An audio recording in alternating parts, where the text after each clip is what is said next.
This is Nightline, your open door to people and places, and this is Walter O'Keefe. Nightline invites you to listen in on NBC's award-winning science fiction series X-1.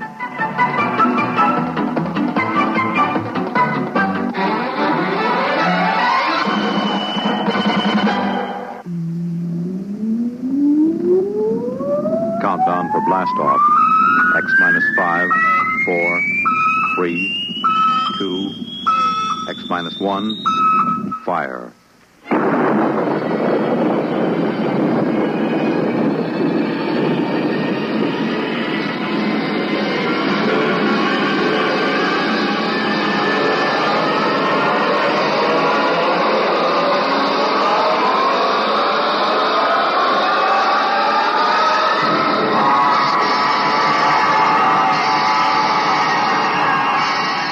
From the far horizons of the unknown come tales of new dimensions in time and space. These are stories of the future, adventures in which you'll live in a million, could be years, on 1,000 maybe worlds. The National Broadcasting Company, in cooperation with Galaxy Science Fiction Magazine, presents X-1.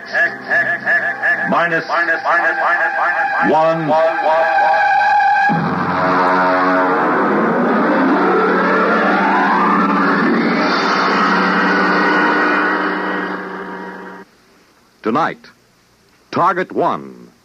But first, hear this. The presents have been opened, the gifts enjoyed, and in the case of the kids, a few are already slightly battered. But NBC has one more holiday package for you, and it'll be delivered over this weekend on Monitor. There'll be the music of such bands as those of Guy Lombardo and Richard Maltby, punctuated by the antic commentary of Monitor's own Bob and Ray and Fibber McGee and Molly, and underscored by the up-to-the-minute reports of NBC's newsmen at home and abroad. From Friday night through Sunday midnight, Monitor will bring you another weekend of drama, music, news, and interviews. Of special interest to sports fans will be NBC's coverage of the Friday night fights, Saturday's blue-gray and north-south football games, and Sunday's National Football League championship game. Use and enjoy Monitor, your weekend radio service.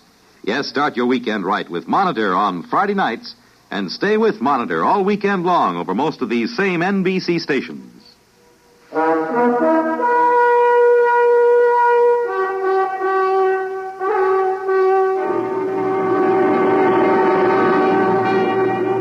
Now, X-1 and tonight's story, Target 1.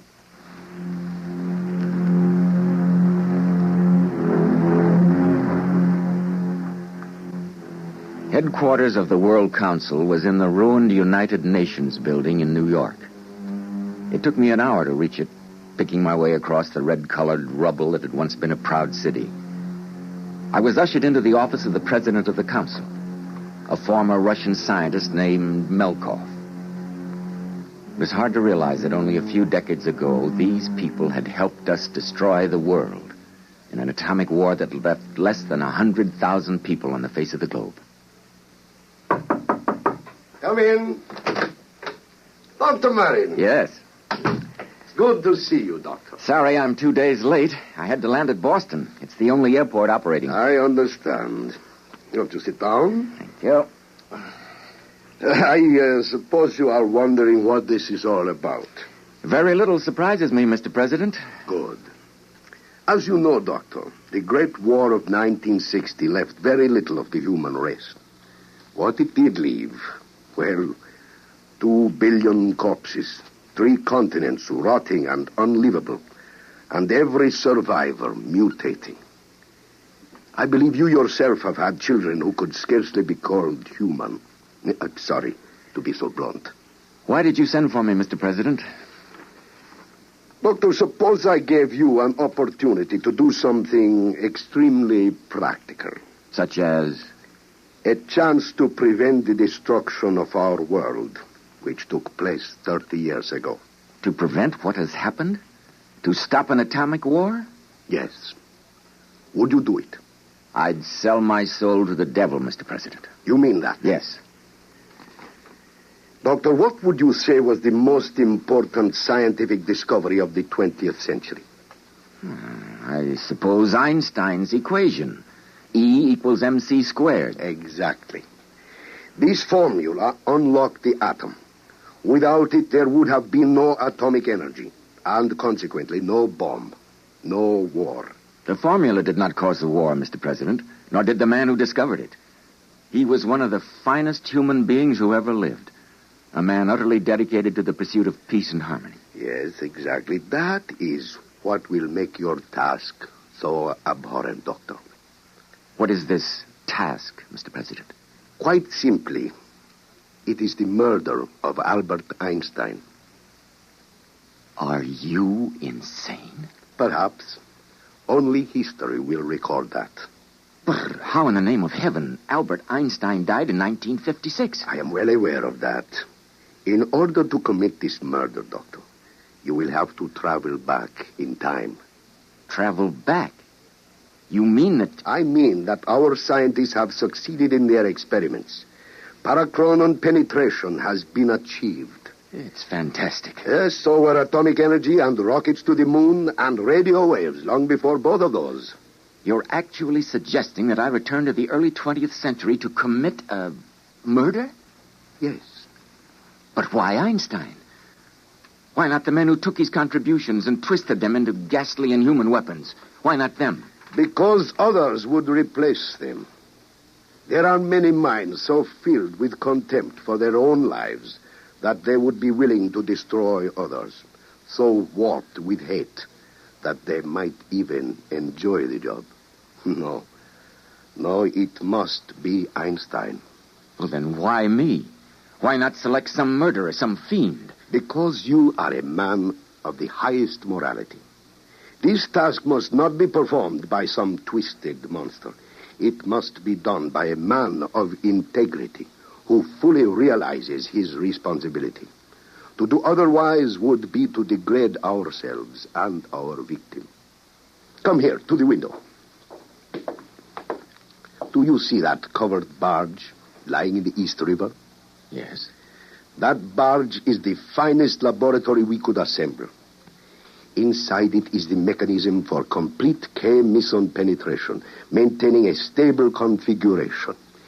In effect, it is a floating time machine.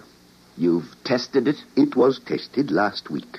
Professor Milton Waxman went back 40 years in time and returned. We cannot afford another test because our energy sources are limited. Will Waxman accompany me? Yes. He and one other.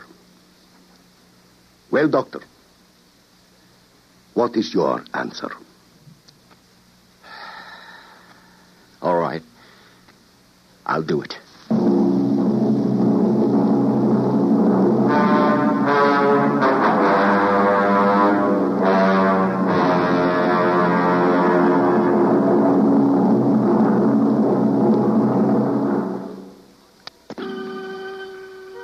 That afternoon, I was taken aboard the barge in the East River. I was left alone in the laboratory to wait for Waxman, a physicist who knew how to operate the chronosphere.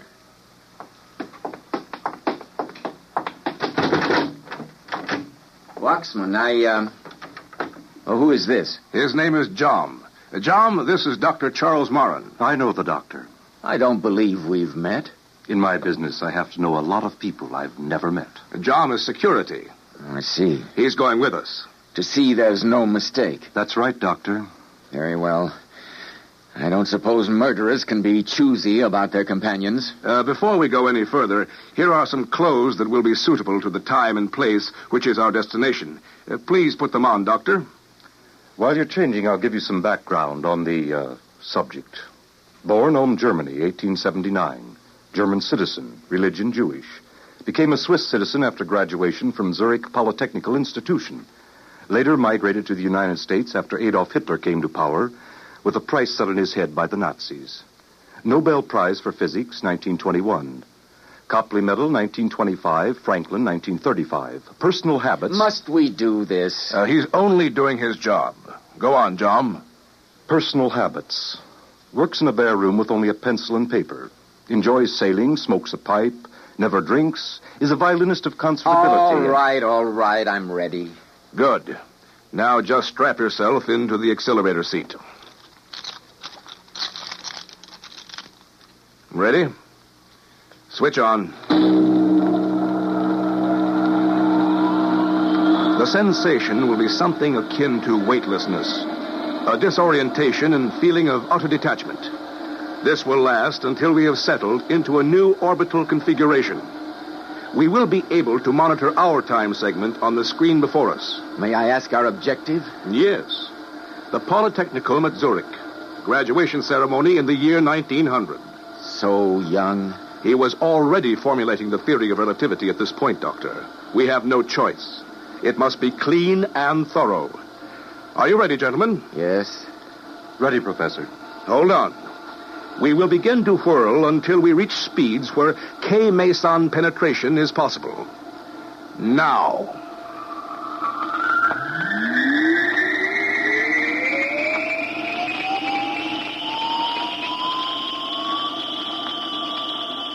The sensation was unlike anything I'd ever experienced. I felt bodiless, weightless.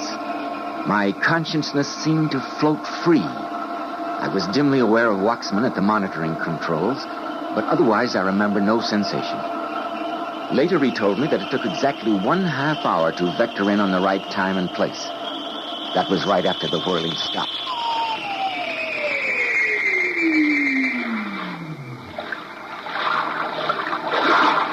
Marin, are you all right? Yes, I think so. John? I'm all right. Where are we? Well, according to the monitor, our barge is at a dockside on the lake at Zurich. The year should be 1900. The time is 2:00.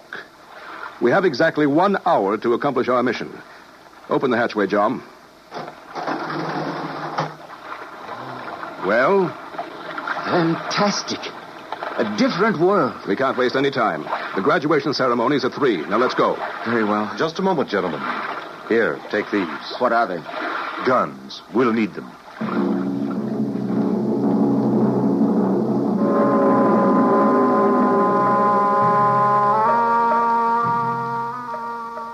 We stepped ashore. It was strange to see the world green and happy again after our red radioactive ruins. Eventually, we located a policeman who spoke some English. He directed us to the auditorium of the Zurich Polytechnical Institute where the graduation ceremony was in progress. Don't attract much attention. Take a seat in the rear. And now, it gives me great pleasure to present the diplomas of graduation to the members of the graduating class of the Zurich Polytechnic Institute. First, Mr. Hans Kindler, cum laude. Do you see him, John? Not yet. Next, Mr. Fritz. We will have to wait until they call him to the platform. Cum laude. Mr. Heinrich Weiss, valedictor. Are you ready? Miss Barbara Müller. Marin, you're the one who must do this. Are you ready? Jerome Schönbaum. Oh, yes, I am. I'm ready. Mr. Albert Einstein. That's him. Marin, shoot! Shoot! I can't do it. I can't. Give me that gun. Come on! We've got to get out of the barge! Now hurry!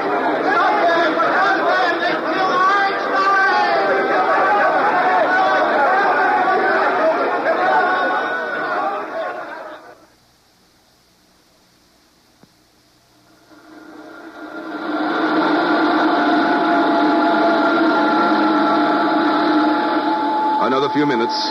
What do you suppose it will be like? What? Our world, the one we left. Without atomic fission, I mean. We'll soon know. Well, one thing is for sure. There'll be no mass destruction. The people will be there. The people. Good Lord, there'll be billions of them. And the trees, the green shrubs, and the beautiful tall buildings. He looked very young. We're vectoring in on our year. Now hang on when I start the negative penetration. Brace yourselves.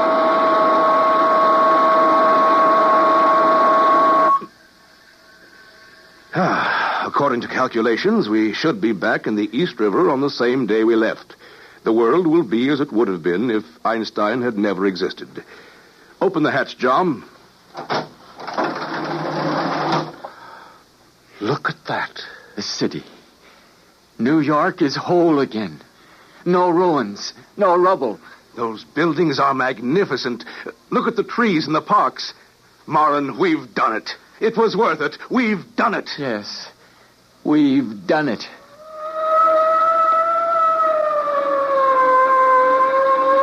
Suddenly from nowhere, an official boat, a police boat. Suspicious of the barge and our parachronon penetration equipment, we were arrested by federal agents. The barge and our time machines confiscated. We were drugged, tortured, questioned interminably. It went on for what seemed like days and weeks. Finally, when they decided that they had had every shred of information we possessed, we were taken before a huge, beetle-browed man who seemed to be a combination scientist and civil authority. Sit him down. Well, Dr. Marin, we seem to have exhausted the possibilities. Tell me, is there anything you and your companions wish to tell me before you're disposed of? Disposed of? A euphemism for murdered. Murdered?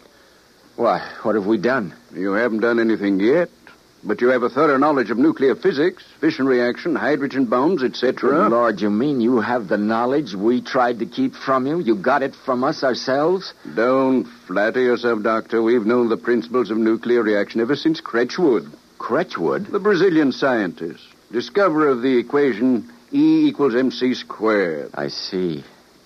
Then, well, why are you going to destroy us? Because, my friend, you're too dangerous. You know too much. Information could leak to our enemies. Important principles. Enemies? Oh, yes, I forgot. You have no knowledge of contemporary affairs. Beneath this building, deep in the earth, there is a thorium pile going. Thorium? Oh, U-235? Yeah, would be better, yes. Our scientists are working that out. The problem of separation and so on. It's a highly secret project, naturally. We call it only by the name Manhattan Project. Manhattan? Oh, no, it couldn't be. It's too coincidental. Yet I see it's true. You're going through exactly the same... Oh, no, it couldn't be. It's too coincidental. Yet I see it's true. You're going through exactly the same steps. In a year, you'll have an atom bomb. Then soon after, a hydrogen bomb. Then intercontinental missiles, and then... You seem to have great powers of prophecy, as well as great scientific knowledge. My friend, did you ever hear of a man named Einstein? Albert Einstein? Einstein? No. I never heard of him. Then the futility of it struck me. The futility of trying to place the guilt of all of us on any one man. The futility of trying to do something worthwhile by evil means. And finally, the futility of trying to murder an idea. As they led me to the execution cell, where I now wait, the words of a man whose books were destroyed in the war rang in my brain. The fault, dear Brutus, lies not with our stars, but with ourselves.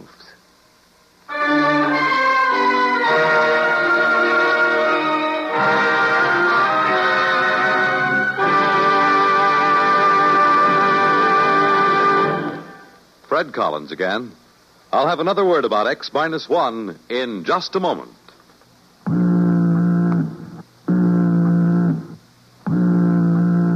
That how you feel, blue and miserable with a deep-down cold? Listen.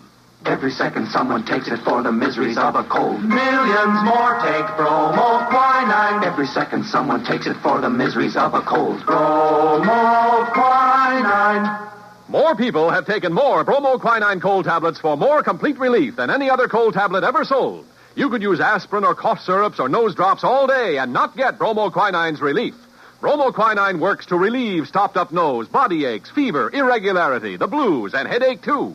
Yes, more complete relief for even virus colds. For bromoquinine is the only cold tablet sold with wonder-working quinine and 5 other medicines health-fortified with vitamin C. Remember... Every second someone takes it for the miseries of a cold. Millions more take bromoquinine. Get bromoquinine brand cold tablets. You have just heard X-1, presented by the National Broadcasting Company in cooperation with Galaxy Science Fiction Magazine, which this month features Kill Me with Kindness by Richard Wilson. What would you do if you found yourself in a place where your every whim was granted? Don't worry. You wouldn't be the first to spoil utopia by attempting to improve it. Galaxy Magazine, on your newsstand today. Tonight, X-1 has brought you Target One, a story from the pages of Galaxy written by Frederick Pohl and adapted for radio by George Lefferts. Featured in our cast were Joseph Bell as Dr. Marin, Frank Silvera as President Malkov, Dean Almquist as Professor Voxman, Al Collins as Jom, Guy Rep as the official, with Charles Webster. This is Fred Collins speaking. X-1 was directed by George Voutsas and is an NBC Radio Network production.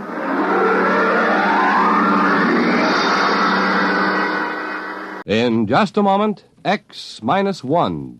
But first, some of the funniest situations you've ever witnessed occur every Wednesday night when the devilish imagination of MC Jack Bailey gets to work on NBC's Truth or Consequences.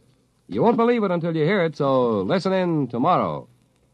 Then another laugh session is in store later on with the wise and witty Groucho Marx as he and contestants play You Bet Your Life, while the melodic note in your Wednesday evening schedule is music and fun on Airtime with Giselle McKenzie.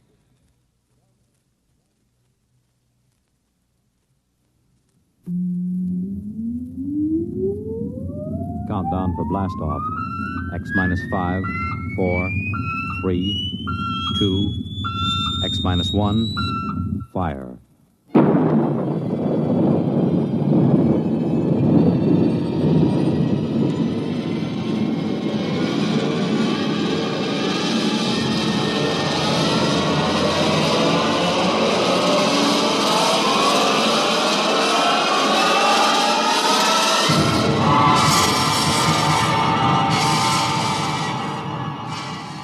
From the far horizons of the unknown come transcribed tales of new dimensions in time and space. These are stories of the future, adventures in which you'll live in a million, could be years, on 1,000 maybe worlds. The National Broadcasting Company, in cooperation with Galaxy Science Fiction Magazine, presents X-1.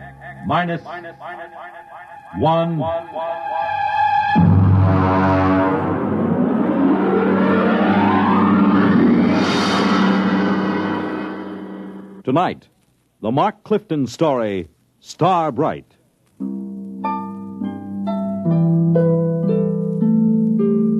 Well, it's finally happened. I've known it would for a long time now. That's why I'm writing this, in the hopes that you'll understand and not think me mad. Whatever the outcome, I hope you will not judge me too harshly for what I've done or failed to do. Mr. Holmes. Mr. Holmes. Come in. Oh, hello, Chief.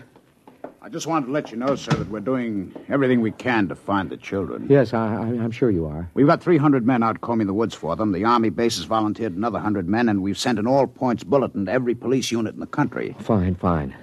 I just wanted to check and make certain our description is accurate. Your little girl, Star, was wearing a blue dress and white sandals. Is that right? That's right. And she is how old? 6 years old. And the little Howell boy, how old was he? 7, I believe, yes. 7. Uh-huh, thank you. Well, I'll be in touch with you. Oh, that's very good of you, Chief. Oh, by the way, yes. Mr. and Mrs. Howell, how are they taking it? Well, they're pretty upset, naturally. Mr. Howell, he's out with the men searching. Yes, I know. Mrs. Howell's in the car outside. Ruth is outside? Why didn't she come in? Well, she said she'd rather not. Oh, I see. Do you, Pete? Well, Mrs. Howell, I thought... I decided to come in. I'm not going to sit on my feelings any longer. Now, Mrs. Howell... No, I have to say this. Pete, Bill and I have been your neighbors for almost a year now. Our children have been almost inseparable. I know that. Then how can you just sit here writing letters when they may be lost somewhere or in trouble? Why aren't you out with Bill and the rest of them searching? I can't. Ruth, I know how you feel. Please try to understand. I intend to help find Bobby and Star, but I must do this first. Why? What's so important about Ruth, it? I'm sorry. Sorry. Then why don't you act like a man? You're inhuman. Please. I don't ever want to see you or speak to you again. Ever. Perhaps you won't. What was that, Mr. Holmes? Nothing. Chief, if you don't mind, I'd like to be alone for a moment. Okay, Mr. Holmes. I'll keep in touch.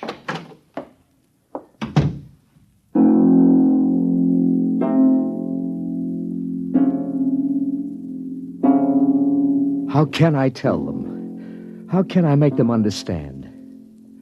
I write this to you because they must be made to understand somehow, but I have to begin at the beginning. I think I first noticed it one evening when Star was 3 years old.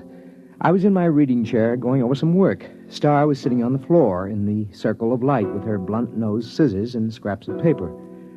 Her long silence made me glance down. And then we glue this together, put a line here and there. Star. Like that. Star. What is it, Daddy? Can I see what you've made? Uh-huh. Well. It's quite a coincidence. What? You know what they call a piece of paper joined together with a half-twist like this? Nope. It's called a Mobius strip. You mean somebody already made one? A man named Mobius, mathematician, long time ago. Did he know you can put a line on it like that so it has one side all joined? Yes, he did. Someday I'll tell you what it means. Now do it. What? Tell me about a Mobius strip. Very complicated. Then read me about it. Oh, you wouldn't understand, honey. Read me anyway. Okay, young lady. But I warn you, it'll be like one of those nonsense rhymes. At least, I hope it will.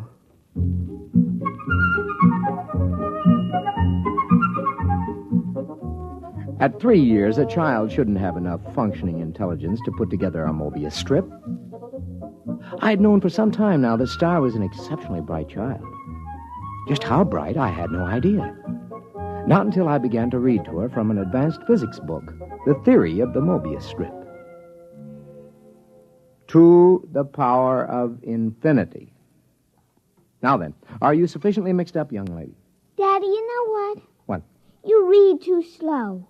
You say a word, then I think a long time, then you say another word. Oh, I see. Just what would you have me do about it? Well, teach me to read. Then I can think as quick as I want. The word is quickly. It's an adverb. Oh, Daddy, really? You pick on such unimportant things. I want to learn to read. Okay. When would you like to begin? Right now, tonight.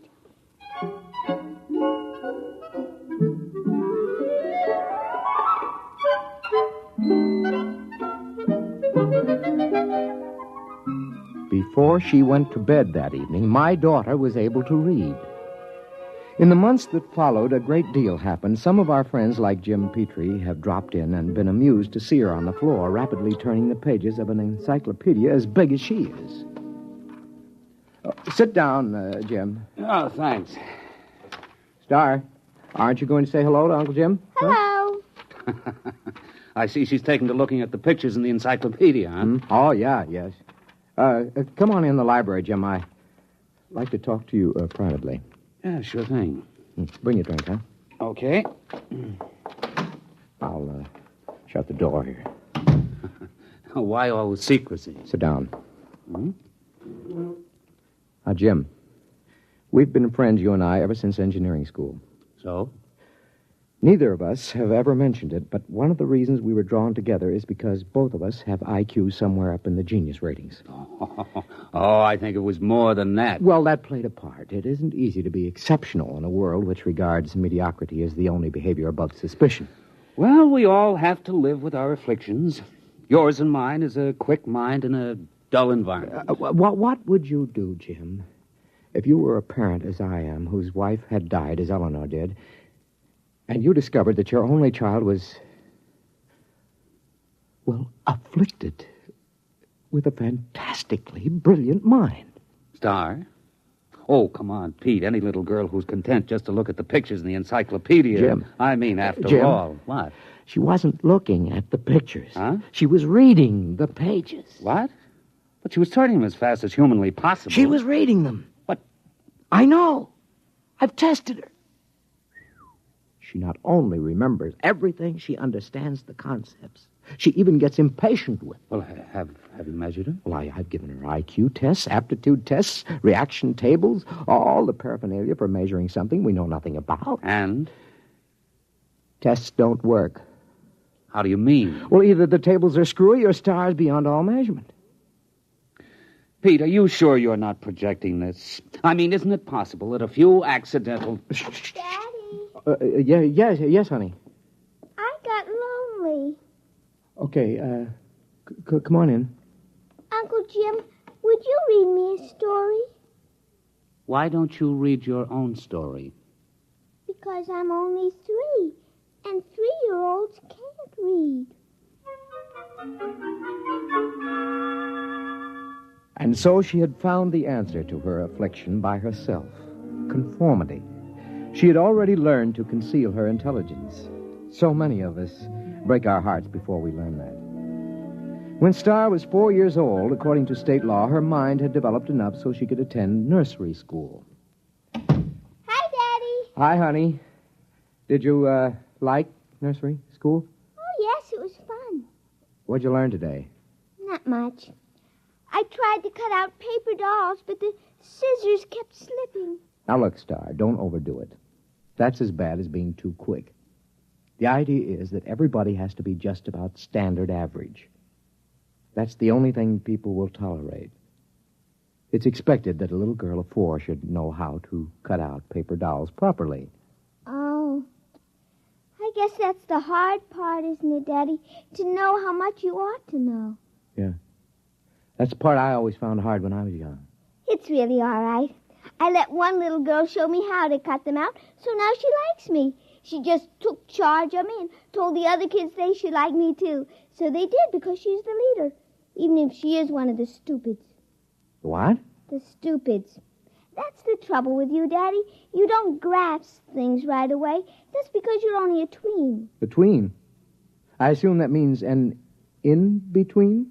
That's right. You're in between a stupid and a bright. And you're a bright? Yes. I made those names up when I was very little. How little? Oh, about 6 months old.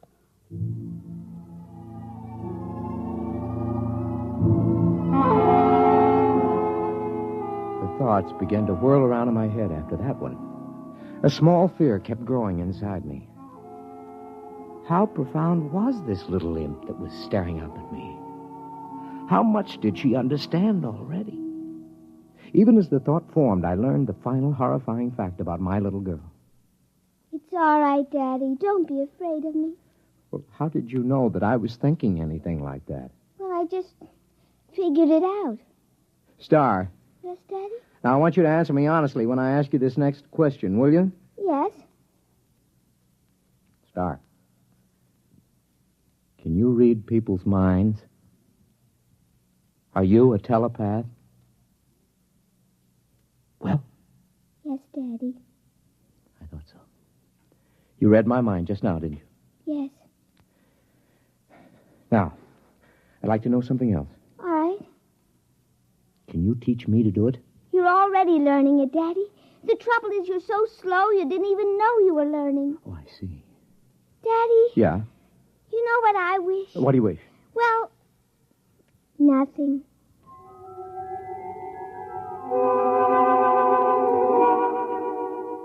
All the same, I knew exactly what she was wishing. She was wishing for a companion whose mind would match her own. You see, I was becoming telepathic. Just a minute. Well, hello. Is your little girl home? Yeah, she's upstairs. Who are you? I'm Robert. Robert who? Robert Howell. My mother and father moved next door yesterday. Oh, well, come in, Robert. I'd like to play with your little girl. How'd you know I had a little girl? Oh, I just know. Oh, I see. And how old are you? I'm 6. Well, I'll ask Star to come downstairs. I'm sure she'll be glad to see you. Yes, she will. Tell me, Robert, are you a tween or a bride? Oh, I'm a... What did you say, Mr. Holmes? Nothing.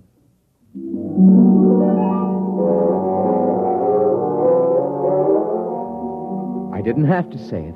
I could read his thought. He was a Bright, and it was no accident that he and his parents had moved next door. Somehow, Star had managed to make contact with him, and they had arranged the whole thing. A father is prepared to lose his daughter eventually, but not so soon, not so terribly soon. Coming. Oh, hello, Ruth. Something wrong? No, I was just looking for Bobby. I thought he was over here playing with Star. Well, I thought they were over at your place. I don't understand it. I've noticed that they've been disappearing for a couple of hours almost every afternoon. Well, I suppose they'll turn up again. They know better than to cross the street by themselves. They're too little for that. If they come here first, tell them to come over and have some milk and cookies. Yeah, I'll do that. Oh, by the way, this must belong to your Star. Oh, what's that? Oh, some sort of coin or medal or something. I found it out in the backyard after Star and Bobby were playing. It looks brand new. Let's have a look. Oh, is something wrong? Did you say you found this in your backyard? Yes. What is it? I don't know. Well, I've got to get back. Bill will be getting home for dinner soon, so see you later. Yes.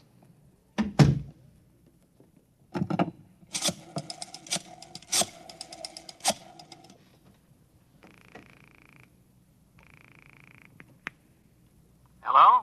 Jim? Yes. Do you have a portable spectrophotometer? Well, sure. We've got a dozen here at the lab. Pack one up and get over here right away, will you? Well, Pete, I don't quit till 5. Look, do as I say, huh? It's important. Well, okay.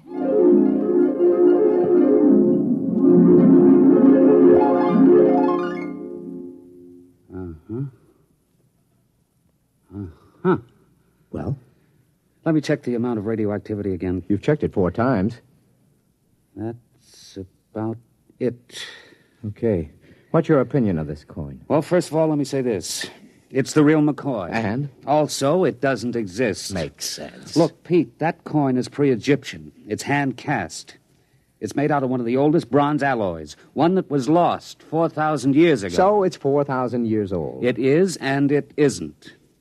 What do you mean? Listen, Pete, old coins show wear. The edges get rounded with handling. The surface oxidizes. The molecular structure changes, crystallizes. Pete, this coin is authentic, and yet it's brand new. It might have been struck off yesterday. You realize, of course, that that's impossible. Where'd you get it, Pete? I don't know. I think the kid's got it. Star? Yes. How? I don't know. I'm almost afraid to think. Well, why not ask her? She isn't around. She and Robert are off playing somewhere. Well, do you know where? No, Oh, Jim, it's just too fantastic. It isn't possible. I haven't said a word. I know what you're thinking. As a matter of fact, I was thinking something fantastic. How did you guess? I just guessed. Jim, let's find those kids right now. Okay. Star! Robert! Let's try the playroom. Star? Robert? Not in here. Let's try back here. I hear something. What? Pete, it's coming from the room we were just in. That's impossible. There's no place they could have hidden. I'm going to open that door. Peekaboo, Uncle Jim. There they were, in the middle of the playroom, holding hands, a little shamefaced, a little defiant. Star, Robert, where have you been? Now, I know you weren't in this room a few seconds ago, and there are no windows you could get through. Well? It's nothing, Daddy. We just went a little ways. That is not answering me. Where did you go? You see, Star, we've found this coin. Come on. I shouldn't have to tell. You're both just tweens. Star, I'm still your daddy. Even Brights have feelings about their parents. Now. I tried to ESP you, Daddy. Does she mean extrasensory perception? Yes.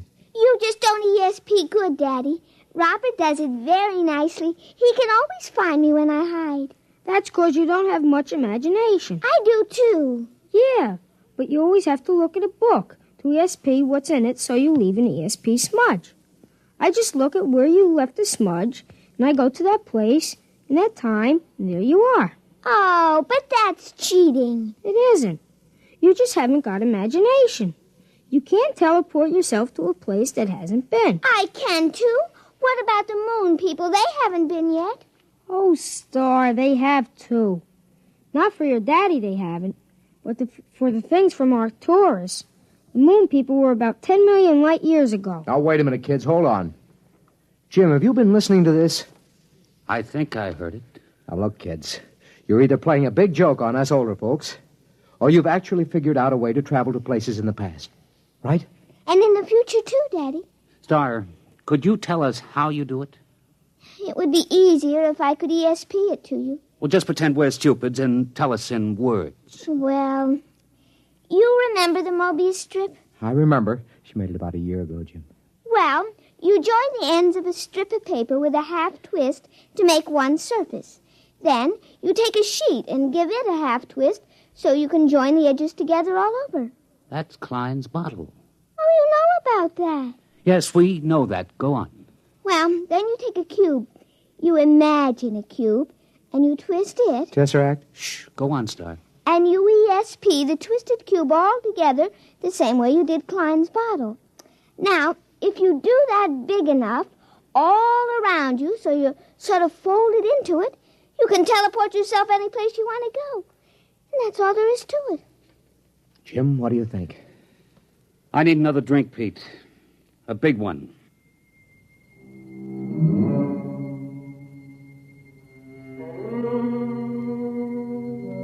That's all there was to it. The line, the plane, the cube, those were Euclidean physics. The Mobius strip, the Klein bottle, the twisted cube, those were Einsteinian physics. Well, I was pretty advanced in both, but I'd have to do some heavy thinking to really grasp it. Meanwhile, the two little kids stood there staring at us. Star, Robert, can you tell us some of the places you've been? All over, Uncle Jim. The Romans and the Egyptians and places like that. Is that how you got the coin? Uh-huh, I found it. It wasn't stealing, was it, Daddy? I just found it in the dirt. We'll skip that for a minute. What about going to the future?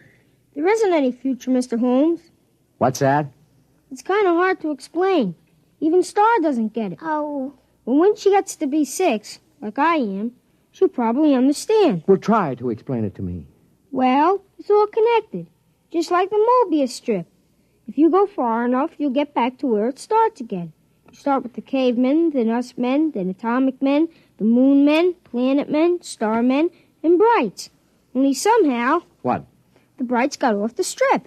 We haven't been able to find them any place in time. I'd sure like to know how they got off and where they are. Now, look, kids, this kind of thing can be dangerous. You might be eaten by a dinosaur or something. Oh, we just ESP ourselves right out of there. Well, anyway, I don't want you leaving this part of the time strip. Not again. Daddy. Now, I may be just a tween, but I'm your father. I always mind you, Daddy. Yeah? What about going off the block? But, Daddy, we didn't cross a single street. Nevertheless... Pete, think of what you're doing. Pictures, specimens, recordings, not only from the past, but from the future. Pete, I beg you. Jim, this is my daughter. But what a contribution. We could be ages ahead of ourselves. No. Star. Robert, I'd like your promise you won't leave present time again. Well? Okay. All right. Now run along. Robert's mother has some cookies and milk for you. Okay. See you later, Daddy. Meet you there. Last one's a moon man. Jim, I'm sorry. Well, I suppose if I had a daughter... Are you going to report this? And have everybody give me the horse laugh? I may be just a tween, Pete, but I'm not an utter fool. It took me almost 6 months to do it. I don't know how many times I visualized a cube and ESP'd it a half twist and tried to seal the edges around me. And then once there was a flash, just for an instant. I was concentrating on Caesar's triumphant march into Rome. And for the briefest instant, there it was. I was standing on a roadway watching, and then it vanished. Hey. Hi, Daddy. What are you two characters plotting? Nothing, Daddy. Well, I'm going to my study for a while. Star? Yes, Daddy? You remember your promise about not leaving present time, don't you? Yes, Daddy. You going to keep it? Yes, Daddy. Okay. I'm holding you to it.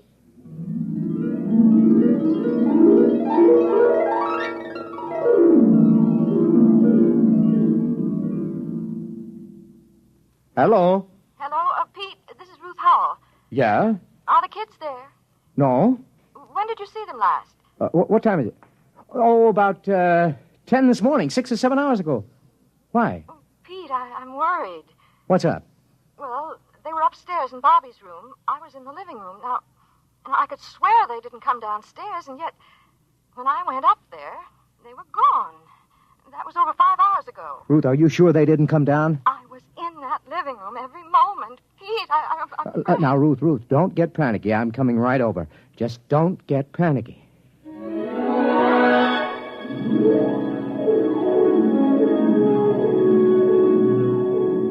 There wasn't a trace of them. Well, that isn't exactly true. Remember what Robert had said about Star leaving an ESP smudge? Well, I was able to catch it in Robert's room. It had something to do with where the Brights went when they got off the time strip. That's it, of course. They wouldn't disobey by leaving present time. But isn't it possible that there is more than one present time? Isn't it possible that another now coexists with ours? That's the clue, of course. I'm going to call the police, Pete. I don't think it'll do any good. But we've got to find them. They'd have come back by now. Yes, if they could. What do you mean? Nothing. Well, what are you going to do? I'm going back to my study to think. To think?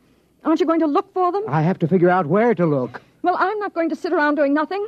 I'm calling the police.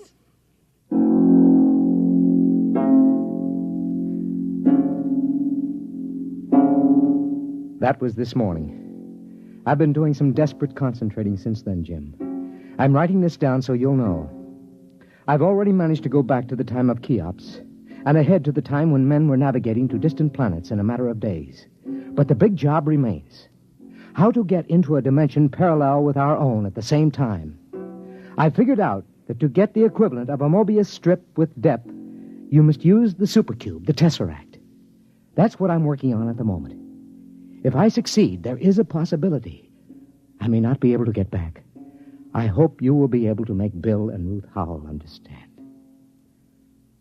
Okay, now if I take 6 cubes and fold them in one another so that every angle is a right angle. Yes, all right, I've got that. And now if in folding, I ESP the tesseract, a half twist around myself. Mr. Holmes?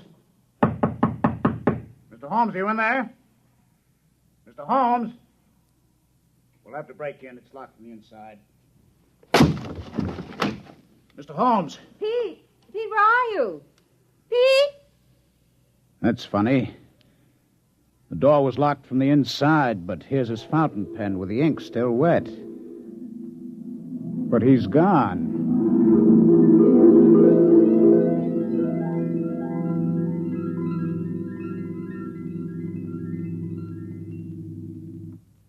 You have just heard X-1, presented by the National Broadcasting Company in cooperation with Galaxy Science Fiction Magazine, which this month features the final installment of Frederick Pohl's novel, Slave Ship, story of a world engaged in the wildest of all possible non-wars, where the order of the day was even wilder still.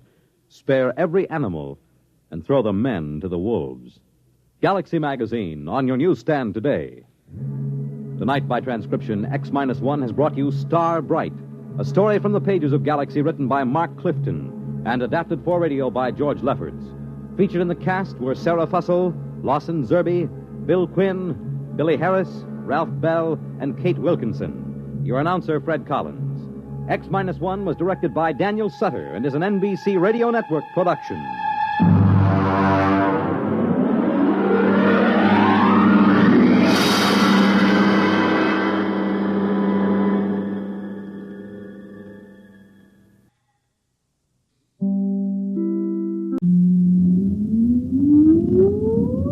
Countdown for blast off.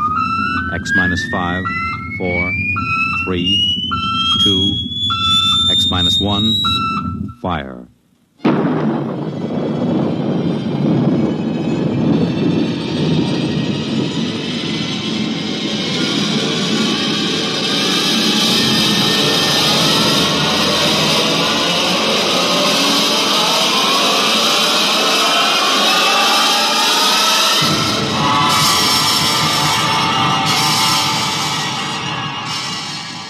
From the far horizons of the unknown come transcribed tales of new dimensions in time and space.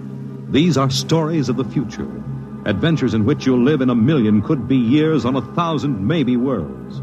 The National Broadcasting Company, in cooperation with Street and Smith, publishers of astounding science fiction, presents X minus one.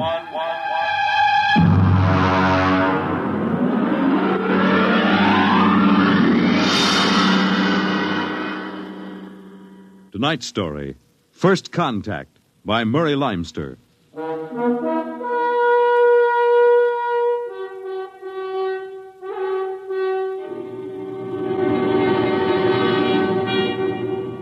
They had been in space 6 months now, moving with the incredibly faster-than-light speed of the overdrive. In 6 months, they had gone from Earth outward and outward to the crab-like nebula with the twin stars, a routine flight of exploration and scientific research. Solid object about 90,000 miles away, sir. Located, Dort. Exactly. Identify it. A small object, sir. Captain, I've never seen anything like this before. Whatever it is out there is coming toward us at an incredible speed and retreating to zero just as rapidly. What's the mass of the object, Dort? Well, it varies with the distance from us, sir. Step up the scanners. Nothing, sir. Absolutely nothing shows out there. And yet there must be something. Those alarms are foolproof. Action stations, man all weapons. Condition of extreme alert in all departments immediately. Captain, what is it? Dort, I ran into the same thing once before on the Earth-Mars run. We were being located by another ship, and their locator beam was the same frequency as ours. Every time it hit, it registered as something solid and monstrous. But, Captain, we're the only Earth ship in 18 light years around. How? I didn't say it was another Earth ship out there, Dort. Another race? That's right. There's a spaceship out there, all right. But it's not manned by human beings.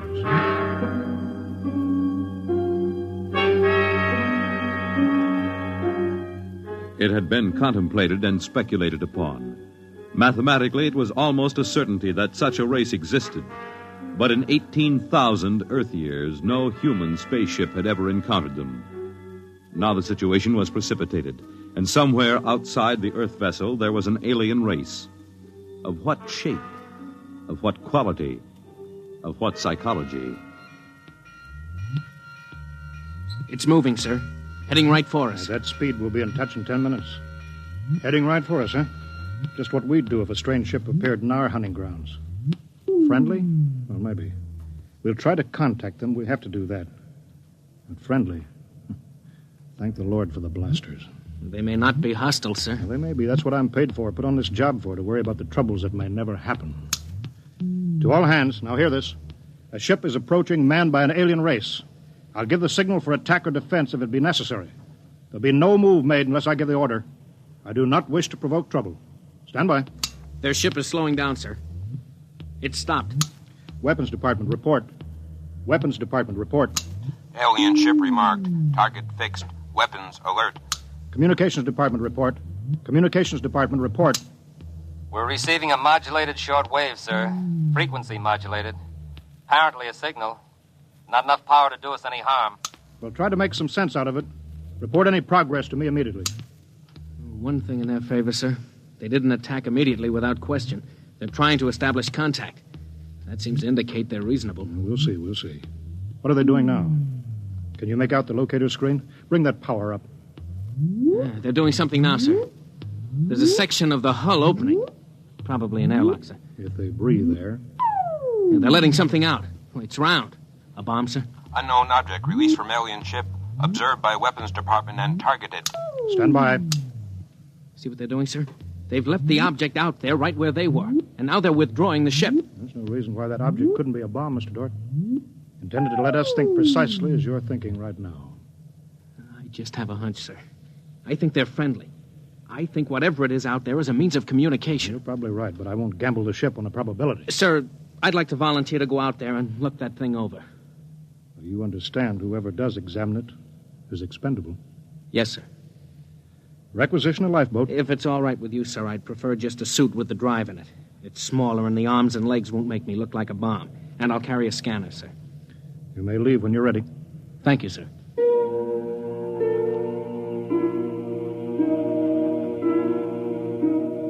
I'm all ready. Clear the lock and let me out.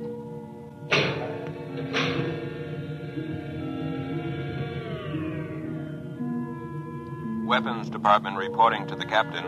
Mr. Dort located. Mr. Dort is targeted. Stand by. If that object out there is a device to capture one of our people for observation and questioning, it'll be blown out of existence, including Mr. Dort. Stand by.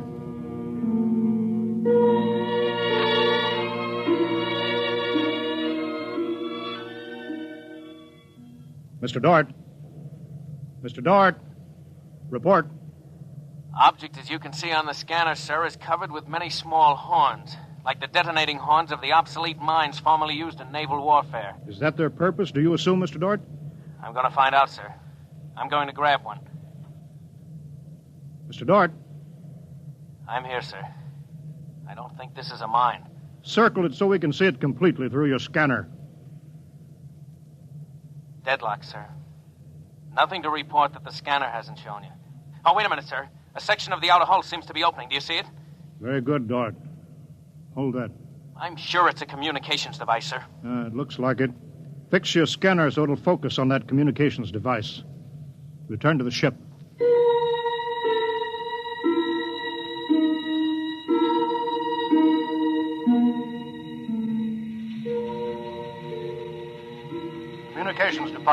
Communications Department. Progress report, please.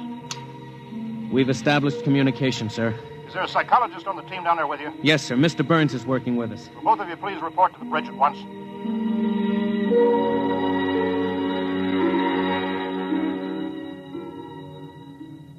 Oh, you look tired, Dort. We've established fairly satisfactory communication, sir. They seem to have highly developed thought patterns. We got a satisfactory translation from the machine on the fourth attempt. We can say almost anything we want to say to each other now. Of course, how much of what they tell us is the truth, we have no way of knowing. Mr. Burns, you're the psychologist. What do you think? Well, I don't know, sir. They seem to be completely direct. They haven't let slip even a hint of the tenseness we know exists. They act as if they were setting up a means of communication for friendly conversation, but, well, there's an overtone that... Yeah? Well, Mr. Burns, I have a decision to make.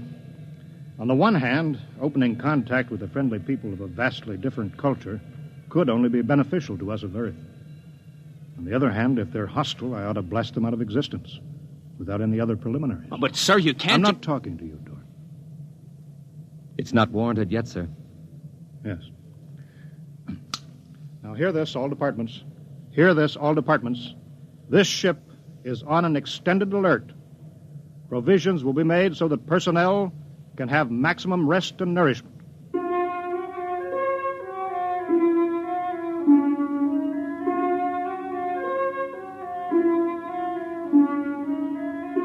Communication continued by means of the artificial language set up arbitrarily between the Earthmen and the aliens, decoded by the mechanical decoders. Dort disobeyed orders. He lived on powerful stimulants so that he could stay with the communications machine. Talking to the aliens. Other people. Are we being received? We are receiving your message. The chief of this ship wishes to speak with the chief of your ship. The message is heard by the chief of this ship. The chief of this ship communicates that he will hear the message of the chief of that ship. Go ahead, sir. People of the other ship, I'd like to say the appropriate things about this first contact of two dissimilar civilized races, and of my hopes that a friendly intercourse between the two peoples will result. People of that ship, what you say is all very well, but is there any way for us to let each other go home alive? That's all, sir. They've stopped sending. Very direct people. Very direct. But, sir, I don't follow. I didn't know what that meant. Is there any way for us to let each other go home alive? It means what it says, Dort. Sir, what's to stop us from just cutting communication and leaving, and they can do likewise? What's to stop us? Simply that whichever ship leaves first will be followed by the other. If they find Earth and get back to their own planet and we don't know where that planet is, Earth will be completely at their mercy. If they leave first, we'll follow them. We'll attempt to find their home planet. Dort, could you swear to any decision that the policymakers on Earth will come to? Sir, even if they do follow us, the closer we get to home, the more of our ships and weapons they'll face. They'd never get away. Well, how do you know that they can't communicate with their home planet without returning? We can't, sir. How do you know they can't? I don't, sir. So that's the situation. We'll sit out here, facing each other, trying to outguess each other, until time wears us out. And we'll have to face the fact. Either they destroy us or we destroy them. Navigation officer, attention. Navigation officer, attention. Every star map on this ship is to be prepared for instant destruction. The chief of this ship wishes to know whether the chief of that ship can suggest an answer to the problem concerning us both. Do you want me to answer that, sir? I'll answer it myself. Tell me when to talk. Now, sir. I am giving that matter personal attention. Every effort will be bent to the solution of this problem. Will you consider a temporary truce in the meantime? What would a truce gain? Could we trust you? Would you trust us? I suggest that we continue as we have up to this particle of time. I agree. Sign off, George.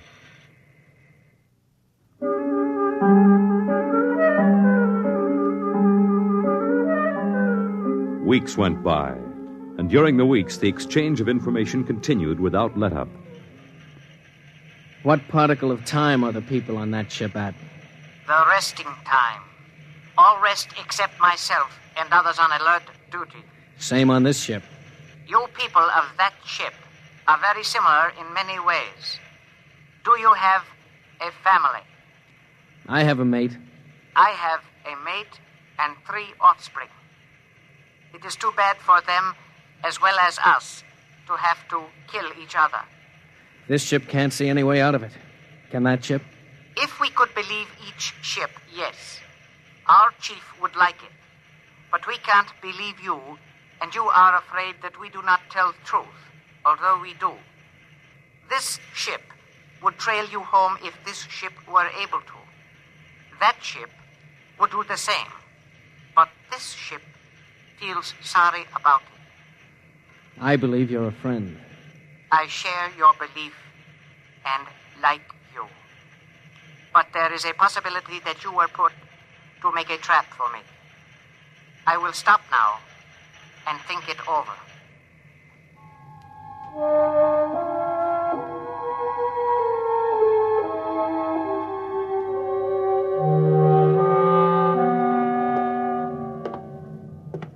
Just sit down, Dort. Control yourself. We're all under tension.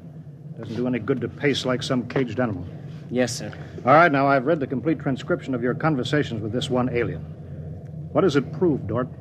Sir, these people are so much like us in their thinking. Well, sir, they're likable. They're likable and they breathe oxygen.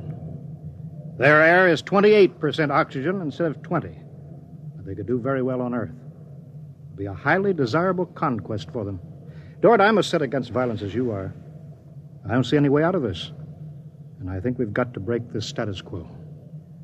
So if in 70 hours we don't see any other way, then I have no further choice. I'll blow them to bits.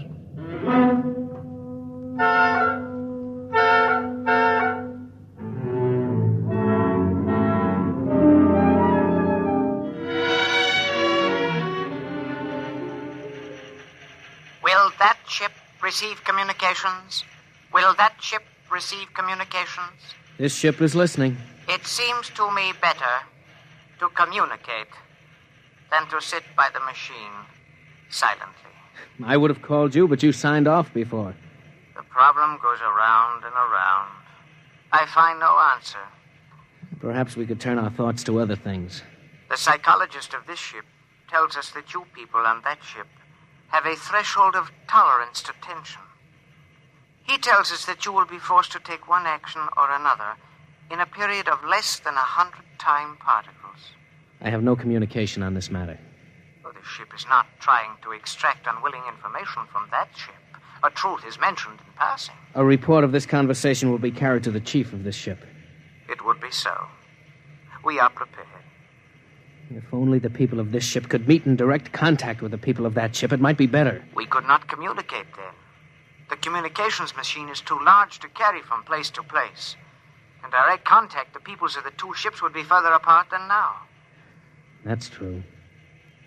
I am sad. Much that is pleasant has passed between us. I am sad, too. We are not yet ready for each other.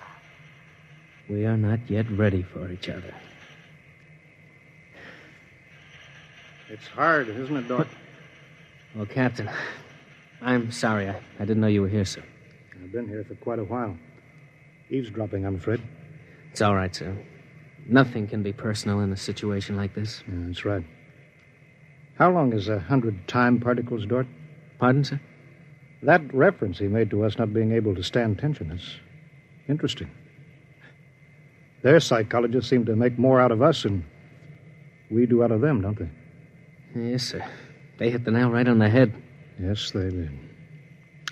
I think, Dort, we'll just have to push our timetable up a bit. No further communication with the aliens under any circumstances. That's clear, isn't it? Yes, sir. Sir, if they know so much about our psychology, isn't it possible that remark was intended to make us act more quickly? Probable, Dort. Probable. Well, why would they do that, sir? Why? You tell me why, Dort. All of a sudden, I have an idea, sir. It's crazy. It doesn't matter how crazy. I'll listen to it. Sir, I think these people are playing some kind of a joke on us. Joke? A joke, Dort? Yes, sir. Over and over again, I've noticed what I think is a sense of humor. A highly developed sense of humor. Do you recall when we went to all the trouble to set up a fictitious star map and then they just sent us back a mirror image of the same one? I think somehow they're playing a joke on us. Well, maybe you're right. In which case, you've seen practical jokers, Dort. Their jokes aren't always funny. Sometimes they hurt people.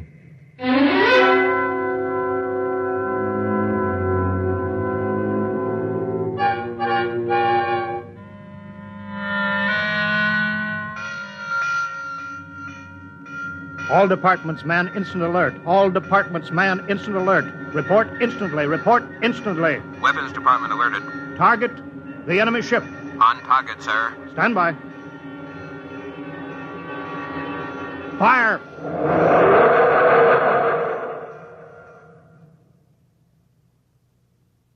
They're gone, sir. Not a trace of them left. Not a tiny trace. Now we can go home.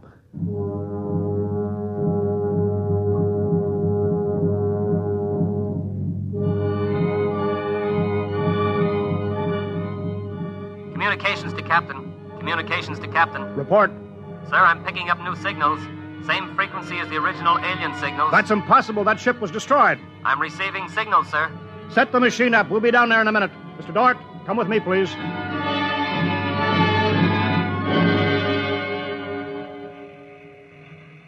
It's good to be on the way home. Yes, it is good. Do you suppose we'll ever figure out what happened to the other ship? Never. A blinding flash and they were gone. I suppose they couldn't figure a way out of the situation. An unstable people. They had no sense of humor to cope with the situation. They exploded themselves out of existence. It seems reasonable. They must have had powerful weapons to destroy themselves so completely. Yes, what a shame. In a way, I grew to like them. This isn't meant for us, sir. I don't know what's happening, but I think we're overhearing a private conversation. I understand, Dort. Be quiet, will you? Many things might have come out of a relationship with that people. They were describing a disease they call cancer. I think it is similar to the Frogren syndrome. We might have helped them. They might have helped us, too. Well, too bad. We'll never find them again, I think.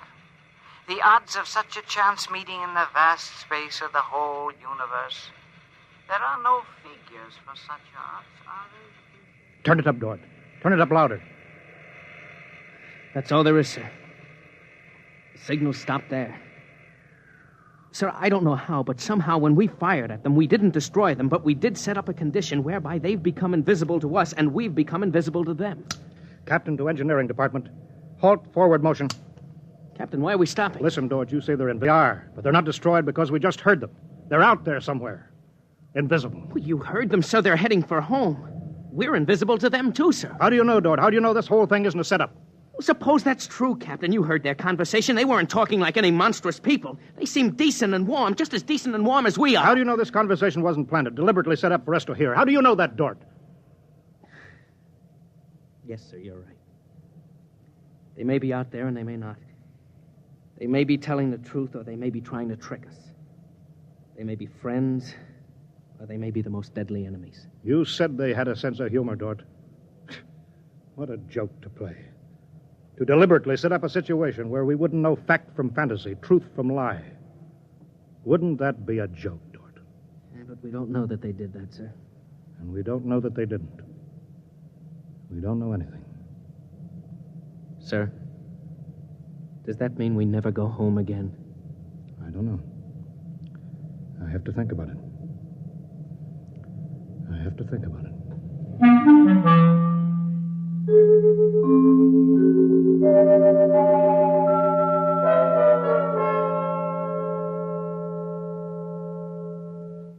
You have just heard X-1, presented by the National Broadcasting Company in cooperation with Street and Smith, publishers of astounding science fiction. Tonight, by transcription, X-1 has brought you First Contact, written by Murray Leinster and adapted for radio by Howard Rodman.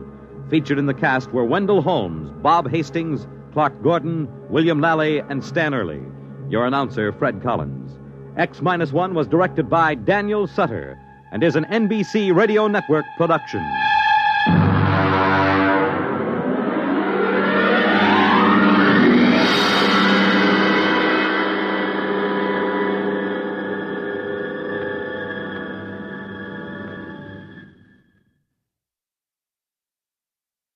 Next week at this time, over most of these stations, NBC will present This is Carnegie Hall, a special concert featuring the Symphony of the Air Orchestra.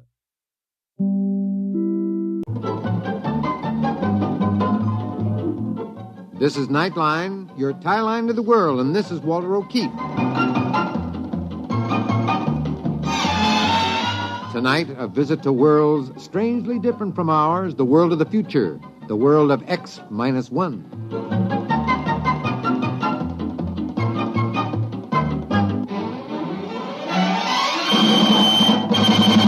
Now, here is the future, X-1. Countdown for blast off. X-5, 4, 3, 2, X-1, fire.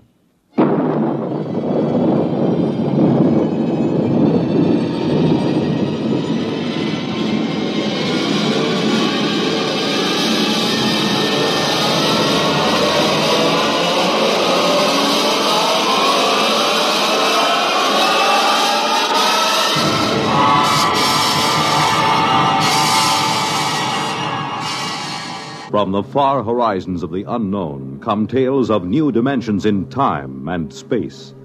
These are stories of the future, adventures in which you'll live in a million, could be years, on 1,000 maybe worlds. The National Broadcasting Company, in cooperation with Galaxy Science Fiction Magazine, presents X-1.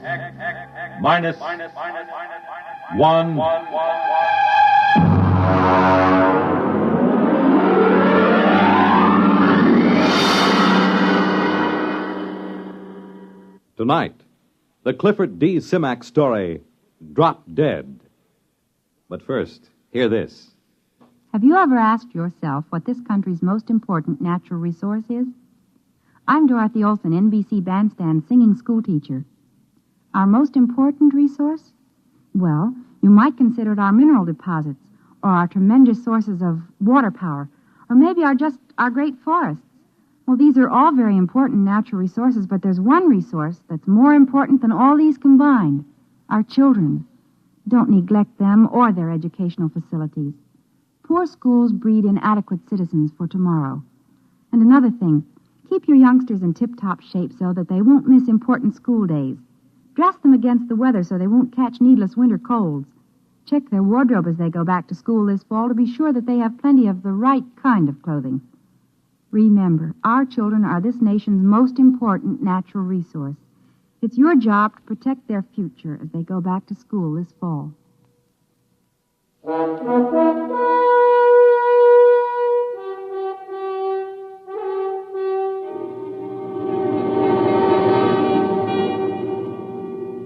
Now, X-1, and the story of an unbelievable planet. Listen to Drop Dead.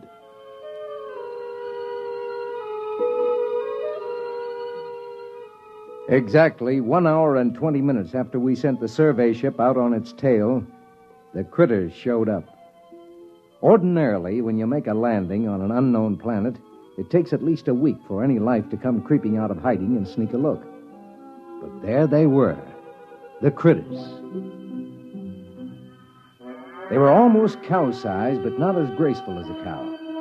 Their bodies were put together as if every blessed one of them had run full tilt into a wall.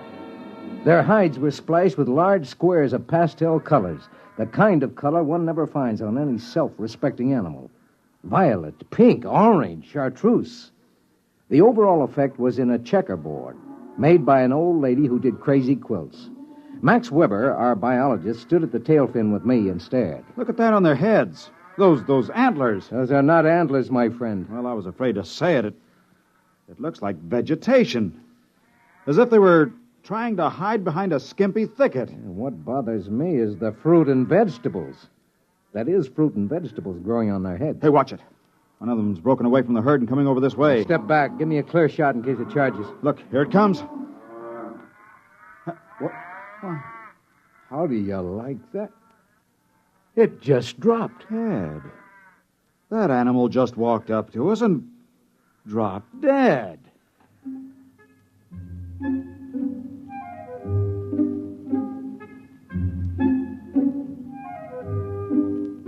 We left the critter lying where it fell and started to set up camp. Carl Parsons, our ecologist, had the stove together and the supper started before the last tent peg was driven.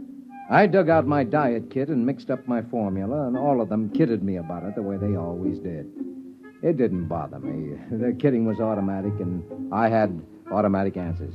I know ulcers must sound silly and archaic. You ask any medic, he'll tell you they don't happen anymore. But I have a riddled stomach and a special diet kit to prove that they sometimes do. After supper, Carl Parsons, the ecologist, Max, and I dragged the critter in and had a good look at it. Hey, look at this, Ed. This animal's got different colored blocks on it, just like a checkerboard. Look at this one. Holes. Yeah. Just like one of those peg sets that kids use as toys. Here, look what I found out of that.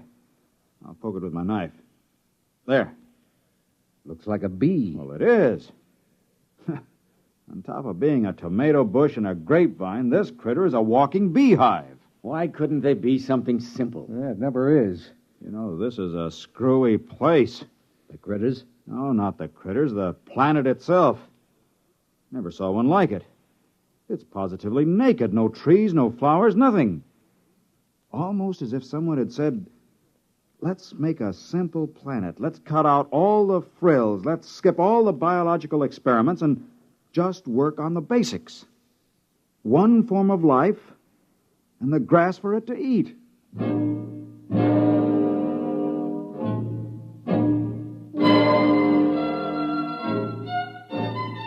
We unshipped the experimental animals, the rats, the zartils from Centauri, and the pumpkins from Polaris. The pumpkins made an unholy racket because pumpkins are always hungry. You just can't give them enough to eat. You turn them loose and they eat themselves to death. We got them all unshipped and set up under a shed in rows when Max walked up to me thoughtfully, chewing on a toothpick the way he always did. Ed, there's something wrong. Yeah, what do you mean? There are no insects here. I wandered around, laid down in a dozen different places. It stands to reason a man should find some insects if he looked all morning. It is natural. What about the bees? What bees? Well, the ones that were in the critter. Didn't you see any? No, I didn't get close to any critter herds. Birds? Not a one. Oh, I was wrong about the flowers. The grass is tiny flowers. For the bees to work on. Very neat, isn't it? I'm not so sure.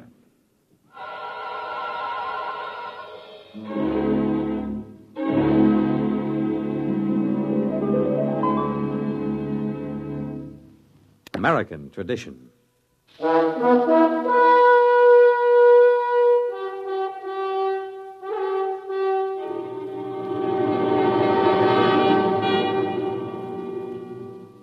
Now back to X-1 and the Clifford Simak story, Drop Dead.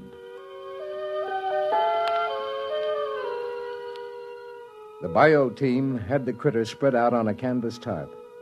They were happily chopping him up in small pieces with a scalpel. Ed, I've got news for you. No brain. What? No brain. We can't find one, and there's no nervous system. That's impossible. How can a highly organized, complex animal exist without a brain or nervous system? It's got everything else. As near as we can figure it out, there are at least a dozen different kinds of flesh. Some fish, some fowl, some good red meat, maybe even a little lizard. Well, an all-purpose animal. We found something finally. If it's edible, and if it doesn't poison you, if it doesn't grow hair all over you. Well, that's up to you fellas. I'll get the cages down, and you can start killing off the little animals to your heart's content. And there's only one insect, these bees. And we never see these unless we're near a critter herd. And no birds, no fish in the water. Not even a single-cell paramecium. Yeah, I was talking it over with Max. You know, I'd give my right arm to hear a cricket or a mosquito or even a hornet. This is the strangest thing we've... Hey, Max, what are you chewing? Toothpick. That's no toothpick. Spit it out, spit it out. That's grass. I don't know. I must have just picked it automatically to chew on. It's just a habit, I guess. Yeah. Well, go on with the report. Well, it's a walking filet mignon. That animal is an all-purpose for sure. It lays eggs, gives milk, and has 6 different kinds of red meat. Makes honey, 2 kinds of fowl, 1 of fish, and a whole lot of others we can't identify. Then, of course, the bacteria. And what about the bacteria? The critters swarm with them. And all of them the same. You know, it normally takes 100 different kinds of bacteria to make the metabolism work. But here there's only one. It must do all the work of the 100 other species do. I wouldn't be surprised if that's the brains and the nervous system you couldn't find with your knife. The bacteria doubling in brass for both systems. The whole place balances. Nature's never static, never standing still. But here on this planet, it's standing still. Where's the competition? Where's the evolution? It's as if long ago all these life forms said, let's quit this feuding, let's get together, let's cooperate. Symbiosis. Well, we need another critter to work on. I'll bet you we get it.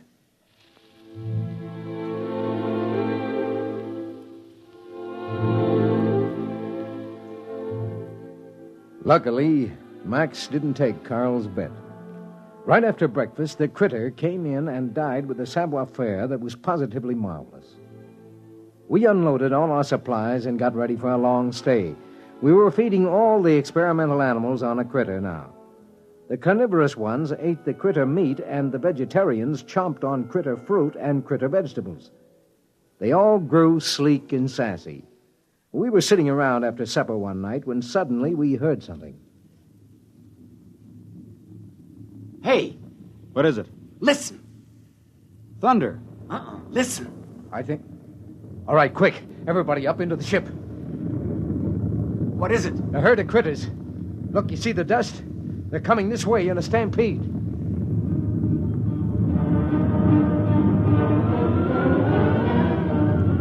We swarmed up the ladder and tumbled into the port. Below us, the stampede critters went grinding through camp. There seemed to be millions of them. They came pouring past for almost an hour.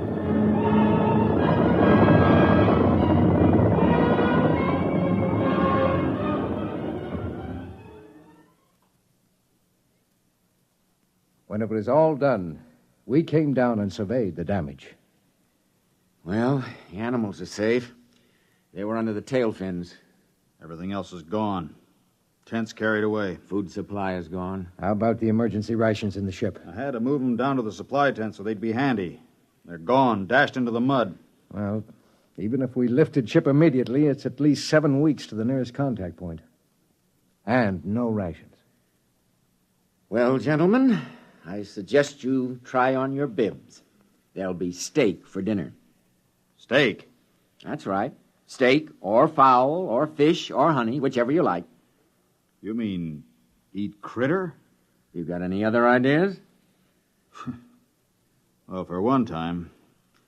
Ed, I wish I had your ulcers. You've got your diet kit in your pack, right? Yeah. Well, let's get a good fire going and throw on a chunk of critter.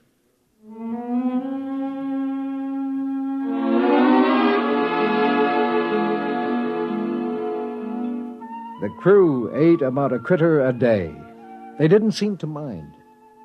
Just at breakfast time, one would walk in and keel over. The crew ate like there was no tomorrow. I waited for them to break out in a rash or start turning green with purple spots or grow scales or something. But nothing happened.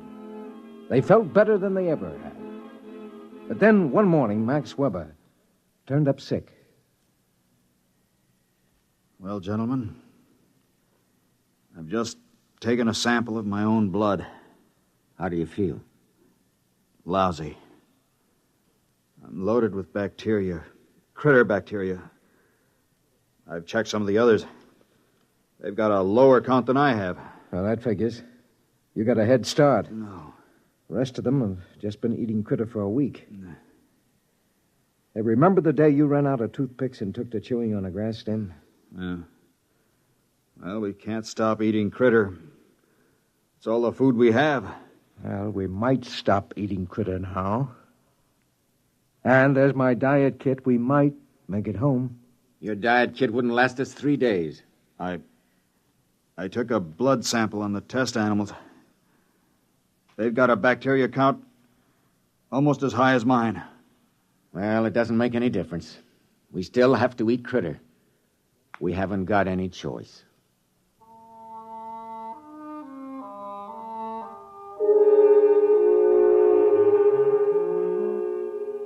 That night, Weber disappeared. We hunted him for 3 days. He couldn't have gone very far, but we didn't find him. We did find one queer thing, though. Hey, over here!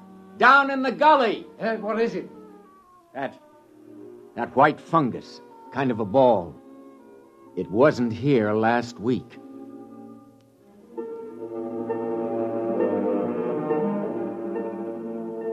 We couldn't find Weber. And then about 4 days later, Carl woke me up. Ed, get up. Get up.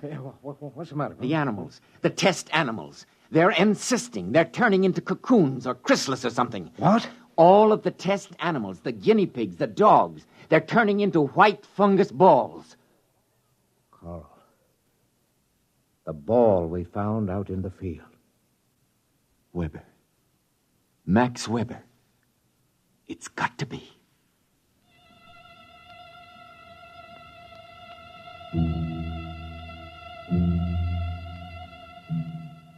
We had some trouble finding the place because the land was so flat and featureless. We finally located it just as dusk was setting in. It's split. It looks like an egg after a chicken's been hatched. Carl? Well, what do you think? Look inside. There are 2 halves of that cocoon. Look at the marks. You can see what it is now. Ed, you're the only one who has a chance. I think you should leave right now. Get back to the center and tell them. You've got your diet kit. You can make it. No wonder there are just the critters here. Take 1 drink of water. Chew a single grass stem. Take 1 bite of critter. Do any one of those things and you turn into one of them. Listen, Ed. You take your diet kit and notes and get out of here. But I can't run out on you. Forget us. We're not human anymore. You must not stay. If you do, in a day or 2, a critter will come in and drop dead for you. And you'll go crazy all the way back home, wondering which one of us it was.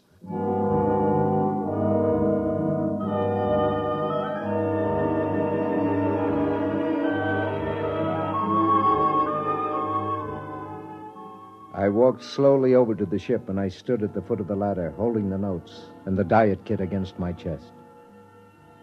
I thought of all the things we'd been through together. The crew, how they'd always kidded me about the diet kit. I thought of almost 10 years eating that awful goo, and that I could never eat like a normal human because of my ulcerated stomach. Maybe they were the lucky ones, I told myself. If a man got turned into a critter, he'd probably come out with a whole stomach and never worry about how much or what he ate. The critters never ate anything except the grass. But maybe, I thought, that grass tasted just as good to them as steak or a pumpkin pie would taste to me. So I stood there for a while and I thought about it. Ed, what are you doing back here? Carl, I just took that diet kit and threw it out into the waste disposal unit. What are you talking about? My friend, I am very hungry. What have you got for supper?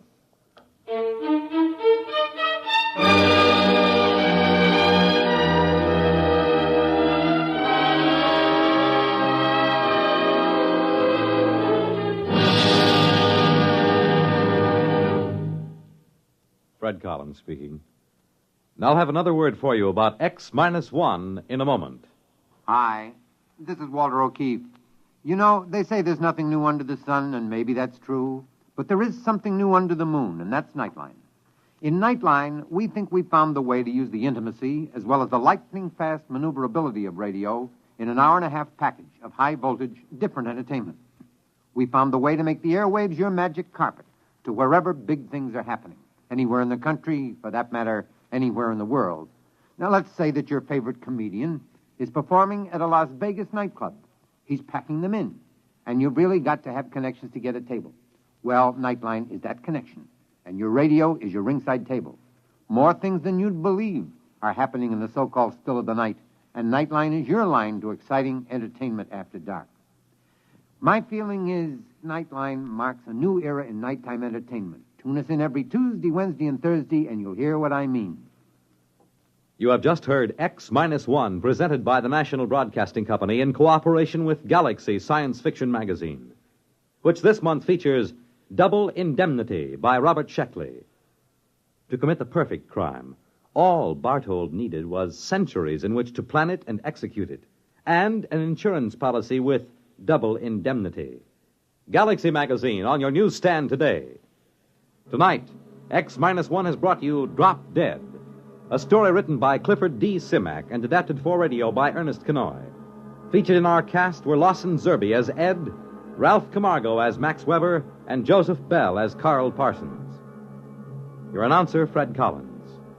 X-1 was directed by George Voutsas and is an NBC Radio Network production.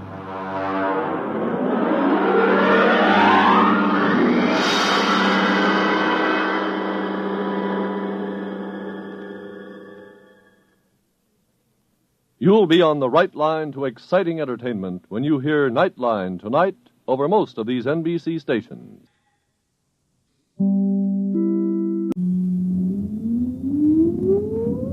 Countdown for blast off. X-5, 4, 3, 2, X-1, fire.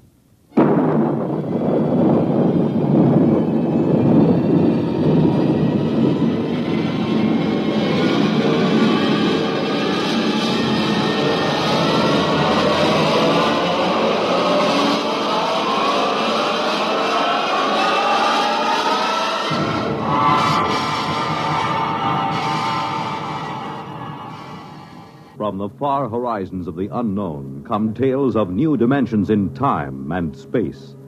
These are stories of the future, adventures in which you'll live in a million, could be years, on 1,000 maybe worlds. The National Broadcasting Company, in cooperation with Galaxy Science Fiction Magazine, presents X-1.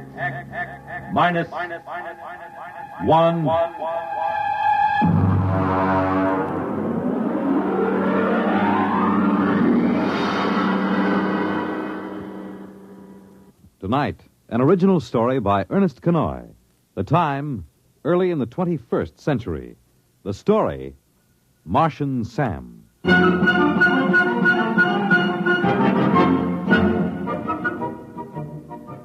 The whole thing started the first day of spring training.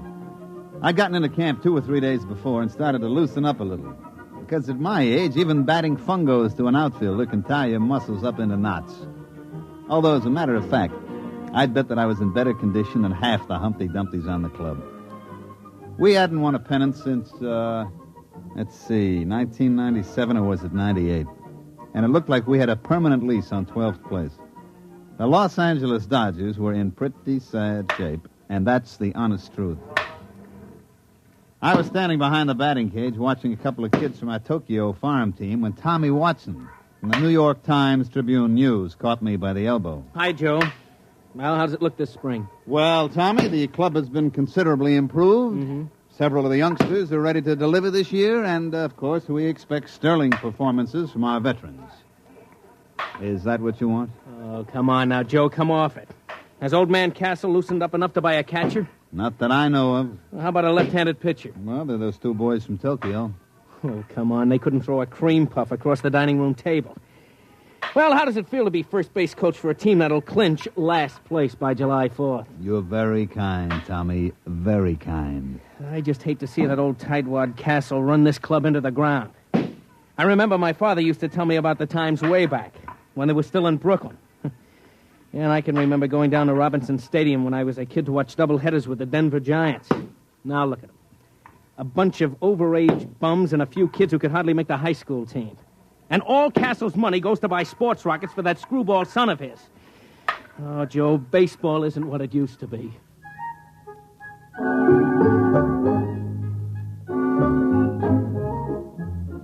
The sad truth of the matter was that Tommy was putting it mild.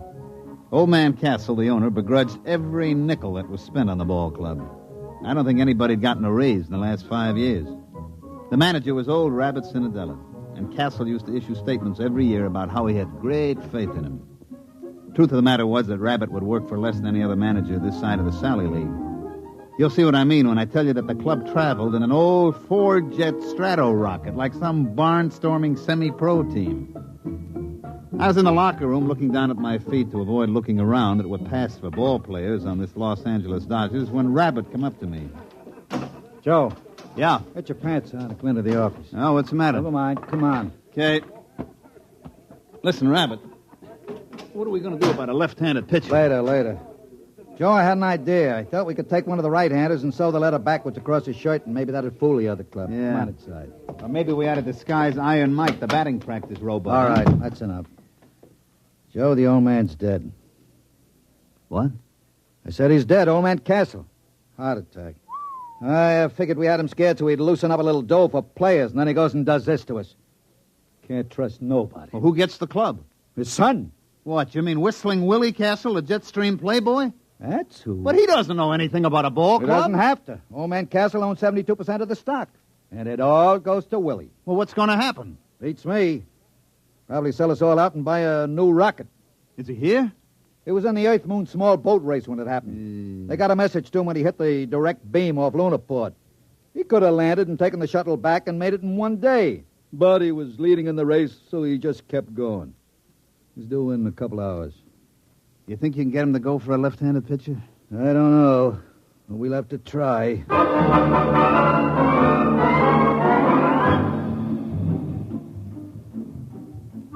Of course, you've heard of Willie Castle. About once a year, he cracks up some expensive sports rocket or gets himself picked up in a survival suit by the IP, floating somewhere in an orbit around the moon. He almost got put away a couple of years ago when he took a debutante up in a Harrison Kilgore cruiser and kept her in orbit for 2 months. The old man was able to kill the abduction charges by claiming that they'd been married at the time. And one time when the old man had a couple of us up at the lodge he lives in during spring training, I saw the kid's room. It was filled with marak heads that he'd shot on safaris on Mars. He came down to the training camp a week later. He buzzed over in a Harley Donaldson atmospheric and set the ship down in the hole between second and third, burning out half the infield. I saw a Rabbit get him to one side and start talking fast, so I sneaked over and listened. Well, Mr. Castle, of course, you know we're all very sorry about your father's death. And He had it coming, the old tightwad. Oh, well, I see. I couldn't convince him that a credit isn't any good to you, stuffed in a mattress. You got to spend, isn't that right? Yeah, it is. As a matter of fact, that's what I wanted to see you about. Now, there's a boy in one of the Milwaukee farm clubs, a left-handed pitcher. I can get him for about $30,000 and a couple of players. And What do you mean? Well, I mean, you're absolutely right, Mr. Castle. You got to spend money. And if we could get a little help in pitching and maybe an outfielder or two... You mean spend money for baseball players? Well, yeah. That was what I had in mind. Now, wait a minute. This baseball team was my father's hobby, like some old men collect stamps or play checkers. Now, in the terms of the will, I can't sell it. But I'm sure not going to throw any good money away on something foolish like baseball players. Oh, I see. As a matter of fact, I'm going to need all the cash I can lay my hands on. Yeah? Yeah. I've got a chance to buy a 3-pile nuclear racer that'll cut 2 weeks off the round trip to Mars. Oh, I see. You wouldn't want to spend money on anything as foolish as ball play. That's it. You've got the idea now. Oh, by the way, Mr. Cinadilla. Yeah? I find it's quite embarrassing to me to have my friends continually make fun of me because the Dodgers are in last place. Well, as a matter of fact, that gets to be a touchy point with me, too. Well, I'd like to see it change. So if you don't mind, would you please have them somewhere in a more respectable position, say third or second, within a month or two? Now, look here, Mr. Castle. I can't make bricks without straw. You won't spend the credit for a ball player, and I can't... You do your best.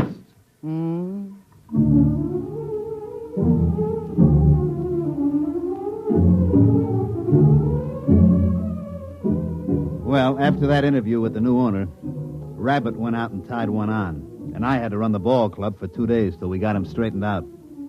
But I can't say as I blamed him. We won 1 game in the Grapefruit League. We played the Jacksonville high school team and squeaked out a 13-12 victory. What the Yankees and Braves did to us, I'd rather not say. We opened the season at home, and a mediocre pitcher for Pittsburgh threw a no-hitter at us. Actually, that's not quite accurate. The truth is he just pitched, and we didn't hit anything. We lost 10 straight from opening day, and we didn't lose on the 11th day because it rained. Rabbit and me piled into his 97 copter and flew out to the Castle Estate up near Arrowhead. I was in pretty bad shape. For one thing, Rabbit's copter has a wobble, and I was feeling green around the gills by the time we dropped down on the port. Willie Castle was very excited by the time we finally got to see him. He was puttering around a whole mess of stuff piled up in the middle of the floor. Say, how do you like this? Isn't it exciting? Yeah. What is it? It's a Durgo stick. Oh, yeah, sure. And they use it in Mars in a game played between 2 villages. You see, all the men on one side line up, and then all the men on the other side try to knock them over with these sticks. Isn't it a beauty? Yeah. Look, Mr. Castle, I got to speak to you. We got to have a left-handed pitcher. Oh. You mean for the baseball team? Yeah, that's right, the baseball team. That's what we got to have a left-handed pitcher for. Yeah. Well, now, I can't really be bothered with details of that sort. I'm leaving for Mars in the morning. Oh, by the way, I haven't had a chance to look at the standings recently. How are we doing? Mr. Castle, we may well set them out on record for consecutive games lost. Now, look here. You told me you can't sell the club, and you said you get tired of your friends kidding you about being last. Well, take it from me, Mr. Castle, and I know. Unless we get some ball players on that club, it's going to be last for the next 22 years. Now, look here, Cinadilla, I know you can fire me, but I don't care who you hire as manager. Unless you get him a left-handed pitcher and a couple of other players, that club is going to stay last. Oh. Oh, well, then I'll see what I can do. Don't worry about it. What do you mean, don't worry about it? I got to go out there every day and try to make those bums go through the motions. Now, look, I really have to pack. And besides, I'm expecting a new shipment of equipment from Aberfitch and Comby. Now, just don't worry about it. I'll think of something. Goodbye.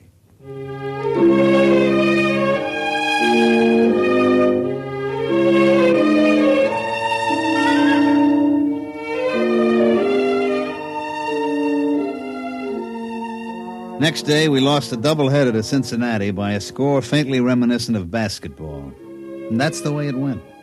Oh, we won a couple here and there. Like they say, you can't lose them all. About the middle of the season, we were so far behind that the local papers just dropped us off the standings, didn't even bother to report it. It was about this time that Willie Castle returned from Mars. He came out to see us at the ballpark just before the massacre. Well, I noticed, Mr. Cinadilla, that we're still in last place. Yeah, Mr. Castle, we are. We are lucky we are still in the league. With the ball players that you've given me. Well, I just wanted to tell you that I made a small bet with one of the boys at the country club. Yeah? Yes. I bet 1,000,000 credits that we'd win the pennant this year. That's nice. You don't seem to understand. I expect to win that bet. Yeah, sure. And I expect to put on a Monroe suit and win the Miss Universe title. I told you to leave everything to me. Now, I'd like you to come into my office, if you please. I have a few things I'd like to talk over with you. For one thing, I've signed a ball player. You what? Oh, look here, Mr. Castle. This I got to complain about. My contract is clear. No ball player gets signed without my okay. Just come into my office, please. I'll explain everything.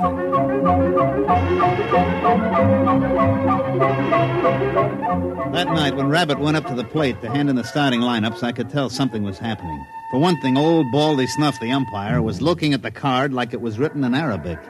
All right, who's the pitcher? It's written right there in the card.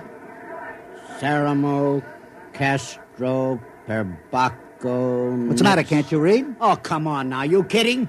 Is he Armenian? Nope. Martian. Martian? That's right. Martian.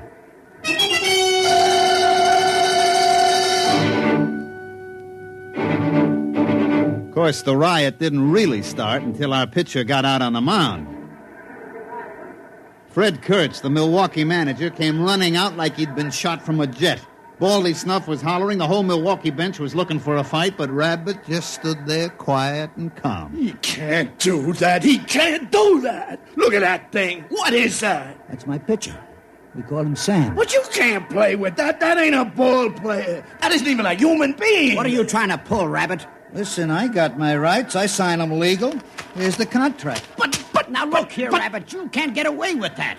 That thing's only about 2 feet high. 18 inches, as a matter of fact. But how's he gonna pitch? He hasn't even got any arms. Sure he has. He's got it curled up. Hey, Sam, wind up. But that arm, It's 32 feet long. That ain't legal. You gonna let him get away with that? Oh, there's one other thing. On the end of that arm, look, you see? That's his eye. Rabbit, I'm gonna punch you right in the nose. Now, take it easy, Kurtz. Take it easy. Look, I got the papers all here. I've got the United Nations Concordat with the Marshall Colonial Government, a Supreme Court decision in the case of Schultz versus Karawa, Kalpabo, Kalfitz, et al. It's legal. Any Martian citizen is entitled to the same legal rights and privileges as a citizen of Earth. And among those is the right to play ball in a national league. I protest again. I forfeit the game. Rabbit, I'm gonna punch you right in the nose.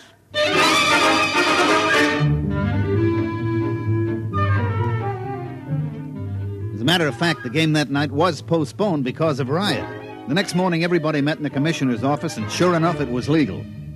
Martian Sam, we come to call him, was a legally signed player for the Los Angeles Dodgers. I told you not to worry. I found Sam in a village just north of Marsport. He's a klugel hunter. A what? A klugel hunter. Klugels are fast little animals that run about 80 miles an hour, and the hunters go out and throw rocks at them and kill them.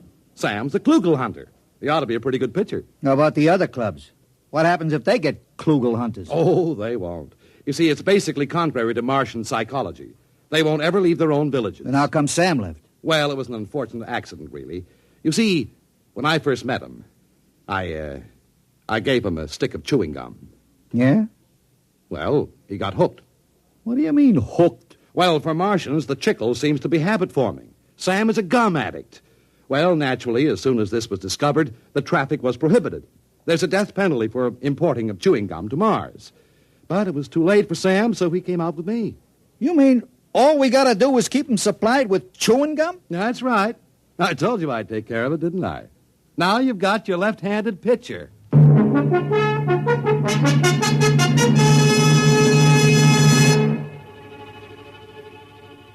Sam pitched that night. He struck out 27 batters, and we won 3-0. Horace Kelly, the catcher, had a little trouble at first, but he soon figured out how to get around it. He'd just hold his mitt up and close his eyes, and when he heard a thunk, he'd reach in and pull the ball out and throw it back to Sam. You can imagine what it was like being a batter up there against Sam. Pitcher's mound is only 60 feet away from the plate as it is, and with Sam's 32-foot arm, well, we didn't lose the game the rest of the season.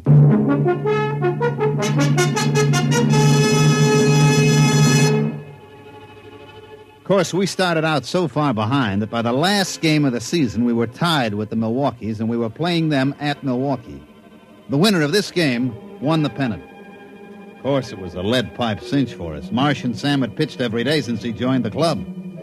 He looked real cute out on a mound, standing 18 inches high in his little Dodgers uniform and in that long 32-foot arm. We had taken a finished batting practice at Milwaukee County Stadium, and I was standing next to Willie Castle's box talking to him. Well, it looks like I won't have to be embarrassed about owning the Los Angeles Dodgers anymore, eh? That's right. With Sam pitching, that means we win the pennant and the series. Well, I think that's very nice. As a matter of fact, I'm thinking of taking the whole team on a barnstorming tour through Mars after the series is over. Hey, Joe! Joe! Oh, Mr. Castle. Well, what's the matter? It's Sam. Sam. Well, what's the matter? Is anything wrong with him? Did he get his chewing gum? Yeah, he got his chewing gum, but he's just lying on the floor in the locker room moaning. He is? We better get a doctor. Yeah, and all those scales keep falling off him. Oh, no. What's the matter? I know what it is. What? It's the molting season. All the scales will fall off. It'll take him a week to grow new scales. But he can pitch, can't he? No, he can't. Any violent movement would bring on great pain. Well, there goes the ball game. Martian Sam can't pitch. We're dead.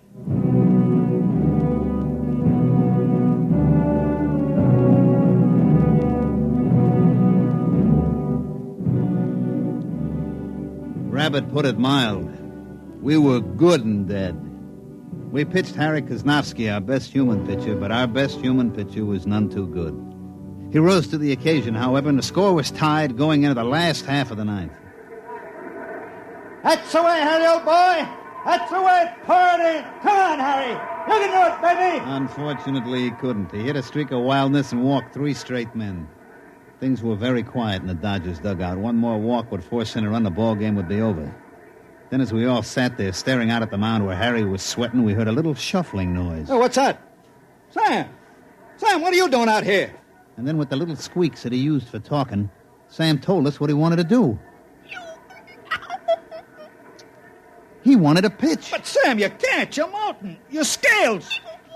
All right, Sam, all right. If that's the way you want it, you get out there. You pitcher that one batter. It's 2 out. You strike him out, it'll go to extra innings, and we'll win the ball game.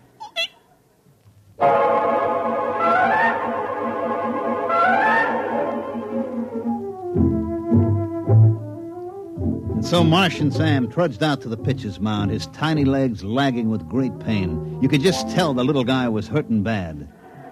Now pitching for Los Angeles, Martian Sam. We knew that Sam could do it now. We only had to face one batter and we'd get our chance again. Horse threw the ball out to him and Sam stood there, his eye on the end of his 32-foot arm, blinking with pain. All right, batter up. Let's get a batter in there. The umpire called for the batter and nobody came out of the Milwaukee dugout. Hey, come on, let's go. Hey, Kurtz, get a man up in there. What's the matter, Baldy? Let's get a batter in there. You're delaying the game. What do you mean I'm delaying the game? You get a batter up there. But I got a batter up there. What do you mean? There's nobody in the batter's box. Baldy, I got a contract here for you to read. What are you talking about? Yeah. Read it.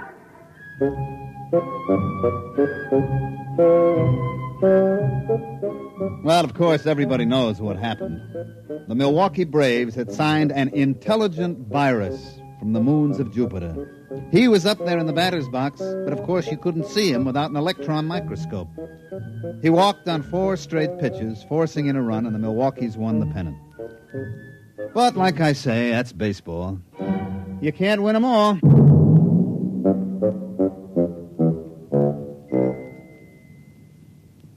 You have just heard X-1, presented by the National Broadcasting Company in cooperation with Galaxy Science Fiction Magazine, which this month features Time in the Round by Fritz Leiber, the story of a dictator who suffered more than any dictator in history.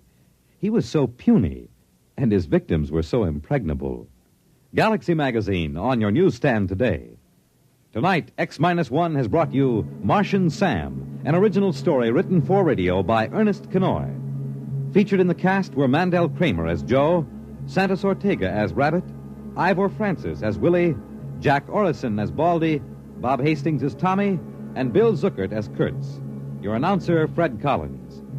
X-1 was directed by Daniel Sutter and is an NBC Radio Network production.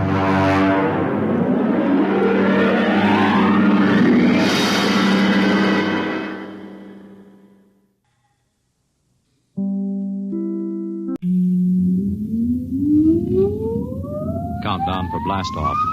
X-5, 4, 3, 2, X-1, fire.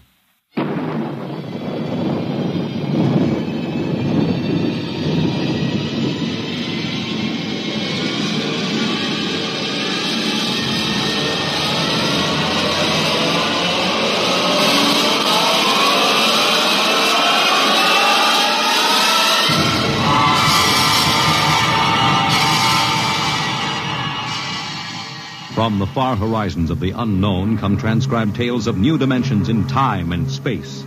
These are stories of the future, adventures in which you'll live in a million could-be years on 1,000 maybe worlds. The National Broadcasting Company, in cooperation with Street and Smith, publishers of astounding science fiction, presents X minus 1.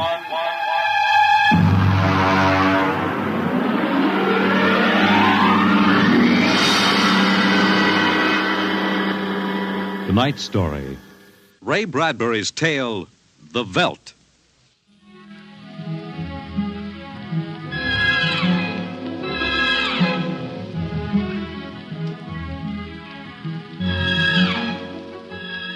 This is the office of Dr. David McLean, resident psychiatrist of the new Chicago Institute of Human Engineering. All right, Miss Carver, will you take this, please? To Charles S. Haworth, senior psychiatrist, New Chicago Institute of Human Engineering. The following constitutes my report on the case of George and Lydia Abbott, which we discussed by telephone. Subject George relates onset of symptoms to the purchase of a $60,000 soundproofed Happy Life home. Under narcosynthesis during initial interviews, subject described the experience in the following manner. Miss Carver, would you play back the sonic record of the initial interview? We'd always wanted one, and then we could afford it, so... Go on, Mr. Abbott. Tell me about the home. The home. Well, it was supposed to do everything, the agent told us. And it did, I guess. It clothed us, fed us, and rocked us to sleep, played and sang, and it was good to us. Very good, sure. Tell me about the nursery. The nursery? The nursery, ah. It was completely automatic? Completely automatic. There were crystalline walls that wavered from 2 to 3 dimensions. There were pseudo-textured floors that shifted from brick to dirt to waving grass. The nursery was the best, but then we wanted the best for the children. Doctor, I must be crazy. We have no children. What about Peter and Wendy? They're your children. Oh, no. We have no children, Doctor. We have no children. All right, Miss Carver. To continue. After 3 sessions, the subject was able to recall and accept the idea that he had 2 children. He described the first day. All right, Peter and Wendy. This is your nursery. What's so special about a nursery, Dad? Plenty. Just go in and see. Do we have to? You'll be surprised. Gee. Go ahead. I'm scared. I'm not. Hey, it's nice in here. It is? Come on in, Wendy. Boy, look at the pictures on the walls. They're real. They're almost real. You can change them any way you like, just by thinking about it. Go on in, dear. Well, all right, Mommy. Hey, Wendy, look what I can do with the pictures. That's the White Rabbit from Alice in Wonderland. Sure. I just thought about it, and there it was. Let me try. Peter, let me try. Well, go ahead. Just think. How about Wizard in Oz? I want to see Wizard in Oz. Well, dear, there we are. Oh, they like it, don't they? Why shouldn't they? All I have to do is think, and they've got whatever they want in 3 dimensions. Color, sound, and smell. Oh, it's nice that we can give them all the advantages. Sure. What else are we working for, huh? Well, what do you want to do this evening? Well, the Petersons asked us over for bridge, but if you... we don't have to worry about the kids. They'll be all right in the nursery. Come on, Lydia. We deserve a night out.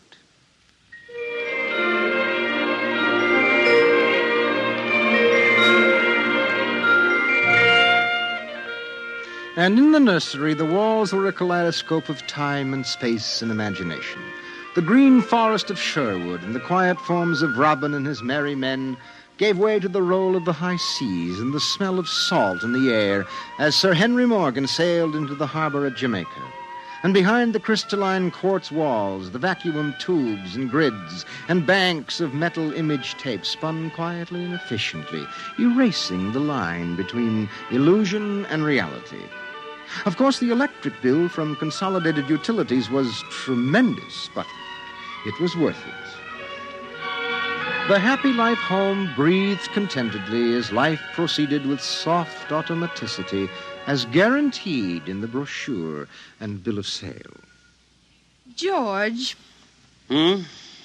George, I wish you'd look at the nursery. What's wrong with it? I don't know. I was in the nursery last week. It's perfectly all right. It's different now. What do you mean, different? I want you to come and see. Are the kids there? No. Madge Allen took them to a show along with her kids. That's why I want you to look at it now, before they get back. Oh, all right. But what you expect me to do, I don't know. I'm no mechanic. This isn't a question of a leaky faucet, George. All right, dear. I'm coming.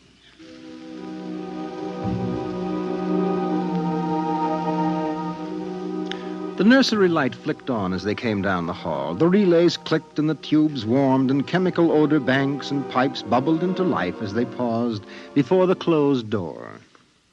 Go ahead, George. Open it.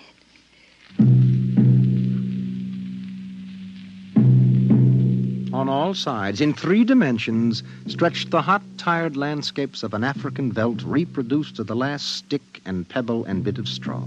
The ceiling above them became a sky with a hot yellow sun. A wind blew in from the baked veldtland. The hot straw smell of lion grass. The cool green smell of the hidden waterhole. The great rusty smell of animals.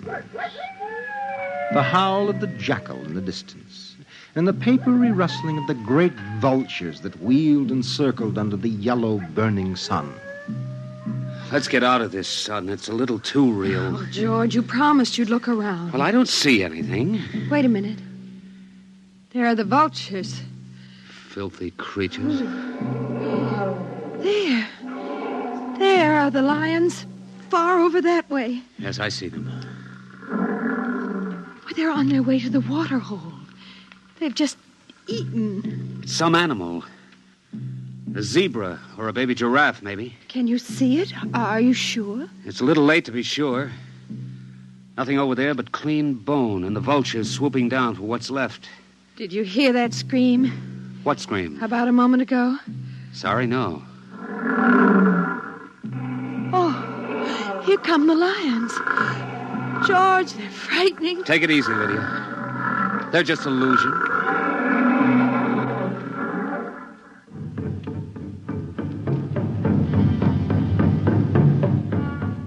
The lions were 15 feet away. So real, so startlingly real, you could feel the prickling fur on your hand, and your mouth was stuffed with the dusty upholstery smell of their heated pelts. And the yellow of them was in your eyes like the yellow of an exquisite tapestry.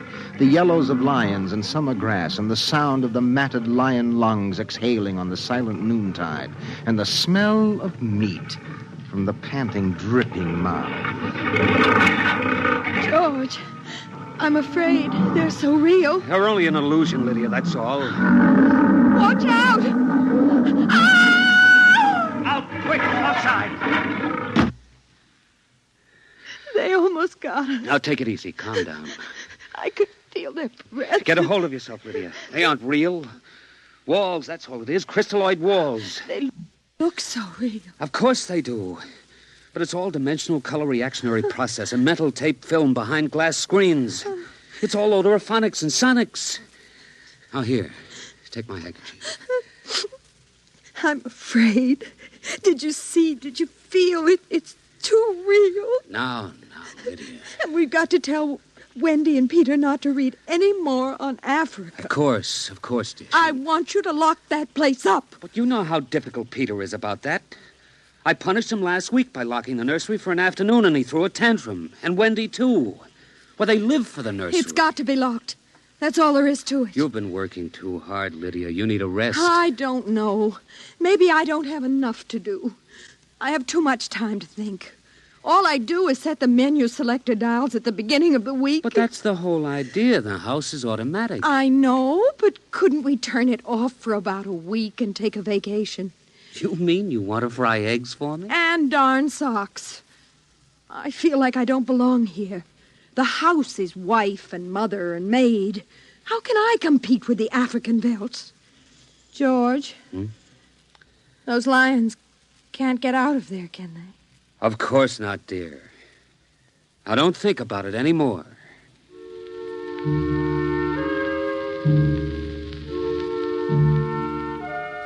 They ate alone. He sat idly watching the dining room table produce warm dishes of food from its mechanical interior. You forgot the ketchup. That's better. It wouldn't hurt to lock the children out of the nursery for a while. It was clear that they had been spending too much time in Africa. That sun, he could feel it on his neck still like a hot paw. And the lions and the smell of blood. Remarkable how the nursery caught the telepathic emanations of the children's minds and created a life to fulfill their desires. The children thought zebras, and there were zebras. Sun, sun. Giraffes, giraffes. Death and death. They were so young. But long before you knew what death was, you were wishing it on someone else. But this, the long, hot African veldt, the awful death in the jaws of a lion, and repeated again and again and again. The children came home dutifully at 8:30. Hi, Mom. Hi, Pop. Hello, darlings. Do you want something to eat, dear? We're just having dessert. We're full of strawberry ice cream. And hot dogs. We'll just sit and watch. Sure. Peter, tell us about the nursery. The nursery? All about Africa and everything. I don't understand. Well, your mother and I were just traveling through Africa with rod and reel. There's no Africa in the nursery. Oh, come now, Peter. We know better. I don't remember any Africa. Do you, Wen? Go run and see, huh? Sure. I'll be right back. Wendy, come back here. Wendy! Oh, she'll be right back, Pop. She doesn't have to. I've seen it. Come on. Sure, Pop, but Wendy'll tell us. Open the door. See, Daddy? It's not Africa. It's Florida. Like in Bambi. There go the deer. See? It isn't Africa. I see it isn't. Go to bed. But it isn't 9 o'clock. You heard me. Go to bed. Okay. Good night, Mom. Good night, Pop. Good night. Good night, dear. I'll be right in. Wait a minute, Lydia.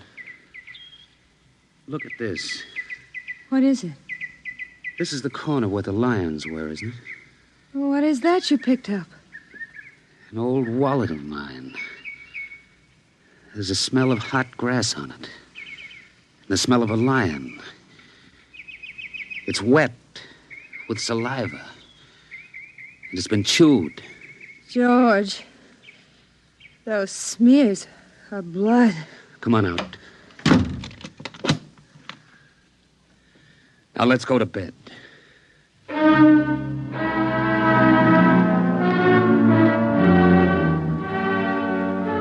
But in the middle of the night, he was still awake, and he knew his wife was awake. George, how did your wallet get in the nursery? I don't know. Wendy must have changed the walls from the African veldt. I'm going to keep it locked. Maybe it isn't good for the children. My father used to say children are like carpets. They should be stepped on occasionally. We've never lifted a hand. They're spoiled and we're spoiled. I think I'll have Dr. McLean come tomorrow morning and have a look at Africa.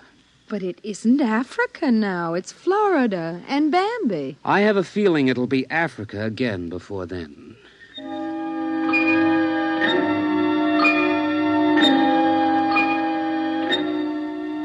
Although their automatic somno beds tried very hard, the two adults could not be rocked to sleep for another hour. A smell of cats was in the night air. And in the morning, the stove cooked French toast, and the dining room table poured the syrup and melted butter. Pop, Yes? you aren't going to lock up the nursery for good, are you? That all depends. On what? On you and your sister. We feel you should have some variety, dear. I wouldn't want the nursery locked up ever. Well, as a matter of fact, we're thinking of turning the whole house off for about a month. Sort of camping out. Be fun for a change. Now, don't you think so, Wendy? No, it'd be awful. I don't want to do anything but look and listen and smell. What else is there to do? Oh, all right. Go play in Africa. Are you going to shut off the house soon? We're considering it. I don't think you better consider it any more, Pop. I won't have any threats from you, son. Okay, Pop. Come on, Wendy. Let's get back.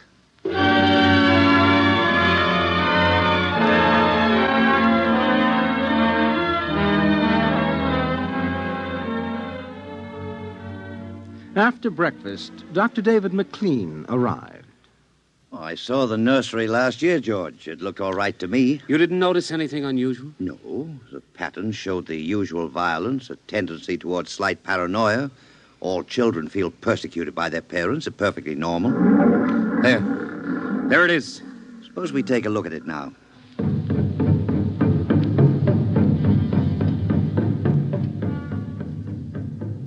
They entered without knocking and sent the children out. The screams had faded and the lions were feeding quietly under the trees. I wish I could see what they're eating. How long has this been going on? A little over a month.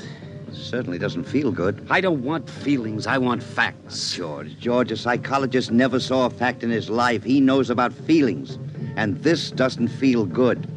Now, my advice to you is to have the whole room torn down and your children brought to me every day for the next year for treatment. Is it that bad? I'm afraid so. You know, that's why the nursery was developed originally, to let us examine the patterns left on the wall by a child's mind. But what is it? What's wrong with Peter and Wendy? It's hard to say. I haven't punished them more than average. Oh, I took away a few gadgets. Last week, I locked the nursery to show I meant business. You've let this room replace you and your wife in your children's affections. This room is their real father and mother, and now you come along and want to shut it. Well, you can feel the hatred coming out of that sky.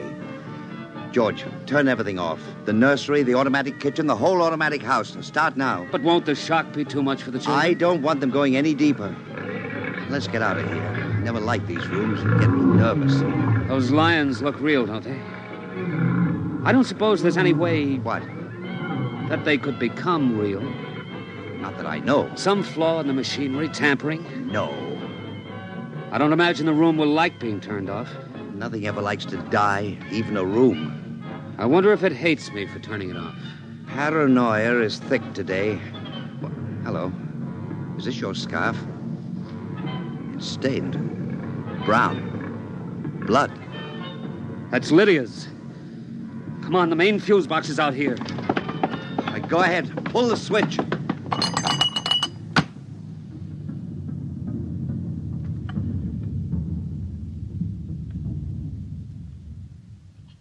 Yeah.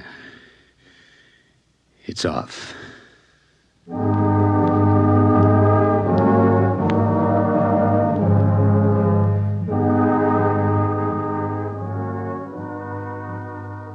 The two children were in hysterics. They screamed and kicked and threw things. They yelled and sobbed and swore and jumped on the furniture, weeping. It's off and it stays off. The whole house dies as of now. He marched around the house, cutting switches and pulling fuses. Don't let them do it. Don't let Pop kill everything. I hate you. I hate you. Insults won't get you anywhere. I wish you were dead. We were for a long while. Now we're going to start really living. Instead of being handled and massaged, we're going to live. Once more, Daddy. Just once more. One more minute of the nursery, that's all. Just one more minute. Oh, George, it can't hurt, really. Oh, all right. Only shut up. 1 minute, and that's the end. Forever. Gee, thanks, Pop. Thanks. And then we're going on a vacation. Dr. McLean is coming in half an hour to help us out. Lydia, turn on the nursery for just a minute. Oh, boy. Come on, Wendy. Come on. Thanks, Daddy. Thanks a lot. Just 1 minute, remember? Now, where'd I put those suitcases? Lydia! Don't shout, George. I'm right here. Did you leave them alone in the nursery? Well, I've got to get ready, George. Well, I guess we'd better get them out of there before they get involved with those beasts again. Pop! Pop, come here! Daddy! Mommy! Come on, quick! Wendy! Peter! What's the matter? Hurry up! Open the nursery.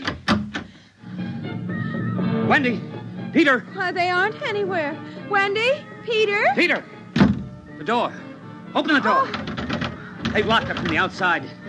Peter! Peter! Wendy! Peter! Open the door, dear! Let us out, Peter!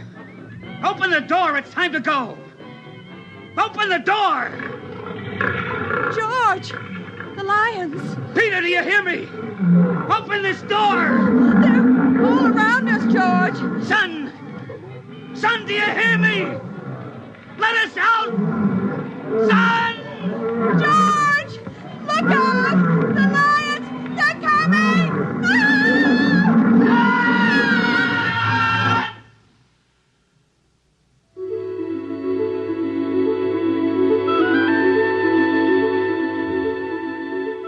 When Dr. David McLean came, half hour later, he found the two children in the nursery sitting in the center of the open glade eating a picnic lunch.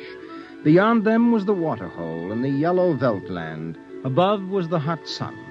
At a distance, Dr. McLean saw the lions fighting and clawing and then settling down to feed in silence under the shady trees.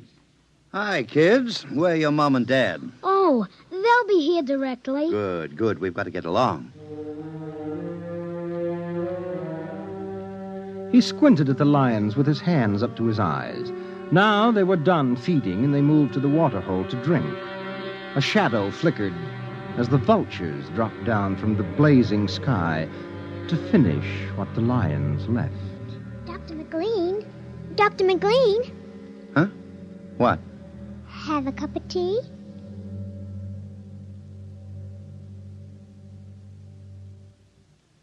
Which concludes my report to date. There were no lions, of course. Not in a physical sense. Lydia and George were devoured, however, almost as surely as if there had been lions. Their personalities were devoured by the mechanistic marvels which had usurped their role as parents. All four members of the family are under intensive therapy now and are doing as well as can be expected. Send that by telerope, Miss Carver. Oh, and would you ask George Abbott to step inside? I'm ready for him now. You have just heard X-1, presented by the National Broadcasting Company in cooperation with Street and Smith, publishers of astounding science fiction. Tonight, by transcription, X-1 has brought you The Veldt, written by Ray Bradbury and adapted for radio by Ernest Kenoy. Featured in the cast were Mary Patton, Bill Quinn, David Pfeffer, Beverly Lunsford, Charles Penman, and John Larkin. Your announcer, Fred Collins. X-1 was directed by Dan Sutter and is an NBC Radio Network production.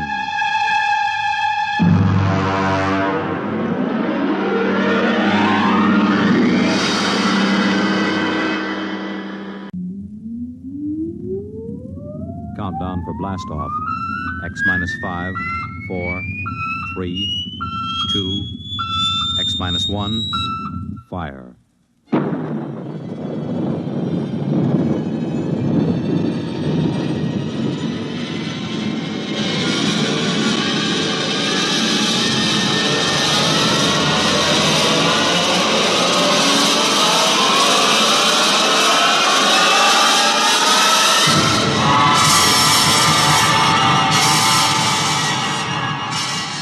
From the far horizons of the unknown come transcribed tales of new dimensions in time and space.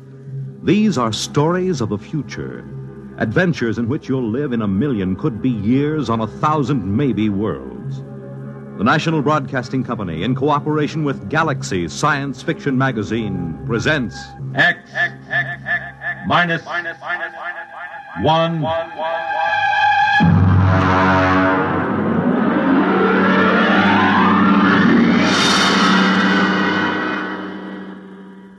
Tonight, The Lungamina by Gordon R. Dixon.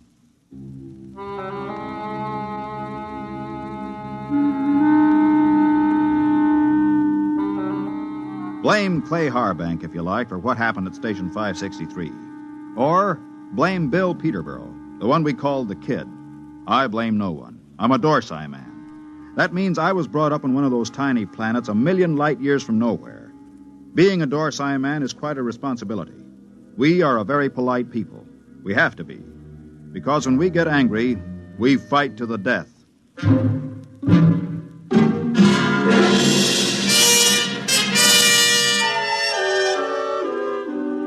It all began that evening that Clay Harbank began reminiscing about his home planet, Lulungamina.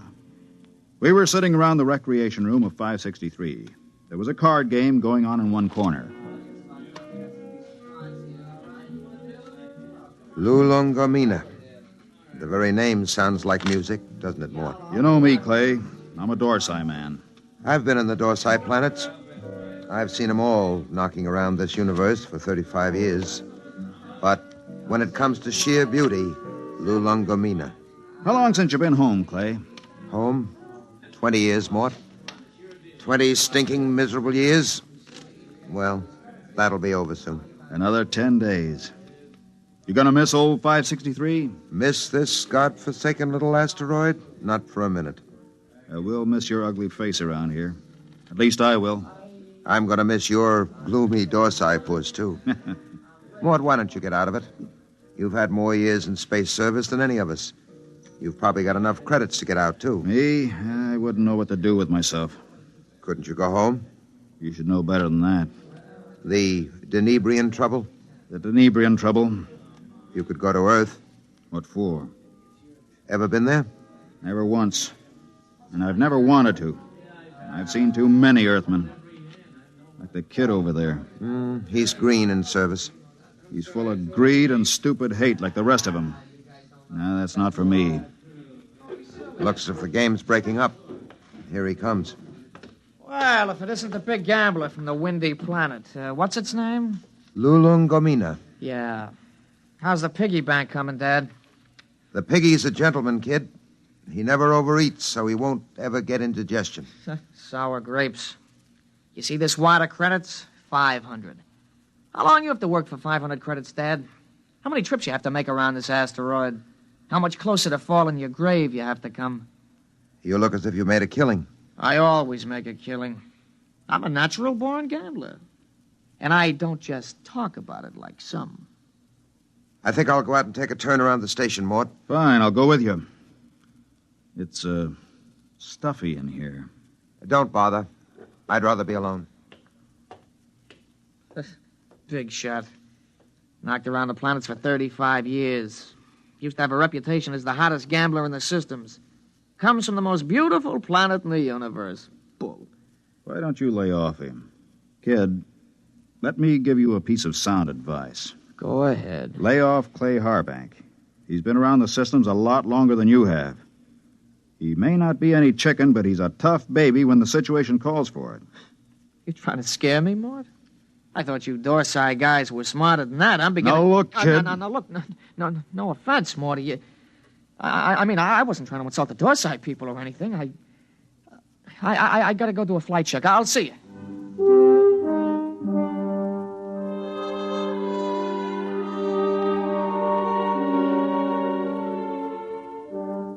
We were in bad shape.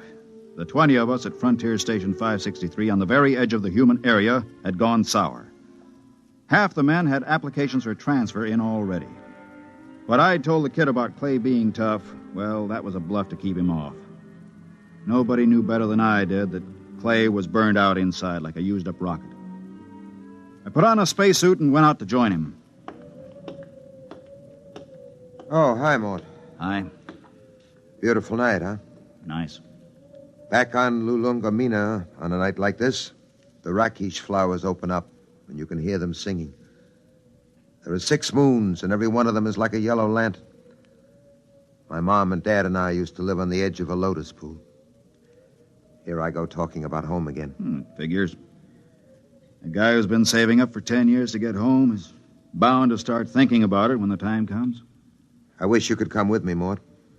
Clay, tell me something. Yes? Do you ever get the urge to gamble again? Do I get the urge to gamble? Mort, you ever watch a man who's been on PON for a while? When he's broken the habit, you can't get him near the stuff. He despises it. And yet, The same man is liable to go back on with no provocation. Well, that's the way it is when you've gambled all your life. I figured. Maybe that's why I keep talking about home. Every time I hear the kid flipping those cards in the recreation room, I start talking about home. Have you noticed? I've noticed. But this time I'm going to make it, Mort. I tried 3 times before. This time I've got the dough, and I know I'm going to make it. I think you will, Clay. You know what did it? No. Lulongomina.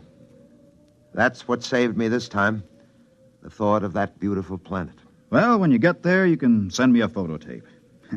At the rate we get visitors, it should reach me in 5 or 6 years. You'll be out by then. You'll be home. I'll never go home, Clay. Never. Well... That's Red 4. Screens must have picked up a ship in the galaxy. Maybe we'll get a visit. Keep us from going loco anyway. Coming in?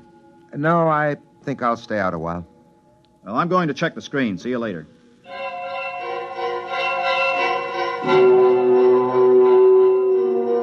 Red 4 meant simply that a ship was entering the galaxy. The chances of it touching down on 563 were pretty remote, unless it happened to need a clearance for Earth or Mars. The screen was black by the time I got there, but the kid was filing a report. Oh, hiya, Mort. Hey, what's a Hixabrod like? Why? We're having one for a visitor. You don't say. I just came in over the receiver. What'll he be like? A Hixabrod? Stiff as a poker, proud as Lucifer, honest as sunlight, and tight as a camel on his way through the eye of a needle. What do they look like? Oh, they're kind of humanoid, but they have a deadpan face that never changes, like a mask. Well, they're a little scary, I hear. Oh, that's the green skin and the scales. Also, they run about 8 feet tall. I wouldn't tangle with one if I were you. Back on Denebria once, I saw a Hixabrod rip a man to ribbons with its claws. Why? The man made the mistake of insulting Hixa. That's one of the twin planets they come from. Pretty touchy, aren't they? Not really. They're a very level-headed race. You know the Hixabrod reputation, don't you? No, you didn't hear much about them on Earth. Well, they're the first and only mercenary political arbitrators in the known universe. A Hixabrod can be hired, but he's absolutely incapable of being influenced or bribed. He tells the cold truth and nothing but the cold truth. And, brother, when a Hixabrod tells you the truth, it's plenty cold. It really lets you have it, huh? They're a small race and very much in demand. If some kind of political dispute comes up from planetary to inter-alien, both sides hire a Hixabrod to represent them. That way they know the other side is being completely honest. Oh, that's very interesting, you know. Very interesting.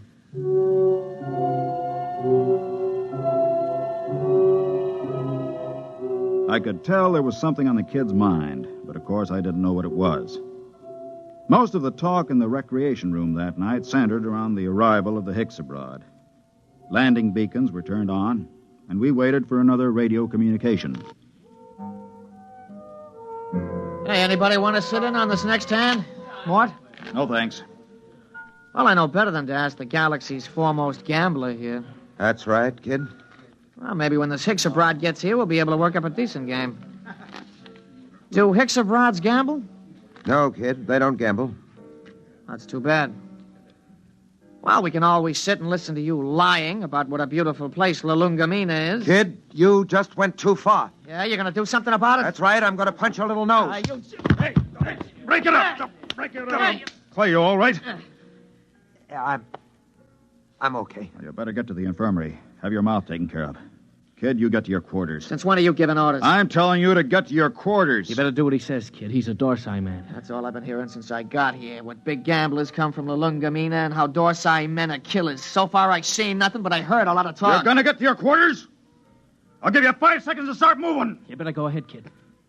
Okay, Mort. I'm letting you bluff me out of the game this time. Just remember, there's going to be other games. Next time, I won't be bluffed.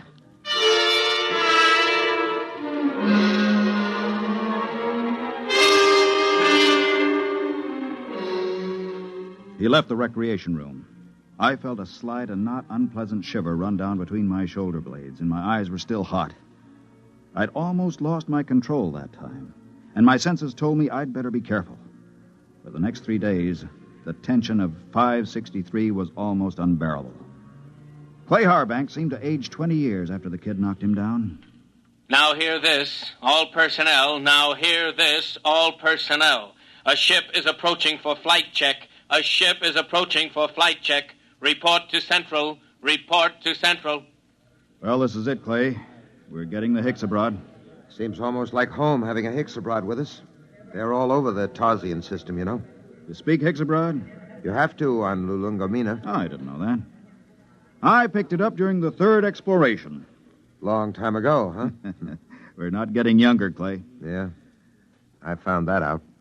Don't take it so big. He's just a punk kid. Sure. And I'm just a dumb old man. Forget it. That's touchdown. You ought to be here in a minute. Well, that does it. He's down.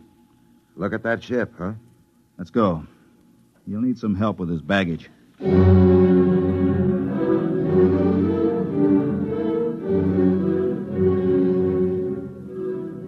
The ship was a silvery one-man job, the kind that have taken the Hicks abroad all over the universe.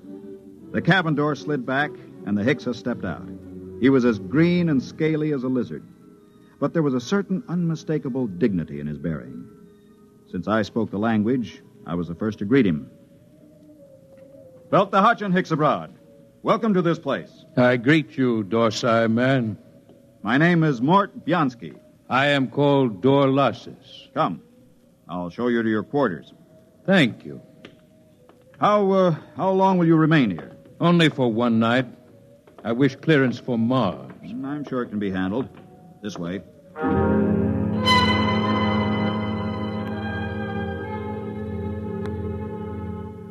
I wondered how he knew I was a Dorsai man. And then it seemed obvious. My broken nose, the scars, the lined face. Nobody could mistake a human from the Dorsai planets. Still, it scared me a little. I kept wondering if he had anything to do with interplanetary police. I tried to put it out of my mind. It was no use.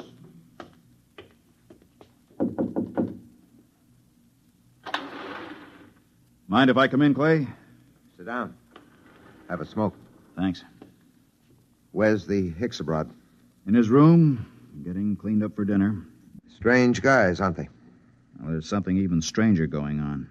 What's that? The kid's in there with him. With the Hicks? Mm-hmm. What do you suppose they're talking about? I don't know. I wish I did.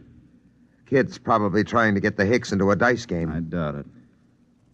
What's on your mind, Mort? Clay, you've been around. Are there any Hicks abroads in interplanetary police? A few. Why? I don't know. I just had a feeling, you know. You're dreaming up bogeymen. Maybe. Besides, you're not in any trouble outside the Dorsai system. I killed a human, Clay. Not deliberately? In a rage. Happens all the time on Dorsai, doesn't it? Not to an officer of Intergalactic. Besides, that was 25 years ago. There's no statute of limitations in the systems. Nobody knows but me, right? You don't have to be clairvoyant to wonder why a man hasn't been back to his home planet for 25 years. You, think the kid... I don't know. He's got no love for me. Still, he doesn't know anything. How would he know this Hicks abroad is an agent, if he is? Couldn't say. Where are you going? Well, I think I'll take a look at that message the kid filed. The one we got when we first picked up the Hicks abroad on the screens. Let me know what you find, if anything.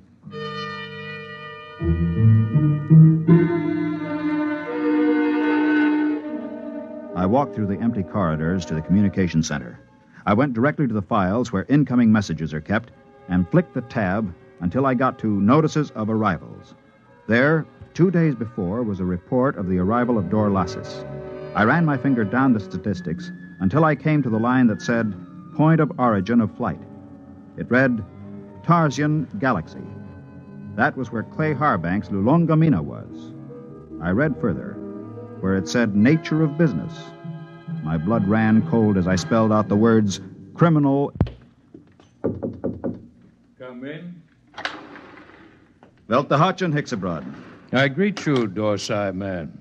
Is there anything you require? Nothing, thank you.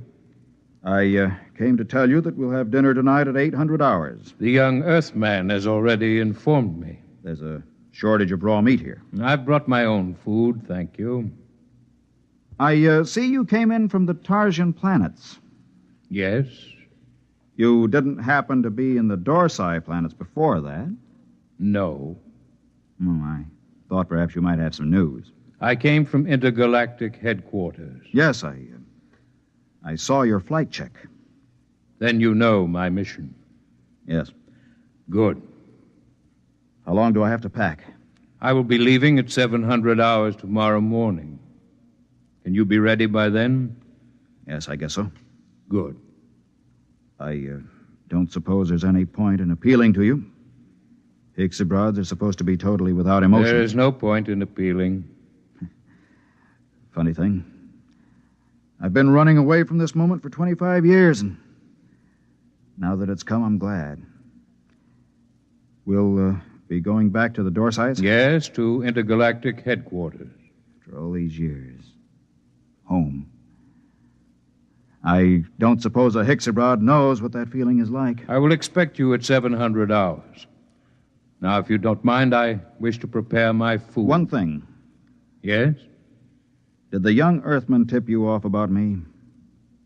No. Funny. I could have sworn it was him.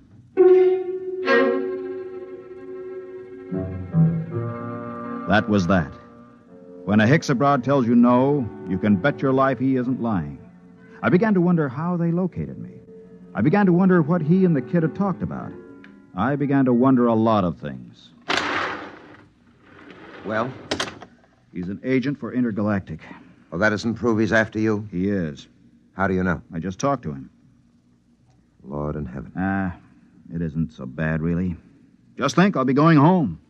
I'm going to kill that kid. Clay. I'm going to kill him. Clay, listen to me. The kid didn't turn me in. You said... I said he was talking to the Hicks. I just asked him, and the Hicks told me it wasn't the kid. They don't lie. So don't go blowing off. It's going to be hard. 10 days. It doesn't have to be 10 days. What do you mean? How many credits do you need to buy your way out? Another 500. Next payday. Don't wait. Don't wait? I have over 900 credits. I'll turn them over to you. Mort. Listen, I don't need them. You can pay off tomorrow and fly as far as the Tarsian chain with me and the Hicks. It's a very nice thing, Mort. Will you do it? I'll think about it. Let you know after dinner.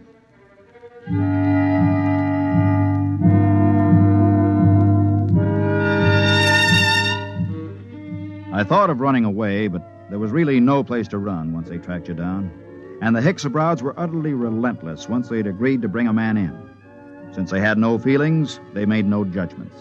They were absolutely certain that a man would get a fair trial.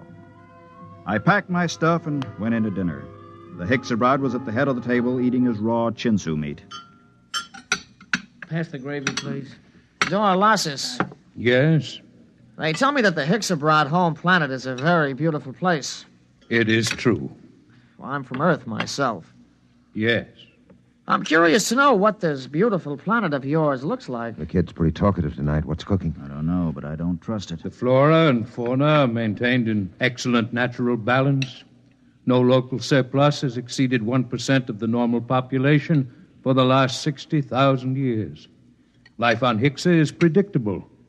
The weather is controlled within the greatest limits of feasibility. The symmetry of the landscape is without parallel in the universe. Very pretty picture. Very attractive home world. But I regret to inform you, Dorlasis, that I've been given to understand that it pales into insignificance when compared with another beauty spot in our universe. Your Earth? I wish I could say yes. No. This place is so wonderful, I doubt if an Earthman like me could get in. In fact, I've never seen it. But I've been hearing about it for some months now. And either it's the most wonderful place in the universe, or the man who's been telling me about it is a rotten liar. Get your gun, kid. Get your gun. Why guns? You call me a liar. Why use guns when it's possible to prove the thing one way or another with complete certainty? For months now, you've been telling me two things. One, that you used to be a gambler. 2, your precious Lulungamina is the most wonderful place in the universe. The question is either statement true? They're both true. You'll back them up? With my life. I'm not asking you to back them with your life. Just back them with that nice little hoard you've been accumulating all these years. Clay, don't. Well, you said you were a gambler. Bet with me and prove it. Suppose I do. How do we prove my statement about Lulungomina? It's easy. We have with us at this table a Hexabrod. In a conversation with him, I found out that he's just visited every planet in the Tarsian chain. Now, as everyone knows, a Hexabrod never lies. Do you think you could judge this point, Dorlasis? The point can be judged. Well, gambler? Clay, it's a trick. Don't bet. How much will you bet, kid? All I got. The equivalent of 10 years' pay. Well? You're on. Dorlasis, okay if I question you? Proceed. You've been to the planet in the Tarsian chain, which this man calls his home? I must ascertain the position of the planet. The 4th planet. Ah, yes. The one with 6 moons. That's it. I've been there recently. As you well know, since we spoke of it only this afternoon. We did speak of it, that's true. Now, will you tell me, you know the planet? Yes. You know its geography? I do not repeat myself. Is it a large planet? No. Is it a rich planet? No. Was there not a rain of radioactive fallout from an explosion of a nearby star only 5 months ago? There was. Did it not destroy every piece of vegetation and leave this planet a gutted, smoking ruins, charred and ugly? It did. Well, gambler? You haven't asked him the main question yet, kid. Would you like to ask him? All right. Hexabrod, the question to be judged is this. Is Lulungomina the most beautiful and the most wonderful place in the universe? Yes. It is. What? Well, kid? It's a trick. It's a rotten trick. I don't believe it. The Hexes... The eyes of the Hexabrod were narrow and baleful as he pushed back his chair. You could almost feel them burning as he dragged his scaly feet over toward the kid. He stopped about 6 inches from the kid and held both his hands up, palms near the kid's eyes. There was a clicking sound, and we watched 11 sets of gleaming razor-like claws shoot up from the tips of the Hexabrod's fingers. Their points were almost against the kid's eyes. Look at my hands, Earthman. Are they not clean? Yes. Do you doubt that I have told the truth? No. Then there is nothing further to discuss. I bow to you, gentlemen. I thank you for your hospitality. You will excuse me.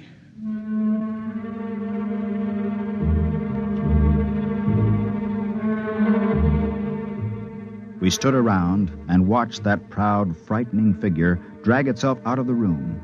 The kid was trembling like a leaf as he drew a bank draft for 10 years' pay and handed it to Clay Harbank. The next morning, Clay and I boarded the Hexabrod ship, and 4 days later, we touched down at the outer planet of the Tarsian chain. Well, this is where I get off, Mort. I don't know what to say, really. I guess you know how I feel. Think I do, Clay? Let's just say so long. There will be no need for goodbyes. What? Both of you are leaving the ship here. But I thought I intend to return to intergalactic headquarters empty-handed. Empty-handed? But they'll question you. What will you tell them? The truth, of course. But you have told me nothing. But I assumed... I am not interested in your assumption. You asked me my mission. I told you it was a criminal investigation. You said you assumed you would go back with me, and I told you when my ship was departing. There is nothing more to be said. But surely you know Mort, don't say anything. The Hexabrod deals only with facts, what is absolutely known. They're the most literal beings in the universe. Let it go at that. Goodbye, gentlemen. I am grateful for the pleasure of your company.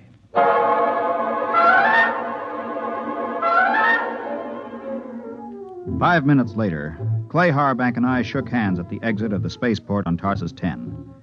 But before we parted, there was one thing I had to know. Clay, one thing before you go. Yes? How did you know the Hexabrod would lie about Lulungamina? He didn't lie, Mort. The Hexabrod never lies. But Lulungamina... Mort, let me tell you something. Lulungomina is a word in use throughout the Tarsian planets. Actually, it's a Hexabrod word. It means home. All I did was ask the Hexabrod if home was beautiful. He simply said yes. And a Hexabrod, as everybody knows, doesn't lie.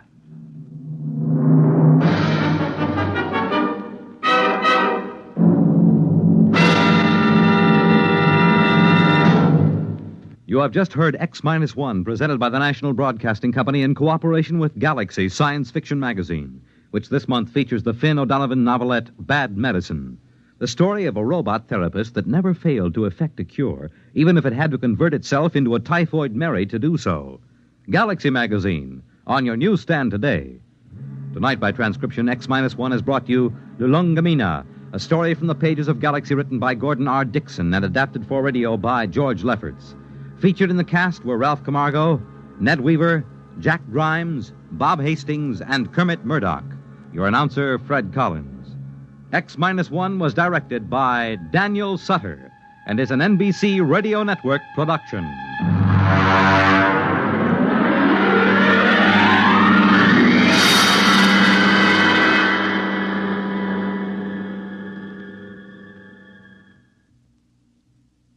X-1 came to you from our Radio City studios in New York. Next week, listen to Project Mastodon, Clifford Seamock's story on X-1. Follow the news with Chet Huntley tonight on the NBC Radio Network.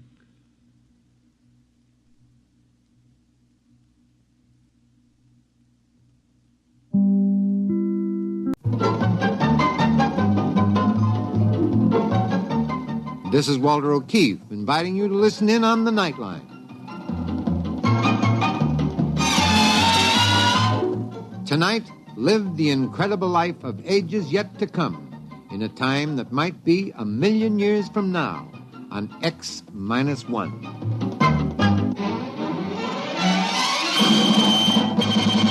Now, an incredible story of the world beyond. Countdown for blastoff.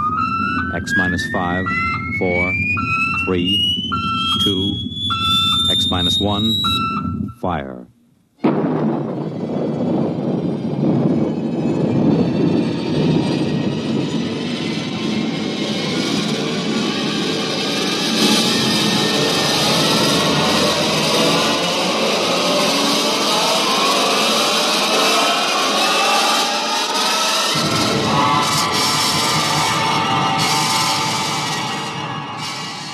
From the far horizons of the unknown come tales of new dimensions in time and space. These are stories of the future, adventures in which you'll live in 1,000,000, could be years on 1,000 maybe worlds. The National Broadcasting Company, in cooperation with Galaxy Science Fiction Magazine, presents X-1.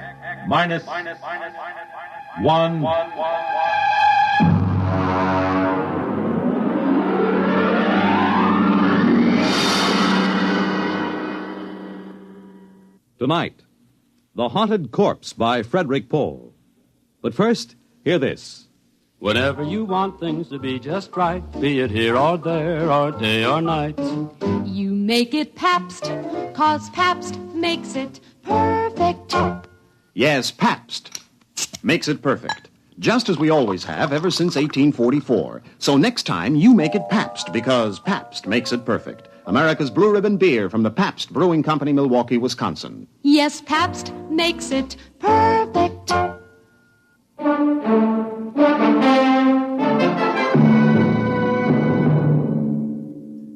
Now, X-1 and the story of The Haunted Corpse. We moved in at 0800. That's pretty good time, considering that Van Pelt turned up at the Pentagon on Thursday, and it took him till Monday morning to go in and see the general. By Tuesday, I had a task force of 135 men bivouacked around the old man's place. Corporal McCabe, my orderly, reported mission accomplished. Well, Colonel, there's a whole company dug in down the road right yonder, and Wins is all set up right here like you done ordered. We got a covey of them recon cars from the cavalry roaming like a passel of June bugs quartering a handkerchief.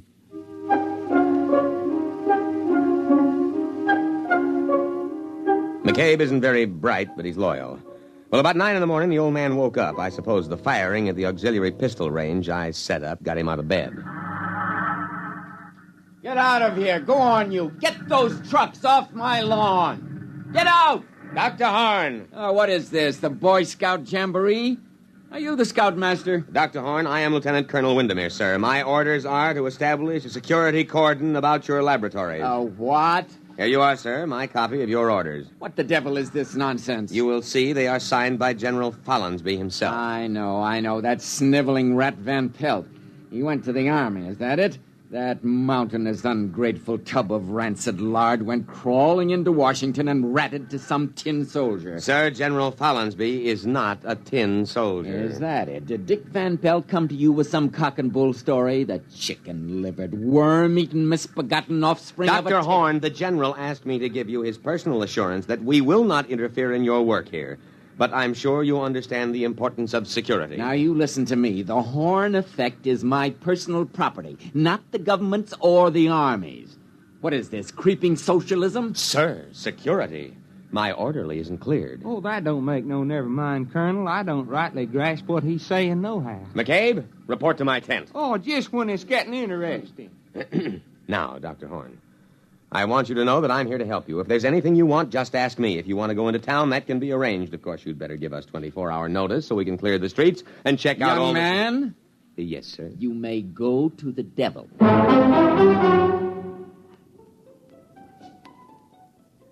Of course, he went in to call the Pentagon and protest. He had a lot of spirit for an old civilian of about 75. Hello? This is Dr. Eric Horn. I want to protest an invasion of my privacy. Of course, Dr. Horn, I understand. There's an officious young Cub Scout out at my place making a pest of himself. A lieutenant something. Lieutenant Colonel Windermere. But I called Washington. Yes, sir, but our intercept monitor put the call through to me. We'll take care of any outside calls you wish to make. Of all the insufferable...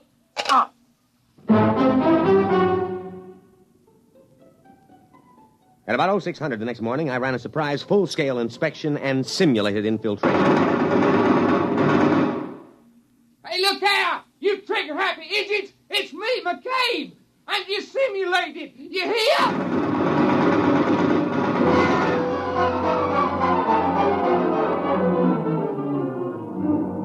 Fortunately, he was only grazed. The wire-stringing detail worked all night, and we had surrounded the old Victorian house with triple-strand electrified barbed wire with guard towers every 50 feet. At 1400, I paid a call on Dr. Horn. What are you doing here? Good afternoon, Dr. Horn. I came in for your report. My what? Your daily progress report. It's in my orders. Paragraph 8. Just carry on, sir. Corporal McCabe will take your words down. Oh, his clearance came through last night. You have a method for electronically killing a man without touching him. Killing, Lieutenant? Will you tell me what in the sweet name of heaven did I say that gave you that particularly stupid notion? But I understand. You think this is a weapon. Of course, sir. Of course. My machine renders humans into corpses. A chipped flint will also do that. Look, you simpleton, don't you realize what my machine can do? It can separate that something which, added to a body, produces a man. A subtracted leaves a corpse. I can separate the two things without destroying them. You understand that I can take the ghost of life out of a body and keep it unharmed. Try to understand that, you pig-headed, mule-eared, rabbit-faced...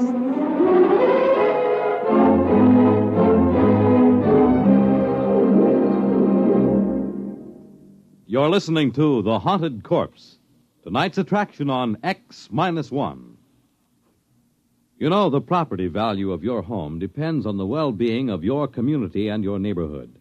On things like good lighting for your streets, accessible parks and playgrounds, and cleaning up slums. And what others are doing, you can do.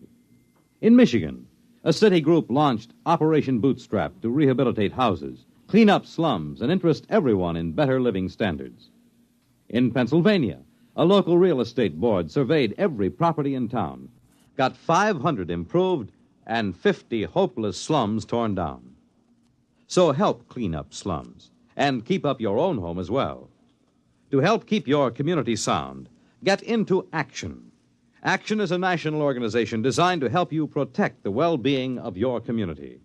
For free information on your particular problem, write to Action, Box 20, Radio City Station, New York 20, New York.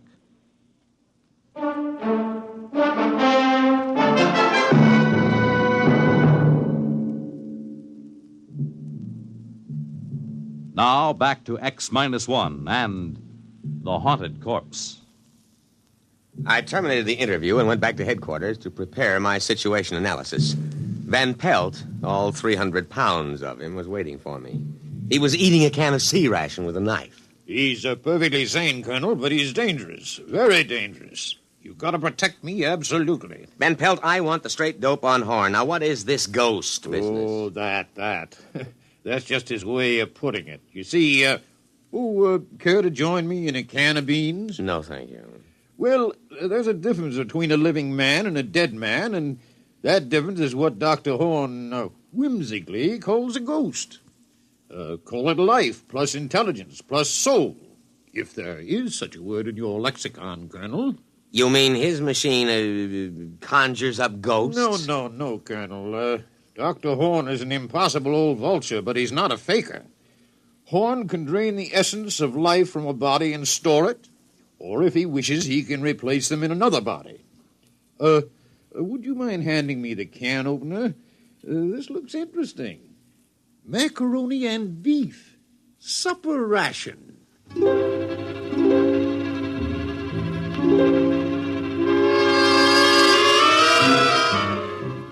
Well, so he had a machine that could take a mind out of one body and put it in another body.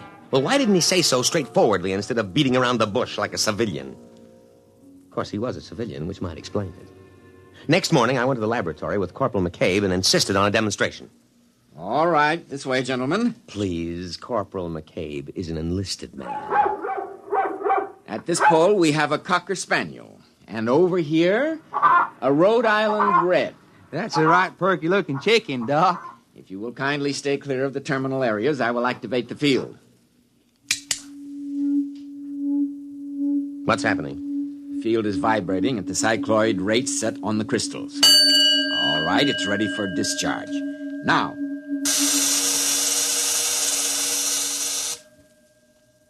Well? Watch. Here, Rover. Here, boy. Here, boy. Hey, that ain't no hound. That's the chicken. I know. Here, Rover. Well, I'll be pickled for an eel. That little old chicken is trying to wag its tail. And over here... Here, chick, chick, chick, chick, chick, chick, chicky. Here, chick, chick, chick, chick, chick, chick. Well, doggone. I never did see the like of that. A flop-eared, honest-to-Pete dog trying to peck corn.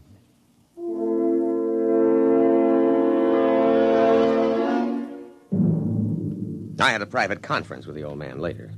Under Section K of my security regulations, I moved on my own initiative. Well, Lieutenant? Lieutenant Colonel, there is a slight difference. Well? Now, can you do this with people? Indeed I can. But the silly laws covering these things, they won't let me. I've tried. Imagine a simple exchange. A man dying of terminal cancer and a feeble-minded youth. Put the sound mind into the sound body and let the decayed parts rot together. But will they let me? No. You've never tried the machine on people? No. But you're here, a military man, Very brave. All I need is a volunteer. That coward Van Pelt refused. That's why he sneaked off to you. But a brave soldier like you... Negative, sir. Negative. But, Lieutenant... Negative, sir. And besides, I am not a lieutenant. I'm a field-grade officer. I don't believe you appreciate the investment the service has made in my training. However, if you need volunteers, the Army has a way of obtaining volunteers, sir. We'll see what we can do.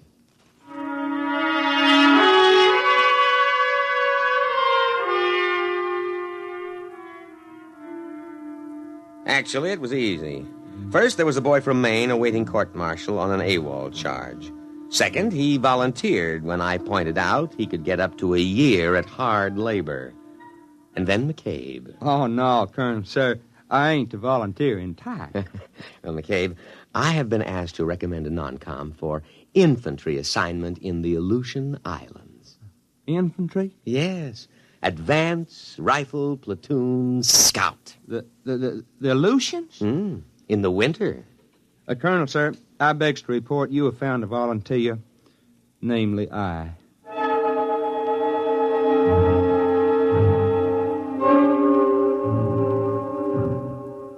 Dr. Horn had arranged the terminus of the machine poles to be tapped into metal helmets which were adjusted on the heads of the two men. This here reminds me of playing left tackle. Ready, Lieutenant? Ready. But, Colonel, sir, maybe I better not try this. Well, I mean, I cancel my GI insurance. The Aleutians? Yes, sir, Colonel, sir. Well, goodbye.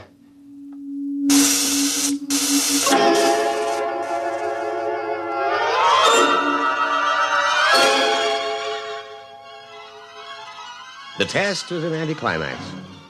It worked. McCabe, that is, McCabe's body, reported himself as Private Ethan Coffin in a broad down-east dialect. I had Horn switch them back, and then I went back to my tent and put through a call. Crash priority. General Fallon's be on a scrambler circuit, Colonel, sir. All right. Now leave, McCabe. This is top secret. They don't never tell me nothing. I swear it's worse than grade school. Now, General... Colonel! Colonel! Van Pelt, what's the idea of barging in? I'm making a top secret You call. didn't let Horn make his test. You didn't... Now, out, Van Pelt, out. But that's all he's been waiting for. You gotta listen to me. McCabe! Colonel! Escort Mr. Van Pelt out.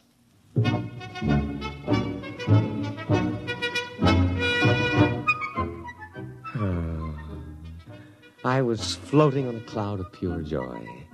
I could see my eagles within my grasp. Maybe even a full star. I told the general my plan. Are you still there, sir? Oh, well, you see, we use the device for intelligence. Suppose someone way up top in their government should visit the United States. We switch him, put our own man in his body, you see? Or in wartime, take a few prisoners and put our men inside their bodies. Yes, sir. Yes, sir, I can be available for a staff meeting at 0900. Yes, sir. General Windermere. Lieutenant General Windermere. Oh, why not? General of the Armies. Colonel, sir. Oh. What is it, McCabe? That Mr. Van Pelt. Listen, McCabe, next time I'm on the top secret scrambler to the Pentagon, don't you dare let anybody into the command tent. No, sir, Colonel, sir. But this here Van Pelt... I don't want to hear about him. Now let him cool his heels a while. Well, he ain't. That is, he left. Good. But he carried on something frightful. He kept saying Mr. Horn wanted to live forever. What? Screwy, ain't it? That's what he said. He said all Horn was waiting on was to make a test on human being. He said that he's going to grab the first man he runs into and steal his body. I think he is drunk or something. McCabe, call a condition red alert. Well, what for? Don't argue. Oh, never mind. You go up to the laboratory and take Dr. Horn into custody. I'll give the alert. Now move.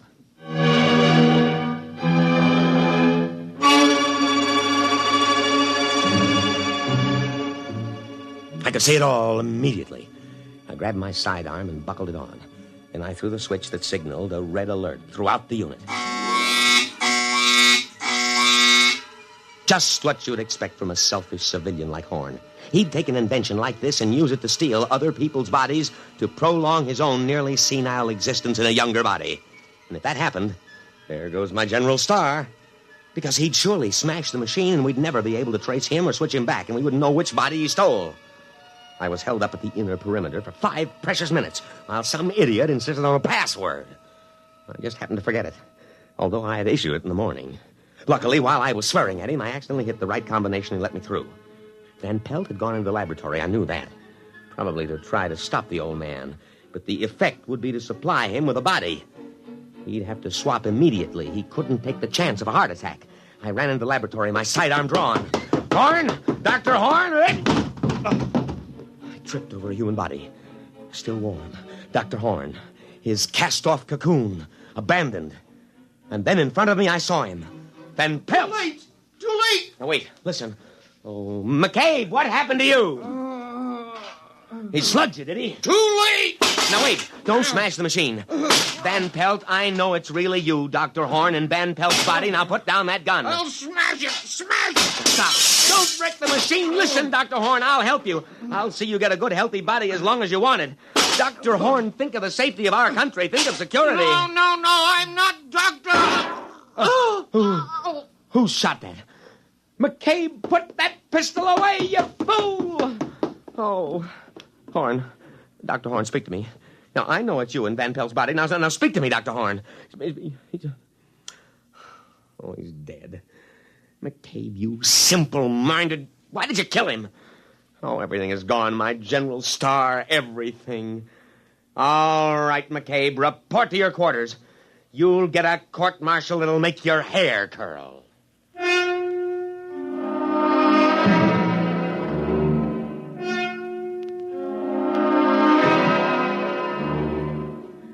I sat there in the wrecked laboratory, and I almost cried. Everything gone, the machine, the brilliant mind that knew its secret. I looked at the corpse of Van Pelt that held the mind of Dr. Horn before that idiot McCabe had put a bullet through the brain and killed both. I could almost feel cheerful as I thought of the court-martial to come. It was at that moment that Sergeant O'Hare came in to tell me that McCabe wanted me on the telephone. I picked it up and waited to hear the miserable rat crawl and plead for mercy. Colonel, sir, this here's Corporal McCabe. McCabe, there is no use pleading for mercy. I trust you have managed to find your quarters. You're under arrest. That's what I thought. I don't think I'll stay for the court-martial, Lieutenant. They bore me. McCabe, but the voice. Dr. Horn. Precisely, Lieutenant, precisely. Goodbye now. If a body meet a body coming through the... Goodbye, Lieutenant. Thanks for the body.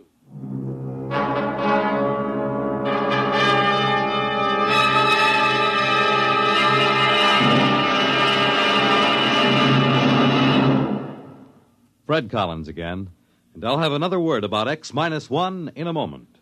Have you ever asked yourself what this country's most important natural resource is? I'm Dorothy Olson, NBC Bandstand singing schoolteacher. Our most important resource? Well, you might consider it our mineral deposits, or our tremendous sources of water power, or maybe our great forests. Well, these are all very important natural resources, but there's one resource that's more important than all these combined. Our children. Don't neglect them or their educational facilities. Poor schools breed inadequate citizens for tomorrow. And another thing, keep your youngsters in tip-top shape so that they won't miss important school days. Dress them against the weather so they won't catch needless winter colds. Check their wardrobe as they go back to school this fall to be sure that they have plenty of the right kind of clothing.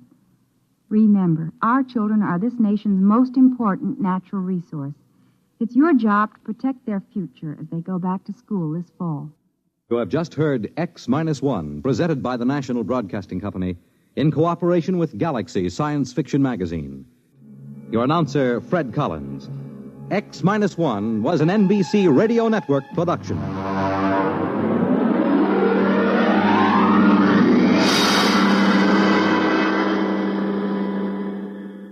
There's excitement in the air at night, and Nightline brings it to you. Hear Nightline with Walter O'Keefe, next on most of these NBC stations.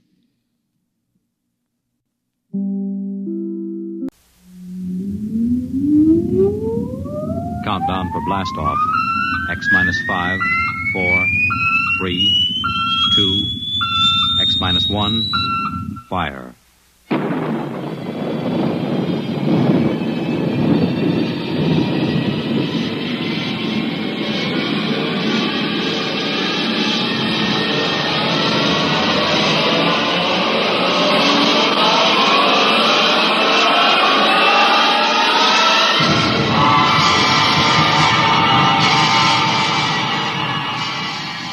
From the far horizons of the unknown come transcribed tales of new dimensions in time and space. These are stories of the future, adventures in which you'll live in a million could-be years on 1,000 maybe worlds. The National Broadcasting Company, in cooperation with Street and Smith, publishers of astounding science fiction, presents X-1.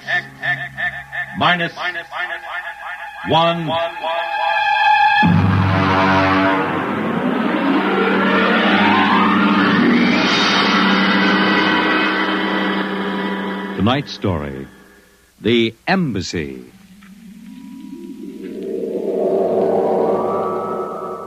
Out of the infinitude of stars and planets in the solar system and other systems in the universe, It is almost mathematically certain that other forms of life exist on other worlds.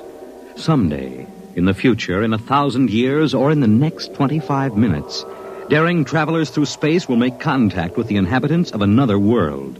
But the question is, will we contact them first, or will they contact us? A private detective agency in downtown New York. Mr. Graffius, Mr. Broderick will see you.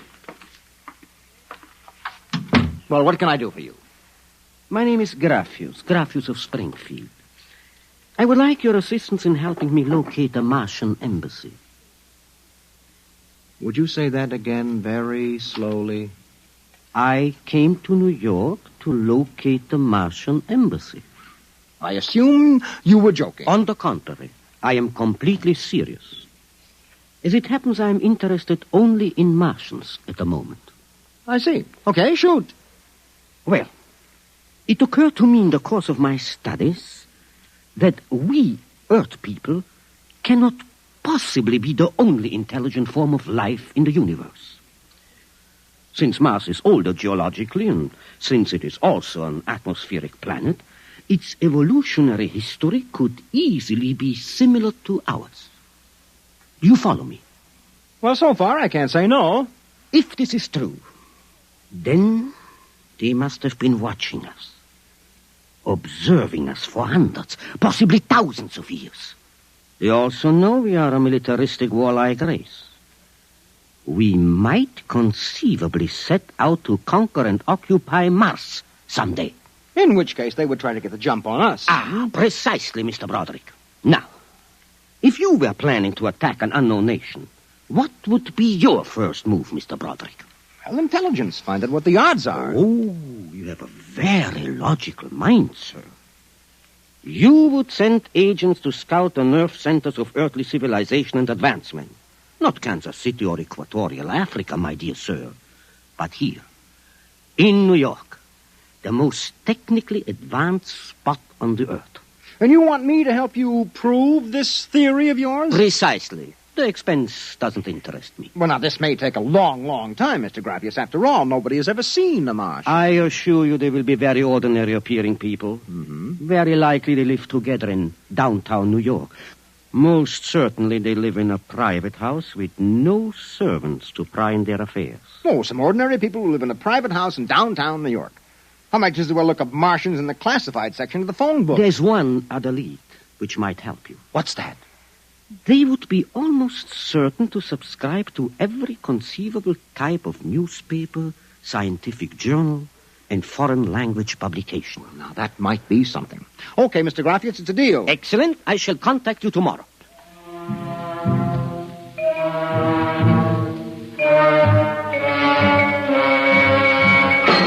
Boss, here's an address. Takes everything from Pick Magazine to the Manchester Guardian. Here, listen to this here. Pick, Look, Scientific America, the Daily News, Daily Worker, the Police Gazette, Journal of Engineering, a Scientific Quarterly, American Psychiatric Journal. Let me see that. Yeah. Oh, Doolin. Sometimes I wonder, what is the address on this? Well, it's 9 West 124th Street. Which happens to be the Harlem branch of the New York Public Library. Oh. Now listen, Noodlebrain, what we're looking for is a private house. Oh, boss, what is the sense of all this? You know there ain't no Martian embassy in New York. This crackpot is paying us $100 a day, and we got to keep him happy. Do you understand? Yeah. Also, I have a hunch that Mr. Graffius is not looking for any Martian embassies. He is looking for something quite different. So we are going to find it for him.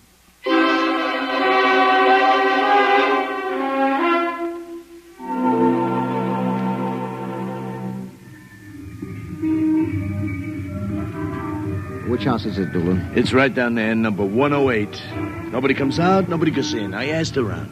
You haven't been blabbing around the neighborhood that we're looking for the Martian embassy, have you? Boss, I'm stupid, but I ain't that stupid. Who'd you talk to? I struck up what you might call a casual acquaintanceship with those two girls standing with the baby carriages up the street. That cute one is real cute. Look, Doolin, don't try to do anything intelligent, all right? Just keep walking up and down, see? Check. I'm going back to the office to meet Graffius. I'll see you later, boss.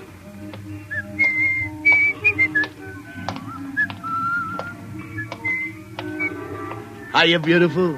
Hiya, Flatfoot. Name is Dolan, honey. Iron Man Dolan. Your line is getting rusty, Iron Man. So help me, honey. If I'm feeding you a line, may the heavens open up and strike me dead. Hey, what's that? Look out!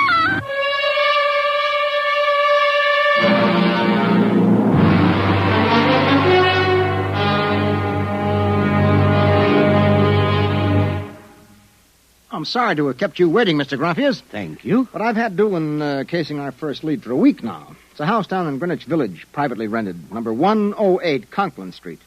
Nobody seems to know anything about who lives there, except that they subscribe to every paper and scientific journal put out. Also, there's a radio antenna on the roof. Oh, you don't suppose your Mr. Doolin will try to get inside the house? If this place is the Martian embassy... No, don't worry. Doolin can take care of himself. I'll stop with him now. Excuse me. Hello. Yeah, speaking. Doolin? Yeah, he works for me. What? No. No, I can't think of any. Yeah, sure. Okay, I'll be right down. Okay, Lieutenant, yeah. Yeah, right away. Something the matter? Doolin is dead, Mr. Graffius. All right, come on, we get a cab. I have to identify the body.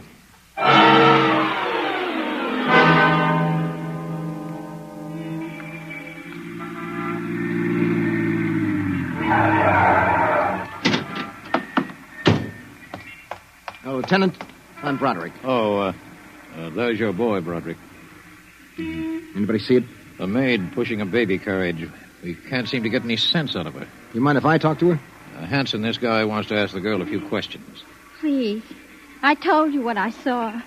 How many times I got to tell you? Look, miss, the dead man was a personal friend of mine. Would you tell me what happened? Helen and I were standing in front of Rackman's candy store up on the corner. We both had the babies out. He said hello and joked a little. Then he... What happened? It's too awful. No, please. Well, first he squashed, and then the stone fell on him. Could you repeat that?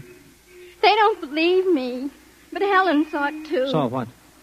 First he squashed, and then it fell on him. He was mashed flat before it even hit him. Now, look. That's the story, Broderick. Please, let me alone. Let me go home. I told you what I saw. Now let me alone. Let me alone. Did you learn anything, Mr. Broderick? I don't know. May I ask, what do you intend doing? Well, as soon as the cops clear out and this place quiets down, little Broderick is going to pay a personal call on the Martian embassy. Or whatever number 108 is.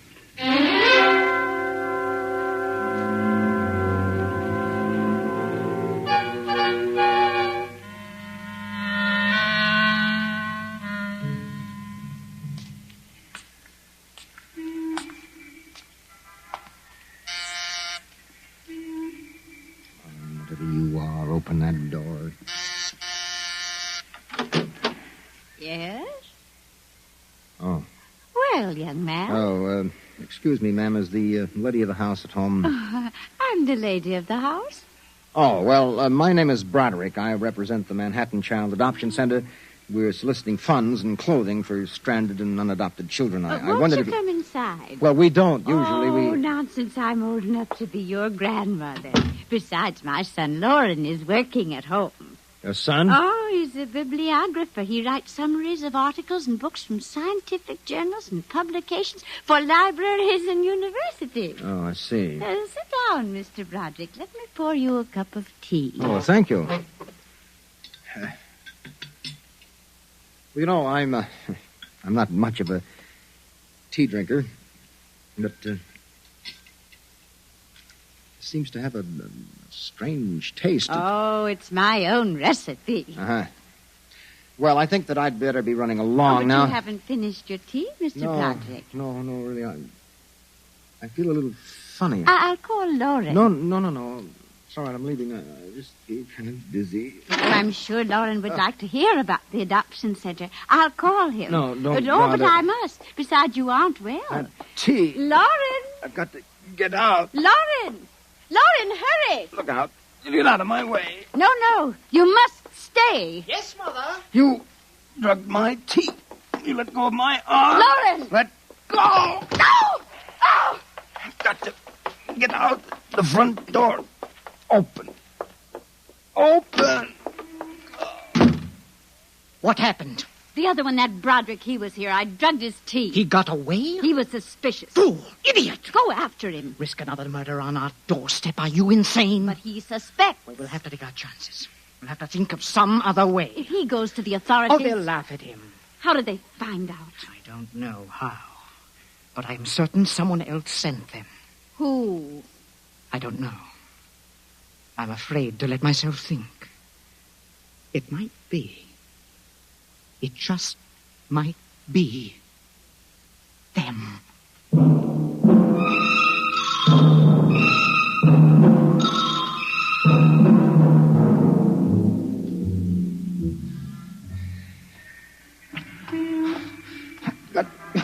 I've got to get help. Oh. Look out! Miss, please. All right, miss. We'll take care of him. Come along, mister. I'm going to give you a break and take you back to the wife and kids. No, you can't. I'm sick. Sick, is it? What's the matter? I'm drugged. They drugged me. Who drugged you? In number 108, the Martian. Who? The Martians in 108 at Martian Embassy.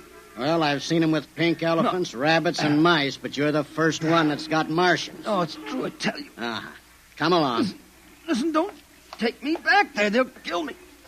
I've got to make you understand. Here, I'll help you up the steps. What? Listen, my name. My name is Broderick. I'm a private dick. We'll find out about this. No. Here, don't try any tricks. Officer, listen, please. I'll give you anything, $1,000, but please, listen. For God's sake, listen. Yes, officer? Oh. Why, Broderick. You know this Lush, Granny? Oh, why, that's my son, Broderick.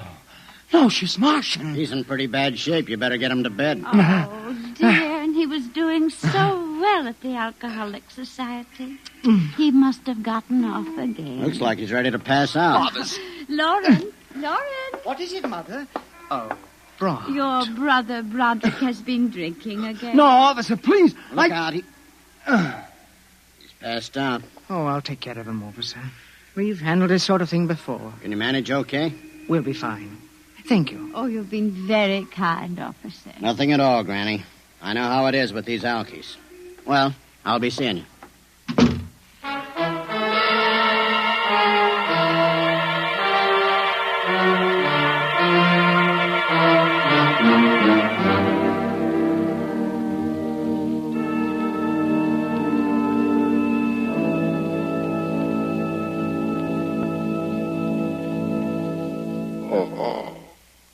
Martian Embassy. Martian. Oh, my head. Our Mr. Broderick is regaining consciousness, Mother. What happened? I can't get up. Oh. Do not struggle, Mr. Broderick. It will be impossible for you to rise from that chair. The pressure from this ray will keep you there. Ray? You've already guessed, Mr. Broderick? You mean this really is the Martian Embassy? Yes. Yes, you have the honor to be the first prisoner of the Imperial Government of Mars. First prisoner? Yes. After the invasion, of course, you will all be our prisoners. What sort of nonsense is this? No nonsense, Mr. Broderick. As your people will soon find out. Our preparations for invasion are nearly completed now. As soon as we give the signal, our armed forces will launch a surprise attack. And then the Earth will be ours. Crazy. Or not half as mad as you, Mr. Broderick, to come muddling so foolishly into our affairs. It was a mistake, Mr. Broderick. A fatal mistake. So Doolan's death was no accident, then, huh? Oh, assuredly not. We found it necessary to use a pressure ray on your friend. The block of concrete was an afterthought. We thought it might help to divert suspicion. All right. So what happens now? If you cooperate, you can look forward to a quick, painless death. Like your friend, Mr. Doolan. If not? Well, this pressure ray has many delicate adjustments. It can move a pin, or it can crush a boulder. Let me demonstrate. Oh! You see, Mr. Broderick, as if an invisible vice were crushing you. What do you want? The name of your client. We are interested in knowing who is so anxious to locate the Martian embassy. The names of my clients are confidential. Oh! Oh! Well? All right, all right! Turn it off, Mother. Mr. Broderick has seen the wisdom of speech. Oh.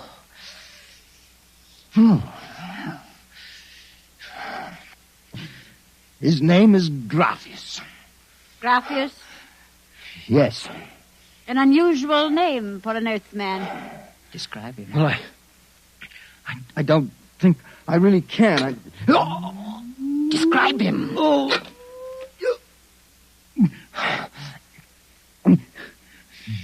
He's tall. The big forehead. It's about 60. Wears thick glasses. He's bald. Lauren, it sounds like one of them. Yes. Yes, it does. Contact the planet. Tell them we suspect that our plans are known. Ask for an acceleration of the invasion day. At once. What about me? Oh, I am sorry, Mr. Broderick. But I'm afraid you know too much now. In exactly 5 seconds, you will feel the full impact of the ray which faces you.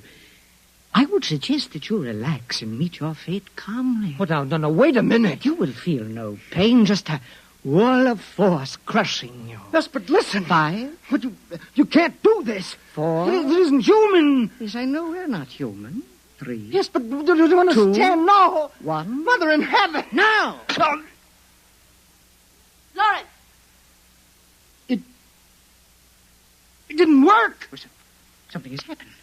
The magnetic field is dead. Stand back from the pressure rate. It will not function anyway. I have decontrolled your field. Lauren, it's one of them. They found us. Did you think we wouldn't? You are free to move now, Mr. Brown. Look, I don't know how you got in here, Graphius, but stick around. These babies are really Martians, just like you said. They're planning to invade the Earth and take over. There will be no invasion. All right, you keep these characters covered. I'll get the police. There will be no need for the police. I intend to handle them myself. But, Graphius, the police will want Do not call the police. I don't get it. You fool of an Earthling. Don't you realize with whom you are dealing? The invasion of Earth by Mars will be like child's play compared with what... Lauren! Oh! Holy mackerel. They just flattened out. Yeah, like your friend, Mr. Doolin. Oh, I detest the use of violence where the intellect can rule. But unfortunately, the Martians are a threat to us and must be destroyed so that we can proceed with our own plans. What plans? Naturally, you wouldn't comprehend. Wait a minute. There are some things here that I do understand. A second ago, that pressure ray didn't work. Now you're using it like it was a toy. How did you get in here, anyway? Who are you? Another one of these Martians? No, Mr. Broderick. I happen to be a Venusian. A what? A representative of the planet of Venus. You're crazy. Not at all. Martian invasion would be like child's play compared to ours. The Martians would simply have conquered and enslaved your people. We Venusians intend to exterminate you completely. Then I suppose that you were going to start by knocking me off now, On the contrary, you are free to leave any time you please. Leave? Yes. Are you kidding? I know your plans, the invasion. I could go... Tell the police? Go ahead. Huh? Why don't you try it, brother? Because the minute I turn my back, you're going to let me have it. Suppose you try it and see. I have no interest in stopping you. Go ahead. Run to the police. Tell them anything you like. All right, Buster, you asked for this.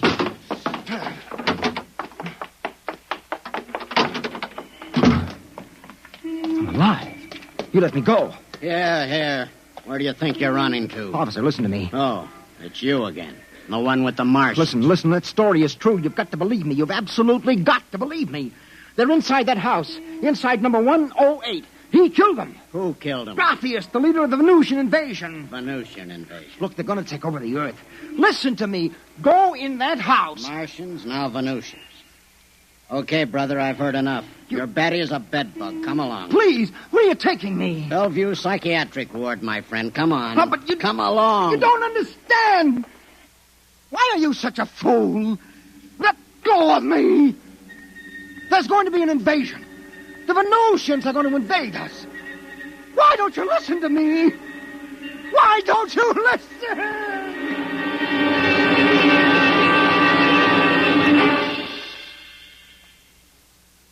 You have just heard X-1, presented by the National Broadcasting Company in cooperation with Street and Smith, publishers of astounding science fiction. Tonight, by transcription, X-1 has brought you The Embassy by Donald A. Wollheim, adapted for radio by George Lefferts.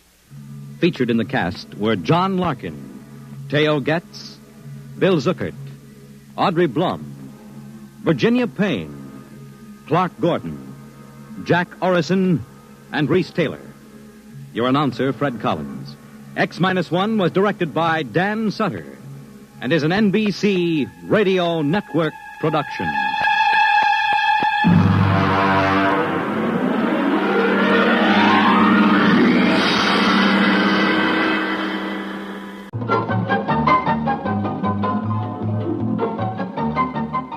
This is Nightline, your open door to people and places, and this is Walter O'Keefe. Nightline invites you to listen in on NBC's award-winning science fiction series, X-1.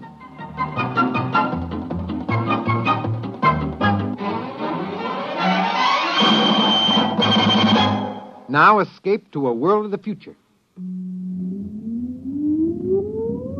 Countdown for blast-off. X-5, 4, 3, 2, X-1, fire.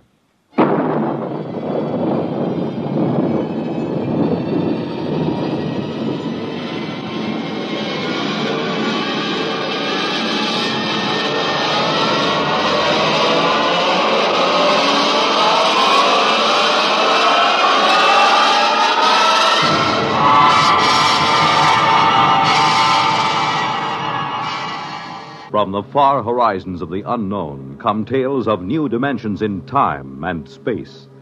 These are stories of the future, adventures in which you'll live in a million, could be years, on 1,000 maybe worlds. The National Broadcasting Company, in cooperation with Galaxy Science Fiction Magazine, presents X-1.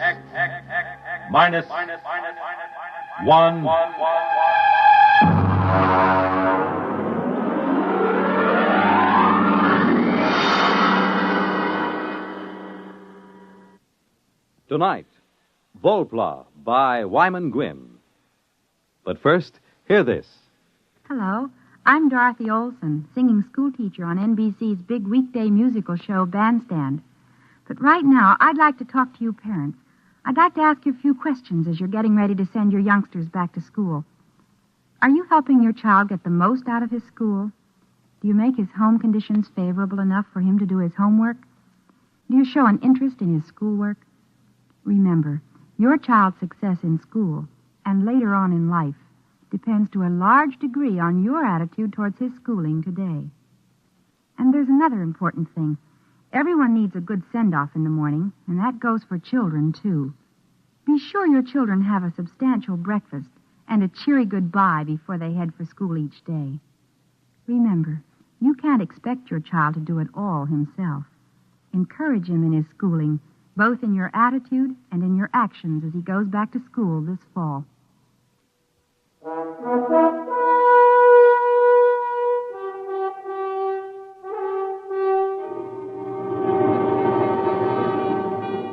Now, X-1 and Volpla.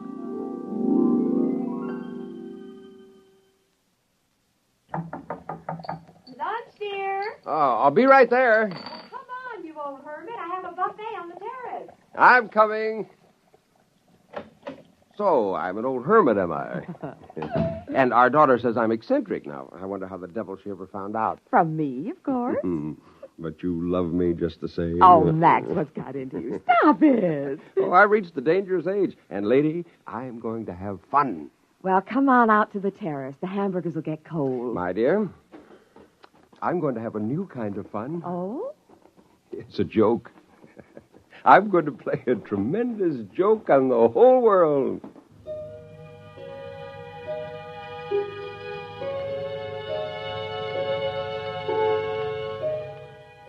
I had been working for this moment for 10 years, and now, Volplas, 3 of them, a male and 2 females. I had called them Volplas since that day 10 years ago when I got the idea of creating a flying mutant, which I would teach to feed, play, and talk. Now I was almost ready to play my joke on the world. After lunch, when I returned to the lab, the Volplas were moving about on the mattress where I had placed them, and the male was trying to stand. They were about 28 inches high. Except for the face, chest, and belly, the Volplas were covered with a soft, almost golden down. The skin was pink. Upon his head and across his shoulders, the male had a shock of fur as soft as a chinchilla. The cranium was in the same proportion to the body as it is in the human. And they were shockingly human-eyed. When the male spread his arms, the span was 48 inches. I held his arms out and tried to tease the spars open. These spars turned backward and ran alongside the wrist almost to the elbow. Powerful wrist muscles could snap them outward and forward. Suddenly, as I teased the male Volpla, this happened. The spars shot outward, adding 9 inches to each side of a span. The lateral skin, that had until now been resting in folds, was tightened into a golden plane that stretched from the tip of the spar to his waist, a true gliding plane, perhaps even a soaring plane. By 4 o'clock that afternoon, they were ready for their first solid food. Come on now, here, hold the cup. That's the way. Hold the cup. Oh, you're a beauty. You're all beauties. No, come on. Hey, don't climb on my back. No, now stop. Oh, that's better. Oh, hello, pretty one. Hello. Hello. So that's the way it's going to be, eh? Hello. Hello. Wonderful. Oh, you have no idea what I have in store for you, my dears. I will teach you a language. Perhaps English, a simple basic English. You will have your own crafts, and you'll live in small tree houses, and I'll teach you legends that you came from the stars, that you watch the red men and the white men, and you listen to their speech. And when you're able to take care of yourselves, I'll turn you loose. There'll be Volpla colonies up and down the coast before anyone suspects. And then, my dear, one day, somebody will see a Volpla, and the scientists will observe them. Then the legends will come. Isn't that funny? Don't you think that's terribly funny? Funny.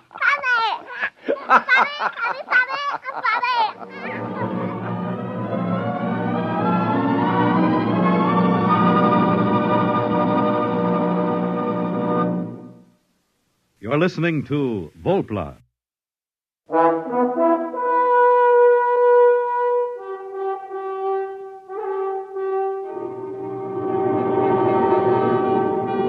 Now back to X-1 and Act 2 of Volpla.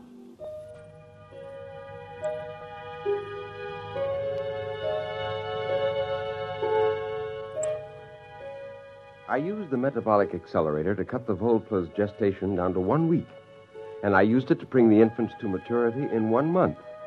By the next spring, I had a colony of over 100 Volplas, and I shut down the accelerator. From now on, they could have their babies in their own way. I had devised a language for them, and I carefully adulterated it with English, as if they had observed us and learned. My Volplas were amazing. They were bilingual. Well, Jane and Susie went down to Santa Barbara for a week, and I took the opportunity to ship the male and the oldest 2 females out of the lab. I put them in a Jeep beside me and drove to a secluded valley about a mile back in the ranch. Tree, rock, sky. That's right, Chief. That's the sky. All right, come on now. Everybody out. Run, jump. Jump, run, sky. That's right. Take off. Go ahead.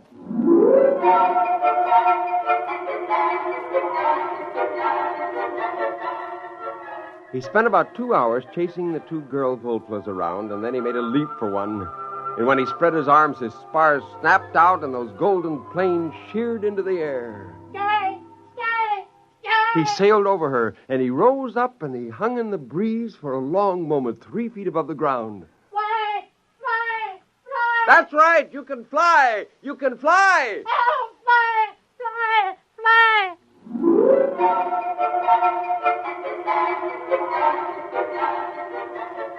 They learned quickly and brilliantly. They were not really flyers. They were gliders and soarers. Before long, they took agilely to the trees and launched themselves in beautiful glides for hundreds of feet, banking and turning and spiraling to a gentle halt. Oh, I laughed out loud with anticipation. Wait until the first pair of these is brought before a sheriff. Wait till the newspaper reporters are routed out into the hills to witness this. When they were tired, the Volplas lay on their backs with their planes stretched out. The oldest one came over to me. He squatted, his elbows resting in the ground, his wrist crossed at his chest. Before the red men, we live here. That's right. In places like these, you lived all along these mountains.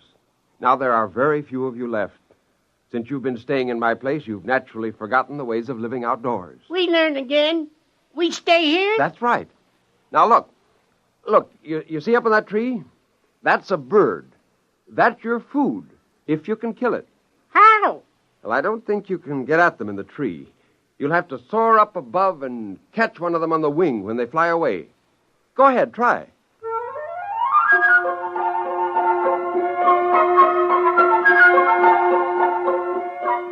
He climbed the tree and launched himself and caught a warm updraft from the hillside. In no time, he was about 200 feet away. He began working his way, crisscrossing back to us, and then suddenly he dived. He caught the bird! He caught the bird! Bird! We eat! Yes, you eat this. I'll show you how to build a fire.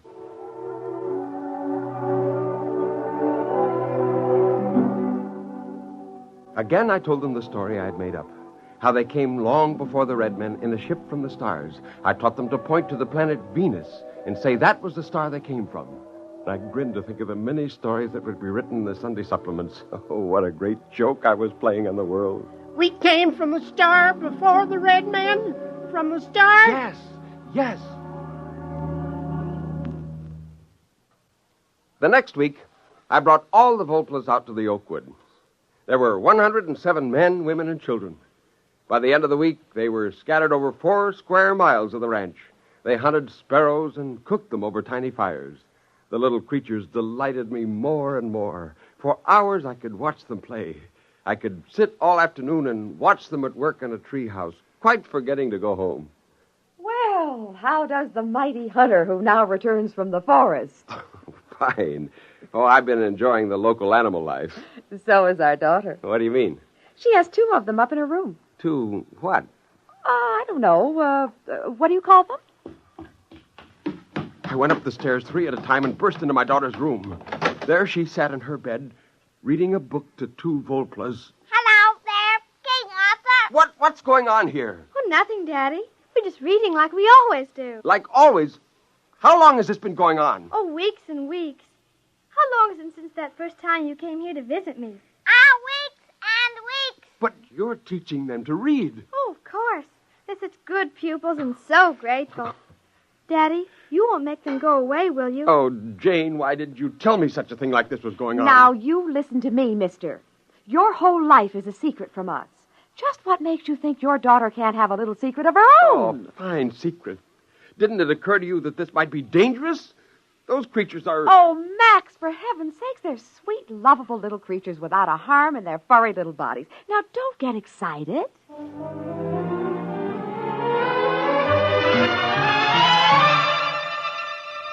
Chief! Chief! Look, where are you? Here, Bush. Listen. Do you realize there are 2 Volplas in my daughter's bedroom? Yes, they go there every day. Is there anything wrong with that? But she's teaching them the words men put on paper. Yes, you told us men may be enemies. We wish to learn so we can protect. I have Thing here. Well, that's the San Francisco Chronicle. We've been taking it for some time from box at your house. Oh. I have learned from the others. I can read most of this. It was terrible. The whole wonderful joke of the Volplas would be lost. But I knew what I would have to do. I'd have to explain that my family and I had found a colony of them on our ranch and taught them English and taught them to read. I was stuck with that. Men are dangerous. They will shoot us with guns if we leave here. No. Now listen.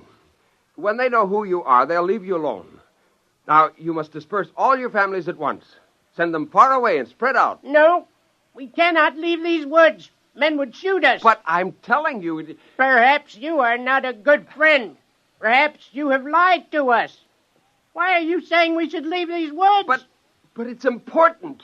The whole... I mean, you'll be safer. We will decide.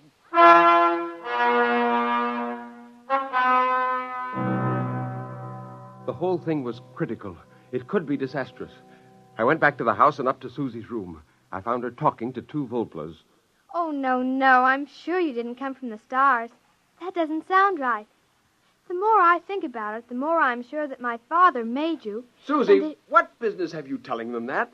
I don't want you talking to them that way. Do you hear me? Daddy, you want to play a joke, don't you?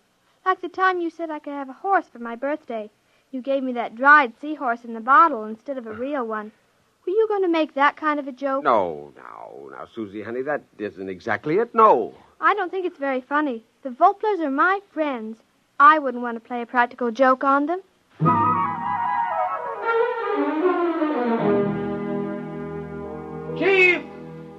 Chief, where are you? Chief! Oh, confound it, the fires are out, none of them around.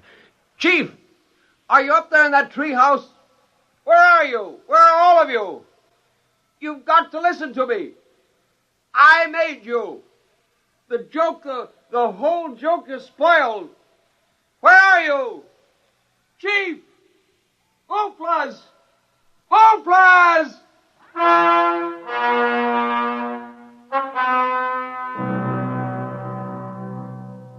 I was away from the house for hours.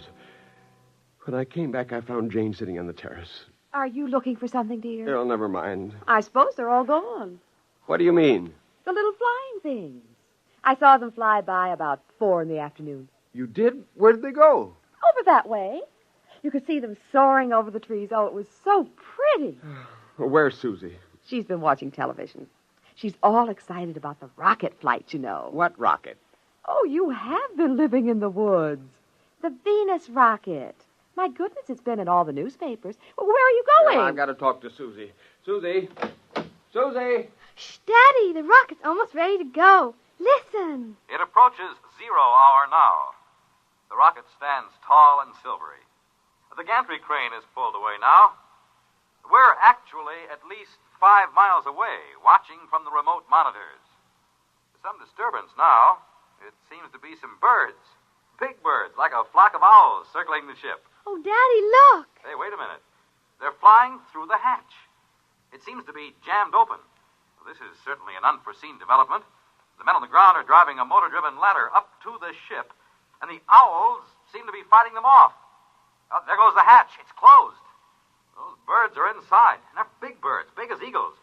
As we told you previously, ladies and gentlemen, the rocket is on automatic fire. It'll go off in precisely 10 seconds. We stared at the television screen.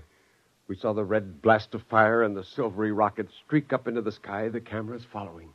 Our reporter at scientific headquarters reports that none of the rocket telemeters are recording. The owls who blundered into the open hatch in this heartbreaking accident seem to have disrupted the automatic recorders. The control circuit cannot be altered. The rocket will land on Venus as scheduled.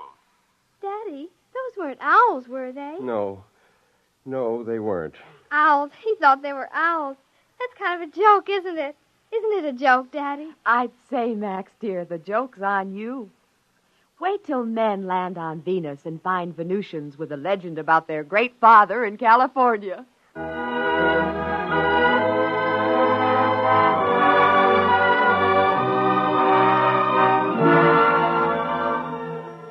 Of course, they left me a note. The handwriting wasn't very good, but then you wouldn't write very well either if your index finger was 9 inches long. I sat on the patio and read the Volpla's farewell. It said, "The man who made us, we forgive you. We know we did not come from the stars, but we go there. I, the chief, give you welcome to visit. We will try not to laugh at you. Goodbye."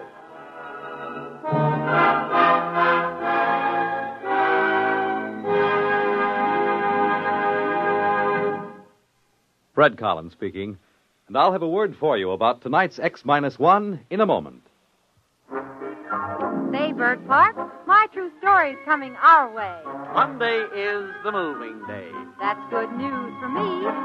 My True Story on NBC. Well, that's good news for everybody, Dorothy Olson, for all the millions of women who've been faithful listeners to My True Story during its 15 fabulous years in radio. And for all the millions more who now have an opportunity to hear these complete stories every weekday morning in the half-hour time period just before our NBC bandstand. And I think we ought to remind everyone, Bert, that this is the same My True Story that has been one of radio's most popular morning programs. With a complete drama every morning about people and their problems. Still acted by wonderful casts and adapted by Margaret Sangster from material supplied by True Story magazine. Same time, but new stations. So take note and don't miss a single broadcast. Starting Monday, September 2nd, you'll hear My True Story at this spot on your dial, just before NBC Bandstand over most of these NBC stations.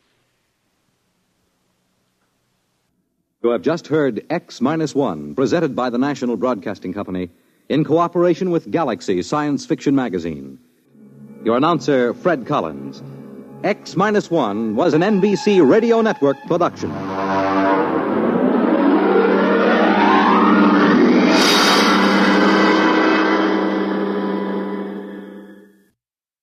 There's excitement in the air at night, and Nightline brings it to you. Hear Nightline with Walter O'Keefe, next on most of these NBC stations. In just a moment, X-1. But first, how does one man get himself into so many impossible situations? Well, this is a question you'll probably ask yourself tomorrow night when you follow another hilarious misadventure of Throckmorton P. Gildersleeve. Yes, Gildy's eye for the ladies and his impulsive temperament managed to entangle him in a web of riotous circumstances. Be sure to join the romantic water commissioner, his neighbors, Judge Hooker, Mr. Peavy, and all the loyal Gildersleeve household as they romp through another episode of The Great Gildersleeve tomorrow night. And now stay tuned for X-1 on NBC. X-1 salutes our Philadelphia station. Its new call letters, WRCV. Countdown for blast-off. X-5, 4, 3, 2, X-1, fire.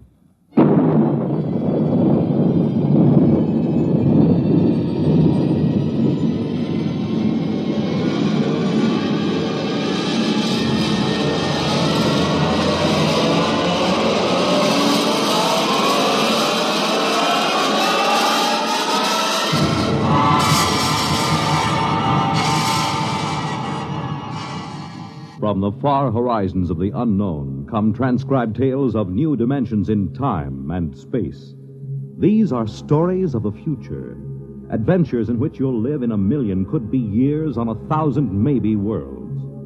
The National Broadcasting Company, in cooperation with Galaxy Science Fiction magazine, presents X-1.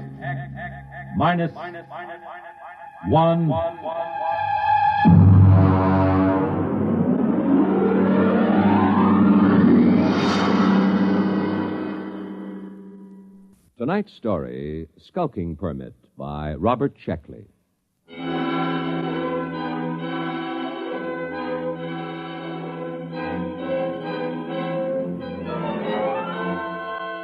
August 16th, year 2204. 2. Central Colonial Administrative Authority, Alpha Centauri Sector. From Colonial Contact Inspector 37. Subject, Planet New Delaware. Following the procedure outlined in manual for contact with lost colonies, open communication by interstellar radio with New Delaware. This is the first contact established in 200 years. And proceeding on overdrive for personal investigation. Situation on New Delaware appears unconventional, to say the least. Hi there. Hi, Billy. Hi, Tom. Got no time for talking this morning. Got to get this sign up. It's a real pretty sign. No aliens allowed within city limits. What's an alien? Beats me. The mayor told me to put it up. He says to me, Billy Painter, you're chief of police, so I want you to paint me a big sign and set it right in front of the town hall. Aliens. Aliens. Oh, it's a real pretty word. Billy Painter, I thought I told you. Take it easy, Mayor. I put the sign up. It's not that, it's the church. I painted it just like you told me. I know, but you painted it wrong. I painted that church with a nice bright red. What's wrong with that? I looked it up. It's a little red schoolhouse, not church house. Churches are supposed to be white. Can't keep track of them all. Schoolhouse, church house, jail, post office. Got along fine enough in New Delaware for 200 years without them. I know, but we need them now, and we haven't got much time. Where are the carpenter boys? I saw Sam and Marv over at Ed Beer's Tavern. Well, Billy, you go down there and tell them that they've got to build us a little schoolhouse, and you paint it red. It's very important. Mayor, when do I get a police chief badge? I read that a police chief always gets a badge. Make yourself one. Now go on. All right, then. Oh, it sure is hot here. I don't know why the inspector couldn't have come in winter. Oh, Tom Fisher. Yeah? Tom, I've got a job for you, a very important job. Well, now, look, Mayor, I'm on vacation. Fish won't be back in these waters. No vacation, not now. He's due any day. Tom, how would you like to be a criminal? I don't know. What's a criminal? Well, come over to my house and I'll explain. I've got to appoint a criminal, and it looks to me like you're it.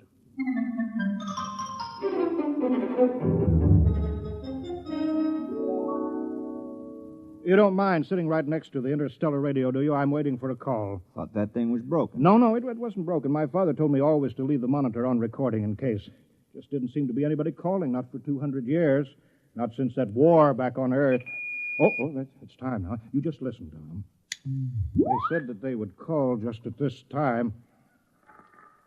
New Delaware, do you hear me? New Delaware, come in immediately. Yes, we hear you. He's very touchy. This is Colonial Inspector 37. As I told you in my broadcast yesterday, there's been no contact with the outer colonies for some centuries due to unsettled conditions here. But that's over, except for a little mopping up.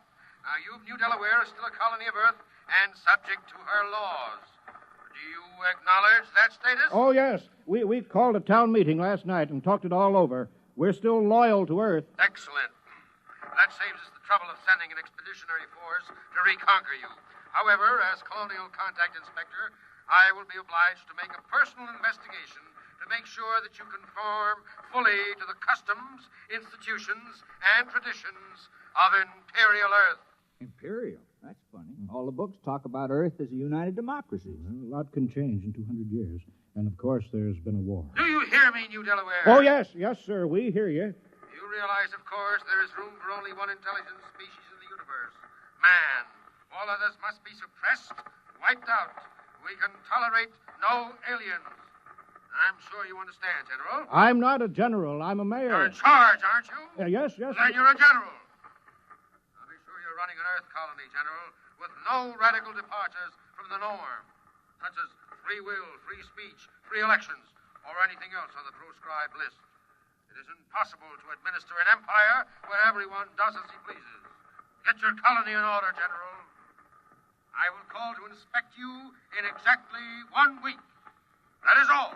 Well, you see how it is, Tom. Now, Tom, about your job. I'm appointing you town criminal.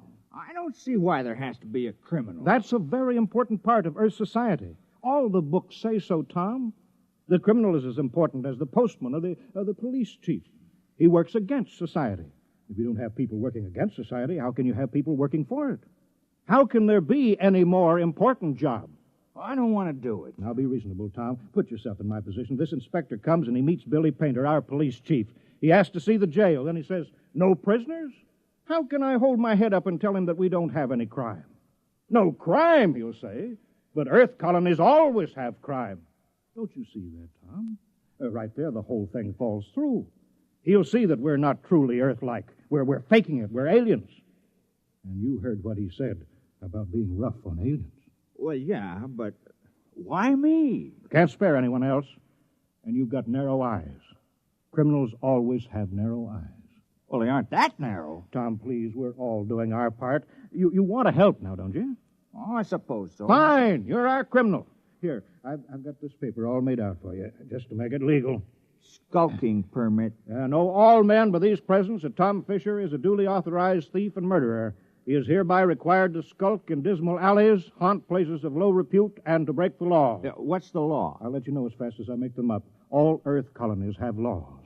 Oh, well, what do I do? You steal and kill. Look, I'll give you a couple of books on it. Steal as much as you like.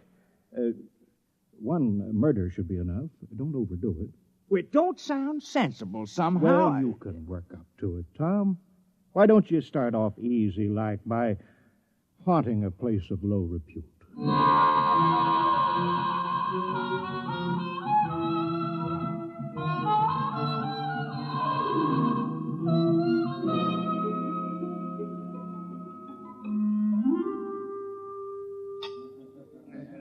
Hello, Tom. I hear you're our official criminal now. That's right. I have a beer. How's it going? Well, I've been studying. I can't put my finger on it yet. Hey, did you get the weapons Mary Carpenter sent over? Yeah, a hatchet, a spear, 2 knives, and a blackjack. Uh-huh. I stuck myself with a spear, Ed. The whole thing ain't sensible to me. I can't figure out what's the purpose of crime. What do people get out of it? Here's the beer. I tried a new route this time. Tell me how you like it. Very dry. Less filling. How come you ain't out thieving now, Tom? Oh, I'm planning. My permit says I have to haunt places of low repute, and that's why I'm here. Well, this ain't no place of low repute. You serve the worst meals in town. I know. My wife can't cook. But there's a real friendly atmosphere here. The folks like it, Tom. It's all changed, Ed. I'm making this tavern my headquarters. It's now a criminal lair. Try to keep a nice place, and a lot of thanks you get. Hi, Tom. You steal anything yet? Well, not yet, Mary, no. I'll have a Paracuda, Ed. Don't worry, Tom. You'll catch on. If anyone in this village can learn, you can. Sure, we got confidence in you, Tom. Why don't you steal something right now, Tom? Go ahead. Well, suppose I could. I brought some geefers in my basket. They're real ripe. You could steal those. Well, they are nice-looking geefers, Mary. Real tasty. Go ahead, Tom. Steal it. Well, These are nice-looking geefers. Mind if I take one out the light and look at it?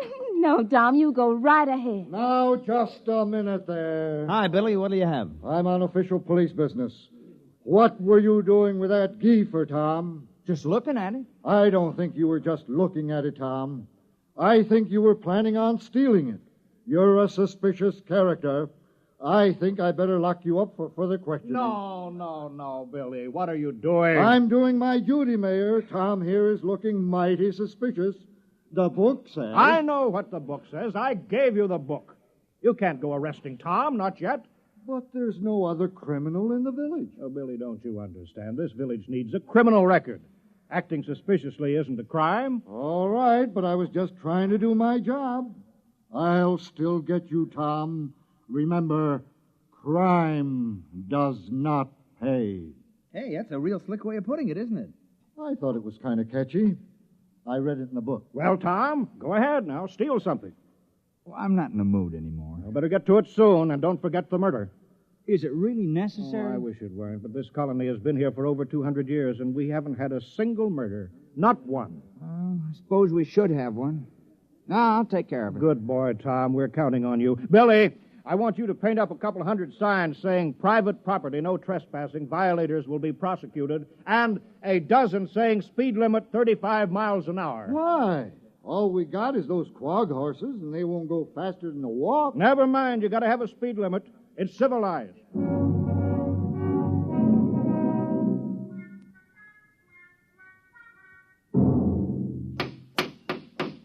Well, that's the last of the science, Billy. You might as well get some sleep. Aren't you going home, Mayor? No, I've got to get out to Fred Farmer's. I appointed him postmaster. Since nobody ever sends letters around here, I promised to help him write all those letters. Well, good night, Mayor. I guess I better be making my rounds. Yeah, good night, Billy. Who's that? Tom? Tom Fisher? You out thieving? Who's there? Don't move, or I'll shoot. Hey, Tom, come back. Hey, what's going on out there? What's all the racket? It's the town criminal, Ed. I think I heard him robbing your house. Yeah? He's made his getaway now, but don't you worry. I'll get him yet. All right, but get him in the morning, will you? Some of us are trying to sleep.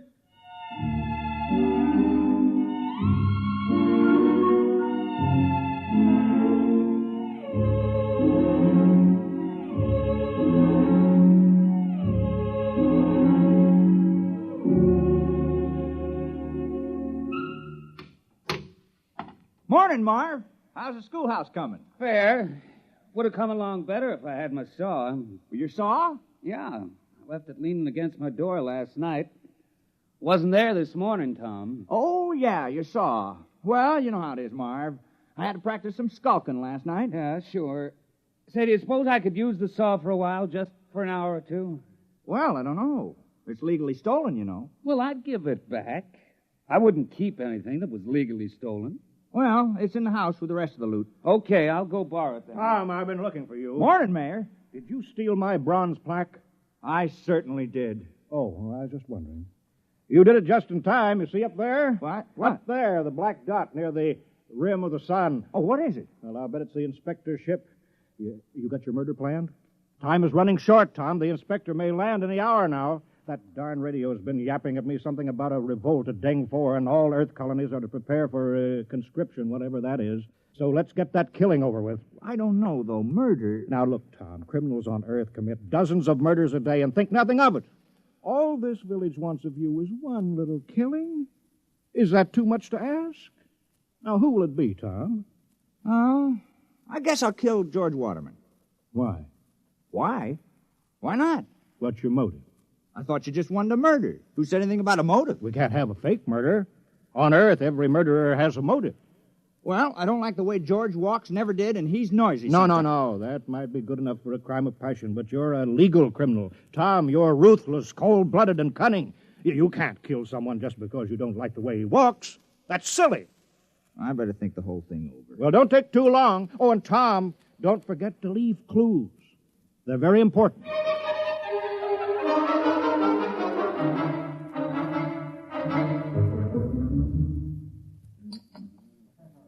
Have another beer, Tom. I don't mind if I do. Hey, how do you like the way I fixed the tavern over? I hung up dirty curtains, you know. Oh. That makes it a dismal retreat. Because I figured if this was going to be your headquarters, it ought to be a real criminal's lair. How do you like the bloodstains on the floor? That's only Billy Painter's rootberry red paint. Oh, I know, but it looks like bloodstains. Hey, how's the murder coming? Oh, not so good. No, I've been thinking about it, Ed. You realize I'm supposed to kill somebody? I'm supposed to make somebody cease to exist. I mean, like, take Marv Carpenter. Here he is today working on a schoolhouse, big fella. Now, if I kill him, well, he wouldn't work anymore. I've been trying to imagine it. Marv Carpenter lying on the ground with his eyes glaring open and his mouth twisted and never going to hold a piece of wood in his hands again or never going to sing a song or have a beer or anything. Well, it just made me kind of sick. I mean, I could go on with the thieving, but murder... Yeah, I know, but, Tom, it's your job. It's for the good of the village. Murder. I better have another beer. Hey, what's that? That must be the inspector's ship landing. Come on, let's go see.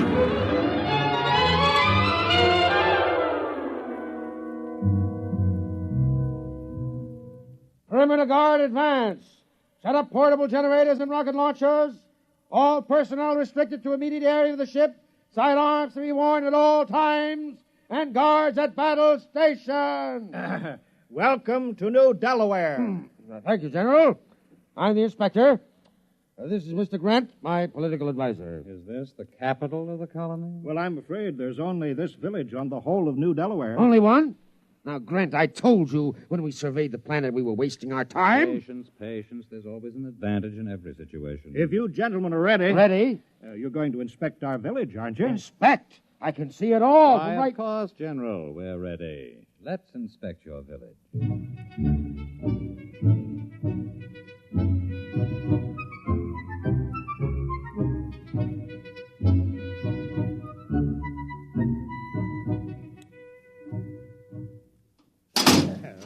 You see, we've got it all. Jail, post office, church, little red schoolhouse. Oh, we're very normal, very earthy.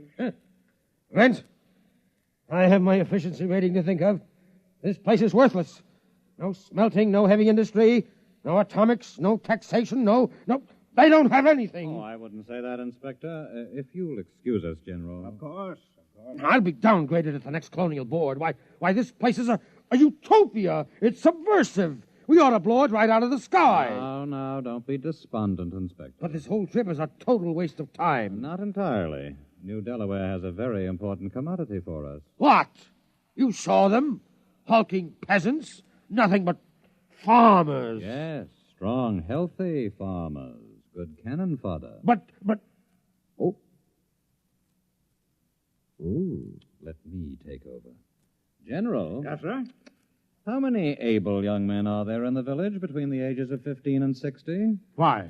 You see, General, Imperial Earth is engaged in a war. The colonies in Deng 4 are revolting against the authority of Mother Earth. Oh, I'm sorry to hear that. We need good, healthy fighting men. Our reserves are depleted. We wish to give all loyal colonists a chance to fight for Mother Earth. We're sure you won't refuse. Most colonies welcome a little conscription. Cleanses the blood, reduces crime. Crime? Oh, I thought that would come up. We've taken care of that. I appointed... Now, you see, Grant, 60, 70, perhaps 100 recruits. Not such a waste of time coming here at all. Perhaps not. Sergeant, detail a squad of 50 men armed with portable heat generators to post a guard in the village. All right, Mr. Mayor. Suppose we go talk this problem over.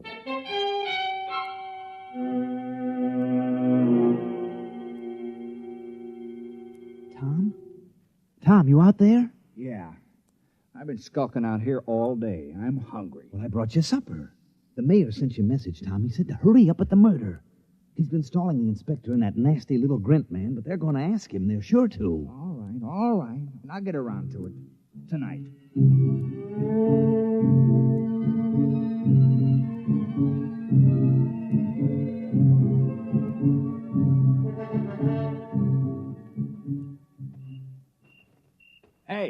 Hey, wait a minute. Oh, hello, Tom. What are you doing? Well, you said there had to be a murder, so Now, wait. I didn't mean me. It can't be me. Well, why not? Well, for one thing, somebody has to talk to the inspector. He's waiting for me. Someone has to Billy show him Painter how to... can do that.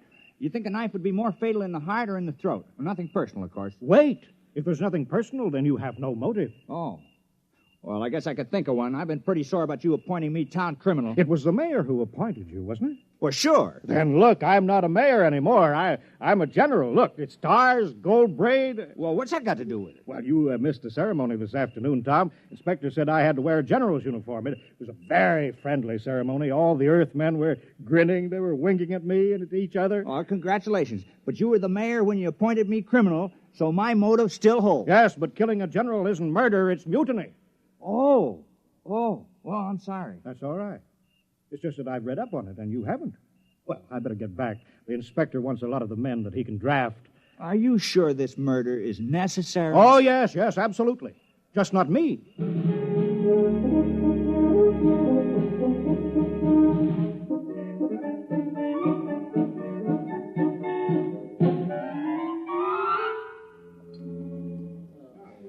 No luck, huh, Tom? I just can't do it. Ed, I can't kill anybody in the village. I grew up with them. I've worked with them. I've drunk root beer with them. I don't have any motive for killing any of them. I know, but you do have to commit a murder, Tom. You don't want to let the village down. But I can't kill the people I've known all my life. No, I suppose not. Wait a minute. I got an idea. Ed, suppose I kill the inspector. Well, what's your motive? Oh, it would be a very terrible crime. I'd be killing for glory, for fame, for notoriety, and it'll show Earth how earthy New Delaware really is. Why, they'll say crime is so bad here that a criminal actually killed their inspector on the very first day. Tom, that's just the sort of thing a master criminal would do. Oh, you think it's a good idea, huh? I think it's great, Tom. But how you going to do it? Well, one of those soldiers got drunk on a bottle of your Keebler juice and dropped his gun. I picked it up. Oh, is that a gun? Yeah, you push this button here. Hey, look out! I'm sorry, Ed. Now I'll have to get the carpenter boys to fix that hole in the roof. Oh, well, I'll be careful. Did you kill the soldier? Of course not. No point in killing the wrong man. Well, I better get going. I'll wait for him on the path between the mayor's house and the ship. Good luck, Tom. Thanks.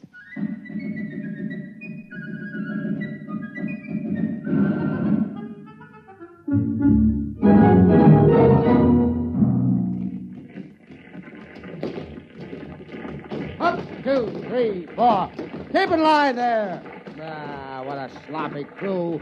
All left feet. Well, it's a nice night's work. With those landing parties dying like flies, we can use every new man we can get. Don't say that. What, are you afraid the mayor will hear me? Don't be ridiculous. It's a completely passive population. Sheep-like, obedient. Look at them. No two of them in step. Well, what do you expect from backward agrarians? Wait till those sergeants get hold of them at the base. They'll whip them into first-class fighting men in no time. Halt! Stand and deliver! What's that? Why, it's Tom. Hands up, Inspector. Huh? I got you covered. Now, the rest of you drop your guns and move out of the way. What? Now, see here. Now, go on now, drop those guns. Now, what's the meaning of this? And who are you? Tom Fisher. I'm the town criminal. I'm going to kill the inspector. Now, please move out of the way. Criminal?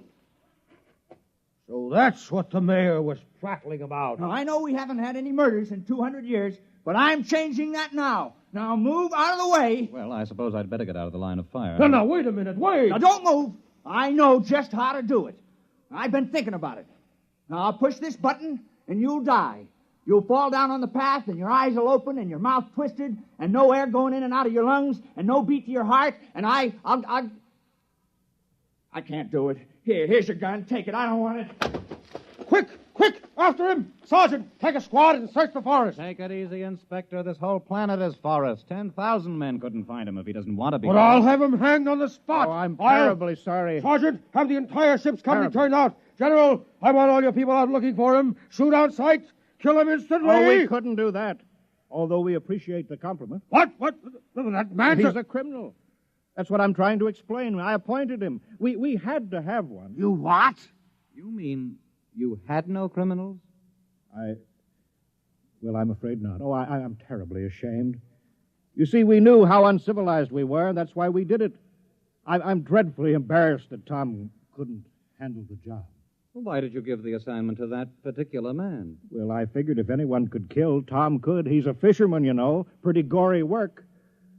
Oh. And he wasn't able to kill the inspector. Well, we just haven't had to kill anything for 200 years except fish. The only animals on New Delaware are small grass eaters, and they're not good to eat, so we never kill any of them. Then the rest of you would be equally unable to kill? We wouldn't even get as far as Tom did. I want that man found. Forget about it, Inspector. What? We'd better get away from here. You want men in our army who can't kill? Oh. Think of it. The morale problem. The possibility of infection. One man in a key position endangering a key ship or maybe a whole fleet because he can't kill. It isn't worth the risk, Inspector. Yes, sir. I see what you mean. Order your troops back to the ship. We'll take off at once.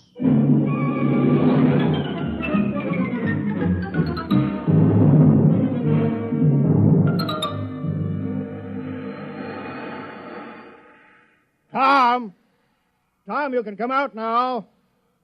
Tom, they're gone. He's hiding around here somewhere, Mayor. Yeah. Tom! Here I am. I'm sorry I bungled it. Well, don't feel bad about it. It was an impossible job. I'm afraid it was. I thought that just possibly you could swing it, but you can't be blamed, Tom. There's not another man in the village who could have done the job even as well. What are we going to do with all those buildings, Mayor? The jail, the post office, the little red schoolhouse, the church? Well, I think we'll build a playground for the kids with swings and slides and sandboxes for them. Another playground? Surely, why not? Well, I guess I won't be needing my skulking permit anymore. No, I guess not. Oh, well, we did our best. I had the chance, then I let you all down. It's not your fault, Tom. Look how long it took Earth to get civilized. Thousands of years. And we were trying to do it in 2 weeks. Well, we'll just have to go back to being uncivilized. Yeah. Well, we better get back to the village. Looks like rain. Well, soon I'll start fishing again. Say. What is it, Tom? Well, it's too late now, but it's too bad I didn't think of it before. I might have been able to go through with it. Think of what, Tom? I think I could have done it if I'd only had the sense to think of the inspector as a fish. Well, it's too late now. Guess he's just a big one that got away.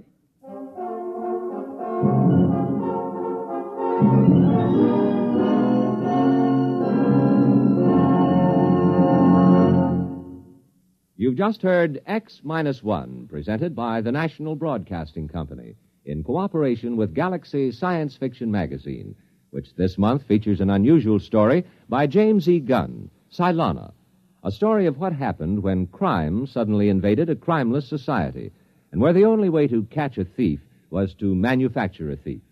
Galaxy Magazine, on your newsstand today. Tonight, by transcription, X-1 has brought you Skulking Permit, a story from the pages of Galaxy, written by Robert Sheckley and adapted for radio by Ernest Kenoy. Featured in the cast were Dick Hamilton, Wendell Holmes, Joe DeSantis, Joseph Boland, Alan Hewitt, Bill Quinn, Mandel Kramer, and Ruby Dee. Your announcer, Jack Costello. X-1 was directed by Daniel Sutter and is an NBC Radio Network production.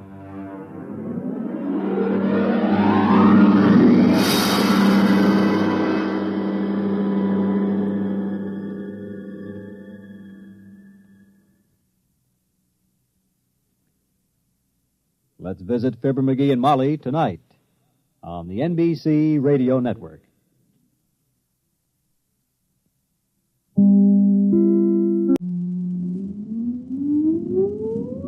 Countdown for blast off.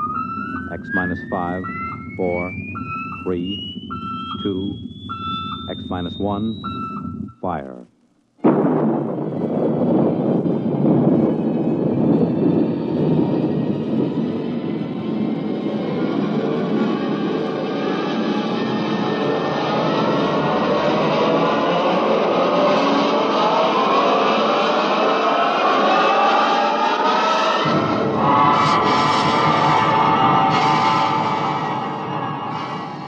From the far horizons of the unknown come tales of new dimensions in time and space.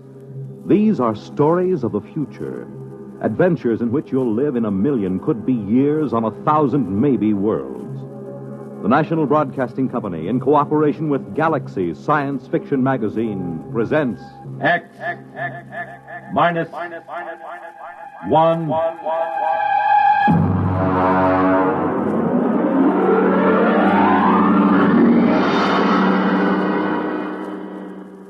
Tonight, the discovery of Mornial Mathaway by William Tent.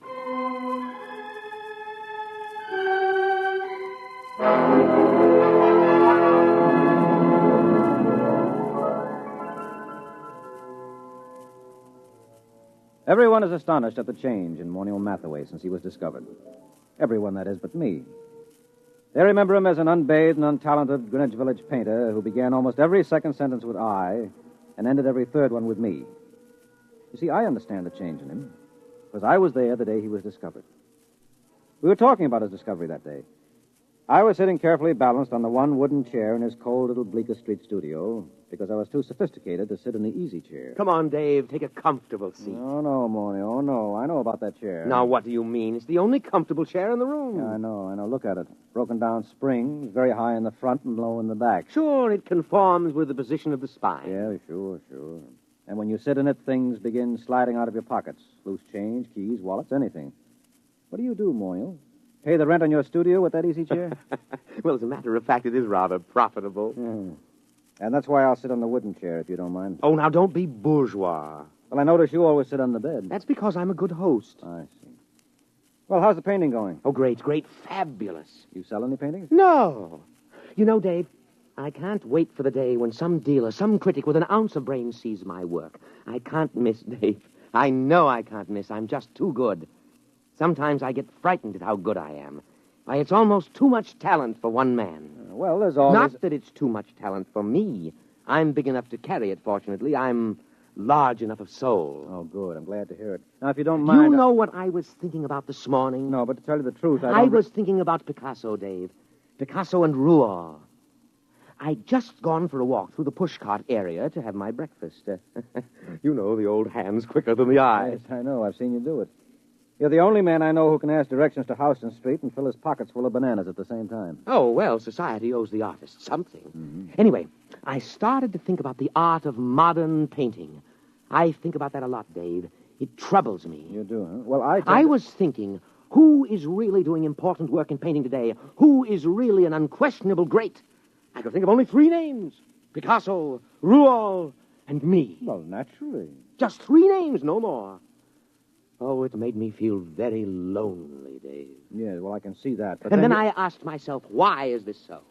Has absolute genius always been so rare? Why has my impending discovery been delayed so long? Oh, I thought about it for a long time, Dave. I thought about it humbly, carefully, because it's an important question, and this is the answer I came up with.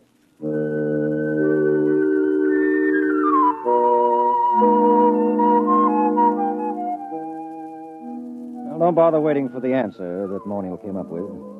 It turned out to be a theory of aesthetics I'd heard at least a dozen times before from a dozen other painters in the village.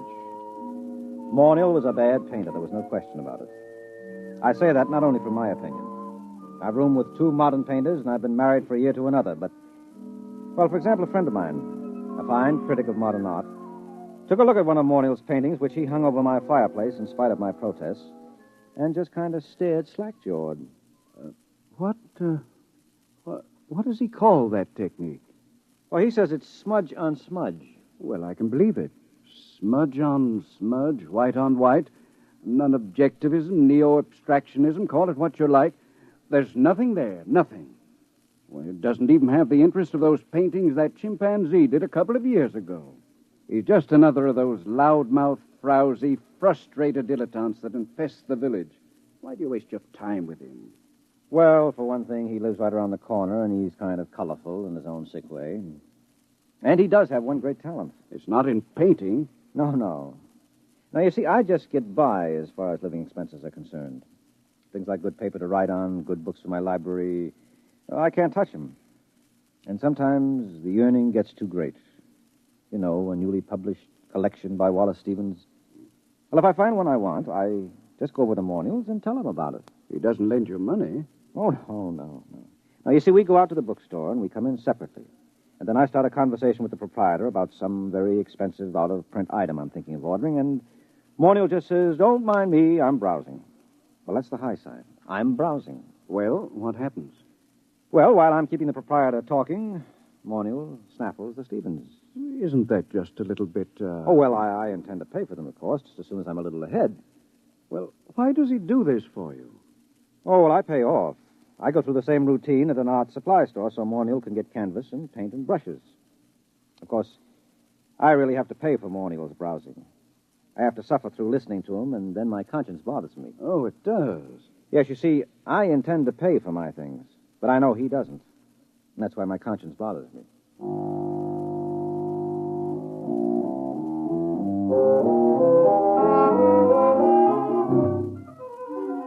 Well, here he was the day he was discovered, sitting in his room, and Monial was running on about his own genius. No, I can't be as unique as I feel. Other people must be born with the potential of such great talent, but it's destroyed in them before they can reach artistic maturity. Why? How? Well, let's examine the role that society plays in all of this. What's that? You got a hi-fi set? Nonsense. That's a crass materialistic concept that wait I a minute. should... Something is happening. Hey, when did you put the purple lights in? Purple? Oh, what's that? Look, it's shimmering. It's coming right through the wall. It looks like a box. We can't both be having an artistic vision. You're not the type. No, I'm not, and I'm not drunk either. Look out, something's going to happen. Monial Mathaway? Who are you? Where'd you come from? You are Monial Mathaway? Yes. My name is Glescu. I bring you greetings from 2487 A.D. Oh, 2487? A.D.? I realize this is a difficult phenomenon for you to grasp entirely, but here I am. We will now indulge in the 20th century custom of shaking hands. Mr. Monial Mathaway? Oh, well, sure. Shake. Yeah. And you, sir? Yeah, sure. I don't mind. Shake. What a moment. What a supreme moment. Oh, what do you mean, what a moment? What's so special about it? Are you the inventor of time travel? Me, an inventor? No. Time travel was invented by Antoinette Ingeborg in, well, that was after your time. It's hardly worth going into at the moment, especially since I only have half an hour. Why half an hour? The skin drum can only be maintained that long. The skin drum is, well, call it the transmitting device that enables me to appear in your period. There is such an enormous expenditure of power required that a trip into the past is made only every 50 years. The privilege is awarded as a sort of go-bell. I believe I have the word right. It is go-bell, isn't it? The award made in your time? Well, you wouldn't mean Nobel by any chance, a Nobel Prize? That's it, the Nobel Prize. A trip is awarded to outstanding scholars as a kind of Nobel Prize. Once every 50 years, the man selected by the Gardemax is the most preeminent, that sort of thing, you know. Up to now, of course, it's always gone to historians, or they frittered it away on the siege of Troy and the first atom bomb explosion at Los Alamos, or the discovery of America, things like that. But this year... Yes? Well, what kind of scholar are you? I am an art scholar. My specialty is art history, and my special field in art history is... What? You, Mr. Mathaway. In my own period, I may say without much contradiction, I am the greatest living authority on the life and works of Morniel Mathaway. My special field is you. Dave, did you hear that? Dave! I heard. Do you mean that I'm famous? That famous? Famous. You, my dear sir, are beyond fame. You are one of the immortals the human race has produced. That famous? That famous. Who is the man with whom modern painting in its full glory is said to have definitely begun? Who is the man whose designs and color have dominated architecture for the past 5 centuries? Who is responsible for the arrangement of our cities, the shape of our artifacts, the texture of our clothing? Me. You. No other man in the history of art has exerted such a massive influence over design. To whom can I compare you, sir? To what other artist in history can I possibly compare you? Rembrandt? Da Vinci? Rembrandt and Da Vinci in the same breath as you. That's ridiculous. They lacked your universality, your taste for the cosmic. Wow. Mr. Glasgow, excuse me. Do you happen to know of a poet named David Danziger? Did much of his work survive? Is that you? Yes, that's me. Dave Danziger? Well, no, I don't think so. The only poet I can remember for this time and this part of the world is Peter Tebb. Tebb? Never heard of him. Then this must have been before he was discovered. But you see, I am an art scholar. Well, you see, checking my chronometer, I see my time is getting short. But it is an overwhelming delight for me to be standing in your studio, Mr. Mathaway, and looking at you at last in the flesh.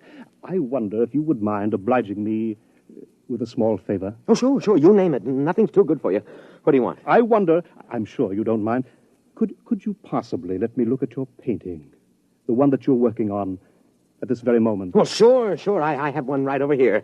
Just, I'll pull the easel around. There you are. I intend to call this Figured Figurines number 29. Oh, but this... What's the matter? Well, surely this isn't your work, Mr. Mathaway? Yeah. It's my work, all right. Figured Figurines number 29. Recognize it? No, I do not recognize it, and that is a fact for which I am extremely grateful. Could I see something else, please? Something a little later. Well, that's the latest. Everything else is earlier. Here, you might like this. Now, I call this Figured Figurines number 22. I think it's the best of my early period. Oh, dear. You know, well, this looks like smears of paint on top of other smears of paint. Right. Only I call it smudge on smudge. But you probably know all about that, being such an authority on me. And now, here we have Figured Figurines number 12. Do you mind leaving these figurines, Mr. Mathaway? I'd like to see something of yours with color and form. Well, I haven't done any real color work for a long time. Oh, wait a minute. Wait. I have one over here somewhere, an old canvas. I was going to paint over it. Here we are. This is one of the few examples of my mauve and mottle period that I've kept. Oh, right. I can't imagine why. It's positively, oh, dear. Oh, now, wait a minute. Let me show you some of my intestinal period. Here. Here's a particularly good one. It's called Large Intestine Rampant. You like it? Oh, please. I think I'd like to sit down. Well, take the comfortable chair. And here's another one called Small Intestine Incisive. Oh, it's rather good, don't you think? I managed to avoid completely any definite line. You notice that? I don't suppose you ever drink of Glafax. Oh, no, of course you don't. It hasn't been invented yet. Oh, now here's one that's bound to be great. It's one of my earlier smudge-on-smudges. It's called Fly Ash. I painted it by coating the canvas with slow-setting glue and leaving it out on the window for about 2.5 hours. Notice the delicate deposit of soot. Oh, please. Please, Miss Mathaway, please. Oh, I've got lots more. You know, I don't understand this.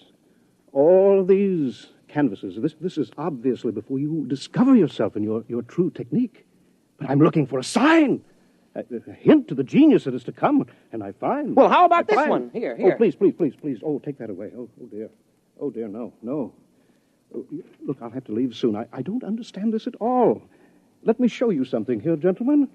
Here, a pocket edition of the source book.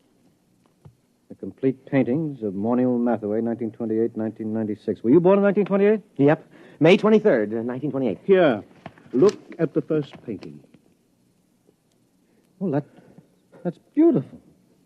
I mean, the color, that's incredible. Oh, well, that stuff. Well, why didn't you tell me you wanted that kind of stuff? You mean you have paintings like this, too? No, not paintings. One painting. Oh, I did it last week as a sort of an experiment, but I wasn't satisfied with the way it turned out, so I gave it to the girl downstairs. Would you like to look at it? Oh, yes. Very much. Well, here, I'll just toss your book on the bed. Come on, it won't take a minute or two.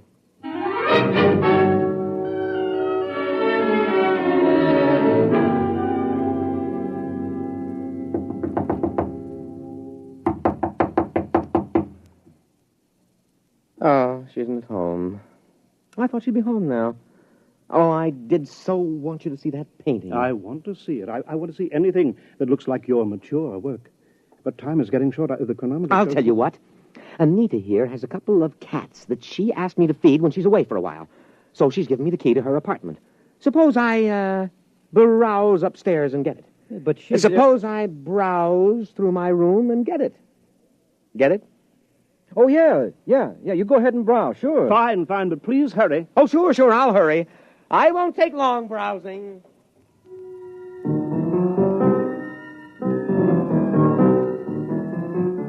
Well, that was it, the high sign. I'd seen Monial Mathaway in action too many times as a shoplifter not to understand it. He was going upstairs to lift that book that he'd dropped on the bed. I knew he hadn't ever painted a picture like the one in the book, but he would now.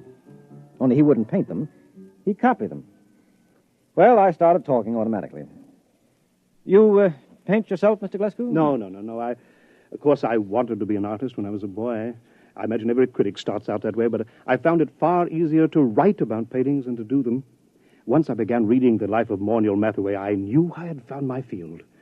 Not only do I empathize closely with his paintings, but he seems so much like a person I could have known and liked. That's one of the things that puzzles me. He's quite different from what I had imagined. Yes, I'll bet he is. Of course, history has a way of adding romance to an important figure. Mm-hmm. Oh, dear, I'm running out of time here. Do you think you'll be back with the key soon? I've practically no time left. I've just got to get upstairs to the time translator. I just can't wait. I'll have to hurry now. Oh, dear, I did want to see an original Mathaway. I did want to. Mr. Mathaway, Oh! What's the matter? The time translator, it isn't here. It's gone. The book is gone, too. And Mathaway, he stranded me here. He must have figured out that getting inside and closing the door made it return. Yeah, he's a great figure. And he'll probably figure out a very plausible story to tell the people in your time to explain how the whole thing happened. Why should he work his head off in the 20th century when he can be an outstanding hero-worship celebrity in the 25th? So what'll happen if they ask him to paint merely one picture? Oh, he'll probably tell them he's already done his work and feels he can no longer add anything of importance to it. He'll no doubt end up giving lectures on himself. Don't worry. He'll make out. It's you I'm worried about. You're stuck here, aren't you? Are they likely to send a rescue party after you? No. Every scholar who wins the award has to sign a waiver of responsibility in case he doesn't return. No, I'm stuck here. Tell me, is it very bad living in this period? Well, not so bad. Of course, you'll need a social security card. And I don't know how you go about getting one at your age. And Well, the immigration authorities may want to question you since you're sort of an illegal alien. Oh, dear. That's awful. Wait a minute. It needn't be. I'll tell you what. Morniel has a Social Security card. He had a job a couple of years ago. He keeps his birth certificate in that drawer along with his other papers. Now, why don't you just assume his identity? He'll never show you up as an imposter. But do you think I could? Won't I be... well, won't his friends, his relatives... No, he hasn't got any family, and I'm about the only friend he's got. You could get away with it. Maybe grow a beard and dye it blonde. Naturally, the big problem would be earning a living. Being a specialist on Mathaway and the art movements derived from him wouldn't get you set an awful lot right now. But I could paint. I've always dreamed of being an artist. I don't have much talent, but there are all kinds of artistic novelties I know about, all kinds of graphic innovations that don't exist in your time. Surely that would be enough, even without talent, to make a living for me on some third or fourth-rate level.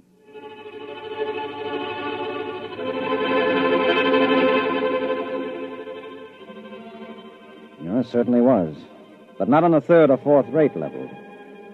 Mr. Glasgow, that is Morniel Mathaway, is the finest painter alive today and the unhappiest. After his last wildly successful exhibition, I remember he said to me, "What's the matter with all these people praising me like that? I don't have an ounce of real talent in me. All my work is completely derivative. I've tried to do something, anything that was completely my own, but I'm so steeped in Mathaway that I can't seem to make my own personality come through. And those idiotic critics go on raving about me, and the work isn't even my own." Well, then whose is it? Mathaway's, of course. We thought there couldn't be a time paradox. I wish you could read all the scientific papers on the subject. They fill whole libraries because it isn't possible that time specialists argue for a painting to be copied from a future reproduction and so have no original artist. But that's what I'm doing. I'm copying from that book by memory. Look, Glasgow, that is Mathaway. Don't knock yourself out. But it's dishonest. No, it isn't. You're deliberately trying not to copy those paintings. You're working so hard at it that you refuse to think about that book or even discuss it. As a matter of fact, when I tried to get you to talk about it a little while ago, you couldn't actually remember it. That's true. That's true. You're the real Morniel Mathaway, and there's no paradox. You're actually painting those pictures. You're not copying them from memory. I know in my heart that they're not mine. All right, I'll forget it. Anyway, you're a much nicer guy than Mathaway ever was. And besides, a buck is a buck.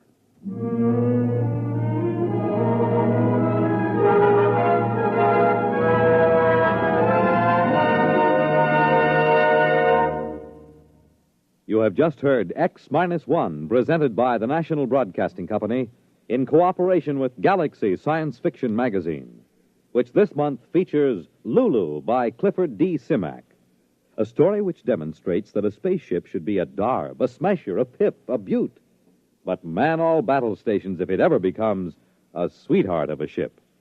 Galaxy Magazine, on your newsstand today. Tonight, X-1 has brought you The Discovery of Morniel Mathaway, a story from the pages of Galaxy written by William Tenn and adapted for radio by Ernest Kenoy. Featured in our cast were Leon Janney as Mathaway, Guy Repp as the critic, Wendell Holmes as Glasgow, and Les Damon as Dave. Your announcer, Fred Collins. X-1 was directed by Daniel Sutter and is an NBC Radio Network production.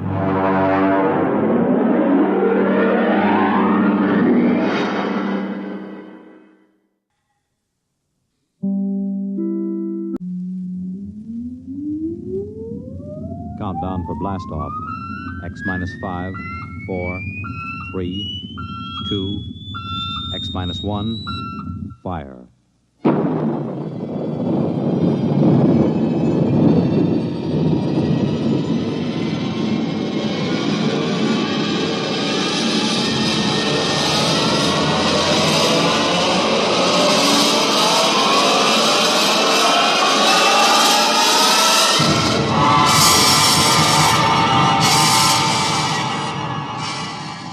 From the far horizons of the unknown come transcribed tales of new dimensions in time and space. These are stories of the future, adventures in which you'll live in 1,000,000 could-be years on 1,000 maybe worlds. The National Broadcasting Company, in cooperation with Street and Smith, publishers of astounding science fiction, presents X-1.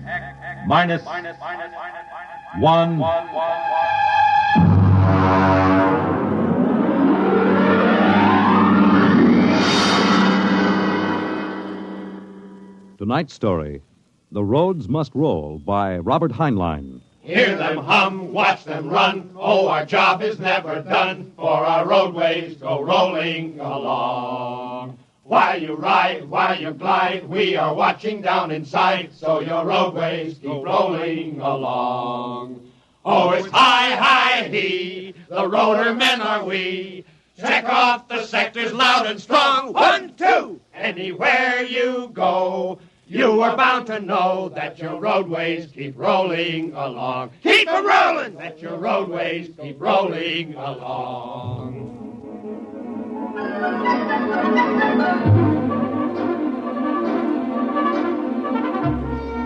It was in the middle 1950s that the automotive age began to die.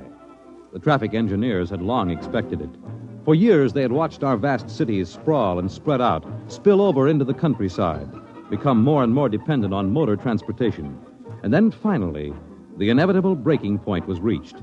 The growing flood of cars and buses and trucks began to swamp the streets and arterial highways. The building of roads could no longer keep pace. The superhighways, clogged, congested, became packed with cars stalled bumper to bumper. And the cities began to die of slow strangulation, for the traffic could no longer roll. And then the engineers took over. They banned the automobiles, tore up the superhighways, and in their place they built the rolling roads, mechanized roads that moved like huge conveyor belts, whirling along on their giant rotors at speeds ranging from 5 to 100 miles an hour, carrying the freight, the food, and the people from city to city and coast to coast. And no one worried over the fact that if the road should ever stop, our whole economic life would stop. For the machinery had never failed yet. But people forgot that machinery depends on men, the men who run it. Who makes the roads roll? We do! That's right, the engineers. We're the brains of the road. And where would the public be if we didn't keep the roads rolling? Right behind the 8 ball, and everybody knows it. All right, then. We're the men who hold the power, and it's time we started using it. We've called this meeting of the Engineers Control Committee because that's what we want to do. Control. Because I'm tired of taking orders from the Transport Commission, from slick desk jockeys like Jim Gaines, who don't even know a roller bearing from a field corn. Now let Gaines yammer about our duty to the public. That's a lot of eyewash. We've got the power, and we're the men that count. Now it's time we quit fiddling around and use a little direct action to get what we want. Mr. Chairman! Mr. Chairman! The chair recognizes Brother Harvey of the Transport Mechanics Union. Thanks. Now, I don't rightly belong here since I'm no engineer. I'm just here to represent the workers' union. But I want to know what's all the shouting for. You engineers have got better working conditions than we have, and we ain't kicking. You say the engineers are powerful. You say you can tie up the roads. Well, so can any screwball with a jar of nitroglycerin. And he wouldn't need no engineer's degree to do it, neither.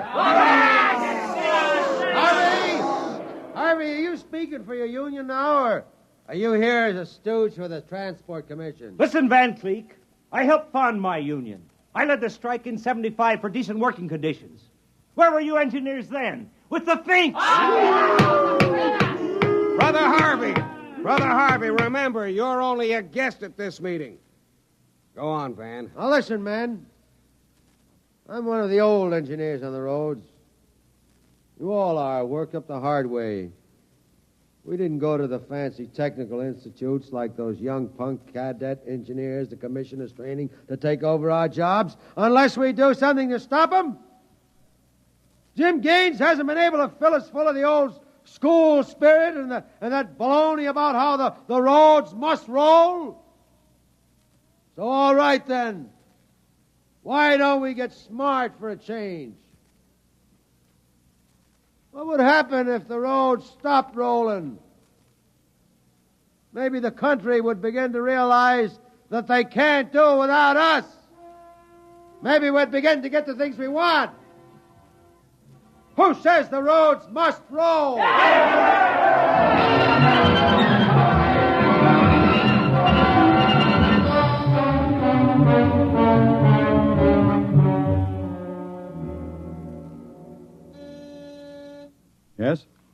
is calling, Mr. Gaines. Put her on. Jim, I want you to stop off on your way home. I'm sorry, darling. I can't make it. But you promised. I know, but Washington called in. They're sending Evans, the Australian Minister of Transport, through my sector today. I've got to show him through personally. Can't somebody else? I'm chief supervisor. Wouldn't be courteous.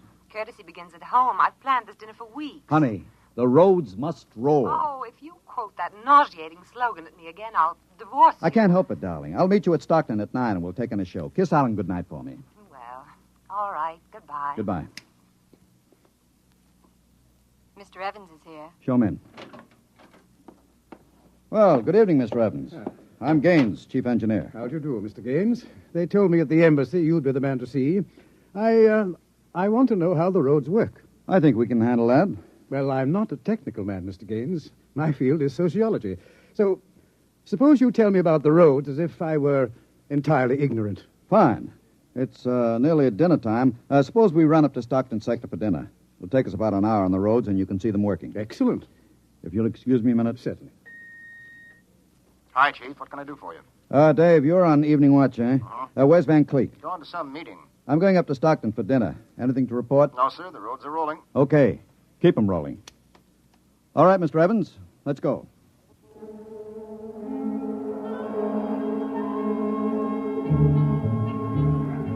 This is the low-speed strip. Ever ridden a conveyor before? No. It's quite simple. Remember to place the motion of the strip as you get on. There.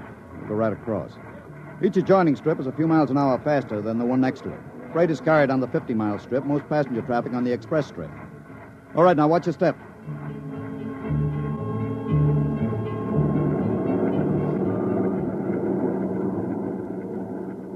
There we are. The maximum speed. 100 miles an hour. It doesn't seem possible. This trip makes the round trip, San Diego to Reno, in 12 hours. Ready to eat? Is this the restaurant? Jake's Steakhouse. Fastest meal on the road. Is it really a proper restaurant? One of the best. Shall we go in? Hello, Mr. Gaines. We don't see you much out on the road. Busy in the office, Jake. Two? Right this way. What'll it be? You order. Well, how about a steak? 2 inches thick from a steer that died happy. Fine. Plug me in the phone, will you? There's one right next to you.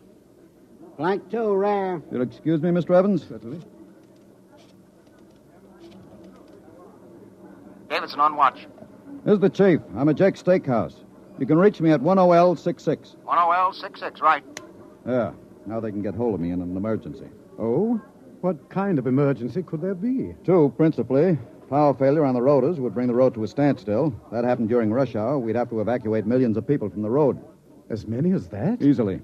There are 12 million people dependent on this section of road. Gaines here. Hello, Chief. Davidson. Just got the hourly reports in.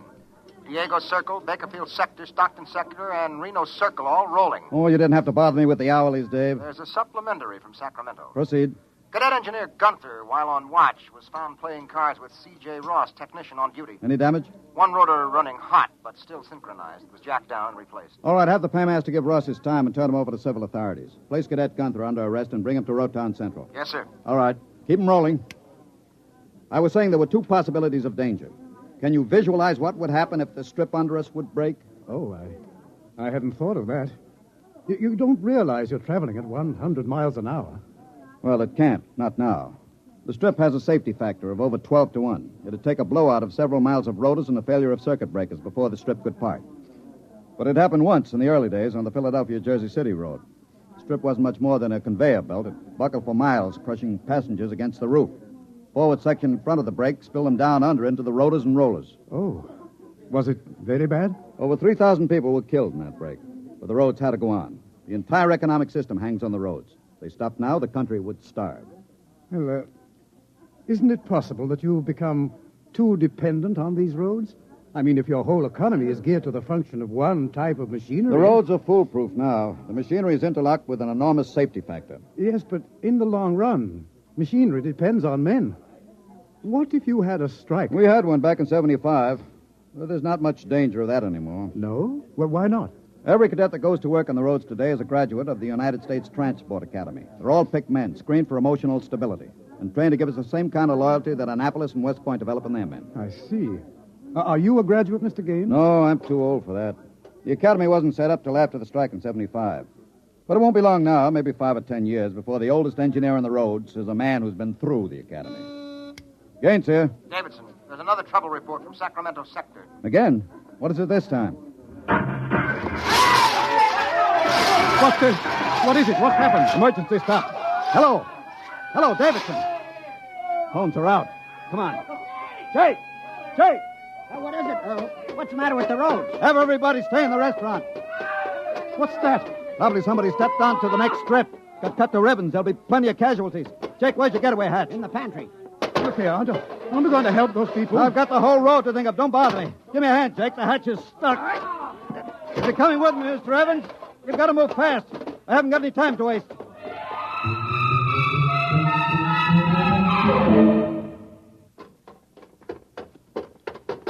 Where are we now? Freeway on top of the inner road ceiling. That's the outer shell over us. Are we going outside? No, there'll be an access down manhole over here. They're spaced every 100 feet. There, by the green light.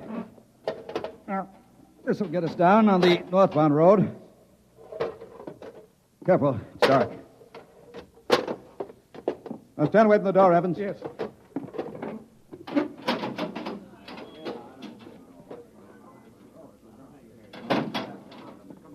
But this road is still rolling. It was only the 100-mile strip that stopped. That's what I want, a phone booth. Look out, excuse me. Look out. Hey, out. Hey, I'm talking to my wife. What's the idea Don't of argue. busting in here? Out. Yeah, but Emergency priority, division office. Davidson. Gaines here, report. Chief, where have you been? I've been calling you. Never mind that, report. 709, Consolidated Tension. Report strip 20, Sacramento sector, past emergency level. Interlocks acted and cut the strip out. Cause of failure unknown. Direct communication cut to Sacramento Control Office. Evacuation of strip 20 commenced. No casualties. There are casualties. I saw them. Put police and hospital routine A into operation. Get me Van Cleek. I want him to take over for me till I report in. We can't reach him, Chief. Shall I cut out the rest of the road? No. Keep those other strips rolling or we'll have a traffic jam the devil himself couldn't untangle. There are 5 million passengers on the road now. Notify the governor that I have assumed emergency authority. Arm all cadets available and await orders. Shall I recall technicians off No. watch? This isn't an engineering failure. That whole sector went out simultaneously. Somebody cut those rotors by hand. I want all available senior class cadets to report to Stockton Subsector, Office 10, with pistols and tear gas. Yes, sir. The governor wants to talk to you. He called in. Refer him to someone else. I'm busy. I'll get back to you. I'm going down under.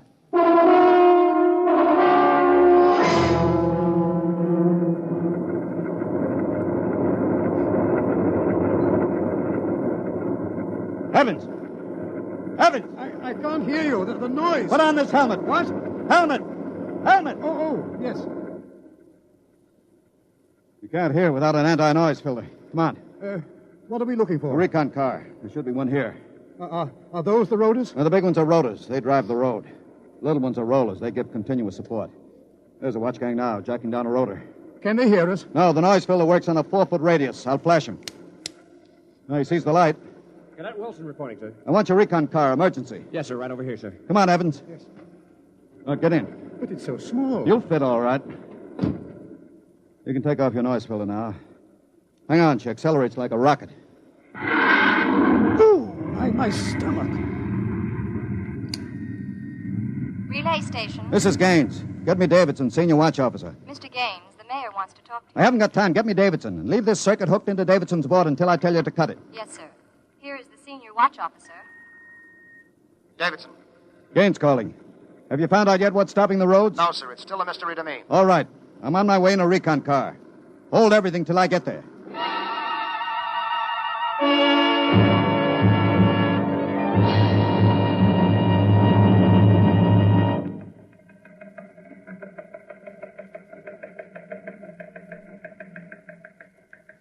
Cadet Edmonds reporting, sir.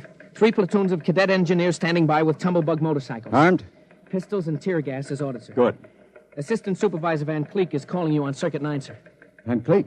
It's about time. Cut me in. Yes, sir. Hello, Van. Where are you? Sacramento office. Now listen, Sacramento. That's good report. in a pig's eye. What? I'm not your deputy anymore, Gaines. What are you talking about? Listen, don't interrupt me and you'll find out. You're through, Gaines. I've been picked as director of the Engineers Control Committee. We're taking over. Have you gone off your rotor? We stopped Strip 20 just to give you a taste of what we can do. We're running things now. And you don't really think you can get away with this? You can't start Strip 20 until I'm ready to let you. I can stop the whole road if I have to. Van Click, I'll call in the Army. How will you get 'em here if the roads aren't rolling? Now listen, Gaines. Whoever controls the roads controls the country. And right now, that happens to be me. Now sign off, Gaines. Gotta call the White House. You behave yourself and you won't get hurt. I don't believe it, sir. He's got us, Edmonds. We go in and blast him out, he may wreck the road. What's your rolling tonnage now? 53% under evening peak, sir. How about Strip 20? Almost evacuated. Listen in on this, Davidson. Standing by, Chief. I'm going down inside with these cadets. We'll work north, overcoming any resistance that we may meet. The watch technicians and maintenance crews are to follow behind us. Each rotor, as they come to it, is to be cut out from under Sacramento's control, then hooked into the Stockton control board. Understand? Got it. Check. If it works right, we can move control of Sacramento sector right out from under Vance's feet, and he can stay in his office there till he's hungry enough to be reasonable. Edmonds, get me a pistol. Yes, sir. Mr. Gaines, there's a man here. He's badly hurt. He wants to see you. Take care of him. I haven't got time. He's from Sacramento sector. What? Bring him in. All right. Easy. Come on. Easy. Mr. Gaines, You're Harvey from the Mechanics Union, aren't you? I tried to warn you. I tried to get away. He shot me 3 times. Get a doctor. All right. Easy, Harvey. How long's this been building up? Is it the men? It's the engineers. I told them they were crazy. Told them the road's got to roll. When I tried to get away, they... He's bleeding from the mouth, sir. Harvey. Harvey, can you hear me? He's dead, Mr. Gaines. Come on, Edmonds. We better move. Hey, hey! All right, you men. You saw Harvey brought in. How many of you want a chance to kill the louse that did it? I do. Very well. You men turn in your weapons and return to quarters. We've got a job to do. To make sure the roads start rolling again. We haven't got time for infantile heroics. Anybody who hasn't got his mind on his job will be in the way. Now, here's the order. We move north, mounted on tumblebugs. We're going to try to regain control, rotor by rotor, before Sacramento sector knows we're moving. We've got to capture any watch personnel we run on before they can get word back. Surprise is vital. Use tear gas when possible. Shoot only when necessary. But get them before they can reach a phone jack. Any questions? No. Then move out.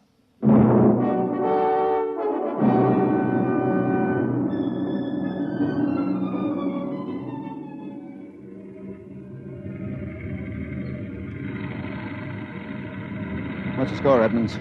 33 prisoners so far, nobody killed. Whoops. Yes, since I rode one of these tumblebugs, gotten how to steer it. Oh, sir, there's a man ahead. There at the rotor base. He's got a phone jacked in. Hurry. If he gets word back, we're sunk. I don't think he's seen us. I'll dismount and get him.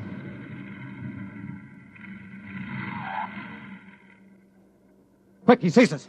Here, you. Look out, he's got a gun. Oh, I got him. Grab his gun. Yes, sir. You had a phone jacked in all right. We got through to Sacramento office. It's going to be tough. I don't know, sir. Maybe he didn't get the call through. Wait a minute. Listen. The road. Take off your noise filter. There.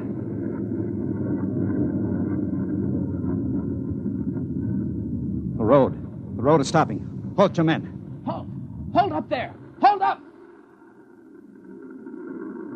There's a recon car coming up. Relay station call from Mr. Gaines. Give it to me. Here you are, sir. Gaines here. Davidson here, Chief. Van Cleek's calling you. Who stopped the road? He did. All right. Cut Van Cleek into me. You thought I was fooling, huh, Gaines? What do you think now? All right, Van. The road is stopped. You won this trick. Then why don't you get smart and give up? You can't win. You forgot something, Van. You can't lick the whole country. Yeah? Gaines, I've got a switch button in my hand. If I push it, it'll blow 300 yards straight across the roads. And then, for good measure, I'll take an axe and wreck the control station before I leave. That's pretty drastic, Van. Yeah, if I blow this charge in the middle of Sacramento sector, it'll get an awful lot of people. There are plenty of shopkeepers still on Strip 20, and that row of apartment houses next to the road will go. Look, Van, you don't want to blow the road, neither do I. Suppose I come up to your headquarters and talk this over. 2 reasonable men ought to be able to make a settlement. Is this some kind of a trick? I'll come alone and unarmed. My men will stay here. All right. All right, Gaines. But one wrong move, and I blow the road.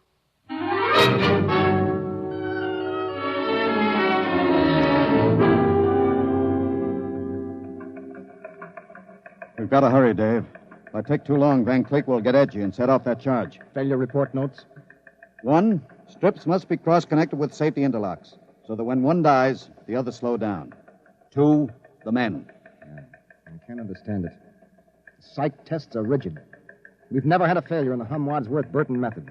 And then suddenly a whole sector goes sour. How could Van Cleek get a whole crew of psych-cleared men to revolt? It's easy, Dave. As my deputy, he was ex-officio personnel officer for the whole road. He must have been faking psych records for years and transferring maladjusted men into his sector. I've got that personnel record, Mr. Gaines. Man's record. Masked introvert. Inferiority rating 7. Comment.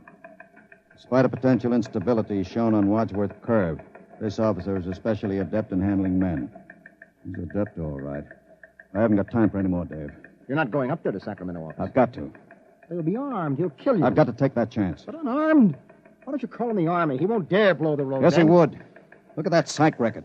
He's putting up a big, brave front, but he's rotten inside. He wants to be taken seriously. He wants everybody to think he's the most dangerous man in the country. And if I call the Army in, he'll try to prove it by blowing the road. How can you stop him, Mr. Gaines? He'll have a gun. What'll you have? What'll I have? Only a prayer. And what I know about Mr. Van Cleek.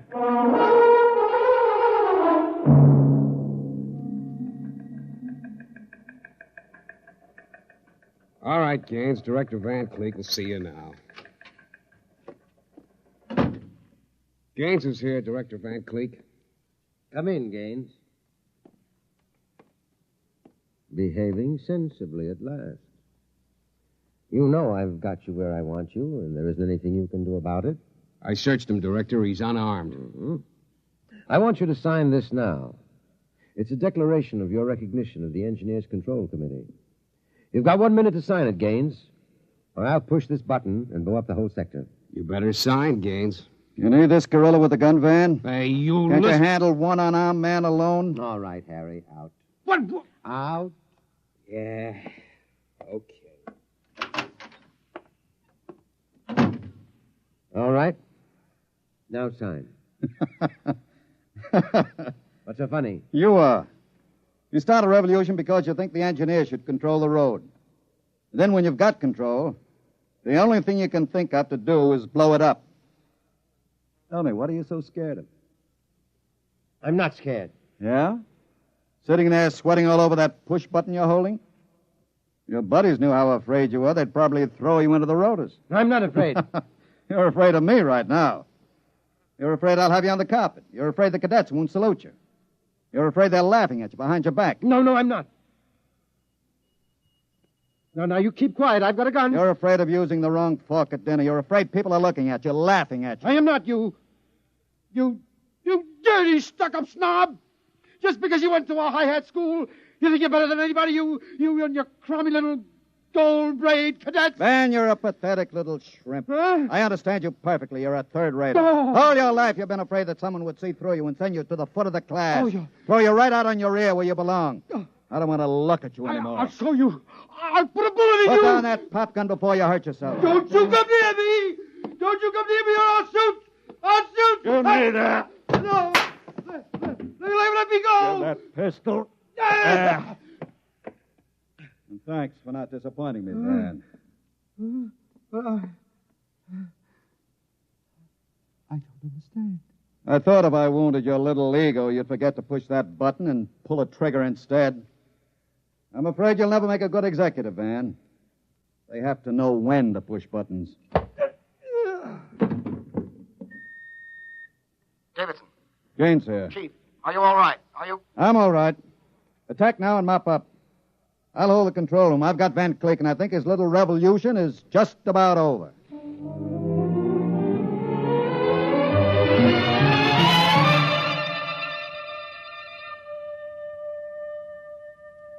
Hear them hum, watch them run. Oh, our job is never done, for our roadways go rolling along. While you ride, while you glide, we are watching down inside, so your roadways keep rolling along. Mr. Gaines! Oh, Mr. Gaines! Mr. Evans, I forgot about you. Yes, I've been waiting at the sector office. Is everything under control? All rolling. Those are the watch engineers going under to check Sacramento sector inch by inch. Remarkable organization. Remarkable. Hourly's in, Chief. San Diego Circle rolling. Bakersfield, Fresno, Stockton. Stockton?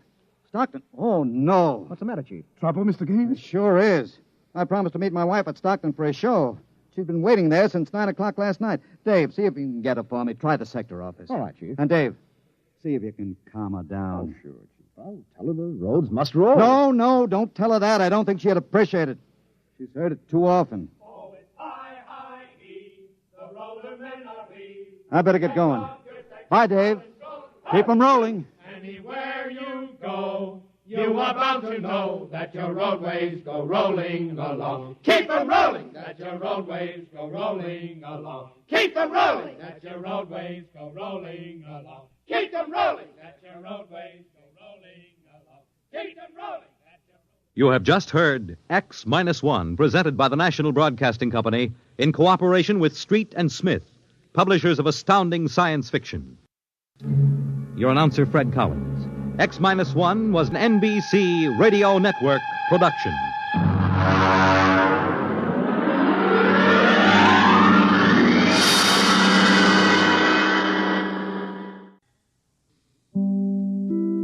In just a moment, X-1. But first, no one can deny that spring is in the air, and to prepare for the new season, NBC's Weekday brings you some timely and useful features. One is a new series with Phil and Lampy on gardening tips for both city and country dwellers. The second feature brings you hints for the best use of leisure time. And you can also bet that Joe Copeland, famous dress designer, will enlighten you on the spring fashion picture when she appears on tomorrow's show. Listen in and hear it all on NBC's Weekday tomorrow morning. And now stay tuned for X-1 on NBC. Countdown for blast off. X-5, 4, 3, 2, X-1, fire.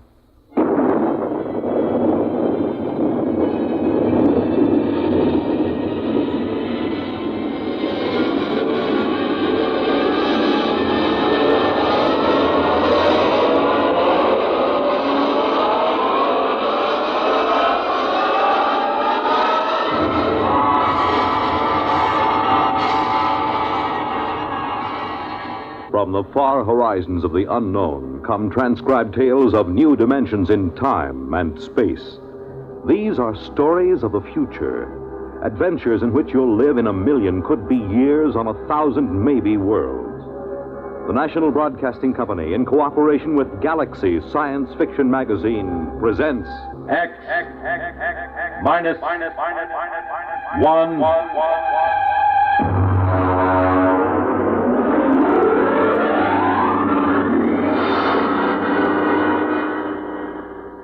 Tonight's story, A Gun for Dinosaur, by L. Sprague de Camp.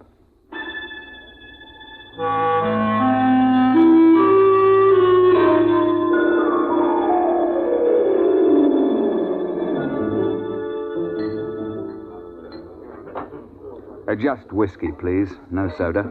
Ice, Mr. Rivers? Good heavens, no. I have been in America for some time, but not that long. Well, to a fine dinosaur head. Well, now, just a moment, Mr. Seligman. I won't take you hunting late Mesozoic dinosaur. Why not? How much do you weigh? About 9 stone? 130 pounds. Yeah, I thought so. It's not heavy enough. But your advertisement. You said safaris arranged to any time period. Well, I'll take you to any period in the Cenozoic. I'll get you a shot at any entelodont or even mammoth or mastodon. They have fine heads. But I'll jolly well not take you to the Jurassic or the Cretaceous. You're just too small. But what's my weight got to do with it? Now, look here, old boy. What did you think you were going to shoot those dinosaurs with? Well, Well, look over here in this case. That's my own gun, a Continental 600. That shoots a pair of Nitro Express cartridges the size of bananas. It's designed for knocking down elephant, not just wounding them, but knocking them base over apex. Well, now, I've handled guns. Oh? Look, I've been guiding hunting parties for over 20 years. But I've never known a man your size who could handle the 6-0. It knocks him over. Well, people have killed elephant with lighter guns, even a .375. Ah, yes, but consider an elephant weighs, well, let's say from 4 to 6 ton. You're planning to shoot reptiles weighing 2 to 3 times as much as an elephant. Now, I tell you, Mr. Seligman, I won't take anybody hunting dinosaur who can't handle a 6-0. Look, let's pour another drink and I'll tell you why. You see, I went into the partnership with the Raja about 5 years ago. I call him that because he's the hereditary monarch of Jaipur. It means nothing, of course. We both wanted to do a bit of hunting again. And Africa's all played out. It's too civilized now. So when we heard of Professor Prohaska's time machine at Washington University, we caught the next plane to St. Louis. The foundation administering the machine had worked out an arrangement splitting the time between scientific parties and hunters who wanted to try their luck at prehistoric game. Hunters paid through the nose, of course, to support the project. Well, it was about our 5th safari that Courtney James showed up. He's what you chaps call a playboy, a big bloke, handsome in a way, florid, beginning to turn to fat. He was on his 4th wife. And when he showed up at the office with a blonde, I assumed that this was the 4th Mrs. James. And he left her in the outer office and corrected my assumption. Bunny? Oh, no, she's not my wife. My wife is in Mexico, I think, getting a divorce. But Bunny here would like to go along. I'm sorry. We don't take ladies. Not to the late Mesozoic. If she wants to go, she'll go. She skis and flies my airplane, so why shouldn't There are enough risks at 85 million BC without adding to them. I'm sorry, but it's against the firm's policy. Now, look here. I'm paying you a lot of money. I'm entitled... You can't hire me to do anything against my best judgment.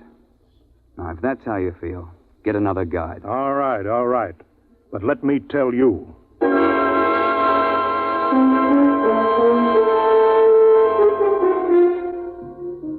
Oh, it ended with my telling him to get out of the office or I'd throw him out. And I was thinking sadly of all that lovely money that James would have paid me. When in came another side. An August Holtzinger, a slim, bald chap with glasses.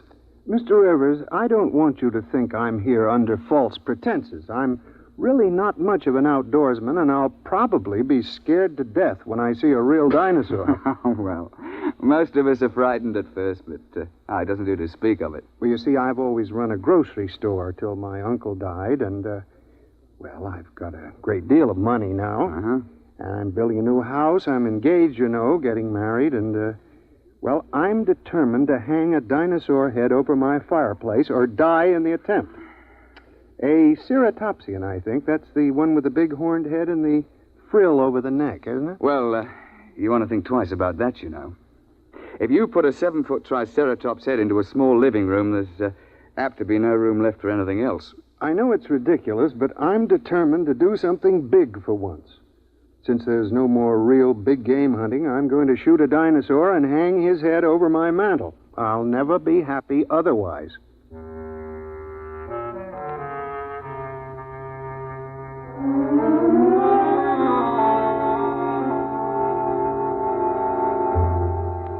The Raja and I decided to make it to the Middle Cretaceous. That's about 85 million years ago. It's the best period for dinosaur in Missouri. So we drove Holtzinger into the country to let him try the 6-0. It's rather heavy. Look, you look out. There's quite a kick. Well, couldn't you fire it prone? Oh, not a gun that big. There's not enough give. You'd break your shoulder. All right. Take the safety off.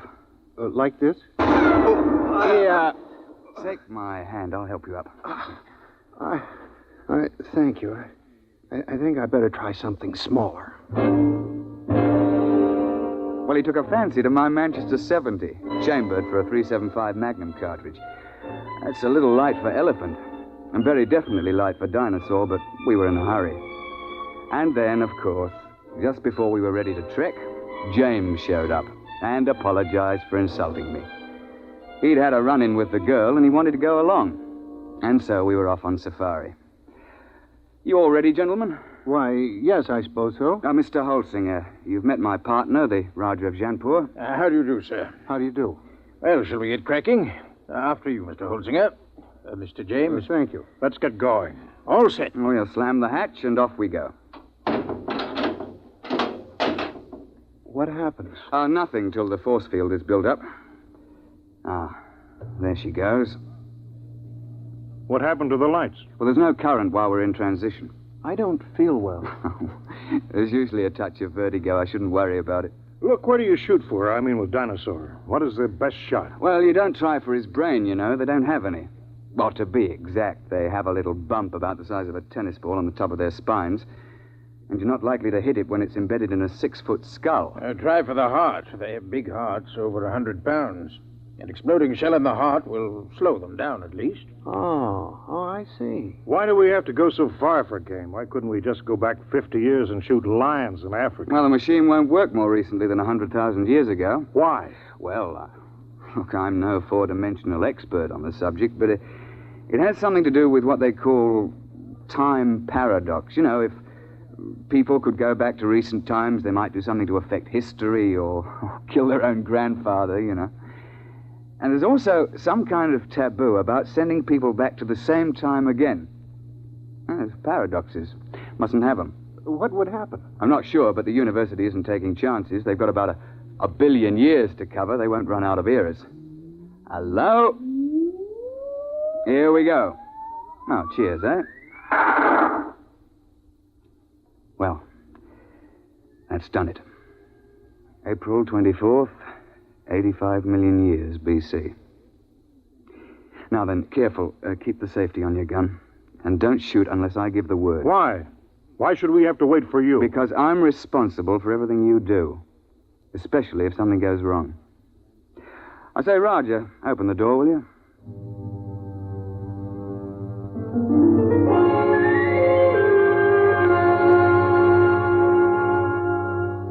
In this period, the time chamber materializes on top of a rocky rise. At the west, you see the arm of the Kansas Sea that reaches across Missouri, and the big swamp where the sauropods live. To the east, the land slopes up to a plateau. It's good for ceratopsians. The finest thing about the Cretaceous is the climate. It's balmy like the South Sea Islands, and not so muggy as the Jurassic. Oh, we sent the time chamber back off and looked about. It was spring, with the dwarf magnolias in bloom all over. Down towards the Kansas Sea, cycads and willows grew, while the uplands were covered with screw pins and ginkgo. Yeah, well, I'm no ruddy poet, but I can appreciate a beautiful scene. Well, I was looking through the haze and sniffing the air. I got him! I got him! What the devil? You see it? There it goes! Confound it, you idiot! I told you not to shoot without word from me. And what happened? An ornitho mine. Wandered out of the cops. Mr. James gave him both barrels. Missed. Now, look here, James. One of the biggest dangers on a safari is trigger-happy sahibs who get panicky. You're not to shoot unless you're told. You understand? Who do you think you are to tell me when to shoot my own game? Now, look here. Firstly, if you shoot off all your ammunition before the trip is over, your gun won't be available in case of a pinch. And secondly, if you empty both barrels, what would happen if a big theropod should charge before you could reload? And finally, it's not sporting to shoot everything in sight. Is that clear? All right. All right. Well, now then. First task is fresh meat.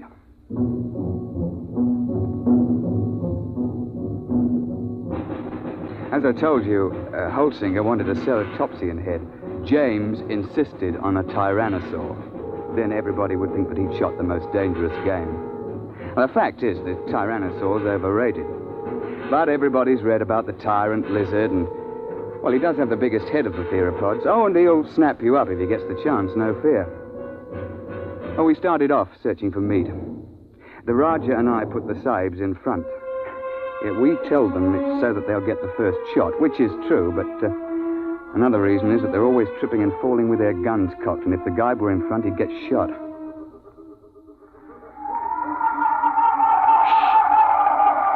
Boneheads. Where? See? Crouching over there. Feeding on those cycads. It's about the size of a man. They look intelligent. Not likely. That bulge on the head is solid bone. Now then, hold on there, James. You've had your shot for the day. Hold your fire until Holsinger shoots. Yeah, sure. All right, go ahead, Mr. Holsinger. Doesn't matter which one? No, here. Try that one by the rock. There's a good clear shot. Well, take your safety off. Oh. Go ahead now. Well? Shh. Ah, nuts. I've had enough of this. James, don't. I got him clean right through the heart. First shot. How's that? I thought you were going to give Holsinger the first crack. It's his turn. Well, I waited. Took so long I thought he'd gotten buck fever. Very well. But if this sort of thing happens once more, we leave you at camp the next time we go out. The next couple of days, we trekked around the neighborhood and then headed over to the sauropod swamp, over to the west. We were staked out along the edge of the lake, watching a big beggar out in the swamp waving his head about. And they're the big ones. They look something like the brontosaur. Can't we shoot him? I wouldn't. Why not? Well, there's no point to it, and it's not sporting.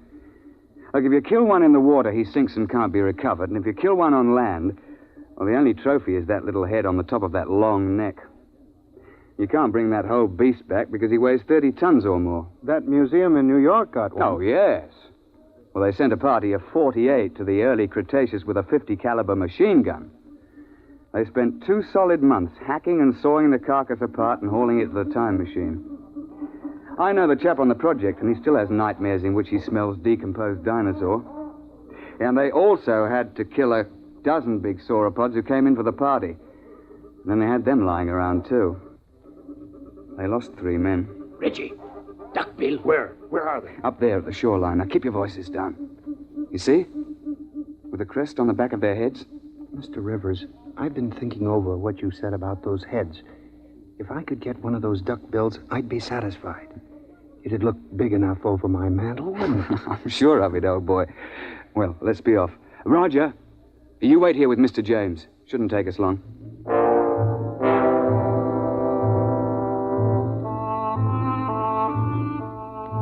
Holt and I crept along the shoreline, narrowing the range to the duckbills. I think I can make the shot from here. I'll be ready in a minute. My shoe is loose. He's getting away. I won't get a shot. I'm afraid Mr. James has fired both barrels again. James, that's the second time you spoiled my shots. I ought Don't be a fool. I couldn't let them wander into camp, stamping everything flat. There was no danger of that. You can see that the water is deep offshore. It's just that our trigger-happy Mr. James can't see any animal without shooting. And if it did get close, all you have to do is to throw a stick of firewood at it. They're perfectly harmless. But how was I to know? I believe I mentioned it. Well, what are we on this miserable trip for, except to shoot things? There are certain rules, you know. You call yourselves hunters. I'm the only one who was hitting anything. Now, just a moment, old man. You're behaving like a confounded skite with more money than brains. I should never have brought you along. Well, that's how you feel. Give me some food and I'll go back to the base by myself. Now, don't be a bigger ass than you can help. That's quite impossible. All right, I'll go alone. I wouldn't want to pollute your air with my presence. Yeah, that's an attractive thought, Reggie, but we can't let him go. He'll get lost or starve. All right, I'll go after him.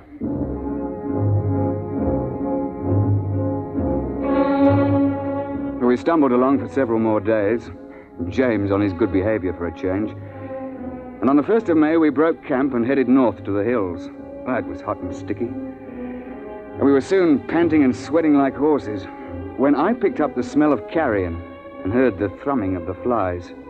We found a huge ceratopsian lying dead in a little hollow on the edge of the copse. He must have weighed 6 or 8 tons alive. Why couldn't I have gotten him before he died? That would have made a darn fine head. Look, on your toes, chaps. The sauropod that's been at this carcass is probably nearby. How do you know? We see how the hide's been ripped off and the bones are scattered. Sauropods will hang around a carcass like this for weeks, gorging and then sleeping their meals off for days at a time. What do we do? Well, that's what we came after. Look, Roger, you take Mr. James through that way, and we'll parallel you 40 feet distant. Now keep your eyes open. It'll be hard to see in these woods unless you're right on top of him.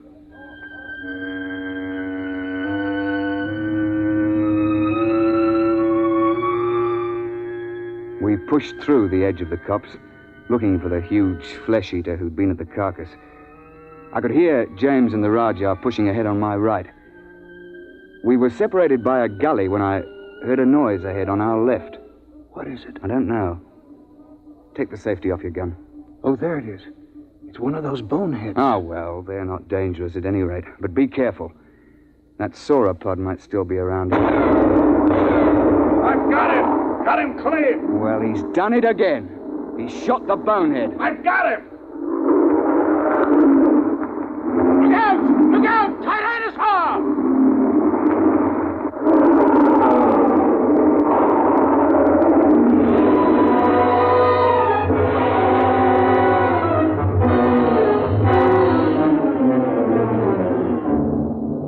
The Tyrannosaur heaved his head out of the shrubbery just in front of us. Look, the scientists can insist that Rex is bigger than Trionches, but I'll swear that this Tyrannosaur was bigger than any Rex ever hatched. It must have stood 20 feet high and been 50 feet long. I could see its big, bright eye and 6-inch teeth. He'd been sleeping off his last meal, and James fired off both barrels over his head at the bonehead and woke the Tyrannosaur up. Get back! Get back, you fool! Gun's empty and Roger can't get a shot. Found it, there goes the beast in behind those ferns. Holtzinger! Holtzinger! Come back! Your gun's too light for that beggar! James came bolting back in a panic and blundered into the Raja, sending both of them sprawling under the ferns. The Tyrannosaur came after them to snap them up. Holtzinger began to blaze away. He got off 3 shots through the beast's body with that little light gun. The Tyrannosaur whirled around to see what was stinging it. The jaws came open, and the head swung around and down again. Holtzinger got off 1 more shot and tried to leap to one side. The Tyrannosaur continued its lunge and caught him in its jaws as he fell. Reggie! Stand clear! Heart's the only chance. It's no use. There he goes. Try a long shot. No, missed him clean. Poor Holtzinger. Well, that's the end. He stopped screaming. Did you notice? Oh, yes.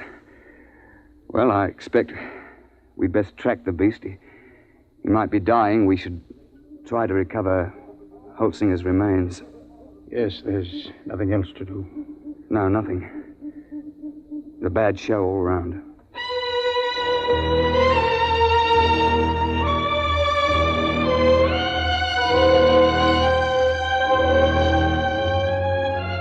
An hour later, we gave up and went back to the glade looking very dismal.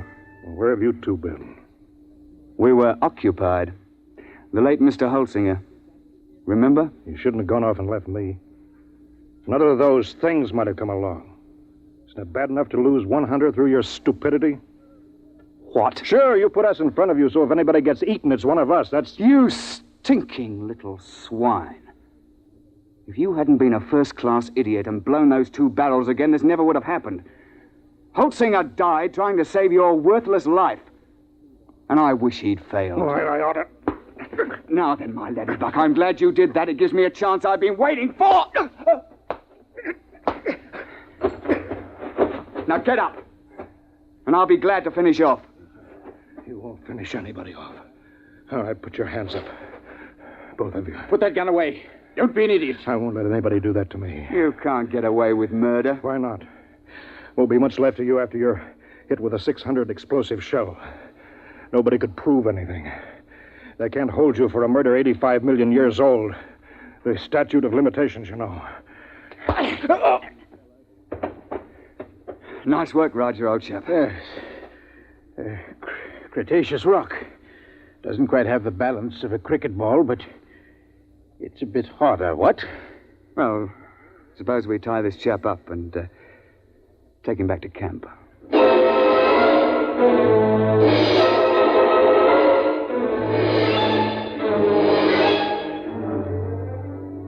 When the time transition chamber finally arrived, we fell over one another getting into it. We dumped James in a corner and threw the switches.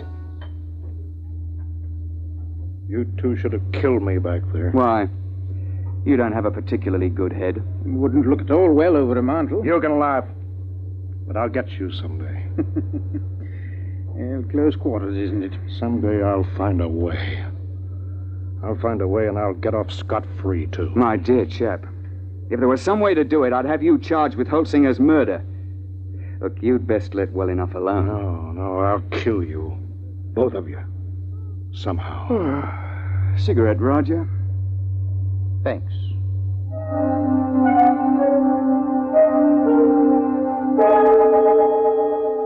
When we came out in the present, we handed him his empty gun, and off he went. We paid everybody off, found that we were broke. But quite luckily, a steel manufacturer turned up who wanted a mastodon head for his den. While we were standing in the laboratory at the university waiting for the time chamber, the technician, he's a bookish chap, a theoretical temporal physicist, was watching his dials and scopes. Oh, by the way, Mr. Rivers, you just missed him. Missed who? That last client of yours, Mr. James. Well, that's good luck. What was he doing here? Oh, he told me quite a tale. Said he'd lost his wallet back there. Said it contained some very valuable papers. It must have been valuable. He paid the university fee of $5,000 for the use of the chamber. He's on his way back there now. Back where? Well, he told me to send him back a few minutes before you arrived the last time. Then he could see himself drop the wallet. He's going to stand there and watch himself come out? Yeah, but, doesn't that create what you chaps call a paradox? What happens when a man tries to occupy the same time twice? No, we don't know. It's never been tried before. Well, we tried to warn him, but he insisted. Yes, I know. He's a headstrong chap. Still, you wouldn't think he'd chance it just for the sake of a wallet. Was he armed? Yes. He had a 375 Express. 375? Well, that's odd. He knows it's too light for dinosaurs. Yes, but not too light for a man. I say, Roger, you don't think Mr. James is lurking behind a bush back there until we show up again? And planning to pot us as we step out? That's impossible. We already did step out of the chamber and nothing happened. Yeah, but that was before Mr. James was waiting with an express rifle cocked. Hey, Doctor? What, you mean he's planning to murder the two of you? Oh, I wouldn't be a bit surprised. I don't suppose there's anything you could do to stop the process now. No, it's too late. The chamber's in transition now. Look, hadn't you better get out of here before he kills you? Well, there's no point in running. If Mr. James's theory is right, we've both been dead for 85 million years. We might as well wait and see what happens.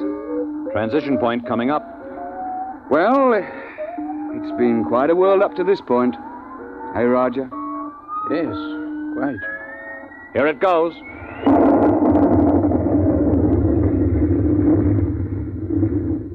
Reggie, are you all right? Well, I seem to be. What happened? The time chamber. It's back. We'd better get it open.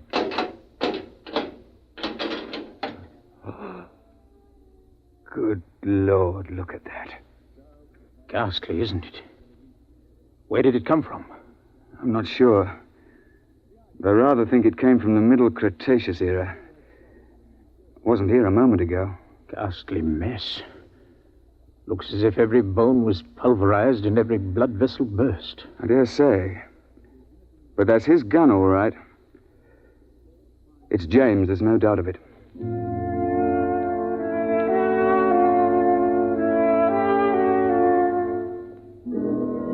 So, that's the story, Mr. Seligman. Of course, I don't understand the mathematics, but the idea's rather easy to grasp.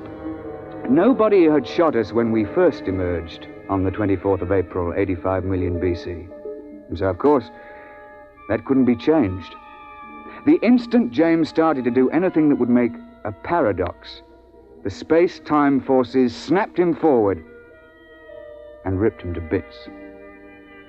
Well, they know a good deal about that now, and there's a safety margin of 500 years between each trip. You can't have paradoxes, you know.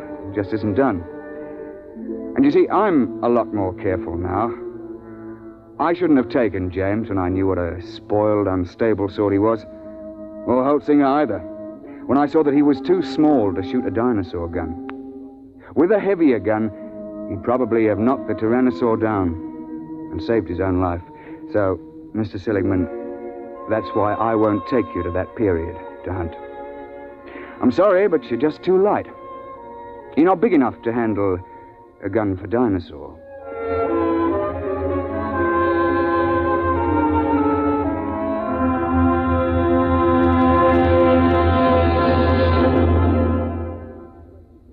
You have just heard X-1, presented by the National Broadcasting Company in cooperation with Galaxy Science Fiction Magazine, which this month features the story of a man who develops a spaceship that travels so fast that its pilots vanish mysteriously into thin air.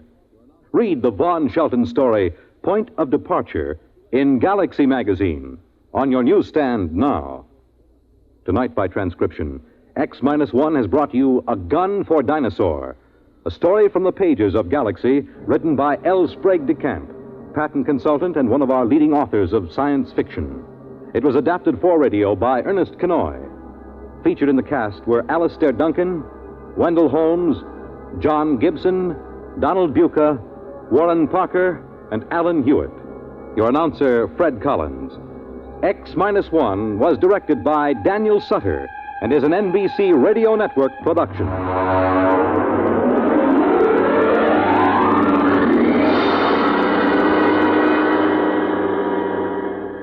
Let's visit lovable Fibber McGee and Molly tonight on the NBC Radio Network.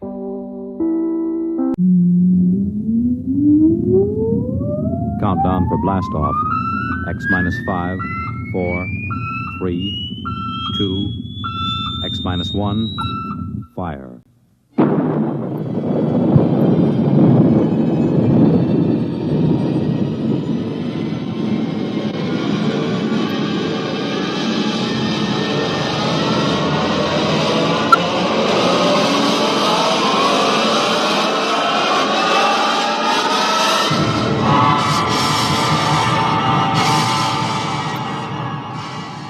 From the far horizons of the unknown come tales of new dimensions in time and space. These are stories of the future, adventures in which you'll live in a million, could be years, on 1,000 maybe worlds. The National Broadcasting Company, in cooperation with Galaxy Science Fiction Magazine, presents X-1.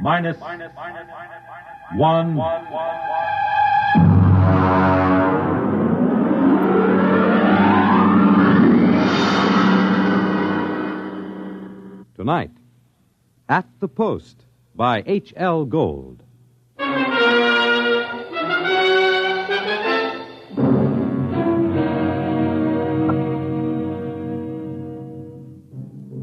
When I come into the Blue Ribbon on 49th Street west of Broadway, I could tell right away nobody told Doc Hawkins about my misfortune. Doc, who ain't one really, writes a daily medical column for the Racing Form, and we're celebrating his being sprung from the alcoholic ward. He got one look at me, and he choked on a piece of gefilte fish. What happened? What happened? Look at that. Clocker's become a character. Now, lay off, Doc. Look at that, a gray flannel suit, a black tie. Clocker, where is your purple and green check sports jacket? Where are your two-tone suede shoes? Why, you've become a character. That was Zelda's idea. She wanted to make a gentleman out of him. Wanted to? Why, you two kids got married just before they took my snakes away. Don't tell me you've fit already. You don't know, Doc? No. What happened? Well, it was right after you tried to take the warts off the fire hydrant that Zelda started hearing voices. It got real bad.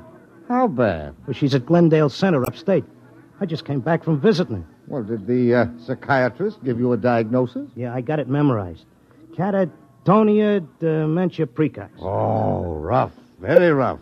The outlook is never good in such cases. Maybe they can't help her, but I will. Now, Clocker, you're a race handicapper. You run the best tip sheet on Broadway.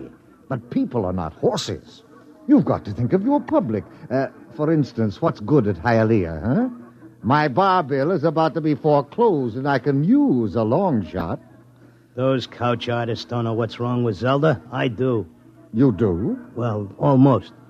I'm so close I can hear the finish line camera clicking. Well, now, that's very interesting. Perhaps we can collaborate on an article for the Psychiatric Journal. All right, look. Look at these charts. Look, here. Huh? I use the same system I used to dope the races. Look, Zelda's got catatonia.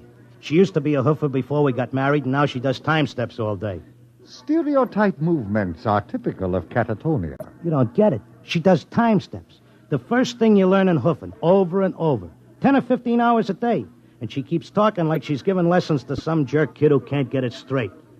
And I hear when these catatonics pull out, they don't remember much or maybe nothing. Protective amnesia. They work harder and longer at what they're doing than they ever did when they were regular citizens. And they don't get a red cent for it. I beg your pardon? I said they were getting stiffed. Anybody who works that hard ought to get paid. I don't understand what you're getting at. What are they knocking themselves out for if it's for free?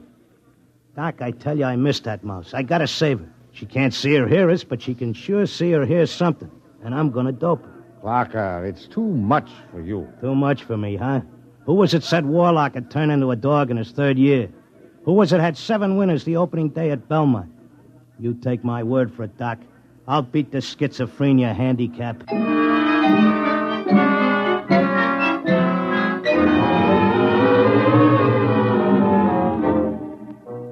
I hadn't been paying much attention to my tip sheet while I was doping the Catatonia Dodge. I tell you, I missed Zelda.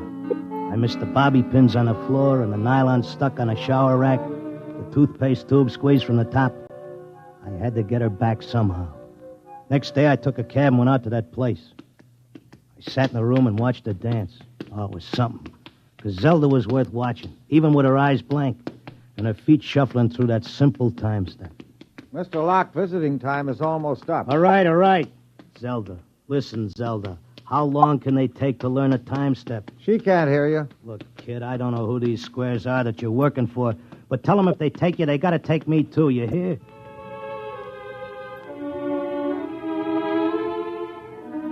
I had an idea now. I had a dope that Zelda was showing them how to dance, whoever they are. And the only way I could spring her was to find out who was controlling her and what they were after.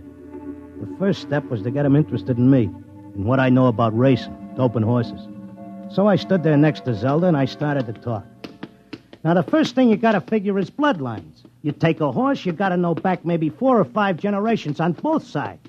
Then you gotta know where the coat was full, what time of year, because all horses are 1 year old on the 1st of January. Then there's confirmation, training. You take a horse with good bloodlines, break him in a spring on a hard training surface track, and the first thing you know, you got a horse with a shin splint.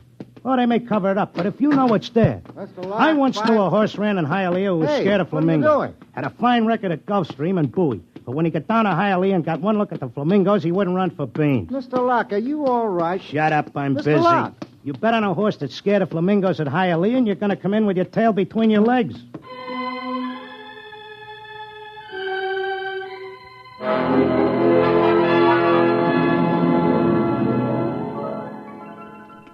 I kept coming back every day. I'd just sit there next to Zelda while she did a time step, and I'd talk about horses over and over. And then finally, I started to hear voices. Clocker! Clocker! This way, Clocker, come this way. This way, Clocker. Come on now, come with me. Like it was a fog, I could see the attendant in his white coat asking me questions, and I couldn't hear him. I knew I just kept on talking about the horses. And then suddenly I wasn't there. I was somewhere else. I was in a big square, and the buildings looked like the new Roosevelt Raceway, all modern. Or maybe like the World's Fair. There were trees and statues, and there were hundreds of people standing around, and they all looked scared. There was a little man with bifocals and a vest with pins and needles in it standing next to me. He looked scared. But I knew it had worked. I was on my way to Zelda. How did I get here? Excuse me, mister. How did I get here? I don't know. I can't take time for pleasure trips. I've got a customer coming in tomorrow for a fitting. She'll positively murder me if her dress isn't ready. She can't murder you. Not anymore. You mean we're dead? Don't ask me, but I don't think you're dead. That much I can tell you. Some of the people in the crowd were complaining they had families to take care of, while others were worried about leaving their businesses. And they all grew quiet when a man climbed up on a big platform in front. He was a very tall and dignified guy, and he had formal clothes and a white beard like the chief mourner at a politician's funeral. Ladies and gentlemen, please feel at ease. You are not in any danger. No harm will come to you. If you will listen carefully to this orientation lecture, you will know where you are and why. What is it? I don't understand. It's a pitch. Friends, I know you are puzzled at all this. Now let me explain.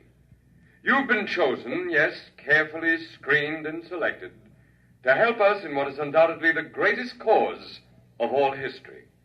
You will learn more about it as we work together in this vast and noble experiment. What experiment? What is it? I got it picked. This is a pitch. These guys are out for something. Smells like a con. Let me state this in its simplest terms. Now, you know that there are billions of stars in the universe and that the stars have planets. A good many of these planets are inhabited. In almost all instances, the dominant form of life is quite different from yours. I am not of your planet or solar system. I am not formed as you see me. My true appearance would seem to be rather confusing to human eyes. Nuts, get to the point. The truth is, we are not here, and neither are you. Here is a projection of thought, a hypothetical point in space, a place that exists only by mental force. Actually, our bodies are on our own respective planets. What's he saying? What does he mean? Wait, he'll give us the convincer after the build-up. Our civilization is considerably older than yours. For many of your centuries, we have explored the universe both physically and telepathically, and during this exploration, we discovered your planet. We tried to establish communication, but there were grave difficulties. And it was the time of your dark ages. And I'm sorry to report that those people we did make contact with were generally burned at the stake. Here it comes. He's getting ready to slip us the sting. Oh, I don't think you ought to say a thing like that about a fine, decent gentleman. He's obviously very sincere. The problem we face is that the human race is doomed. The history of your race is a record of incessant wars, each more devastating than the last. And now, finally, man has chained the power of worldwide destruction. The next war, or the one after that, will unquestionably be the end not only of civilization, but of humanity, perhaps even of your entire planet. Then, why have we brought you here? Because man, in spite of his suicidal blunders, is a magnificent race. He must not vanish without leaving a complete record of his achievements. Now, this is the task we must work together on. Each of you has a skill, a talent, a special knowledge we need for the immense record we're compiling. Every area of human society must be covered. And so we need you urgently. Your data will become part of an imperishable social document that shall exist untold eons after mankind has vanished.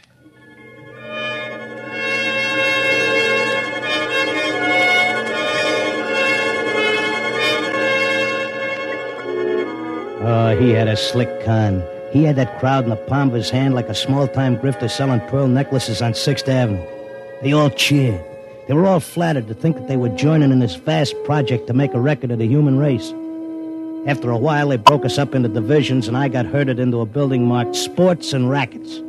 They took my name and my occupation like I was applying for unemployment insurance. Now, here's our problem, Mr. Locke. We're making two kinds of perpetual records. One is written, more precisely, microscribed. The other is a wonderfully exact duplicate of your cerebral pattern, in more durable material than brain matter, of course. Of course. The substance we use in place of brain cells absorbs memory quite slowly. But you'll be happy to know that the impression once made can never be lost or erased. Delighted, tickled to pieces. I knew you would be. Well, let's proceed, shall we? First, a basic description of horse racing. I started telling them about horse racing, but they held me down to one sentence. They said I had to repeat it over and over so that recording thing could get it.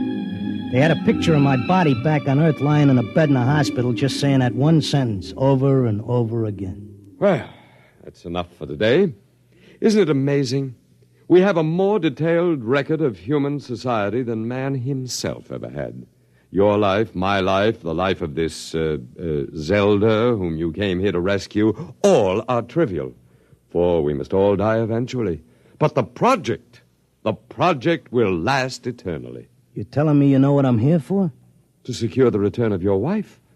I would naturally be aware that you'd submitted yourself to our control voluntarily. It was in your file that was sent to me by admissions. Then why did you let me in? Because, my dear friend, we also... Leave out the friend pitch. I'm here on business. As you wish. We let you in, as you express it, because you have knowledge that we should include in our archives. We hoped you'd recognize the merit and scope of our undertaking. Most people do once they're told. Zelda, too? Oh, yes. Yes, Zelda's extremely cooperative, quite convinced. Would you like to see her? Yeah, sure I would. Well, that can be arranged. I'll call the Arts and Entertainment section and arrange a meeting.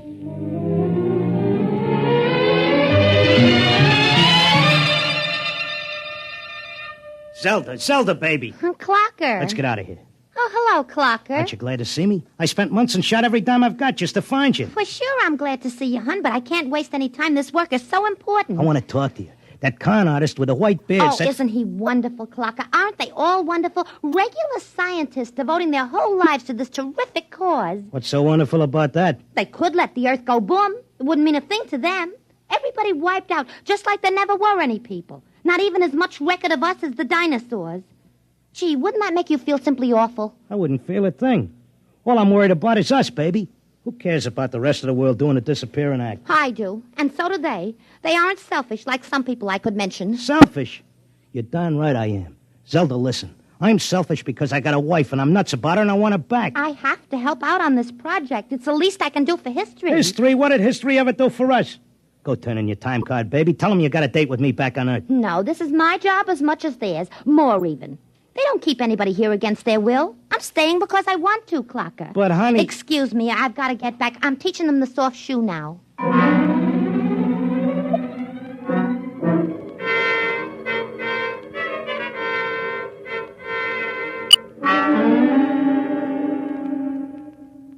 Are you satisfied now, Mr. Locke? Listen, take away the doom push and his racket folds. Listen, suppose you're all square. Suppose you're leveling. You're knocking yourself out because your guess is we're going to commit suicide. But is there any doubt of it? Do you honestly believe the Holocaust can be averted? I think it can be stopped, yeah. Listen, between these catatonics and me, we could tell them what it's all about. I notice you got people from all over the world here. They get along fine because they have a job to do and don't have time to hate each other. Well, it could be like that back on Earth. Mr. Locke, we have experimented in the manner you suggest. But a human psychological mechanism defeated us. Yeah? What was that? Protective amnesia. They completely and absolutely forgot everything they'd learned here. Well, what are the odds on me remembering? Well, you are our first volunteer. Look, I'll give you a deal. You let me out, and maybe I'll be the first case that didn't get amnesia, and I can tell the world all about this. I'll come back if I lame out. You can pick me up any time you want. If I make headway, you gotta let Zelda go, too. That's a very reasonable proposition. We'll lift our control, Mr. Locke, for a suitable time. If you can arouse a measurable opposition to racial suicide, measurable, mind you, then we agree to release your wife and revise our policy completely.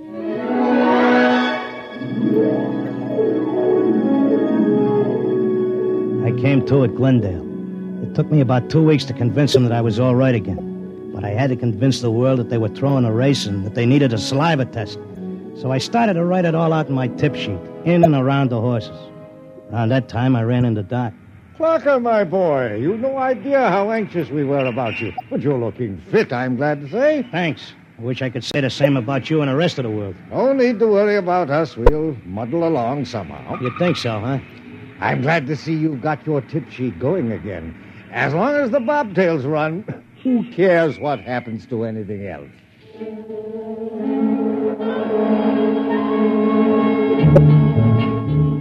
Of course, nobody listened to me. I had posters printed telling everybody. I hired sandwich men to walk through the city. I made speeches in Columbus Circle. I told everybody doomsday was near. I sent letters to Congress, to the UN, editors, and newspapers. Nobody paid any attention. I sneaked into the balcony of the General Assembly and tried to shout a speech, and they threw me out, very politely. I wrote the whole thing up for a magazine, and they printed it and sent me a check and told me if I had any more fiction, they'd be glad to run it. They kept trying to tell everybody the truth about the catatonics. We ought to go to the hospitals and get ourselves let in and have the aliens take over and show us where we're going. But nobody would listen. And then finally, I went back out to Glendale. Oh, Mr. Locke, we were wondering when you'd come visit your wife. You been away? I want my old room back. But you're perfectly normal. Give me half hour alone, and you'll be glad to give me my room.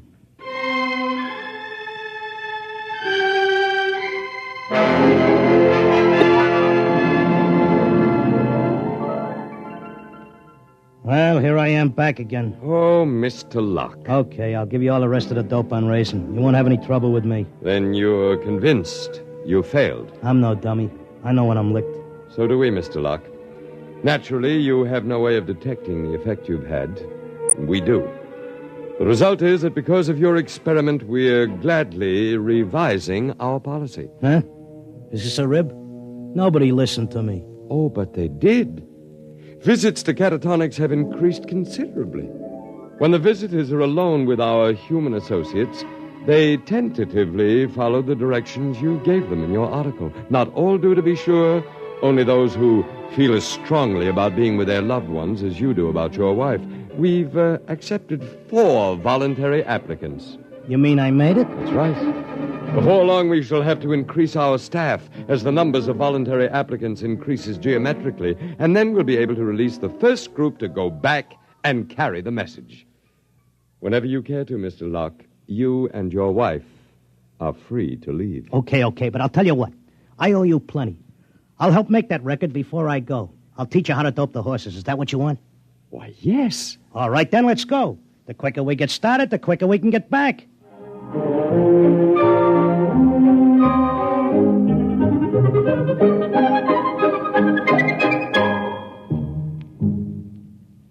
You have just heard X-1, presented by the National Broadcasting Company in cooperation with Galaxy Science Fiction Magazine, which this month features A Touch of E-Flat by Joe Gibson, a story with a warning. Never let anyone point any weapon at you, even something as harmless-looking as a water pistol. It may be a cooling gun. Galaxy Magazine on your newsstand today. Tonight, X-1 has brought you At the Post, a story from the pages of Galaxy written by H.L. Gold and adapted for radio by Ernest Kenoy. Featured in our cast were Frank Maxwell as the clocker, Ann Thomas as his time-steppin' wife, Zelda, Arnold Moss as the otherworldly one, John Griggs as the doc who wasn't one, really, and Sam Raskin as the confused little tailor with his mouth full of pins. Your announcer, Fred Collins. X-1 was directed by Kenneth McGregor and is an NBC Radio Network production.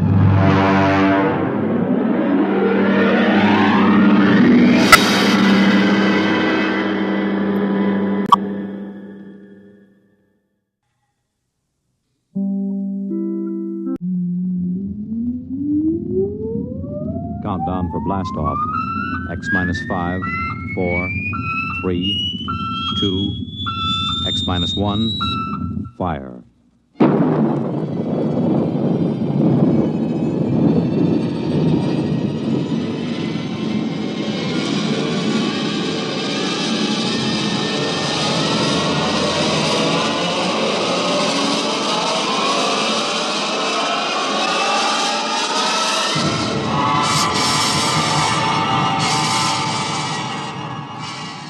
From the far horizons of the unknown come transcribed tales of new dimensions in time and space.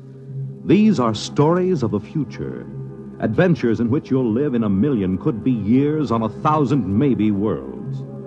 The National Broadcasting Company, in cooperation with Galaxy Science Fiction Magazine, presents X-1.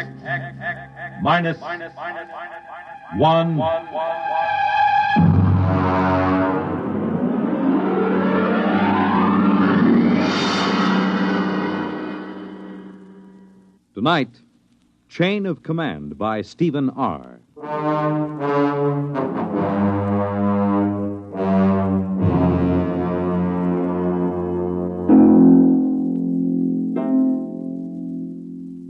This is about George. He's a friend of mine. Lives right here at the Brookside Atomic Laboratory with his family. My name is Charlie Boyle, by the way. I'm a security guard here at the lab. Been here now for, 20 years, I guess. Of course, they don't use the lab anymore. Lots of weeds and things, and, I stick around. There isn't really any place to go. Oh, well, I'm getting away from it after all. This is about George. Some of it I knew myself. A lot of it he told me after it was over. It began, let's see now, it began the morning after George's wife lit into him. I think, George, the least you could do is complain. After all, are you a mouse or a man? Clara, what's the point of complaining? It'll just start trouble. We do live at the laboratory. We have some rights. The best thing we can do is just stay right where we are. But it's dangerous. There's nothing dangerous about it, just so long as we know what we're doing. I'm not thinking about us. I'm thinking about the children. The children know where they mustn't go. George, I will not go on like this without a moment's peace of mind. If you had the slightest concern for my welfare or for the children's, you'd really... All right. I'll go talk to old Charlie, the security guard. Why not talk directly to the superintendent? Because of the complications. Now, I promise you I'll explain the situation to Charlie. He knows me. I've talked to him for over a year now. And he hasn't the slightest influence. I'll impress the seriousness of the situation on him. All right, but do it now. I will. And be firm. I'll be as firm as I can.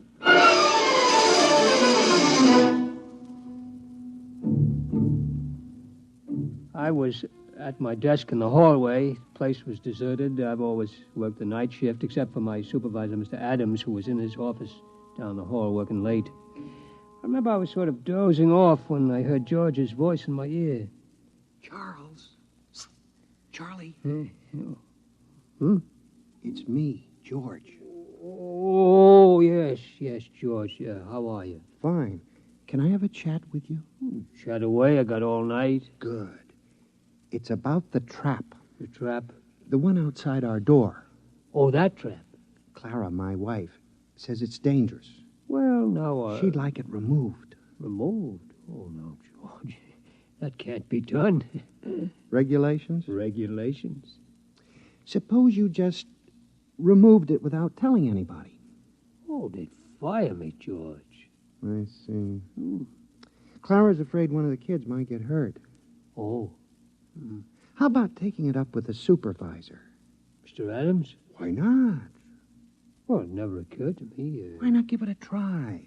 Oh, I don't know. Mr. Adams doesn't even know you exist. Maybe it's time he found out. Well, it might get a bit sticky. Give it a try. Well, come on, Charlie. Be a good fellow. Haven't we been buddies for a long time? Oh, we've been buddies, all right, but, well, when it comes to something like Will this... you try at least? Clara isn't going to let me alone unless something happens. Okay, George. I'll give it a try.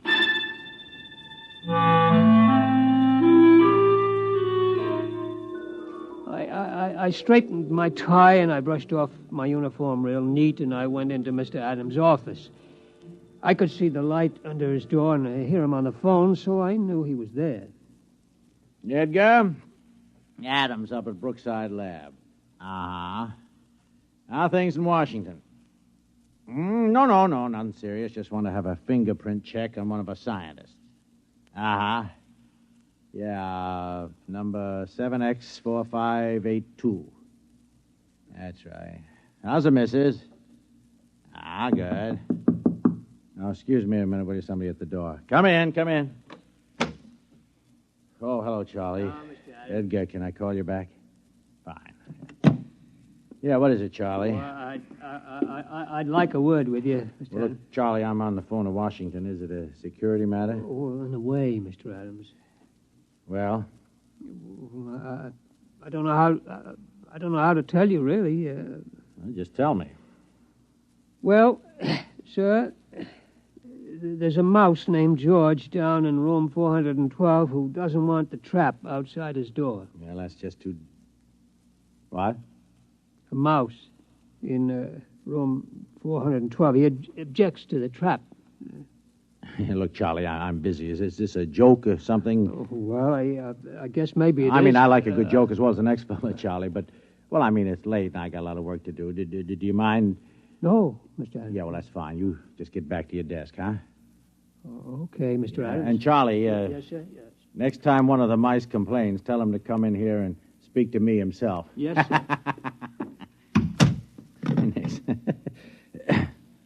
Edgar Adams here again. I'm sorry, one of the security guards playing a little joke on me. He came in to say one of the mice here at the lab is complaining about the trap outside his door. You got him down Washington, too, huh? Yeah? What do you do about it? Traps, huh? Yeah. Yeah, it's the only way, I guess. Yeah.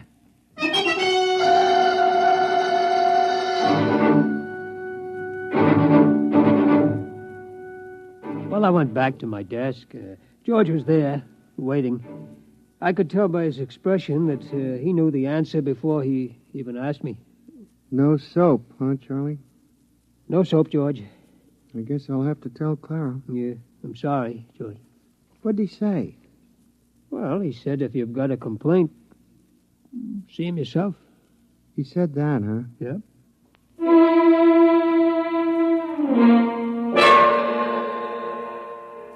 Of course, I didn't know what was going to happen. George didn't tell me till it was all over. I mean, really all over. And then it was too late for me to do anything. It turned out, though, that Clara, that's George's wife, told him that if he didn't go talk to Mr. Adams, she'd up and leave him. Yeah, leave him. And the kids, too. So him and me, we went. And nothing negative on his record, eh, Edgar? Well, okay. Yeah, excuse me a minute. Come in. Oh, what is it this time? Excuse me, Mr. Adams. It's that mouse. He wants to talk to you. I'll call you back, Edgar. Now, look, Charlie, I mean, this is going far enough. Yes, sir. Yeah. Yes, sir. What the devil you got in your hand? Well, this is him, sir. It's the mouse I was telling you about. George. Yeah, George. This is Mr. Adams, the security supervisor. How do you do? Huh? How do you do? Ventriloquism, huh, Charlie? Pretty good. Oh, it ain't ventriloquism, Mr. Adams. He talks. Yeah, sure he does. Well, look, now you had your little joke, and I got a lot of work to do. I'd like a word with you. What? That's remarkable. It really... Now, look, George, if you don't... George, suppose I just leave you here and step outside. That might be best. Excuse me, Mr. Adams. No, wait a minute. You can't leave that beast in here. He won't take much of your time. But, hold it. Leaving a mouse on my desk. Can you hear me all right? Yes, of course. What? I said, can you hear me? Some people have trouble. I'm going out of my mind. It's a hallucination. No, sir, a mouse. Listen to... What are you? A mouse. You know, cheese, rodents, all that sort of thing. Do you mind if I touch you? Okay, but take it easy. Careful, don't bend up the whiskers. You're real. Sure I'm real. Now, listen, about that trap. The trap? My wife is driving me goofy. Get it away from our front door, will you? Your front door, yes. Yes, of course, Are you sure you exist? I could bite you to prove it. Never mind. What about it? What about what? The trap. The trap. Yes, of course. Well, I mean, that's a security problem. Look, would you do me a favor? Depends. Tell me, how come you talk? Simple. My ancestors have been around this lab since it was built. We've gotten a lot of gamma radiation. A couple of them were used as an experiment to test radiation endurance. There were surgical operations, grafts of human brain tissue to mouse brain tissue to check the effects of the rays on human brains and so on. You follow me? Wait a minute. I remember there were some experiments where human brain tissue was placed in a mouse and then exposed. That's it. Those mice, the ones that survived, were my great-grandparents. Holy smokes. So what about the trap? I mean, we're nice, peaceful mice. We don't bother anybody. We don't eat much. We mind our own business. Wait a minute. You say your great-grandparents were the first of this talking line? I mean, not... Are there many of you? 3 generations, Mac. That's a lot of mice. Tell me, have you talked to anybody besides me? Well, I talked to Charlie. No, I mean besides Charlie. I tried it with a couple of guys. They wouldn't listen. These others, what do you call them, your relatives, have they talked to anybody? Tell me. How should I know? I suppose they've talked to dozens of people. Where are these people they've talked to? The mental hospitals are full of them. It's a problem, see. We can talk to kids and, the odd ones, but anybody else, they get scared. Uh-huh. So what do I tell Clara about the trap? Clara? My wife, Clara. Oh, well, it's a security problem. I think I'll have to take it up with Washington. Okay, take it up. Yeah, I'll dictate a memo first thing in the... No, I won't. They'll think I've flipped. Okay, I'll tell Clara. Now, wait a minute. Let me make a phone call. Sooner or later, this thing has got to be dealt with. Edgar Adams at Brookside. Now, Edgar, old man, we have just encountered a rather unusual security problem here at the plant. Yes. No, nothing like that. Mice. Yes. Talking mice. No, Edgar, it is not a joke.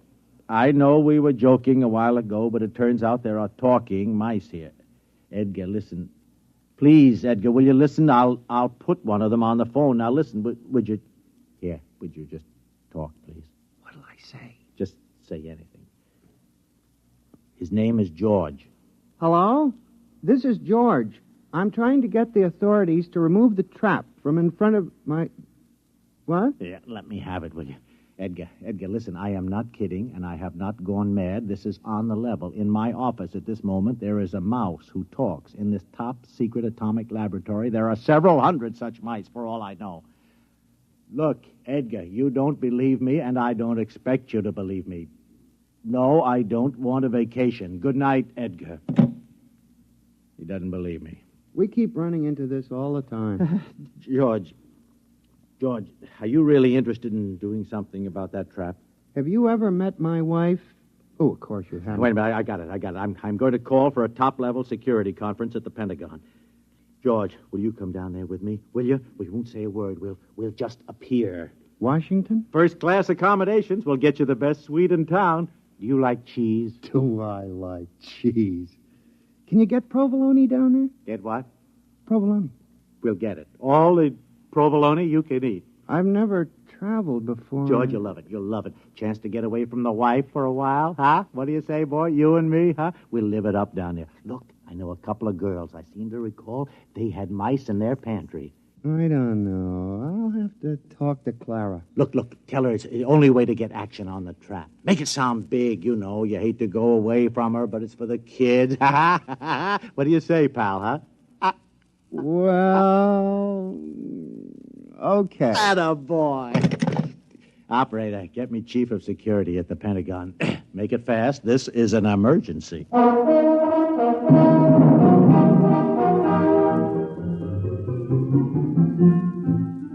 I wasn't there, but like I say, George told me all about it after it was over. Seems him and Mr. Adams went down to Washington on a morning plane. George got a little plane sick, but he liked flying pretty good anyway. They checked in at the Statler, then went over to the Pentagon. Order, gentlemen, order. As a chief, I hereby convene the meeting. It's been called as a Priority A emergency session by Mr. Adams, who, as you know, is security chief at our Brookville Atomic Laboratories. Mr. Adams? Yes, thank you, Chief. Now, gentlemen, it may come as a shock to all of you. It did to me. But I've learned that some 1,200 English-speaking individuals have been operating freely within our top-secret laboratories at Brookville without any security clearance whatsoever. You did say 1,200? Actually, sir, 1,207. Who are these people, sir? Mice, Chief. Mice? Yes, sir, mice. I have one of them here with me. Somewhere. George. Here. George. Oh, there you are. George, would you just mind stepping to the center of the table? Right. Gentlemen, this is George. How do you do? Well, this is most remarkable. George is the result of an experiment conducted some years ago in which bits of human brain tissue were grafted into live mice to test radiation effects. And there are 1,200 of these inside the lab? 1207. Without security clearance? Without security clearance. Oh. Well. Sir, Mouse? Call me George. George? George, tell me what you know. My wife wants the trap removed from our front door. She thinks it's dangerous for the children. Has she been cleared? Quiet, General. Well, a major lapse of security. I'm aware of the lapse, General. What about the trap? I refuse to countenance any act that will aid the entrance of more of these spies and saboteurs into the plant. Who's a spy? I'm a mouse. Tell me, have you overheard any conferences? Maybe a few. Seen any documents? My kids play in the secret document file. It's the safest place in the lab. Have you yourself ever seen any papers marked top secret? Seen them? Heck, I've eaten them. I believe this calls for some action, gentlemen. Mr. Adams, if you and this rodent will retire to the next room, I think we'll have a brief caucus. Yes, sir. George. Okay. Yes, see you later, gentlemen. Listen, what about the provolone? Never mind. Well, I think we should try to forget for the moment that these creatures are mice and deal with them as security problems. Concur. Now then, the first question is one of loyalty. I raise a question at this point. General? Are these American mice? Well, I assume that... Well, but do we know? You have a point, sir. Perhaps we ought to get immigration in on this. Immigration? I'd say extermination. Before we do anything rash, General, I think we ought to learn more about these creatures, who they are, what their habits are, their loyalties, how much they know. Suppose this George creature won't tell us. We'll have to use every trick in the book. Now, I would suggest we first try the velvet glove. The full treatment.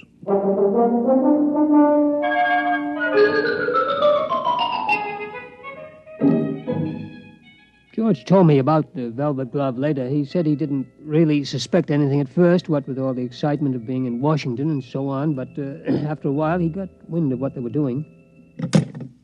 Room service. This is Mr. Adams in 712. Will you please send up a pound of provolone. Provolone, please. Cheese. Yes, and some more wine. Yes, fine. Right away, please. They'll have some more right away, George. Can't get enough of this stuff. Really delicious. George, have a little more wine. I don't mind if I do. This is the life, all right. It's a great town, isn't it, George? Stupendous. By the way, George, those documents you mentioned eating, do you remember what they said? Something about nuclear weapons. Listen, Adam, what about those girls you mentioned, the ones who had mice in their pantry? Oh, yes. How about giving them a call? Well, George, a little late, don't you think? Oh, the night's just beginning. All right, George, I'll give him a little call. 6. Yeah, if my memory serves. Hello, Gail. My memory serves. Bob Adams. Hi, just down on a quick business trip. How tricks, Gail? No, not a thing. By the way, did you still have mice? Mice? Yeah, but... You exterminated... Oh, I see. No, I don't think I'll have time this trip. I just wanted to call you up, say hello. Yeah, maybe next trip. Fine, my dear. So long. What'd she say? Unfortunately, the superintendent has a cat. I see. Wiped out? Wiped out. That's something I want to take up with my congressman before we leave town. We'll do that, George. George, have another sip of wine. You won't mind if I do. That's it. Now then, George, about those documents. Oh, you stop about documents. I thought we were in town for a good time. We are. Well, round up a couple of mice, man, and let's get with it. Mice, I'll tell you what, George. You wait here. I'll go out and I'll see what I can do, okay? Okay, but make it snappy, huh? I'm raring to go.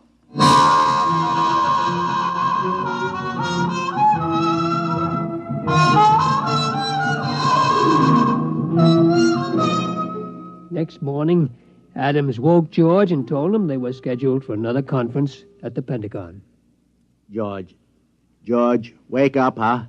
Oh, what a head. Come on, George. We're due at the Pentagon. Easy. Don't talk so loud. Wow.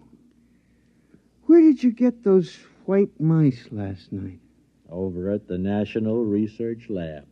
Ooh. They must have been feeding those girls wheat germ. All right, come on, George. Come on. You can sober up in the taxi. Come on.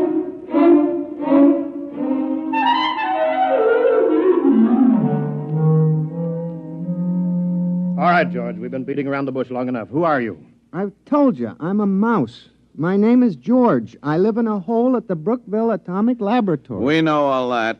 We want to know who's behind you. Nobody's behind me. Listen, you guys don't have to be afraid of me. I'm only a mouse. It's the perfect fifth column. The ultimate weapon. Do you realize that you and your family are living inside a secret government installation without any security clearance whatsoever? I'm willing to be investigated. How do we know you aren't an agent for a foreign power? How do we know you aren't an agent for a foreign power? Preposterous. It'd be the perfect fifth column. Gentlemen, I will not remain here to be insulted by this creature. And I will not be insulted by you, sir. Gentlemen, good day. No, George, wait, come back. George, he went that George, way. Get him off. George. He's going into the wall. Grab him. Too late. He's gone. Well, men, this is it. We'll have to decide on a course of action. We've got to recapture him. Look, I think the first thing to do is get a cat. He's too smart for a cat. Well, something's got to be done. Something's got to be done. After all, these creatures have access to every secret file in the country. Not to mention eavesdropping on our private lives. The thing that bothers me is, gentlemen, they multiply in another 3 generations. There will be some 12 billion talking mice, 6 times the human population of the Earth. It's no matter for fooling around. Kill or be killed, gentlemen. The problem there is how. We have reason to believe they're concentrated in Brookville. I say evacuate all humans and blow up the plant. Use the H-bomb if necessary. I'm afraid you're right, General. We must exterminate. I'll phone Strategic Air Command and alert them. SAC, please. Hello, Bill. This is Ed. Listen, fuel up a couple of big ones. No, nothing serious, but we may want to use them in the near future. Just stand by, that's all. I'll call chemical warfare, get the best information on exterminating rodents. Hello? Hello? That's funny. It's gone dead. Hello? Hello? Something is wrong here. Sounds almost as if the line had been cut. Adams, get out an alarm for that mouse.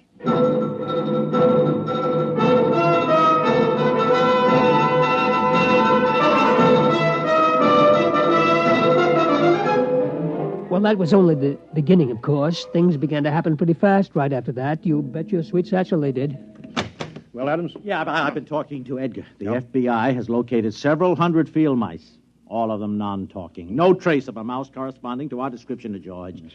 Team of Secret Servicemen been combing the Pentagon and the White House. We've got 1,500 traps baited with imported provolone in the Senate chambers alone. So far, no luck. And what about cats? The American feline fanciers have volunteered 100 Mausers. Oh, good. Any more telephone wires cut? I'm afraid so, Chief, yes. He managed to gnaw through the private wire from the president's suite to the Pentagon. Oh, I see. Well, got it spliced. What about the top-secret file on that new chemical warfare agent? Is there any trace of that? They found the file, but he managed to chew out the key symbols. I'm afraid it's useless. Well, keep tracking him down. Yes, Sooner sir. or later, we'll get him. Yes, sir. Only one thing, Well, sir. what's that? I hate to mention it, really. Well, go on, man. Well, sir, the damage has appeared in such widespread places recently. Well, go on. Well, there must be more than just George. In fact, we're afraid he has reinforcements right here in Washington. But that's impossible. How? I don't know how, sir, unless... Unless what? Unless... Well, it seems, sir, that there were a couple of female white mice from the National Research Lab. You mean? Yes, sir. I'm afraid so, sir.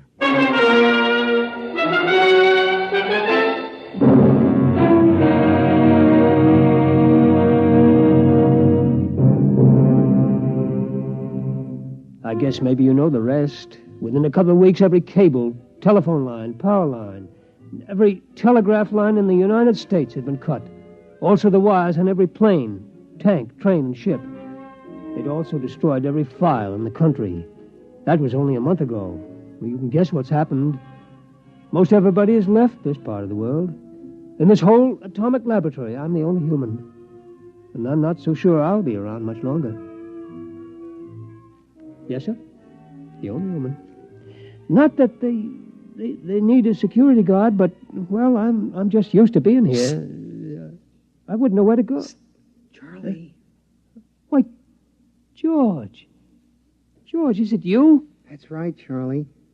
Well, you look awful. Where have you been? Well, I was down in Washington, Charlie, about the traps, remember? Oh, yeah. That was before all the trouble started, over 2 months ago. Well, what you been doing all this time? Well, you know, we've been pretty busy protecting ourselves, cutting the lines and stopping transportation and such. I figured it was the mice done it, yeah. Yeah, we didn't like it, but it was them or us, so we did it. Well, how come you look so terrible, though? Well, we stopped the trains and the planes, you know, so, well, I had to walk back. That's one heck of a walk for a mouse.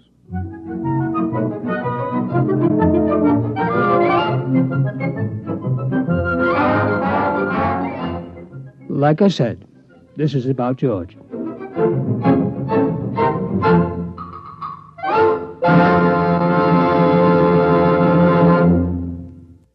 You have just heard X-1, presented by the National Broadcasting Company in cooperation with Galaxy Science Fiction Magazine. Your announcer, Fred Collins. X-1 was an NBC Radio Network production.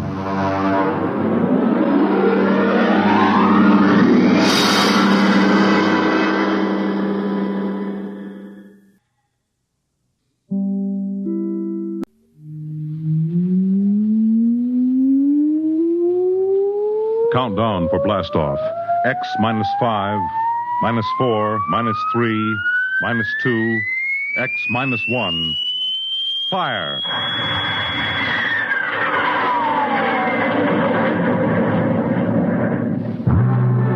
From the far horizons of the unknown come transcribed tales of new dimensions in time and space.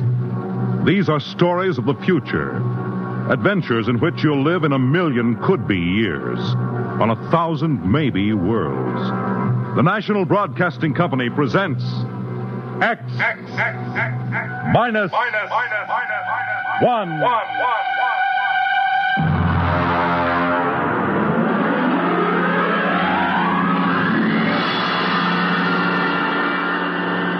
Tonight's story, Mars is Heaven.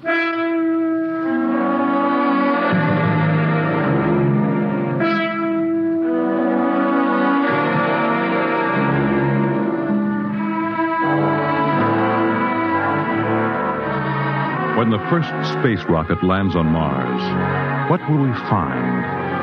Only the ruins of a dead and deserted planet? Or will there be life?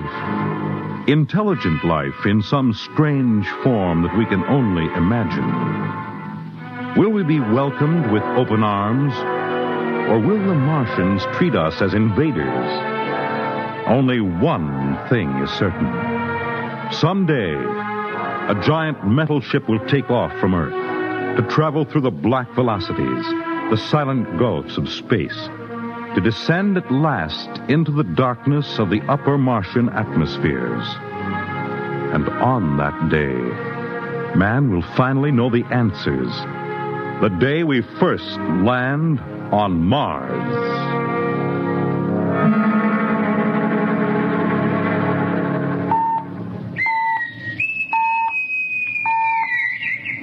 Now hear this.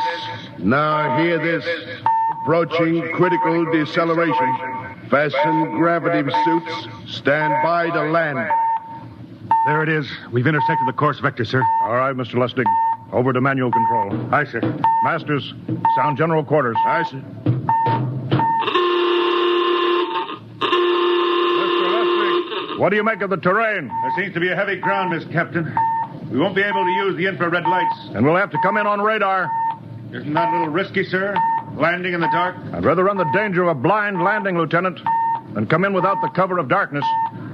Remember, we don't know what kind of reception is waiting for us down there. Airspeed 500. Altitude now 4,000. Bridge to engine room. Stand by for deceleration. Fire forward tubes 1 and 3.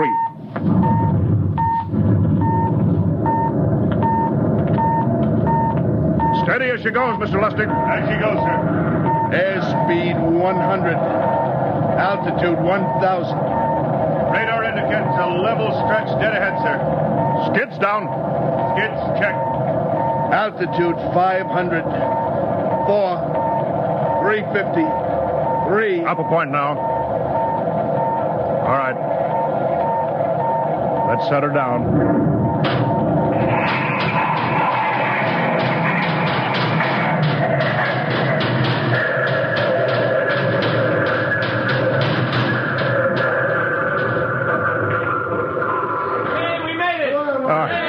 Cut the power. Masters, pipe battle stations. Aye, sir. All secured, sir. Well, gentlemen, we're now on Mars, April 20th, 1987, 4:33 Greenwich time. Enter that in the log, Masters. Aye, sir. Well, gentlemen, it's less than 2 hours till dawn. As soon as it's light, we'll send out a landing party. Masters, get me an all-over hookup. We're all set, Captain. Now hear this. All right, men. The smoking lamp is lit. Well, we're on Mars.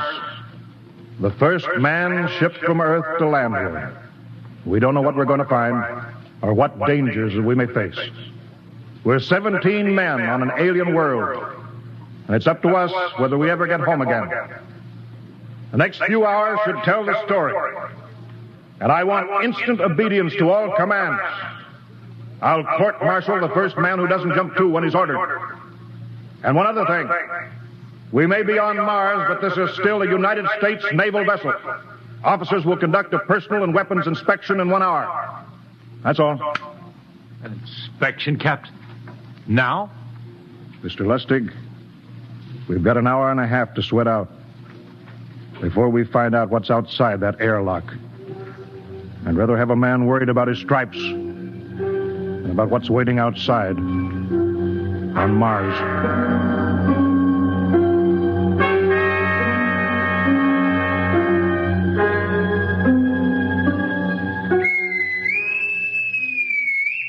Now hear this.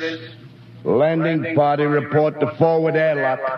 Captain Black, Lieutenant Hingston, Lieutenant Lustig, and Dr. Horst report immediately to forward airlock.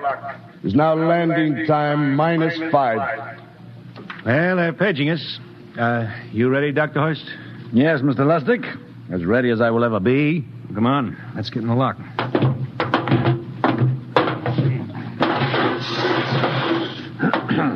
Hingston, Lustig, and Horst reporting in the airlock. Very well, sir. The captain will join you. 4 minutes to go. At least the captain would get here. What difference does it make? I just want to get it over with, that's all. Anybody got a cigarette? Yeah, I think you're smoking too much, Lieutenant Lustig. Are you nervous? I offer you, Horst. Wondering what's hidden outside underneath that ground mist? I've been giving it some thought. It'll be very interesting to find out. A very unusual planet, Mars. Why? It has an atmosphere. A wonderful thing, an atmosphere. Where you find one, you find life. You mean Martians? What do you think they'll look like? Who knows? Intelligent life can take many forms. You mean they may have green skins and eyes on stalks or something? The comic book conception is possible, of course. Or they may have developed far beyond us. Perhaps they have a science that can produce weapons far more dangerous than our atomic missiles. You think we may have to fight our way out? After all, we are invaders. Now hear this. Landing time -2. All right. We heard this. You know what I'd like to find outside that airlock? Good old Illinois. Ever been there, Lustig? Only Chicago. Well, you ought to see my hometown. Green lawns, big white houses. Sounds like my hometown. My grandmother used to have one of those iron deer on the lawn. Every Halloween, we'd paint another color. One time, we painted it black and white like a Holstein cow. Where does your family live, Dr. Horst? I have no family. When I was a child, they were gassed to death in the Dachau concentration camp. Tough. No, it has its advantages. I have no ties on Earth. Nothing to lose now. I imagine I'm the only one on board who is free to enjoy our present peculiar position. All right, Masters, you can button it up now. Aye, sir. Well, gentlemen, check your sidearms. In 1 minute, we'll be the first men to set foot on Mars. Quite an honor, eh? As long as the medals are not rewarded posthumously. Still uneasy, Dr. Horst? Captain Black, I've been uneasy ever since I can remember. On Earth and on Mars. Well, 30 seconds. Give me the intercom phone, Lustig. Yes, sir. Masters? Aye, sir.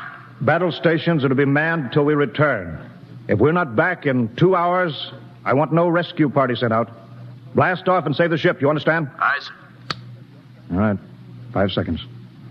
4, 3, 2, 1. Lustig, open the outer airlock. Aye, sir.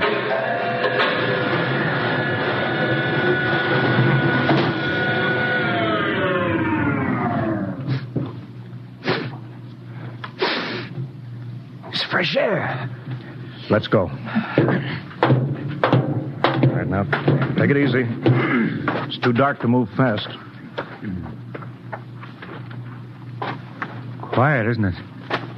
Not even a wind. Can't see anything from this ground this time. We don't know what's out here. All right, come on. What the quiet? Captain, I could swear that sounds like a rooster. I don't hear it anymore. Very homely but unlikely sound. A rooster crowing on Mars? Hingston. Aye, sir. Set that machine gun 25 yards to the flank. We'll stay here till the ground mist lifts. Aye, sir. What do you make of the ground, Horst? Grass. Plain grass. You can see some large foliage there where the mist's thinned out. What the? Hingston, hold your fire, you fool! I hit it, Captain. What? Some kind of wild animal. I hit it. I could see the tracers, but it's still standing. Come on, Horst. Doctor, where are you? Up ahead, admiring the wild animal. Careful, Horst. Wait for us. Don't worry, Captain. It's an iron deer. A lawn ornament. Well, that's impossible. It's hollow. Interesting, isn't it? A whitewashed Victorian iron deer sitting on a lawn in the middle of Mars. I don't understand. Look around. The mist's lifting. Hey, Captain, look there. It's a house, a regular old-fashioned house. But, sir, on Mars. Good Lord. I haven't seen carved scrolls and gingerbread like that in years. Look at that port swing. The geraniums. There. I told you it was a rooster, Captain. Give me the glasses, Lustig. I want to take a look through that front window. Well, there's an upright piano. Some sheet music on it. Lustig, it's beautiful Ohio. Oh, it can't be, sir. Horst, do you think that civilization of two planets could be identical? I don't know. That specific variety of geraniums is only 50 years old on Earth. Is it logical that they should develop in Mars? How about that porch swing and the piano and beautiful Ohio? Why, it's impossible. Captain Black, this looks like the town I was born in. Well, it looks like my hometown, too. I've thought of something, sir. It's the only solution. Maybe we're not the first ship to reach Mars from Earth. Don't be ridiculous, Lustig. Oh, how else can you explain it? Suppose some scientists got together. They invented some spaceship and planted a colony here. That's the only answer. That's impossible, Lustig. Been space travel, it couldn't be secret. Do you have any idea what ships cost, what industrial power is needed? No, there's got to be some logical reason. I think perhaps we might find out, Captain. The light just went on in that house. Kingston, cover that door with the machine gun. Aye, sir. All right, come on, Horst. We're going to ring that doorbell. There's got to be a scientific answer to all this.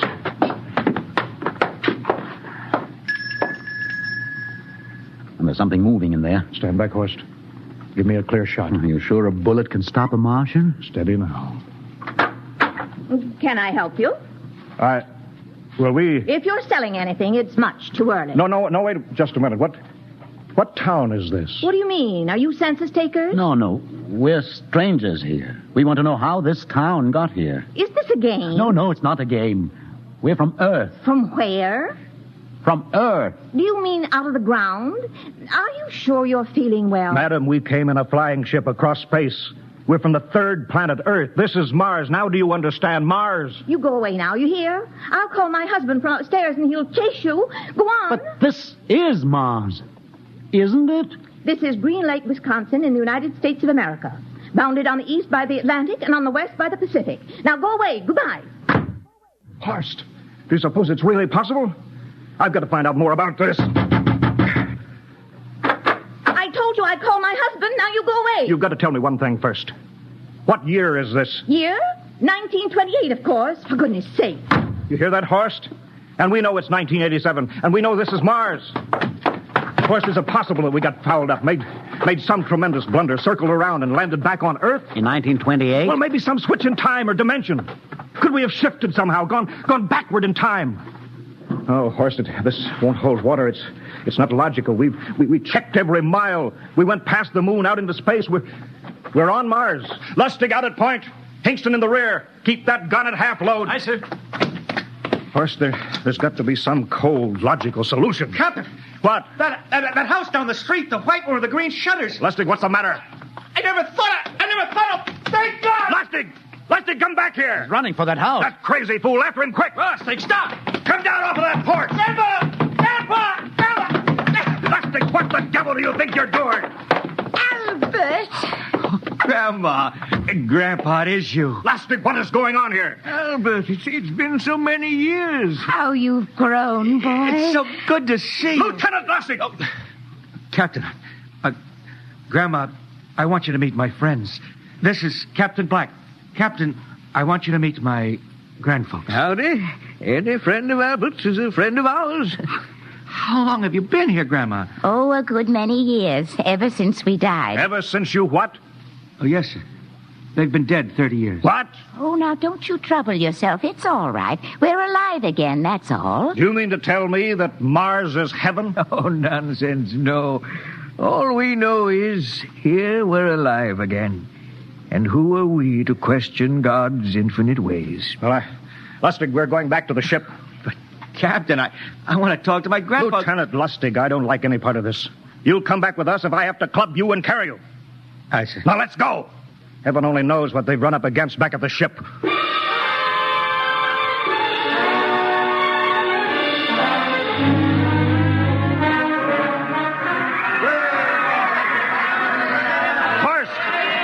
Crowd around the ship. Looks like we're being welcomed with a celebration, Captain. Celebration? They've abandoned ship. Every port is open. No guard set. You masters! Hiya, Captain. Meet my old dad. Dad, that's Captain Black. He's not a bad guy for naught. Hingston! What's it? Bring that band back. Use force if you have to. Oh, excuse me, sir. There's my Uncle George. Hingston! I'll be right back, Captain. Uncle George. What the devil is going on here? Don't you understand, sir? They've all found friends and relatives. They're all here. You're right, Captain. I've found it. The whole crew's out in the crowd. But I gave orders. Definite orders. You don't understand, Captain. I understand mutiny. I don't care how many relatives show up. I'll have discipline. Johnny! What? Johnny, you old son of a gun! It's you. Edward. Yes. It can't be. Oh, of course it is. Johnny, Ed. you old... Ed. Dr. Horst. This is my brother, Edward. How do you do? Hello, sir. It's wonderful to see you, Edward. Look, I've got to get back to my ship. Oh, Johnny, wait. I almost forgot. Mom's waiting at home. Mom? Yeah, and Dad, too. Mom and Dad are alive? Then you're real, Ed. Well, of course. Don't I feel real? How's that, huh? Why, Ed! We've got lunch for you, Johnny. Mom's making corn fritters. Dr. Horst, haven't you found anybody? No, Captain. I have nobody. Oh, then you come on home with me, right, Ed? Why, sure. Horst, you wouldn't believe it, but it's been 35 years since I had Mom's corn fritters. By George, 35 years.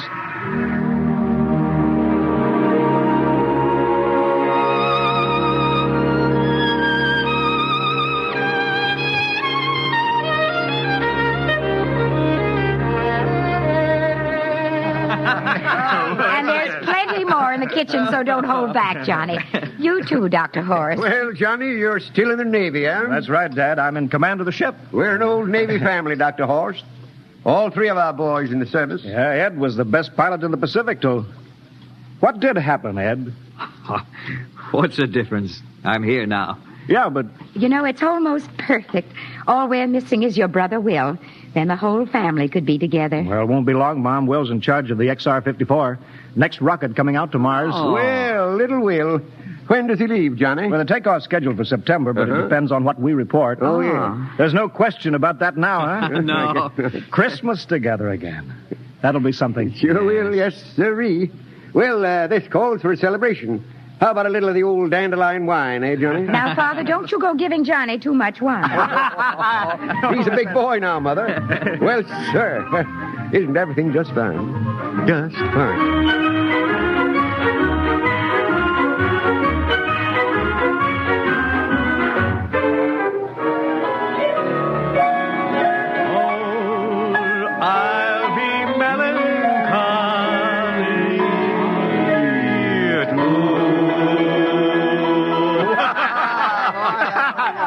Play that one again, will you, Ed? Oh, sure.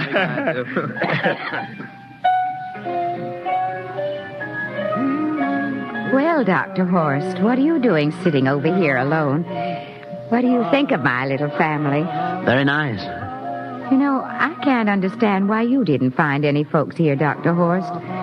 It's just a shame everybody else is so happy. Well, I never remembered my family, Mrs. Black. All I know is they were gassed at Dachau during the Second World War. When I was liberated, I was in delirium 3 months. I cannot remember anything before then. A psychiatric phenomena. Well, that's terrible. Isn't there anything anybody can do? I don't want to remember. I have not had a pleasant life. I prefer to be free of emotional entanglements. They interfere with a scientific approach. Oh, I'm sorry, Dr. Horst.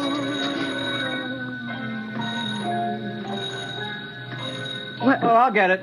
That's our ring, long and 3 shorts. I remember that. Well, maybe we'd better call it a night. You must be getting tired, Johnny. I'd better be going back to the ship. Nonsense. You stay the night. We insist. I just couldn't rest thinking of you all alone on that ship. I'll be all right. Well, good night. Oh, wait a minute, Dr. Horst. That phone message was for you. Me? Yes, that's right. A message from Anna. Anna? I don't... Well, there, she must be an old friend. Isn't that nice? I don't... You sure it was for me? I don't remember any Anna. Well, she asked if you were better. Perhaps she's someone who knew you at Dachau. Anna? She said she's coming over here first thing in the morning. So you'll have to stay over. Yes, well, that settles it then. You stay here, Horst. You can bunk with me in my old room. Yeah, but Johnny, we thought you'd like to be with Edward. So you could talk the way you used to. Well, we can't put Dr. Horst on the daybed. I think we better share the room tonight. Be plenty of time for talking, Ed. Yes, I guess so. I suppose I better drop back to the ship. You know, Ed, security check. What? Why do you have to do that here? I don't know, Mom. There's no good reason, I guess. Suppose we skip it tonight, huh? Well, good night, everybody. Oh, it's good to have you home, Johnny. It's good to be home, Mom.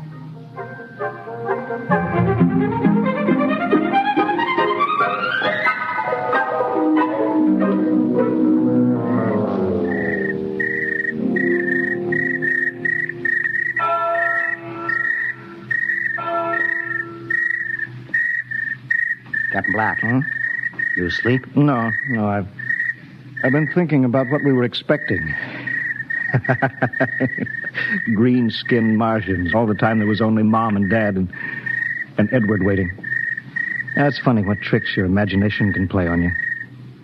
Well, I guess Mars is heaven, Horst. You know, I've been thinking about Martians, too. Captain, just suppose there were Martians, and they saw us land, and suppose they thought of us as invaders. What would be the best weapon they could use against our atom bombs, huh? I don't see what you're getting at.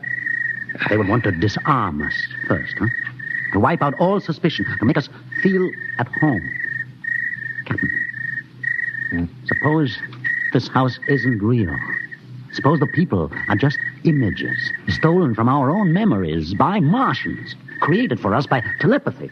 Hypnotism. Oh, that's the craziest theory I ever heard. Maybe that's why there was no one for me. Because in all my life, there is no happy memory, no real loved person, not even my mother. I don't remember her. Only the piles of rotting corpses at Dachau.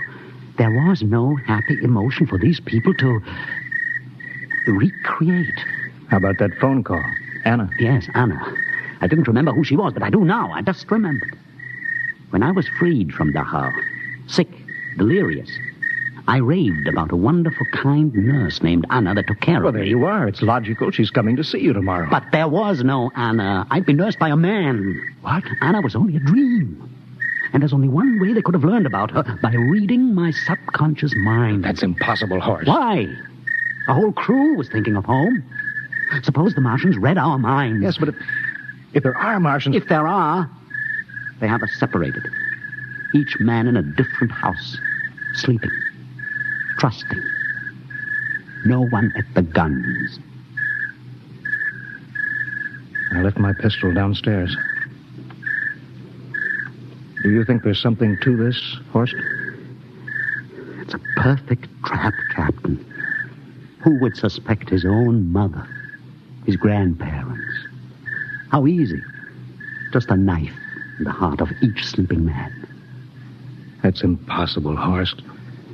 But we've got to get back to the ship. Listen. The crickets have stopped. Come on. We don't know when they change back to whatever they really are. All right, careful.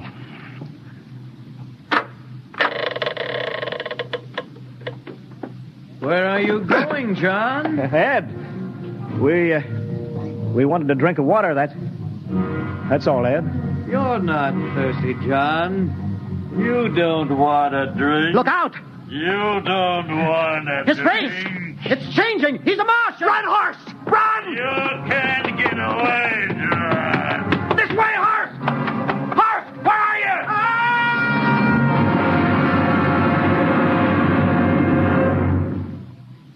Hello? Hello? Can you hear me, Earth? This is Captain John Black, the XR-53 calling from Mars. I've locked myself in the ship, but they've crippled it. I can't take off or fire the guns, and they're coming for me now, the Martians. I'm all alone here. All the rest are dead. Hinkston, Lustig, Dr. Horst. Poor Horst, he didn't even reach the door. Listen. They're trying to break through the hull. Edward and Mom and Dad and all the folks, but they're changing now. They're melting and changing back into... They're Martians. Can you understand? Martians, not men. They make us think that Mars was heaven and we fell into the trap. Can you hear me, Earth? You've got to stop the next rocket. Listen, tell my brother Will. Tell my brother not to come. They'll trap him too. They'll kill them all. Hello? Can you hear me, Earth? This is John Black on Mars. Hello, Earth. This is John Black on Mars. Hello, Earth. Hello, Earth.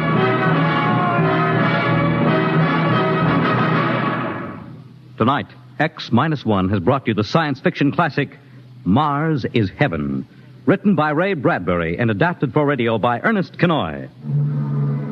Featured in the cast were Wendell Holmes as Captain Black and Peter Capell as Dr. Horst, with Bill Zuckert as Masters, Bill Lipton as Hinkston, Margaret Berlin as the old lady, Bill Griffiths as Edward, Ken Williams as Lustig, Ethel Everett as Mom, and Edwin Jerome as Dad. Your announcer, Fred Collins. X-1 was directed by Fred Way and is a transcribed NBC Radio Network production.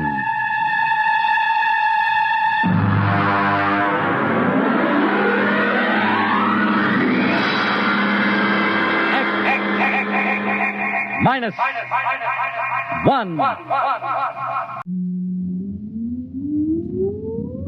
Countdown for blast off. X-5, 4, 3, 2, X-1, fire.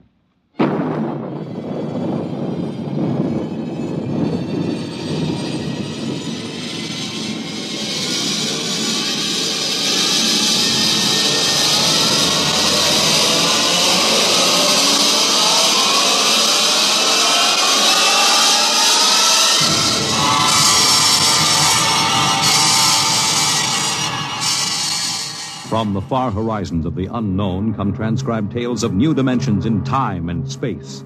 These are stories of the future, adventures in which you'll live in 1,000,000 could-be years on 1,000 maybe worlds. The National Broadcasting Company, in cooperation with Street and Smith, publishers of astounding science fiction, presents X-1.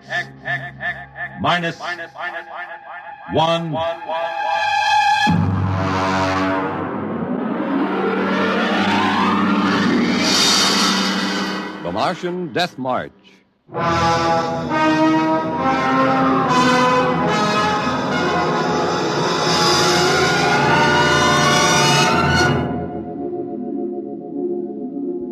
I've always been interested in lost causes.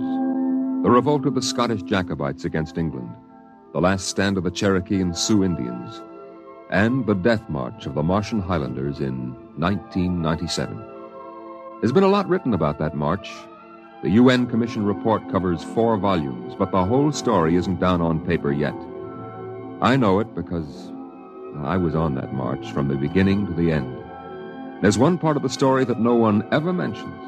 The Martian Death March of 97 was led by an Earthman.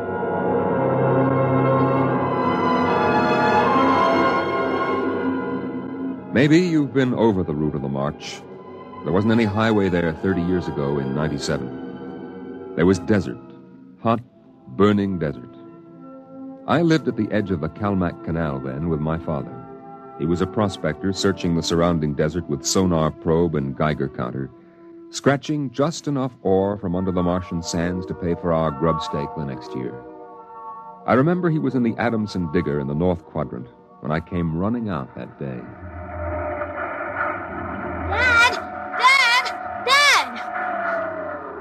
There's somebody coming, Dad, across the desert. You sure? I saw them. They're a couple of miles out. Well, how many cars? They're on foot. On foot across the desert? Honest, Dad. I saw them. Are you sure it wasn't a light reflection off the canal? No. It was dark against the sand. I don't like that. You run back and get the rifles out. I've got to pull the digger into the shed. Is there going to be fighting, Dad? I don't know.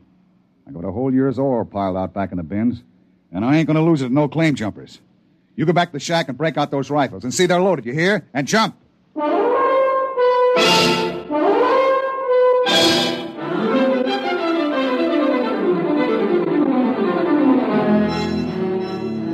Dad had 3 surplus Army rifles and a couple of homemade grenades made out of ore cans stuffed with Adamson A explosives. We crouched inside the shack, waiting. The shadow of the water tower in the doorway grew longer as the quick Martian dusk settled down over the desert. And there they come, Al. There's 2 of them. What's that on the first one's back? Why, I haven't seen one of those in 20 years. What is it? A one-man desert tank. They used to carry water that way before Adamson put out the air-still units. There's something funny about that second one. Look, he's all spindly, and his head's funny. He's funny, all right. Al, that's a Martian. I never saw one off the reservation before. Well, there hasn't been one, not in 10 years. I don't like this. Here they come into the dooryard. You remember what I told you. Line up the sights and just squeeze the trigger. Hello! Hello there! Now, Dad? Hello! Wait a minute. What do you want? Water! I need water! Who are you? My name is John. John, huh? What are you doing with that spider? His name is Cantalcar. I don't care what his name is. What's a human doing with a Martian? I found him in the dry bed of Calmac Canal, nearly dead of thirst. He probably ran off from the reservation. When our brothers are caged, they seek freedom. Brothers? Those spiders? All living creatures are our brothers.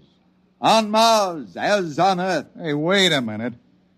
Bert Olstrom at False Wells told me there was a screwball heads preacher over there hollering about letting the spiders loose off the reservations. Let no man call his own.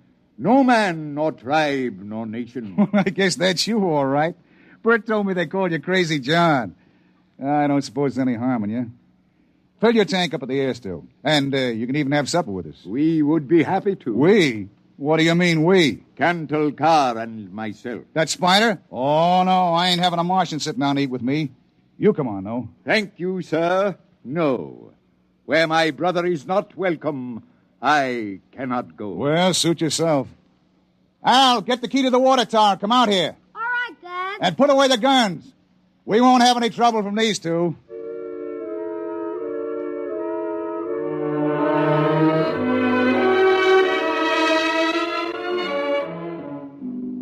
The old man filled his tank at the air-still tower, and the Martian went through the ash pile for half-burned fuel brick.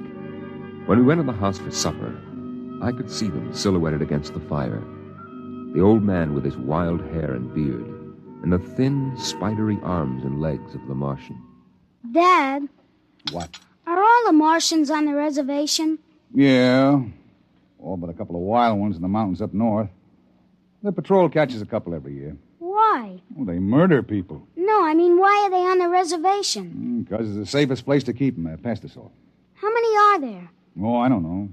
A few thousand. They keep dying off. Why? They catch earth diseases. Chickenpox almost wiped out the whole gang of them 2 years ago. Chickenpox? I had that. It didn't wipe me out. Well, you ain't a Martian. I was born on Mars. Well, I mean you ain't one of those spiders. Now eat your food. It'll get cold. Okay. Dad, Oh, what now? were the Martians always on the reservation?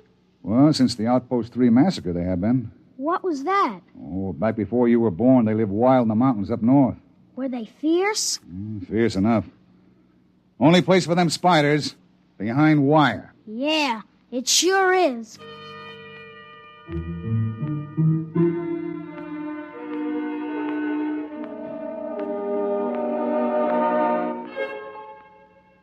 Out in the dooryard, the campfire flickered at the base of the water tower. The first of the Martian moons had set.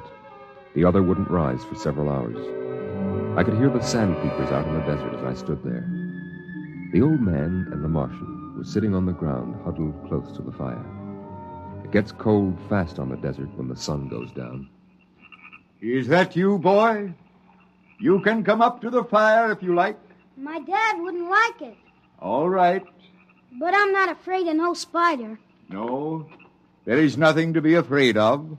How come his arms are all skinny? Ask him.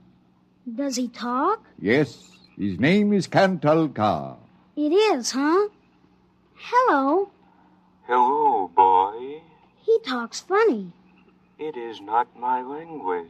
Why isn't he on the reservation? You can get in trouble helping spiders to escape. No man has the right to imprison the innocent. They that are enslaved will be freed. They that are in sickness and misery will be comforted. They that are exiled in a strange place will be restored. My dad says the spiders are treacherous, cowardly, murdering savages. That's what he says. Boy, there was a time on this world when there were no earthmen, when the ships and the machinery of earth were unknown. Then the people of the highlands lived in peace. But today they are a handful, starving, dying behind the wire. But the reservation isn't so bad. Our home is in the mountains of the north, not the desert. I heard a voice which cried out to me in the desert, "Go to your brothers." Do they really call you crazy, John? I have been called many things. You really think we ought to let those old spiders off the reservation?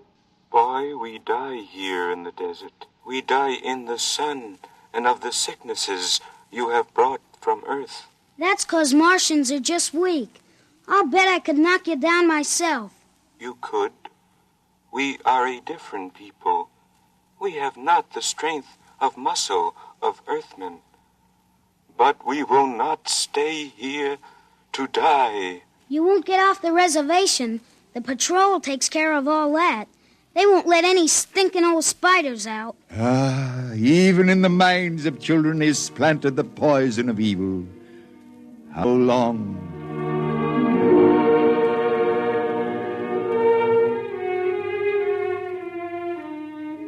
That night through the window, I could see the flicker of the old man's campfire. He was walking up and down now, shouting, singing hymns, verse after verse, his white beard catching the light as he passed behind the fire. The Martian sat slumped over, his thin, spindly arms folded across the huge barrel chest that had developed over the centuries as the air of Mars thinned and escaped into space. In the morning, I looked out, and they were gone. Looking back now, we wonder how they did it. The high-voltage wire around the reservation carried a fatal charge. The patrolmen in the tower had 50-caliber machine guns. The desert around the camp was mined heavily. Yet, at dawn, August 7th, 1997, they broke out. I was down at the dried-up canal bed hunting sandpeepers when my father came running after me. Al! Al! Here I am. Come on, back to the house. What's the matter, Dad? You shut up and run. What is it? The spider's busted loose. Bert Olstrom radioed in. They coming here? They're headed this way, the murdering devils. They kill anybody? 6 patrolmen when they busted through the wire. What are you gonna do, Dad? Wire a keg of Adamson A across the gate. You get in there and get the guns out.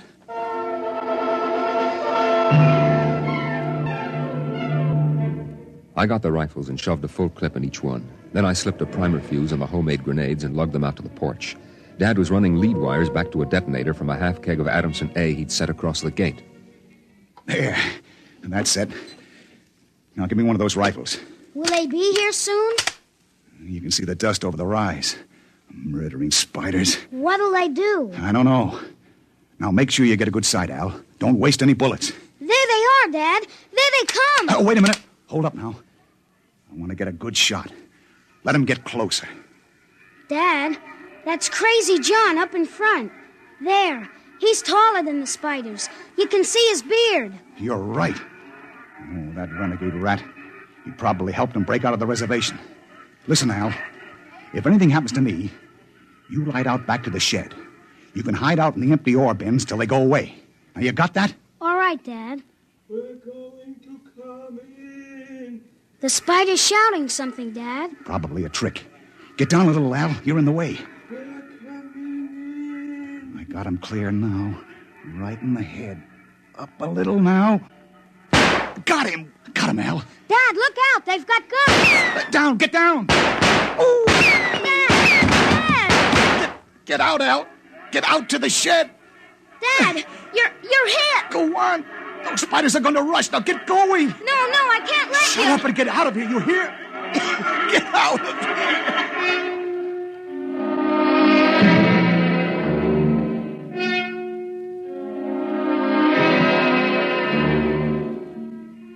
I ran back through the house to the shed. Behind me, I could hear the Martians sweeping up to the dooryard. Then suddenly the ground shook, and I could feel the dull concussion waves hit my ears as the Adamson A exploded.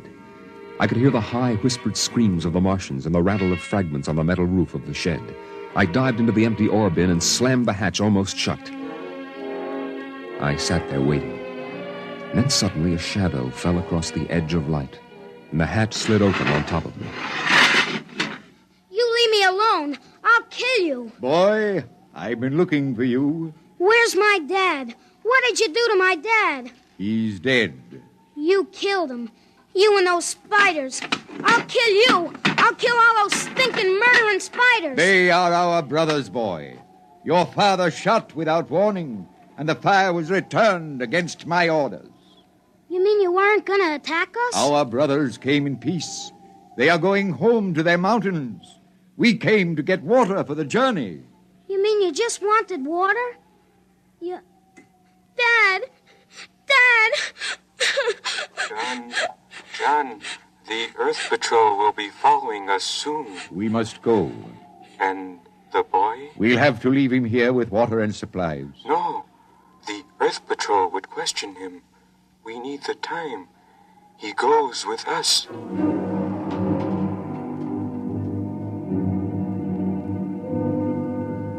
They tore the Adamson air still from the tower and mounted it on poles. They piled our supplies in the yard and loaded them on their backs. And then they started. I marched with the old man at the head, and the column stretched out behind us on the desert. I turned to look back at our house, but the sun was behind it, blinding red. The old man pulled me around as he marched, his eyes fixed on the horizon, where far to the north rose the cool mountains that were the ancient home of the Highlanders. 14 of the Martians died the first day.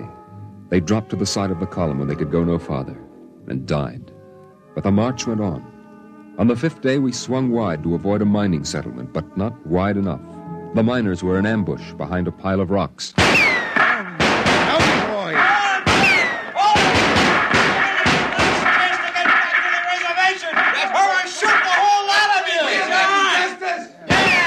I shall lead them home, home to the promised rest, home to the mountains.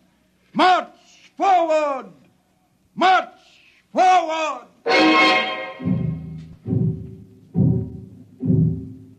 And the march went on.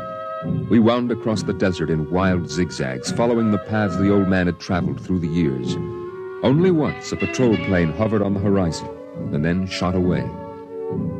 The days went on, the weeks, and the Martians died. They died of exhaustion. They died of the diseases we had given. And they died of thirst. The Adamson still could produce 27 units of water an hour, no more. And on that, they died of thirst. Here, boy, here's your water. But that's more than the others got. Take it. It's yours. You're giving me your water. It will be provided to me. He that brings justice to his brothers will drink deep of the water of righteousness. He that... Drink your water, boy. Across the desert, from the Calmac Canal to Fever Dip, past the towering mesas of the Higgins Badlands, across the dry sea bottoms they marched.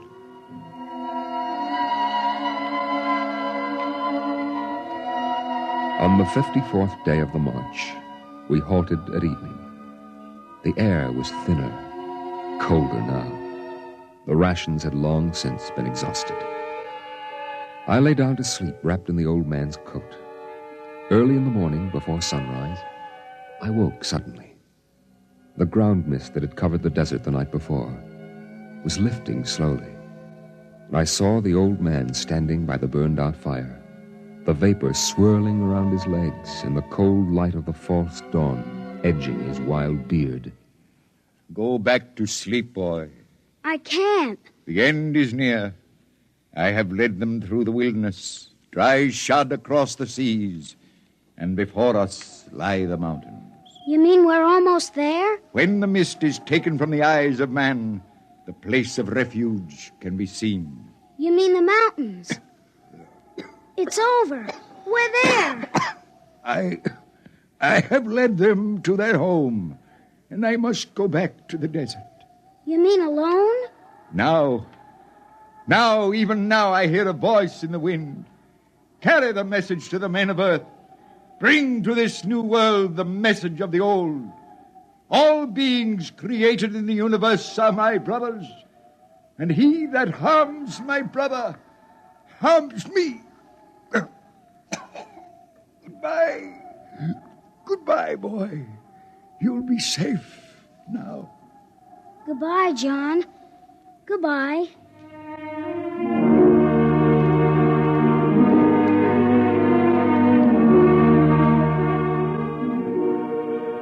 The Martians found him 500 yards from the camp, dead.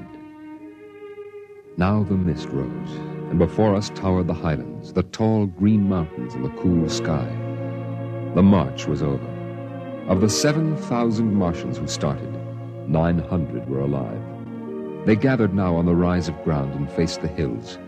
Their thin bodies wavered as they stood, and some dropped to the ground as they stood there. But there was a light of hope in their large, staring eyes. Most of them had died, but they had died on the way home. And now the march was over.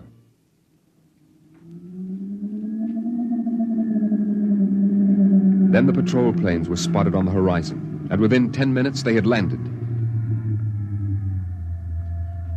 The Martians stood silently as the squads piled out and set up the 50 caliber machine guns and the petroleum gel flamethrower. All right, you spiders. Hands up and stay together.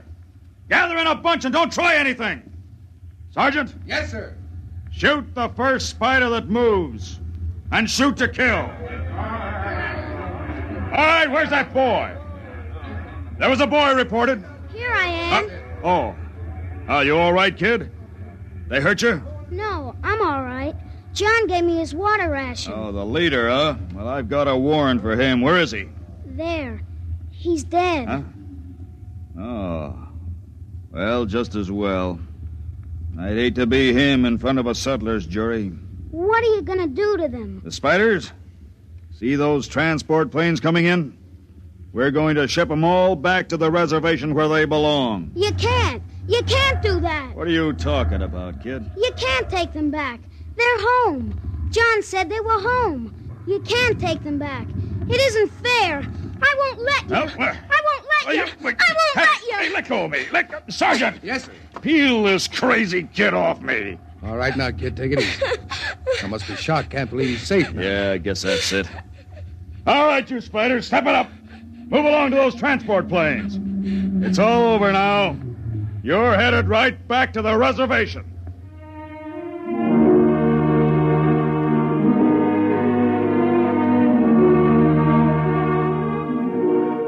They separated them in groups of 50 and loaded them on the planes. 900 out of 7,000. And soon the first big-bellied ships waddled out on the hard sands and lifted slowly into the air, headed back to the south, flying over the trail of dead and dying who started on the march to the highlands, the march to home. Don't worry about them spiders, kid. We'll take care of them. Come on now, kid. You'll feel better as soon as you get back to civilization.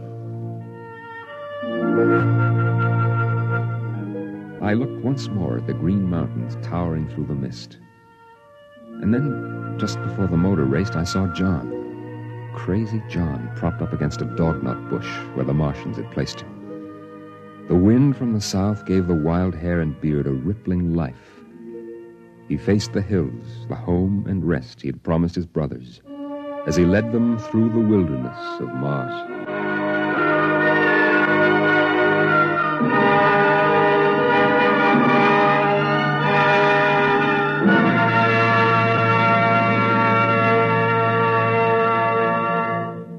You have just heard X-1, presented by the National Broadcasting Company in cooperation with Street and Smith, publishers of astounding science fiction.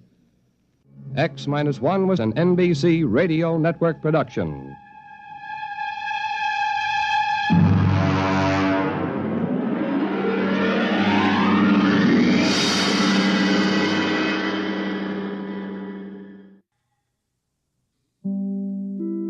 In just a moment, X-1.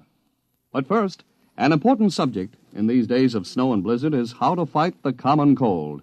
And tomorrow, NBC's Weekday deals with this problem in a special feature by Dr. Leona Baumgartner, New York City Health Commissioner. Yes, it's NBC's Weekday to keep you up to date in every field, from health to housekeeping, from politics to pots and pans. And there's also the best variety entertainment on Weekday, tomorrow headed by Metropolitan Opera star Robert Merrill. Listen every Monday through Friday to NBC's Weekday. And now stay tuned for X-1. Countdown for blast off. X-5, 4, 3, 2, X-1, fire.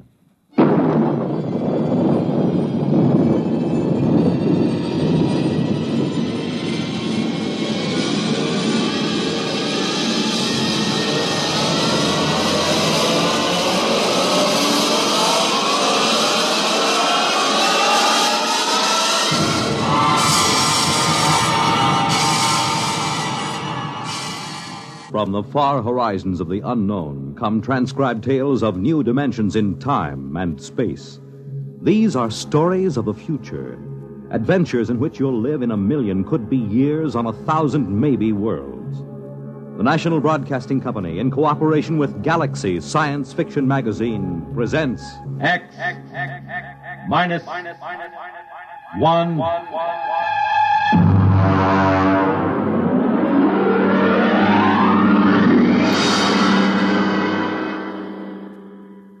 Tonight's story, $1,000 a Plate by Jack McKenty.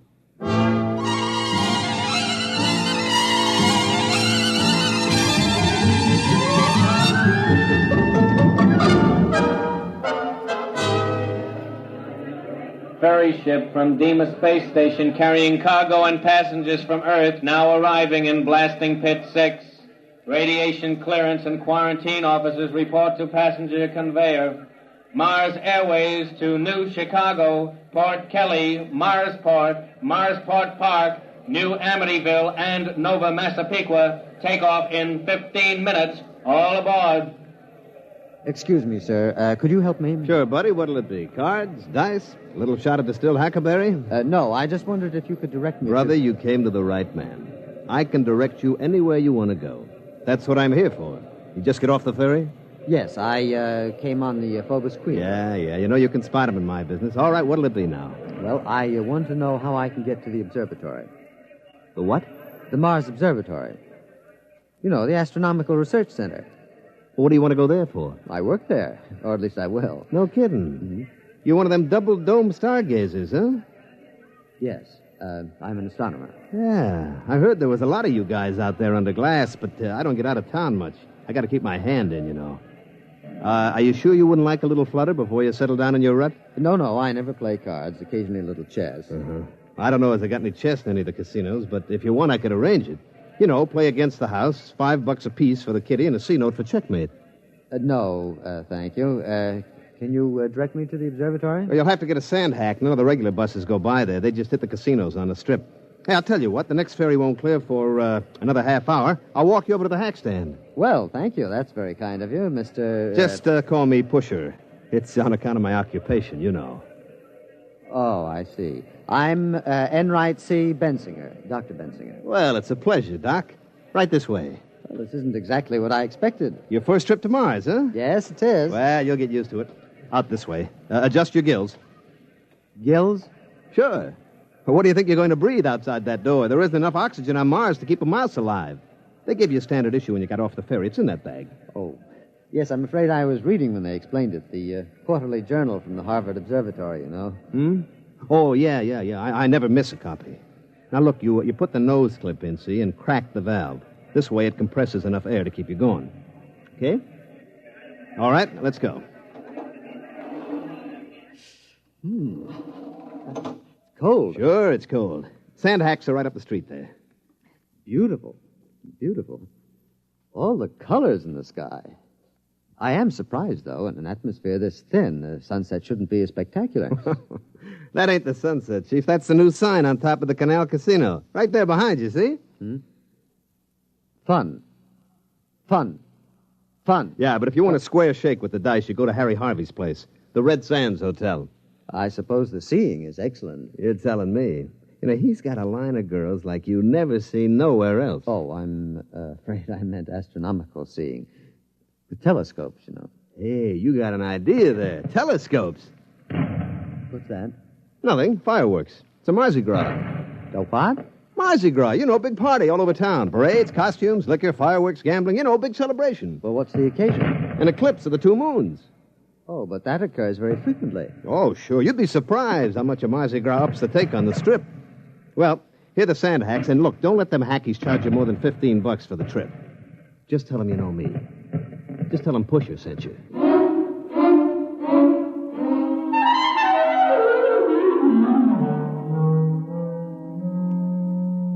Gentlemen, I want you all to meet Dr. Bensinger, our new colleague. These are Drs. Fitz, Spiegel, Ortney, and Klein. I'm sorry to introduce you to our team at such a critical moment, but our situation is rather desperate. I'm afraid I don't understand. Spiegel, show Dr. Bensinger your plate. Here, just look at this. Just look. It took me 8 weeks working with the computer to plot this plate, and look. Look! Well, it seems fogged. These streaks, I don't believe I've ever seen them on an astronomical photograph before. What are they? Skyrockets, that's what they are. Skyrockets. Morton, I tell you that they fired them in our direction on purpose. All right. Calm down, Spiegel. Calm down? Do you realize that it will be 12 years before this particular conjunction can be photographed again? Morton, you've got to do something.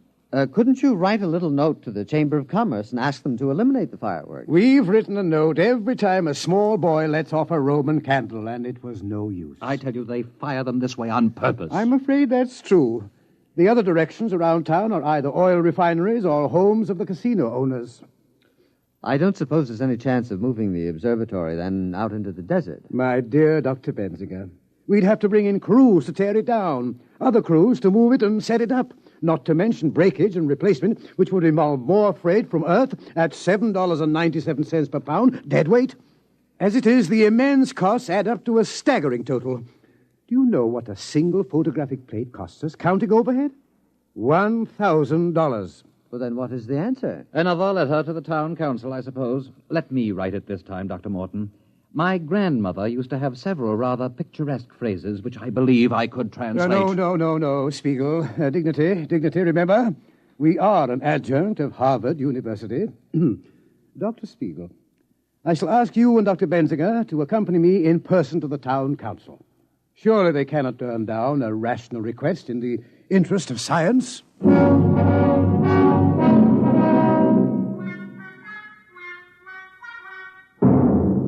Well, gentlemen, the town council appreciates the problem. Yes, I felt certain it would. Naturally, you're aware of the importance of astronomical research, Mr. Harvey. Well, I can see your point, Doc. You sit out there in your little glass hut, pointing your brownie camera up at the stars, snapping away. But you got to look at our point of view. Oh? Now you take my place. Harvey's Red Sands. I got a heavy investment. 14 crap tables, a half a dozen roulette wheels, and the rest of the overhead. I got to keep them wheels running. It's the Mardi Gras that drags the suckers in. But really, Mr. Harvey, we were just asking you to curtail the pyrotechnic display. Now, wait just a minute. I'm as clean living as the next guy. Oh, Dr. Benzinger means the fireworks. Oh. Well, I'd like to help you out, boys, but I look at it this way. Those stars you're looking at are going to be up there for a couple of thousand years. But a sucker is different. You got to grab him while he's still healthy. But in the interest of science, surely the town council can't agree with you. Doc, the town council is made up of Joe Rocco, Pete Carney, Alex the Armenian, and me. We own the 4 biggest houses in town. So go ahead, fellas. Take all them snapshots you want to. And if you happen to lower your telescope, get a couple of good ones through a window of the Grand Canal Hotel. I'll take a couple of 8x10 enlargements. I'll see you around, Doc.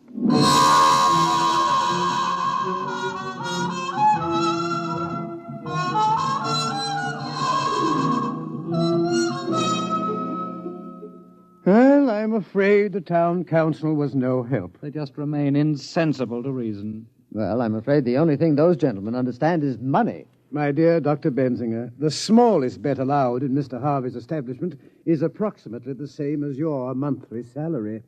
Oh. Dr. Morton, suppose the gambling operators were suddenly to lose a great deal of money. They never do.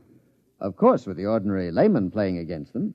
But suppose the best scientific brains were to concentrate on a simple matter like the probabilities of a given roulette wheel, or the combinations and permutations applicable to a game of poker. We could put the main computer on it. Doctor, are you seriously suggesting... Well, I think he's got a point. If we could give those casinos a shellacking, they might stop the fireworks just to get rid of us.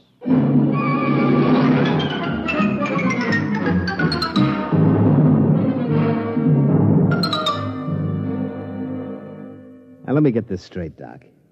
All you eggheads up there made up a kitty to get into a crap game? Well, that's right. I thought you might direct me to the largest establishment, Mr. Harvey's place, I believe. Now, look, Doc, come over here. Mm-hmm. No, over here in the corner. Now, look, I'm a pusher. See, my job is to take these tourists by the lapel and shove them in front of a dice table quick, before they spend any of their letters foolishly on food and lodging. But these rubes, they come here expecting to get took. They don't miss it, you understand? It's all part of a good time. But you guys out there running your Harvard peekaboo racket, you're different. Now, what do you want to get mixed up in this for? You take your peanuts home and shove it in a piggy bank. Save up and buy yourself a new telescope or something. I appreciate your solicitude, Mr. Pusher, but I'm quite determined. Which way is Mr. Harvey's place? Well, if you've made up your mind, the bus leaves from right over there in about 15 minutes. Get a round-trip ticket, because Mr. Harvey don't want no suckers stuck without they got car fare away from his place. I shouldn't worry about that. Frankly, I expect to leave Mr. Harvey flat broke. I'll see you just before dawn.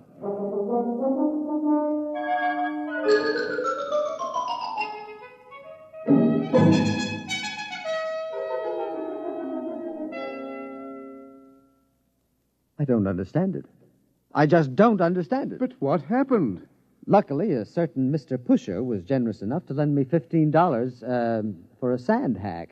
Otherwise, I would have had to walk. Well, that was rather decent of him. Well, not exactly. He said he gets a percentage when he pulls in a ripe chump. You mean it's all gone? Every dollar. I just can't understand it. I kept careful notes. I followed the formula that was worked out by the computer. I calculated the odds by slide rule, carrying them to the 4th and 5th decimal place. I just can't understand it. Mr. Pusher said that I had a frigid digit. A what? A cold finger. I gather that's the opposite of a hot hand. But according to the games theory as outlined in the last International Congress of Theoretical Mathematics... Unfortunately, at the last Mathematical Congress, they weren't trying to make a 4 the hard way.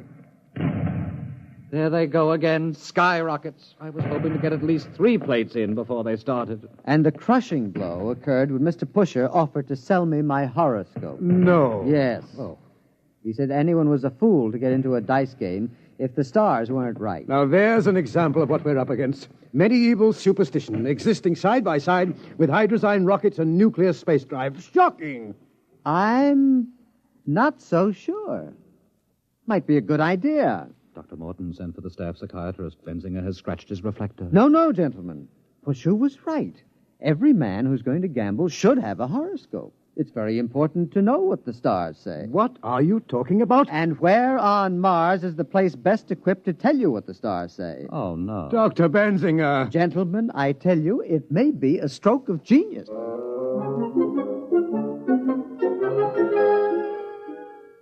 Hello? Is this the advertising office? This is Dr. Benzinger. I should like to place an ad. No, there will be no pretty girl. Just this. Free, for the first time ever, your horoscope scientifically cast by the staff of the famous Mars Observatory. Learn your luck, your future. Write or call Mars Observatory. No charge, no obligation. Yes, thank you. I'd like to run that every day until further notice. Pusher. Yeah, Mr. Harvey. Did you do like I said? Yes, sir. I went out to the observatory just like you told me. You know, I had to share the sand hack with 5 other guys. I understand the bus company's putting a route out there. A big crowd, huh? Sure, Mr. Harvey. You know, them horoscopes they're giving there, the only thing on Mars that don't cost the tourists any money. All right. What happened? Well, when I got out there, there was this Doc Benzinger, you see, all dressed up in a dunce cap with stars on it or something, in a big robe. They showed us all around the place. You never saw telescopes as big as that. All right. Skip the travel on. All right, well, finally they took my name and my birth date, my collar size, and they run it through this computer. You should have seen that thing. Lights and bells. I'm telling you, it looked like the biggest pinball machine you ever saw. I kept waiting for it to tilt. The horoscopes. Yeah, well, they give it to me finally. I mean, the first couple of pages is the ordinary bourgeois about the sun and the moon and the stars. But on the 4th page, that's the kicker. What'd it say? Well, it said that I'd be real lucky at most of the gambling places, but I'd lose my shirt at... boss, you're not going to like this. Go ahead. I'd lose my shirt if I played at Harry Harvey's place. Pretty shrewd. You know, for a bunch of scientists, they're pretty smart. That isn't going to work. Who in his right mind is going to pay attention to a lot of hooey like that? Sure, Mr. Harvey. Can I go now? What's your hurry? Well, I'm going over to Purple Flamingo to play a little poker. I mean, after all, they say I'll be lucky any place but here. I mean, you can't argue with science.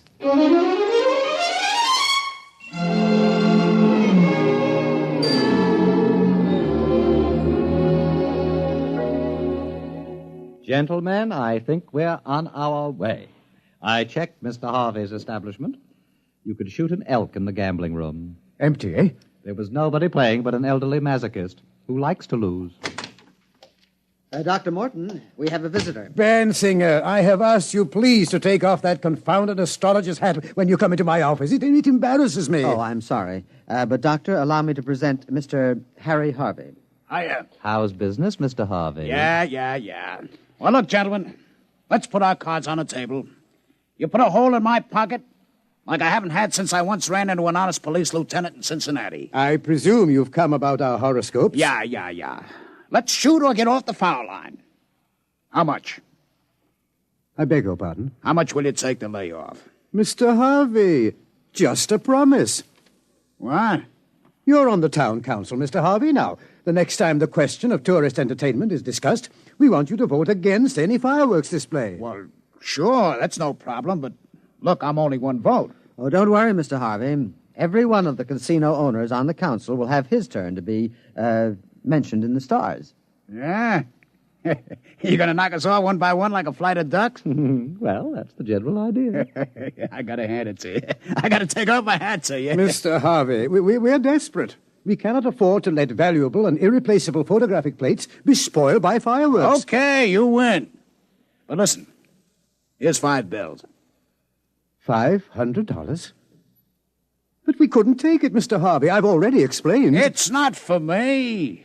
I want you to take a full-page ad and do the purple flamingo in your next horoscope. I'd like to see Joe Rocco's face when he gets a load of it. All right, Mr. Harvey. We'd be glad to take him next.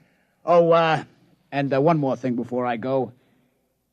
Can I look through the telescope? I never looked through one before.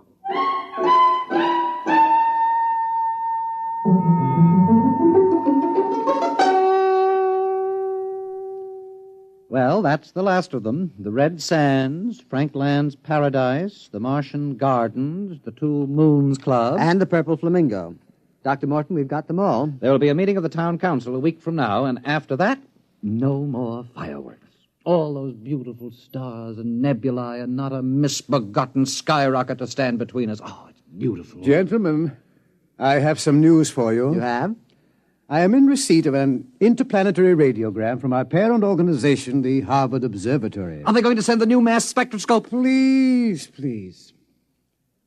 Morton, Earth newspapers carrying accounts of horoscopes published by your organization. Very unscientific. Harvard Board of Overseers aghast. Must stop at once. Find other solution. Signed, L.K. Bell, Director. Well, I thought Thursday was the regular day for personal message delivery. It is. Oh, Mr. Harvey. I asked Mr. Harvey to wait in the washroom. He brought the message down. Oh, sure. All of us have contacts in the radio office. We can get a hold of messages a couple of days before they clear. Did you come down to gloat over our misfortune, Mr. Harvey? No. You got my promise to help you boys, and I'll stick by you. But the rest of them, well, it's tough, fellas, but business is business. I'm afraid the fireworks will go on as usual. Thank you, Mr. Harvey. Look, what would happen if you brought all the boys out here, showed them around, and then you could offer to name a star after them or something? I'd sure like to be able to point in the sky and say, that's Harvey's star. Well, Mr. Harvey, I'm afraid any stars worth looking at with the naked eye already have names. Besides, Harvard Observatory wouldn't stand for this idea either. It would make as much sense to them as you naming a poker chip after me. But, Dr. Morton, we've got to think of something. We tried rigging up a photoelectric cell. It closes the shutter when a rocket goes up, but it cuts the exposure time too much. But if we can't get these plates, we may not be able to duplicate them for years. Why, right now they're preparing the first trip to a newly discovered planet. And the work of the observatory is necessary to ensure the success of that trip. Now, surely your colleagues will realize that, Mr. Harvey. The future of the human race is at stake. Doc, the only race those jokers are interested in takes place at Tropical Park. Look out there. They're starting the fireworks. All of them heading this way again. No. It's nothing personal. It's just that if we point them any other way, they're likely to splash people. Or maybe set something on fire. You mean if the rockets misfired and get the tourists all wet, there would be trouble? Oh, sure. You couldn't have that. A guy with wet pants ain't going to stand around no crap table for hours. Mr. Harvey, do you really want to help us?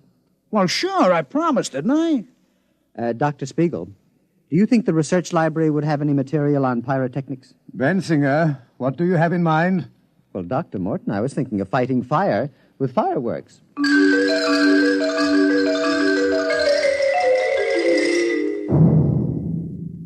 Careful with that match, Harvey. Oh, don't worry. With the oxygen around here, you need a blowtorch to light a cigarette. Have you got the rockets ready, Dr. Bensinger? Well, here they are in the launching racks. I've got all my instruments, compass, a clinometer, an azimuthal radioscope, and a blowtorch. Well, what are we waiting for? Spiegel. He's bringing the calculated trajectories from the computer. Say, I don't know if I like this. What if they miss? Or they go off too soon or something? Oh, nonsense, Mr. Harvey. You forget. We're scientists. Here are the figures, Bensinger. We double-checked them on the master computer. All right, then, let's go. They'll be starting the official fireworks any minute. Azimuth 360.3570. Check. Elevation 49.3740. Check. That's corrected for wind, velocity, temperature change, and magnetic eddy currents. Are you sure you guys know what you're doing with them skyrockets? Don't worry, Mr. Harvey. They're going to explode in the Grand Canal and get everybody in the Canal Casino all wet. You shouldn't object. After all, it's your competition. Coming up to 0 hour, Bensinger. Light the torch. 5 seconds. 4, 3, 2, 1. Fire. There they go. Oh, interesting effect. That's the purple color. Oh, do you like it? Yes. That was my idea. Radioactive fluorides. They're up over the town now. Hey, one of them's beginning to wobble. Oh, I can't understand that. The computer was absolutely certain. It's going over the south of town. The other one's tracking correctly on the radar. It'll hit the canal square. Yeah, but look, the purple one. There it goes. It hit. Looks like it's starting a fire. Hey, must have hit somebody's house. Hey, you can see it now. It's a house burning. Oh, dear. There must have been a weak tube in the computer. Yeah, some guy's going to be real sore. I can see it real clear with the glasses now. That house on top of the hill there by the Geeko bush. Boy, it's burning like... Mr. Harvey, what's the matter? That's my house!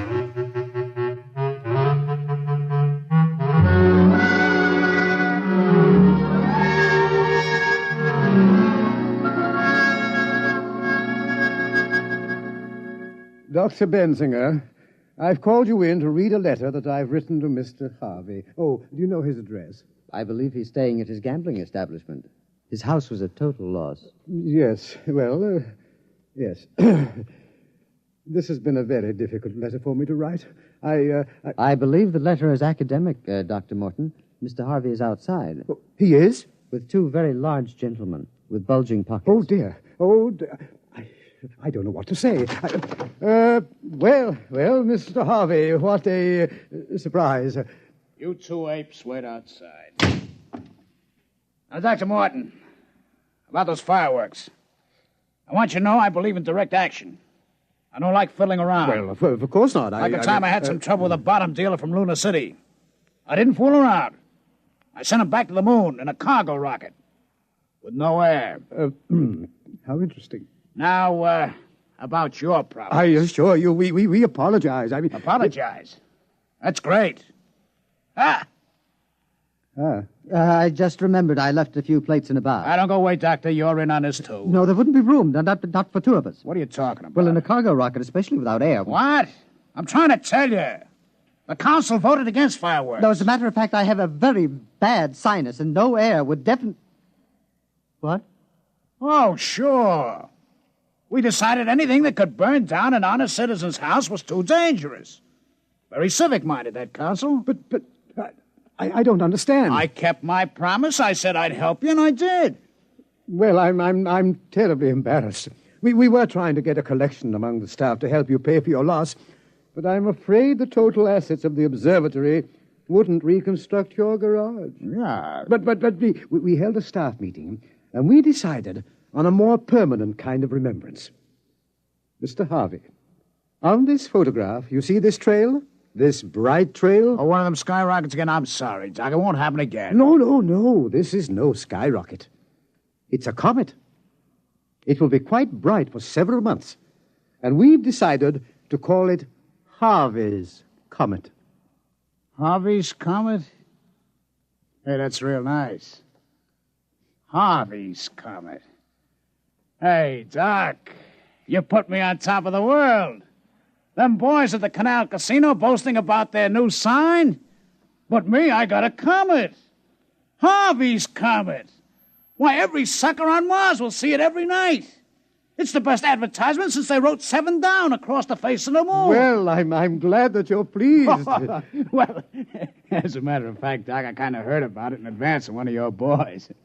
You named the comet after me? Okay. I brought something for you.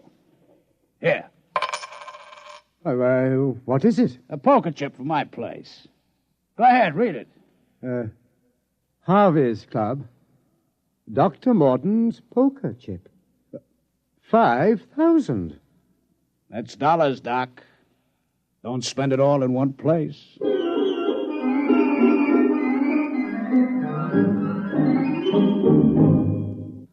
You have just heard X-1, presented by the National Broadcasting Company in cooperation with Galaxy Science Fiction Magazine. Your announcer, Fred Collins. X-1 was an NBC Radio Network production.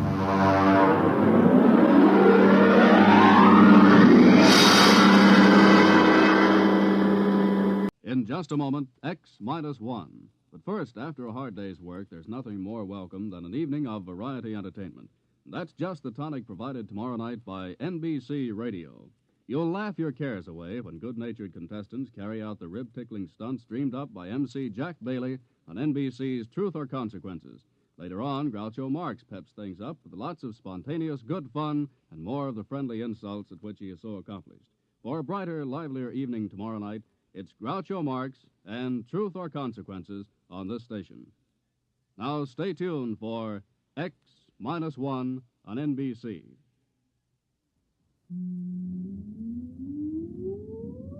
Countdown for blast-off. X-5, 4, 3, 2, X-1, fire.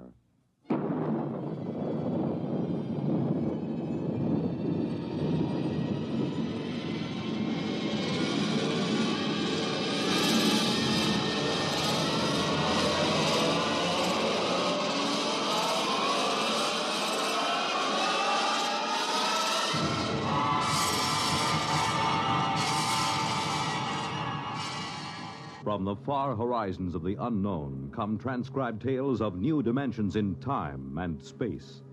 These are stories of the future, adventures in which you'll live in a million, could be years, on 1,000 maybe worlds. The National Broadcasting Company, in cooperation with Galaxy Science Fiction Magazine, presents Minus one.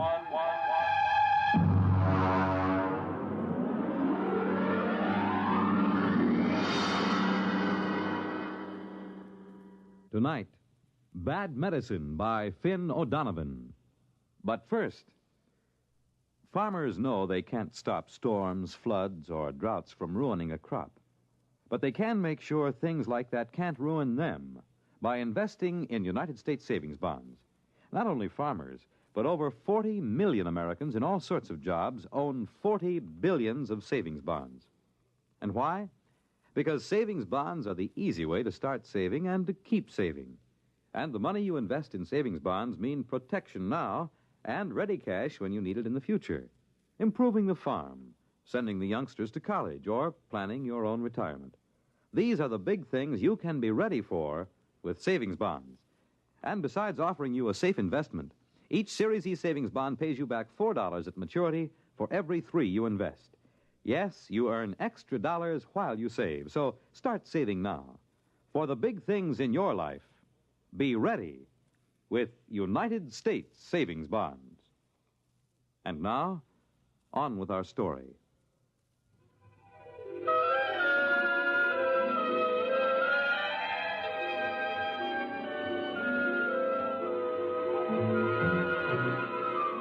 On May 2nd, 2103, Elwood Caswell walked rapidly down Broadway.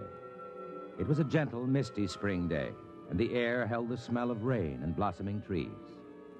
But Elwood Caswell didn't smell the rain and the trees. He just gripped the loaded gun he had in his pocket. He didn't want to use the weapon, but he was certain that he would. This was justifiable. You see, Elwood Caswell was a homicidal maniac.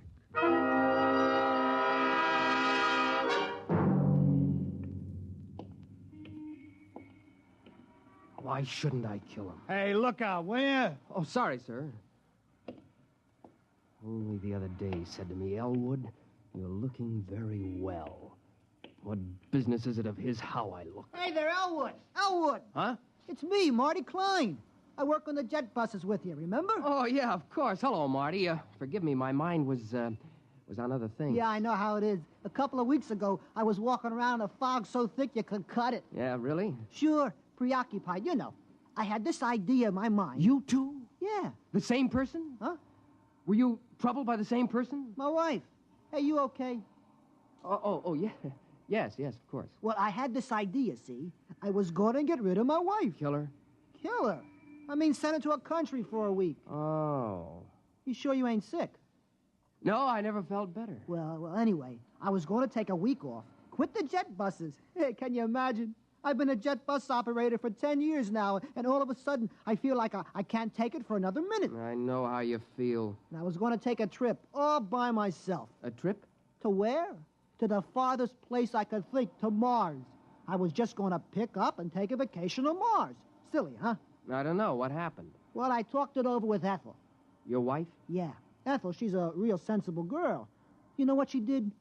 No, am I supposed to? Well, Ethel went right down to that home therapy appliance store, and she says, "You got a home therapy machine that'll cure my husband of this idea he can't stay on the jet buses?" I've heard that those machines aren't perfected. They got him licked now. So, okay, she describes the trouble, and next day they deliver this thing, and boom, I plug it in, see? And? And a voice talks to me. It starts asking me questions. Yeah, what kind of questions? All kinds. Things I wouldn't even tell my own mother. You told the machine? Why not? It's only a machine. Yeah, I see your point. Well, then the machine starts to tell me a few things. And before I knew it, inside a week, I'm cured. Now, I can't wait to go back driving the jet buses. You don't say. So that's why I say I know how it is to have one thing on your mind all the time like that. This machine, what did it cost you? That's the beauty part of it. My Ethel. Boy, she's a smart girl. After a week, she sends it back, see? She says it don't work. So all we lose is the deposit. I see. Well, I gotta get back to work now. Hey, ain't you working the jet buses today? Huh? No, I'm off today. Well, I'll see you, Elwood. Yeah, see you, Marty. What was the name of that place? Where they sell the home therapy machines. Yeah. Home therapy appliances. It's right down Broadway, about 2 blocks from here. So long, Elwood. Perspiring freely, Elwood Caswell continued down Broadway toward 43rd Street. His friend Magnuson would be finishing work soon, returning to his apartment less than a block from Caswell's. Elwood gripped the gun tighter. How pleasant it would be to saunter in, exchange a word with him, and then... No, I won't do it. I don't really want to kill anybody. It isn't right. Think what'll happen. The authorities will lock me up. My friends won't understand, and... Mother would never approve. Still, if I see Magnuson, if I see his hateful, accusing face in front of me... Oh, this must be the store. Yeah. Home therapy appliances. Good afternoon, sir. Can I show you some of our home therapy appliances? I want therapy. Quick. Of course, sir. This way, please. Now then, this is our new alcoholic reliever built by International Combustion Motors and advertised in leading magazines. A handsome piece of furniture. I think you will agree, and not out of place in any home. It also opens into a television set. Look, what I need... Therapy, of course. I just want to point out this model need never cause embarrassment to you, your friends, or your loved ones. Notice, if you will, the recessed dial which controls the desired degree of alcoholism. You see, heavy, moderate, social, light, and teetotal. A new feature unique in mechanotherapy. I'm not alcoholic. The New York Jet Bus Authority does not hire alcoholics. Oh, sorry. You seem the type. No offense. Please. You seem rather nervous. Perhaps the portable anxiety reducer. No. Well, sir, perhaps if you told me just what you feel is bothering you. What have you got for homicidal mania? I beg your pardon? Homicide. The urge to kill someone. Oh, of course. Well, let's see now. Pardon me. Have you worked here very long? A week. Oh, yes, here's the ticket. This black job with the chrome trim. What is it? This, is a Rex regenerator, built by Planetary Motors Corporation. Handsome, Goes with any decor, opens into a well-stocked little bar, so your family, friends, loved ones need never... Will it cure homicidal urge, a strong one? Oh, absolutely. Don't confuse this with the little 10-amp neurosis model. This is a hefty, heavy-duty 25-amp machine for really deep-rooted conditions. That's what I've got. Well, this baby will jolt you out of it. Big, heavy-duty thrust bearings, oversized heat absorbers, completely insulated, sensitivity range I'll over... take it. Yes, sir. With me, right now. Now? Before it's too late. I'll pay cash. Well, yes, sir. It'll be a few hours before the warehouse can... I'll take this one here. Well, that's a floor demonstrator. Does it work? All of our demonstrators work, sir. Then I'll take it. I can't wait for a warehouse. I can't wait for anything. Have it put in a taxi for me. Yes, sir. Tell him to hurry. I want to kill my friend Magnuson, you know. Who? My friend, Magnuson. Oh, of course. That'll be $400.59, sales tax included.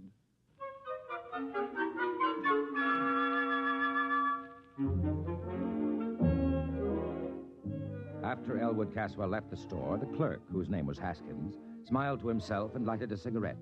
He had made his first sale. He inhaled. Haskins? Yes, Mr. Follinsby? Smoking. I asked you to rid yourself of that filthy habit. Immediately, Mr. Follinsby. I'll use one of the display model denicotinizers at once. By the way, I just made a rather good sale, sir. Oh, really? Yes, sir. One of our big Rex generators. Well, now, it isn't often we... Wait a minute. Where's the floor model? Well, sir, the customer was in an awful hurry. He was going to kill his friend. You gave him the floor model? Yes, sir. Was there any reason why... Oh, grief, Haskins. Didn't I inform you we never sell a floor model? But, sir... Good heavens, I've got to get to him. What was his address? Address? His name, then. Well, he didn't say. Then his check. But he paid cash. You mean you just let him pick up the machine and walk out? Well, sir, he paid cash. He was homicidal, you say? Yes, sir. His friend... I don't care about his friend. Get the police. No. Call the Planetary Motor Security Division. Quick. Yes, sir, at once. Well... Excuse me, Mr. Follinsby. What will I tell them? Just tell them, you fool. Tell them that one of our customers accidentally got that display regenerator they sent us. The one they shipped by accident. They were going to replace it tomorrow. Yes, sir, the one they shipped by accident. Will they know? If they don't be more explicit, tell them we've sold the Martian model. The one for treating psychotic Martians.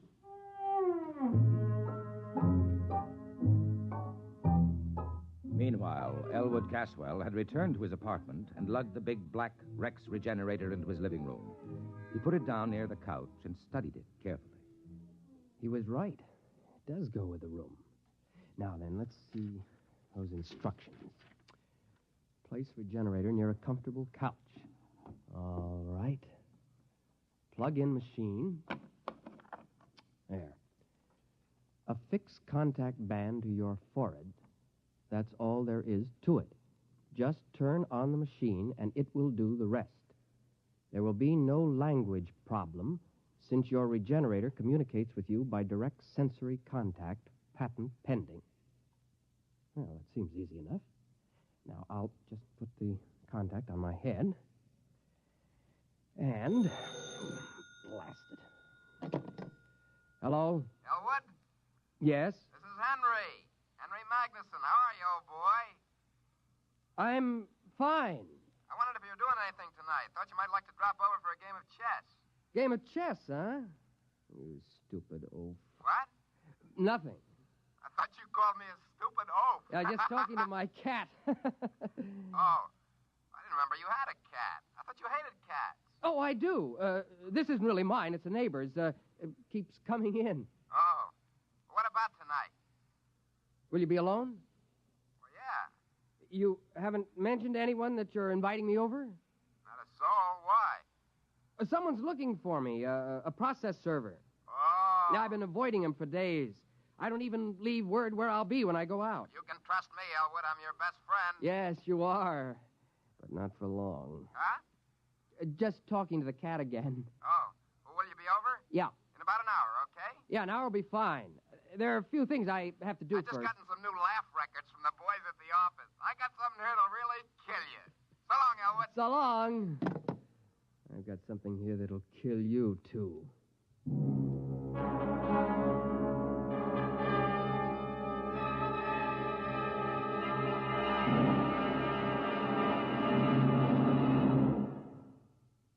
X-1 will continue in 1 minute. Each of us has a personal reason for wanting to see cancer conquered. Steve Allen would like to tell you his. I have a wife and 3 wonderful kids. And when I think about cancer going to strike 1 American in every 4, well, that's more than enough reason for wanting to see it conquered. I know that some people don't even want to think about cancer. But pretending it's not a threat, doing an ostrich routine, isn't going to get us anywhere. We've got to stand up to it and fight. We can fight, each and every one of us. Through the American Cancer Society, we can be part of the battle that someday will beat cancer once and for all. That day will come, but you and I have got to help. How about it? Thank you, Steve Allen. Remember, fight cancer with a checkup and a check. See your doctor once a year for a checkup. It's your best cancer insurance. And to help conquer cancer, send a check to your unit of the American Cancer Society. Make it generous. And now, on with our story.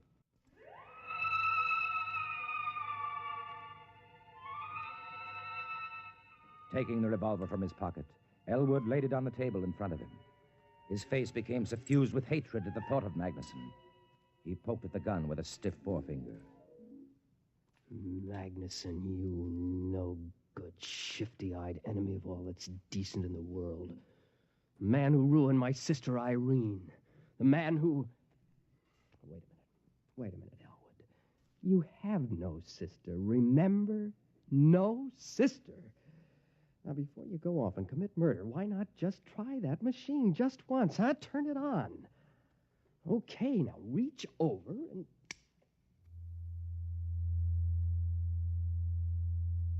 Good afternoon, Elwood. I am your mechanical therapist. You may call me Gloop. Gloop? You seem surprised. It is a perfectly common name here on this planet.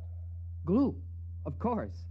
I've heard it many times. Now then, I am scanning the material in your preconscious with the intent of synthesis, diagnosis, prognosis, and treatment. Yes? I find...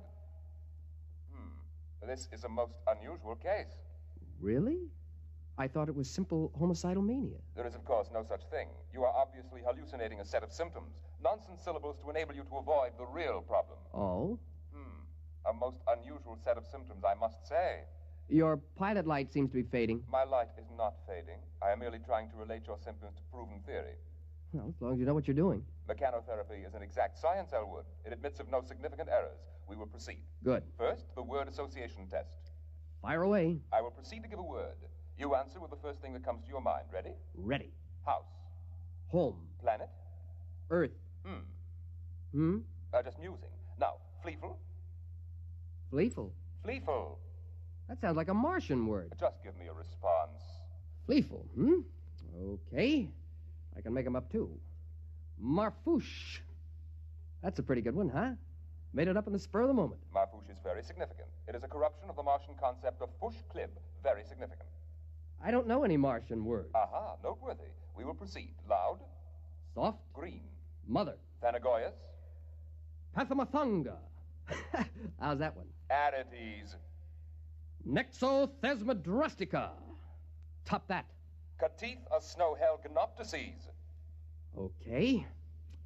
Rigamaroo, Kalamazoo, Iggity Bibbity Boo. Good. It fits the pattern. Pattern? Your neurosis. I can diagnose it now. Go on. You have a classic case of theme desire, complicated by strong dwarkish intentions. I could have sworn I was homicidal. The term has no referent. It must be rejected as nonsense. Now, if you'll just settle back on the couch, we'll proceed.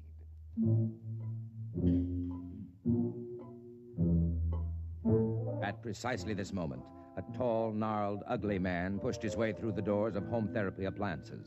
His clothing, unpressed and uncaring, hung on him like corrugated iron. When the clerk, Hoskins, approached him, he flipped back his lapel to show a small silver badge underneath. Sir? John Rath, Planetary Motor Security Division. Oh, yes, sir. Mr. Follinsby, Mr. Follinsby. Yes, sir.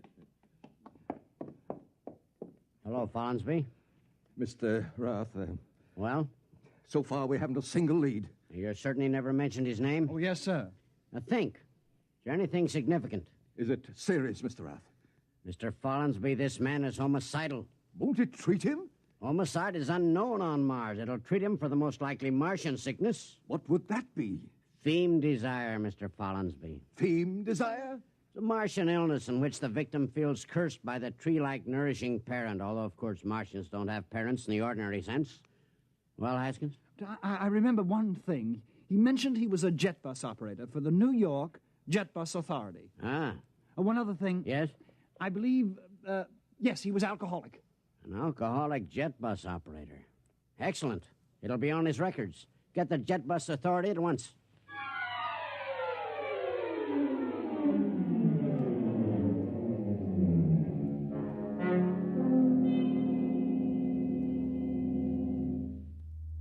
But surely, Elwood, you remember your Gorisy. No. Tell me then about your juvenile experiences with the Thorastrian fleet.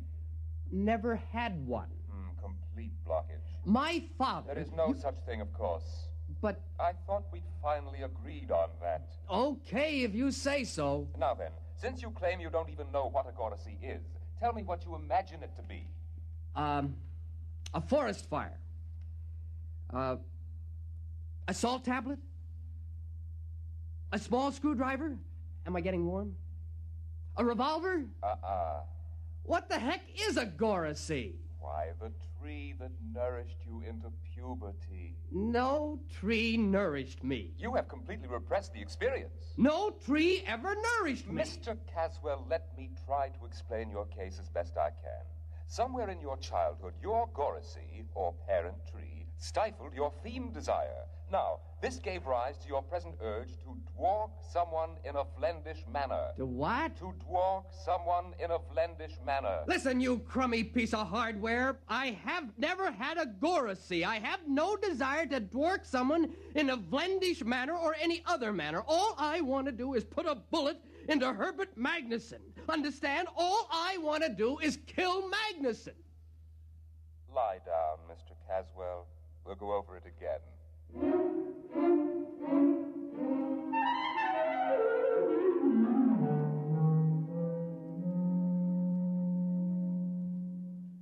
My dear man, I'm not trying to insinuate that the Jetbus Authority hires alcoholics. If you will just... Any luck? It's a dead end. Now, Haskins. Yes, sir. A man's life may be at stake here. Now, think. Was there anything else this fellow said to you? Anything? Well, he did mention the name of his friend. Of which friend? The one he was going to kill. The one he... Why didn't you say so?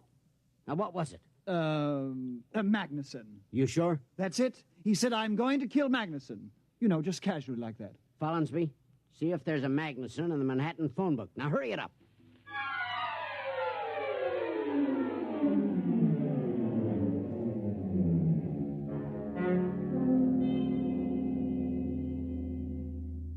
Yes, Mr. Caswell, you were saying?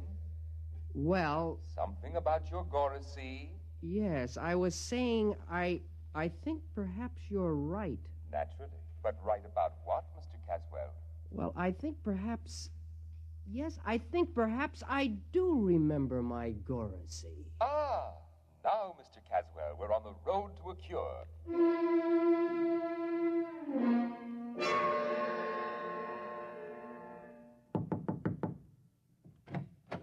Mr. Magnuson? Yes? Do you know a short, angry-looking, red-haired man? I might. Thank heavens. Or I might not. Can you tell us where to locate him? You're a process server, huh? Certainly not. Don't kid me. Mr. Magnuson, this man is trying to kill you. Go on, you're full of happy pills. Elwood's my best friend. Elwood? He loves me like a brother.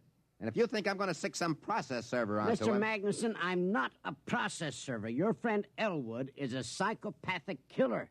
You're his intended victim. Can you get that through your thick skull? I'm trying to save your life.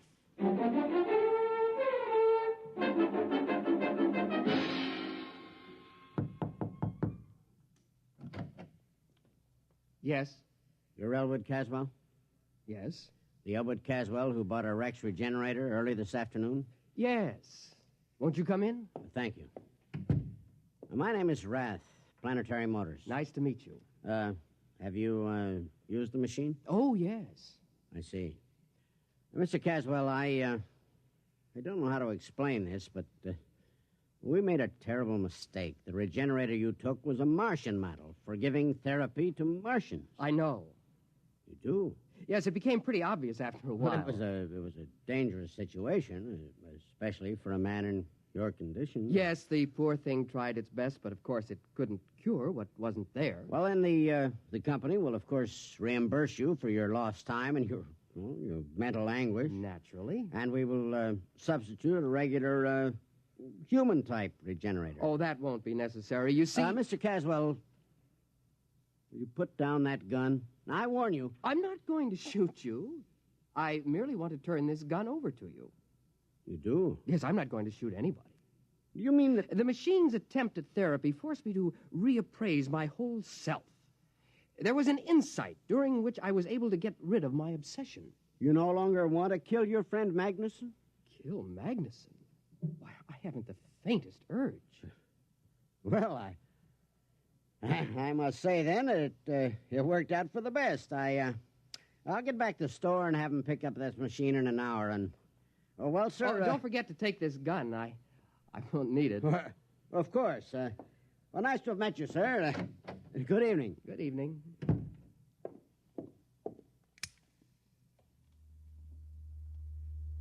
Did you hear that? He asked me if I still intended to kill Magnuson. Magnuson, that inhuman monster who cut down my Goracy. Magnuson, The man who even now is secretly planning to infect New York with abhorrent fiend desire. Am I going to kill him? Oh, no. I wish him a long life, a life filled with the torture I can now inflict on him. Kill Magnuson? Oh, no. I'm going to start right now to work him in a vlendish manner.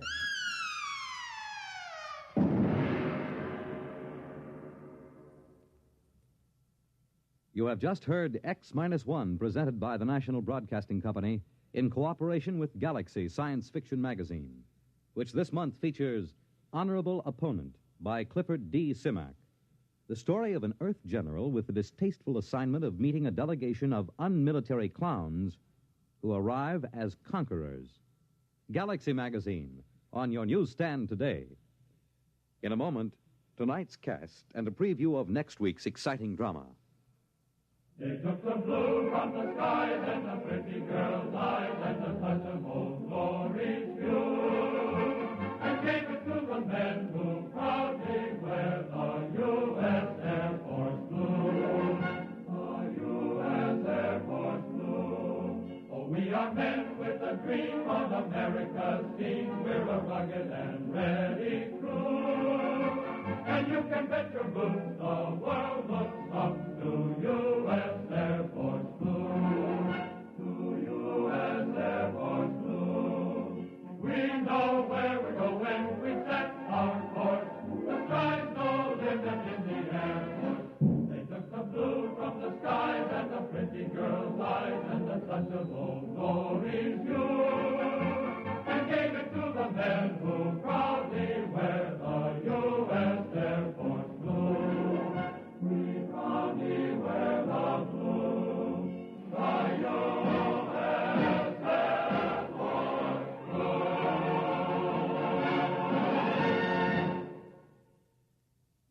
Tonight, by transcription, X-1 has brought you Bad Medicine, a story from the pages of Galaxy written by Finn O'Donovan and adapted for radio by George Lefferts. Featured in the cast were Cliff Carpenter, Bill Britton, Alan Manson, Charles Webster, Carl Weber, and Joseph Julian. Norman Rose was heard as the machine. Your announcer, Fred Collins. X-1 was directed by Bob Maurer and is an NBC Radio Network production.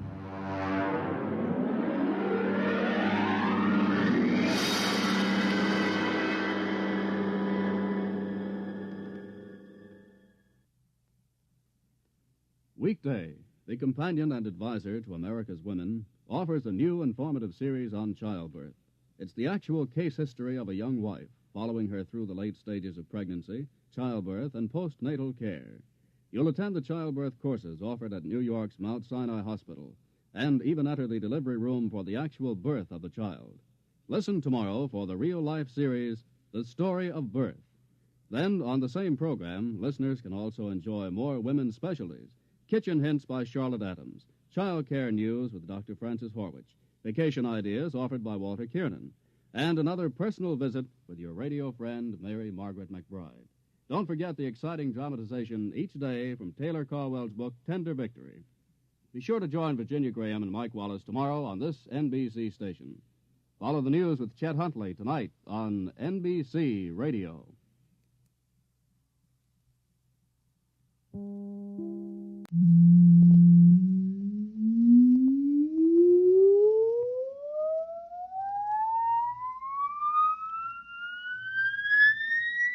Countdown for a blast-off.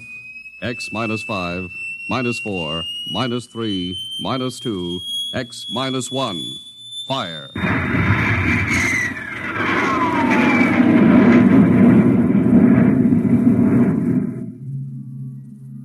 From the far horizons of the unknown come transcribed tales of new dimensions in time and space.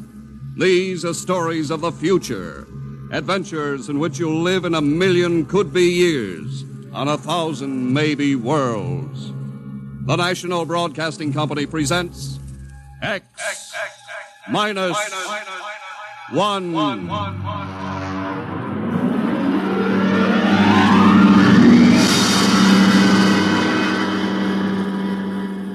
If you wanted to take over our world with a minimum amount of resistance and trouble, how would you go about it? Tonight we'll tell you how, with a strange and chilling story by George Lefferts.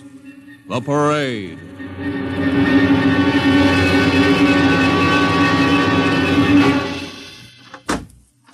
You are Mr. Sid Ryan. The same.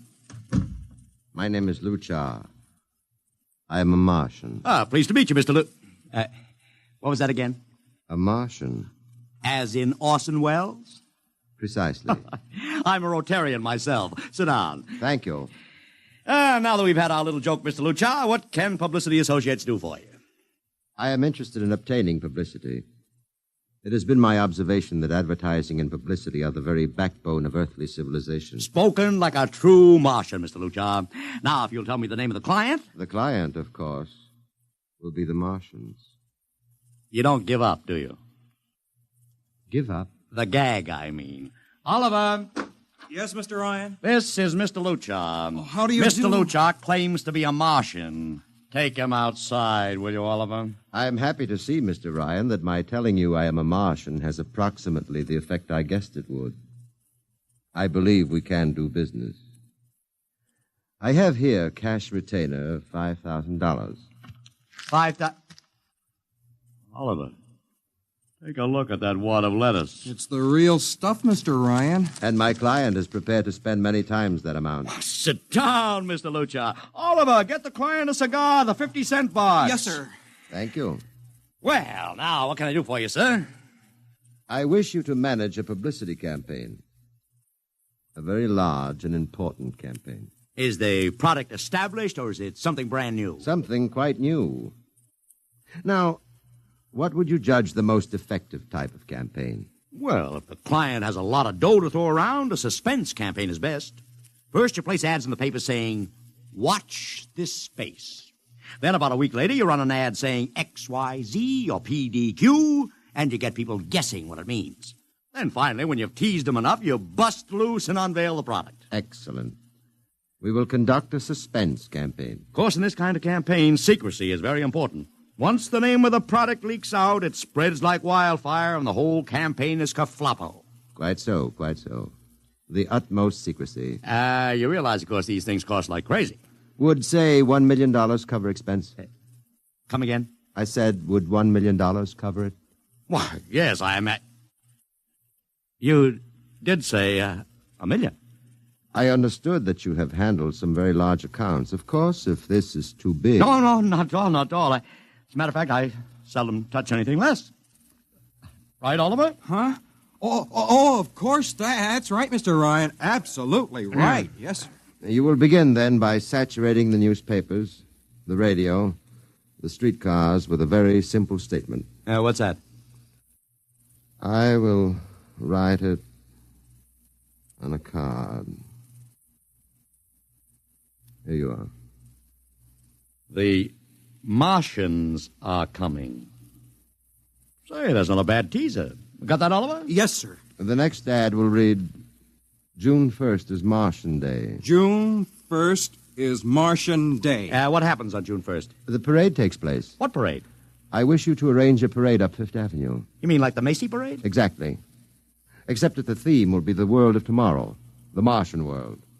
My client would like it to be a gay affair. Balloons, clowns, pennants, pretty drum majorettes. Say, that sounds terrific. I might be able to interest the department stores in a tie-in. Fine.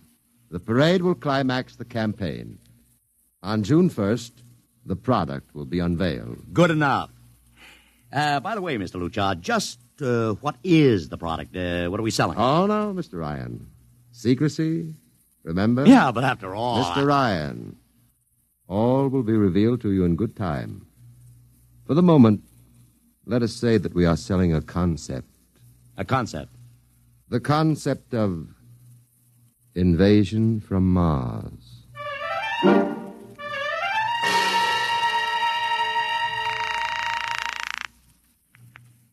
Sorrel Talent Agency. Sammy Sorrell, please. This is Sammy. This is Sid Ryan over at Publicity Associates. Listen, Sammy, how you fixed for midgets? I got midgets. Fine, I need 40 midgets for a parade. 40. June 1st. And listen, Sammy, I want them dressed in little spacesuits. In little... You know, like Men from Mars. Mars. Okay? And I want some movie extras, maybe 50 of them. 50. Also rigged up like Men from Mars. Make them look gruesome. Got that? Gruesome. Also, I need some horses with pretty girls on top of them. Maybe you can get that bunch from Maroney's Traveling Circus, the one we booked for the Fireman's Parade in Albany last year. Yeah, I'll try, Sid. Never mind the expense. Just get me the talent. It sounds like you landed a big client there. Who is it? It's a secret. I gotta hang now. Call me back, Sammy. Right. How you doing, Oliver? Oh, fine, Mr. Ryan, just fine. I got 100 small boys pasting little stickers. The Martians are coming on the subway platforms. Good. We got full-page ads in all the dailies. Good. And 10-second spot announcements on every local station. Good. It's costing a fortune. Good. The more it costs, the bigger our percentage. Spend like you were going to the electric chair, Oliver. Yes, sir. How are you making out in the parade? If it comes off, it'll be the biggest thing since Barnum invented the midget. I've got Macy's, Gimbals, and Saks to contribute floats. Everything is built around the Martian theme, see? Even the horses will have long feelers attached to them and funny-looking extra legs. It'll be sensational. That sounds fine, only... Only what? Mr. Ryan, we don't even know what we're selling. Oliver, my boy, do you think old Sid Ryan has been sitting here spending all this moolah and not putting two and two together? You mean you know who Luchar represents? Just by accident, understand. I have learned that Century Pictures is making a big new epic. One of those expensive pictures they make in secret and then spring on the public because they don't want the other studios to get the jump on them. What's the picture? A space opera titled Invasion from Mars. Get it? Oh, I begin to see. Also, by mere coincidence, it's supposed to have its premiere sometime around June 1st. You follow me? Yes, but... Mr. Ryan, Century has an exclusive contract with New Feature Syndicate for all their publicity. Suppose Century Pictures doesn't like the way New Features is handling their stuff. They want to get out of the contract, but New Feature says no, so they have to get around the contract. A man named Luchar, client unknown, starts publicizing the Martian invasion.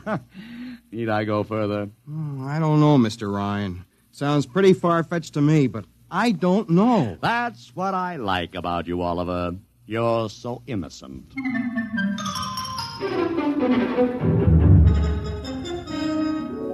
Now, let me talk to Commissioner Patrick, please. Sid Ryan.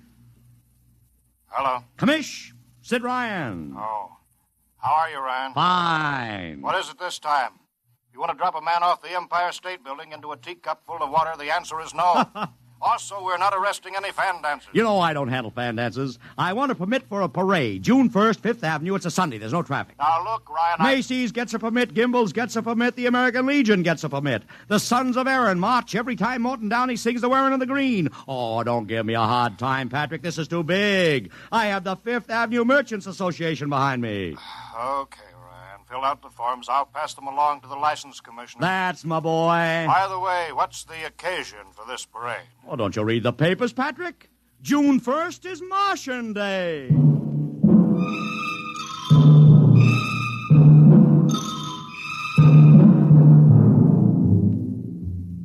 How is the campaign going, Mr. Ryan? Like wildfire, Mr. Luchar, like wildfire. Everybody and his brother is going along with the gag. Yesterday, we distributed 50,000 Martian hats to school kids. I got some of the merchants doing World of Tomorrow displays in their windows. Every big novelty manufacturer in town is climbing on the bandwagon. They want to get into the parade with floats, giveaways, anything. Everybody smells a buck to be made.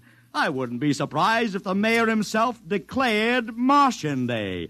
I've even arranged for Commissioner Patrick to accept a $50,000 check for the Policeman's Benevolent Fund from the man from Mars. Oh, it's terrific, terrific. My blood pressure's up to 200. Excellent. I understand Century Pictures spent over $1 million making that space opera. I beg pardon? Oh, come, Mr. Luchar. Sid Ryan wasn't born yesterday, you know. I know who our client is, even if you don't admit it. You do? Always thinking that's me. Well, as long as you know, let's keep it to ourselves, shall we, Mr. Ryan? As you once remarked, when these things leak out, it destroys the surprise and ruins the effectiveness of the campaign.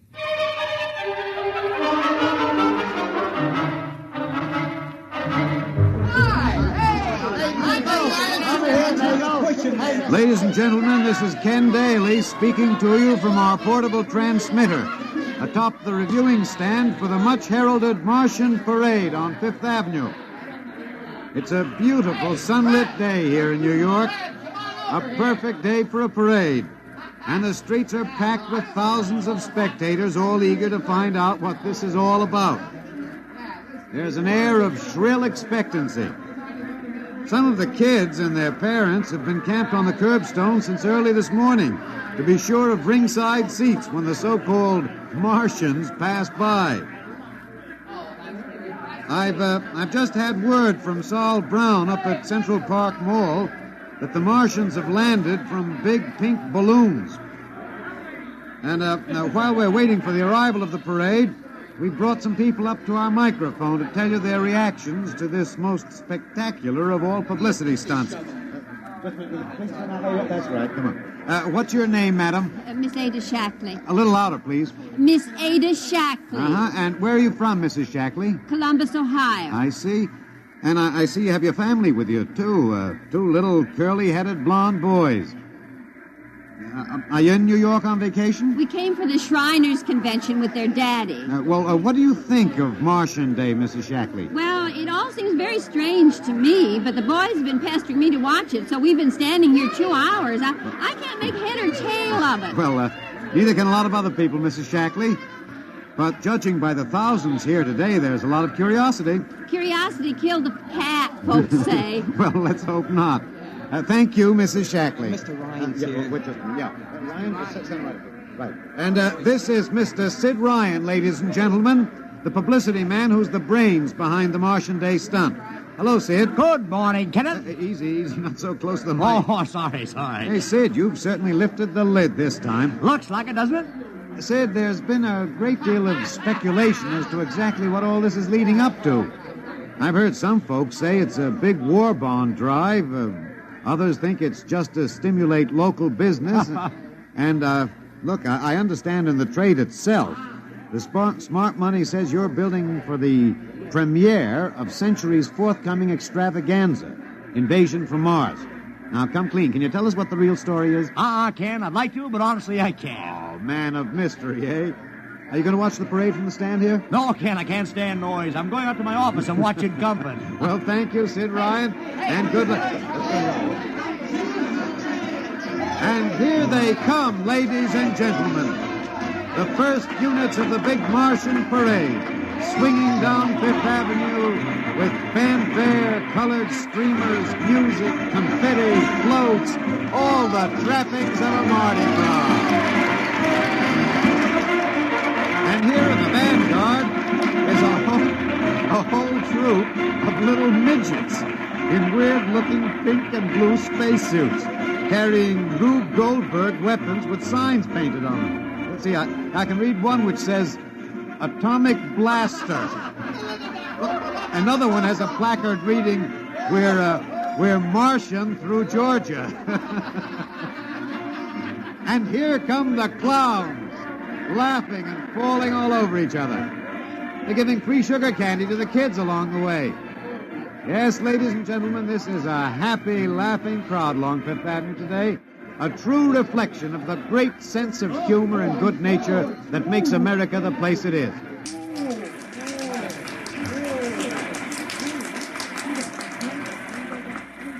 This is promised as the climax of the show. And now a great hush has fallen over the crowd. It's quite a sight to see these thousands of people standing here expectantly, hearing only the great regular sigh of their mass breathing. And now here they come, ladies and gentlemen, the Martians, marching in booted, helmeted ranks, row after row of them. Aye, this is an impressive sight, ladies and gentlemen, and a rather serious contrast to the rest of the joyous slapstick parade we've witnessed. There are perhaps, 200 tall, broad-chested men dressed in metallic gray spacesuits with thick glass visors drawn across their faces. Each is holding an ominous-looking ray gun at the ready position. They're marching in absolute silence, keeping step perfectly, as though some mute, unspoken command were marking time for them. The crowd seems rather grim and serious now. Perhaps they're reminded of the actuality of war and possible invasion. They stand solemnly, silently, watching. Even the children are awed. And now the first ranks of the Martians are moving past us down Fifth Avenue toward the reviewing stands at the square. No one moves. What's that? What's happening? Oh, there, a woman, ladies and gentlemen. She dashed out into the street. For what reason, I don't know. She attempted to lift the Martian spacesuits, but just as she reached the Martian, she fell forward in a dead faint. I tell you, I've never felt such mass tension in a crowd as we're experiencing here right now, today. All sorts of rumors have begun filtering back through the audience. There are excited whispers of she's dead, she fainted, and now an undercurrent of, what? They're really Martians. This is an example of how a single incident can precipitate mass hysteria, ladies and gentlemen. I tell you, it's a mighty reassuring sight to see the blue uniforms of New York's finest spaced every 10 feet or so along the avenue. Somehow, I can't explain it, this incident has begun to work on what was a moment ago a happy, carefree crowd, and the complexion is changing.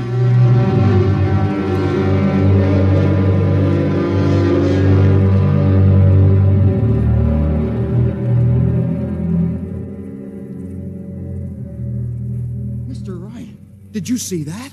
A woman fainted. Of course I saw it. What do you suppose she saw? Oliver, old man, did I ever tell you were too naive for this business? But that young woman ran out into the streets to get a close look at the Martians, and then she screamed and fainted dead away. I'm well aware of that, Oliver, since I paid her $50 to do it. What? The dramatic moment, Oliver, the stock and trade of the good publicity, man. Relax. Holy smokes, you sure think of everything. Yeah, for my share of this deal, roughly $100,000, I can afford to think of everything. Shut the window. Don't you want to see the finish? We'll go down to the reviewing stand for the finish. Right now, I want to make a phone call. By the way, where's Lucha? I haven't seen him. Well, he'll be around. Boy, those Martians sure look like the real thing. How would you know the real thing if you saw it, Oliver? Well, gee, I don't know. Close the window, Oliver. Oh, yes, Mr. Ryan.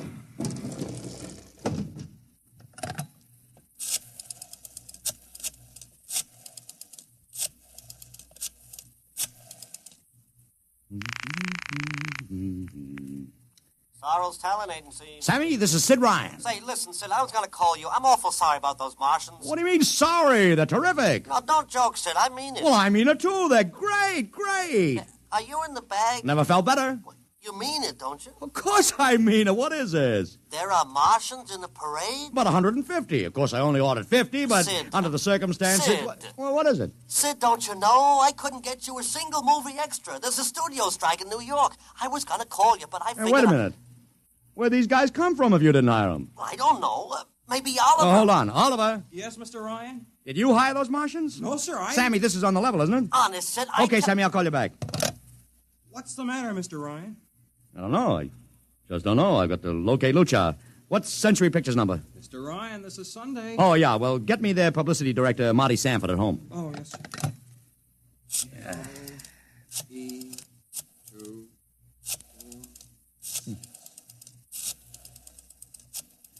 Here you are. Thanks. Sanford. Marty, this is Sid Ryan. Oh, hello, Sid. How's the big Fine, promotion? fine. Listen, Marty, this is dead serious. On the level. Get it? What's wrong? I've got to locate Lucha. Lou who? Lucha, come on now, Marty. This is life and death. The guy you sent over to hire me for the invasion picture. Invasion picture? Invasion from Mars, the space opera. Are you batty? Marty. That picture was shelved last month. What? Sure, back in the can. Too expensive and too fantastic. The big shots decided you can't sell a Martian invasion to the American public. And I never heard of a guy named Lou... Mother heaven. What is it, Mr. Ryan? You look terrible. That's too fantastic. What's too fantastic, Mr. Ryan? Is something wrong? Open that window. I want another look at those Martians. Yes, sir.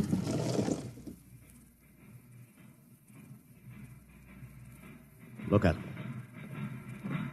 Oliver, you were in the Army. Could 150 movie extras learn to march like that in, say, 24 hours? Not in 24 days, Mr. Ryan. Not a second's hesitation. Not one other step. Look at the way they carry those ray guns at the ready. The only other time I've seen troops march like that was in a film of the Nazi stormtroops marching through the streets of Paris. See those chests on? That's pride. Sheer, arrogant pride. Look at those chins. That's contempt. Nobody could act like that. Mr. Ryan! Oliver, get down there. Find that woman who fainted. Her name's Gloria Montex. Get her up here. Make it fast.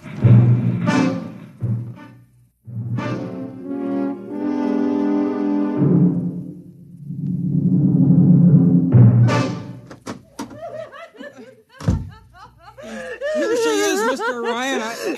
I can't get much sense out of her. Stay away from me. Gloria, it's me, Sid Ryan. Oh, don't kid me. You're a Martian. Gloria, settle down. No, you're wearing a mask. Baby, it's me, Sid. And underneath, it's awful. It's all big green eyes and those feelers like a catfish. Baby, snap out of it. Listen, what happened down there? You ran out and screamed like I told you, but the fainting, that wasn't in the act. Oh, go away, please. Go away. What'd you see? Oh, no, please. It's too awful. Please, please. Just one question, baby. Inside that helmet, what'd you see? You won't get anything out of her, Mr. Ryan. She needs a doctor. Okay, Oliver, I've heard enough anyway. You take care of Gloria here. Get her a drink. Where are you going? To see the commissioner. We got to stop this parade before things begin to happen.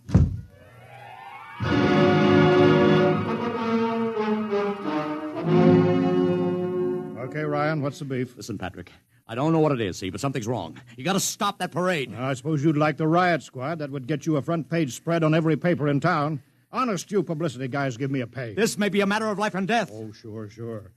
Look, Ryan, I've got no time for your cheap publicity gags. I'm a busy man. Listen, I'm trying to tell you I don't know where these Martians came from, who they are, anything about them. All I want you to do is stop the parade and make sure they're on the level. Ryan, I'm wise to your tricks. Now, if you let the sergeant show you out... You won't do it, huh?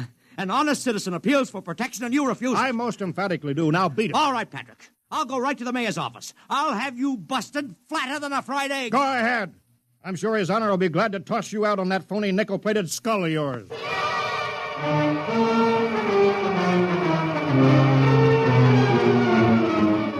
You heard me, Ryan. You cannot see the mayor. Adolf, please. This isn't a gag. I don't want publicity. All I want to do is maybe prevent something horrible from happening. In case you don't know it, wise guy, something horrible is already happening. A couple hundred little kids are in the hospital with ptomaine poisoning from that phony Martian candy you passed out. Or didn't you know? I didn't. We've got to stop that parade. Sure, you'd like nothing better than to start a panic now. Maybe a few hundred people would get trampled to death. Think of the newspaper space that would get you and your product. I won't stand for this, Adolf. You won't have to, because you're going to get out of here right now. Go on, beat it. Get out. You and your publicity stunts make me sick to my stomach.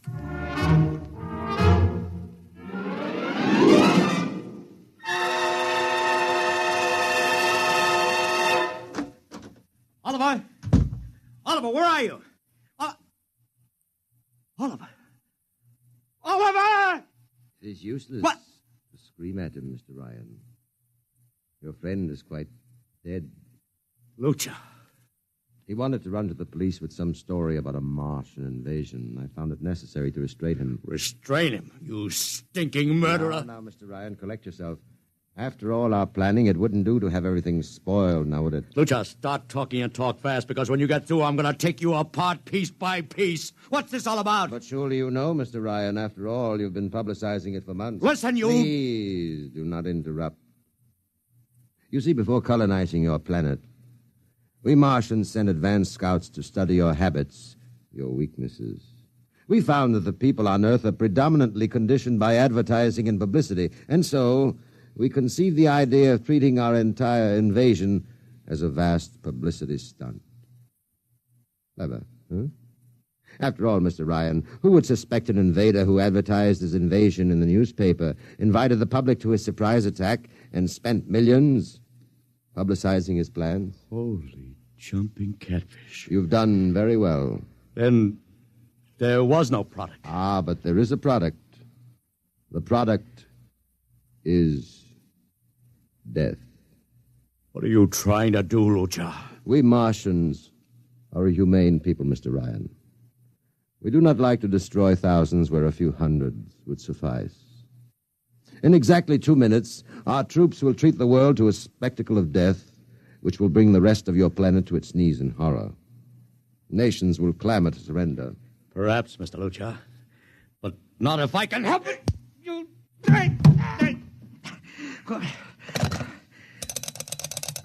Yes, please. Operator, this is Mr. Ryan. Get me the field telephone on the reviewing stand of the Martian Day Parade. Hurry. Anyone in particular? Just hurry.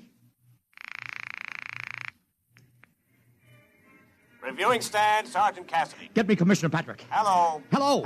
You'll have to talk louder. I want Commissioner Patrick. Oh. Patrick! Wait a minute. Things are quieting down.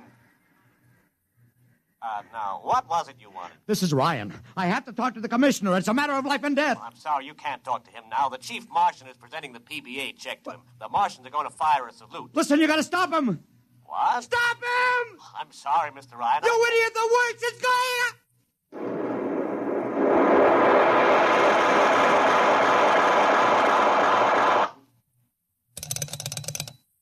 This is the operator. I'm sorry, Mr. Ryan, you've been cut off. I can't seem to get them back. Doesn't matter, operator. Nothing matters now.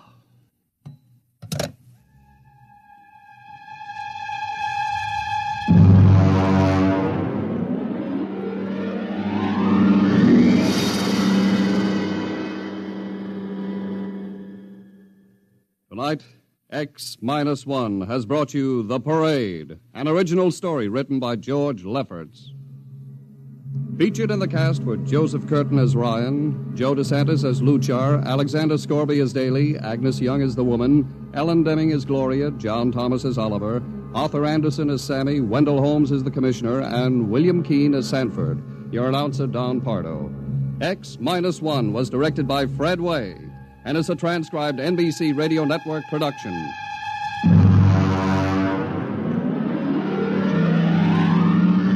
Next week, the tables turn. Instead of Martians invading Earth, we bring you a tale of men invading Mars. Ray Bradbury's brilliant short story entitled Mars is Heaven. Suppose you were a member of the first rocket ship crew to land on Mars, but instead of seeing Martians, you find that you've landed in a town that looks just like home, that all your dead relatives and friends are there to greet you, so that as incredible as it may seem, you think you're really in heaven. That is, you think so, right up to the fatal moment, the moment of X-1.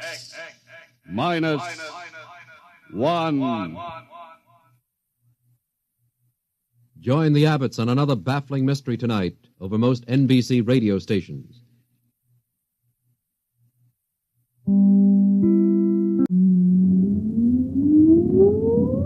Countdown for blast off. X-5, 4, 3, 2, X-1, fire.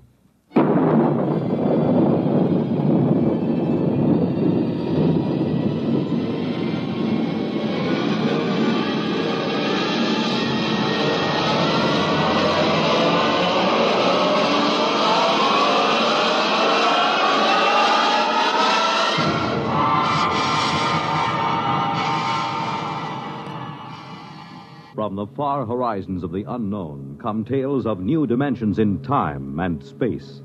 These are stories of the future, adventures in which you'll live in a million, could be years, on 1,000 maybe worlds.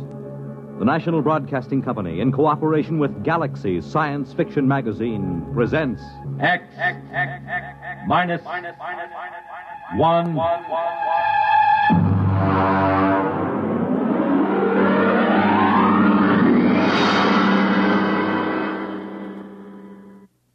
Tonight, The Trap by Finn O'Donovan.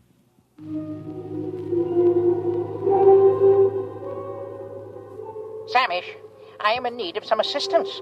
The situation is potentially dangerous, so come at once. It shows how right you were, Samish, old friend. I never should have trusted a Terran. What a sorry mess, Samish, and the plot seemed so foolproof. Hey, Thurston, get up. Get up, come on. Why? What's the matter? Why? Come on, it's daybreak. Now, there's good news. Let me alone. Oh, come on. You don't want to sleep through our vacation. The bird's on the wing. It's 5 o'clock in the morning. 5 o'clock in the morning in the Adirondacks is the middle of the day. What's the weather out? Oh, it's raining. For crying out loud. Oh, don't go back to sleep. It always rains on the first day of vacation. Rule of nature. Look, I got a little fly rod with a new plastic reel that I'm just dying to try. You know what the trouble with you is, Ed? You're in love with sporting goods equipment. Oh, now, wait till you see this rod. You take that rifle I sold you. You could shoot a rhinoceros with it, but you won't, because, Ed, you're essentially a friendly man. The trouble with you is you don't like the woods. Well, how can you say that? Don't I come with you on a hunting trip every year? Sure, but you always manage to steer us over to Lake Placid to the cocktail lounges. Ah, now there's real hunting. Now, there are trophies to bring back to the city. None of your paltry brown bears or black bears. Oh, come on. Now, Thurston, I came up here to the mountains to hunt. Have a drink. Well, it's awfully early in the morning. Well, look upon it as an extension of last night. Well, all right. Oh. Think it'll stop raining? No, who cares? Well, come on now. Get dressed. It's a perfect day out there in the woods for bear. It certainly is. That's why I want to stay right here in the cabin.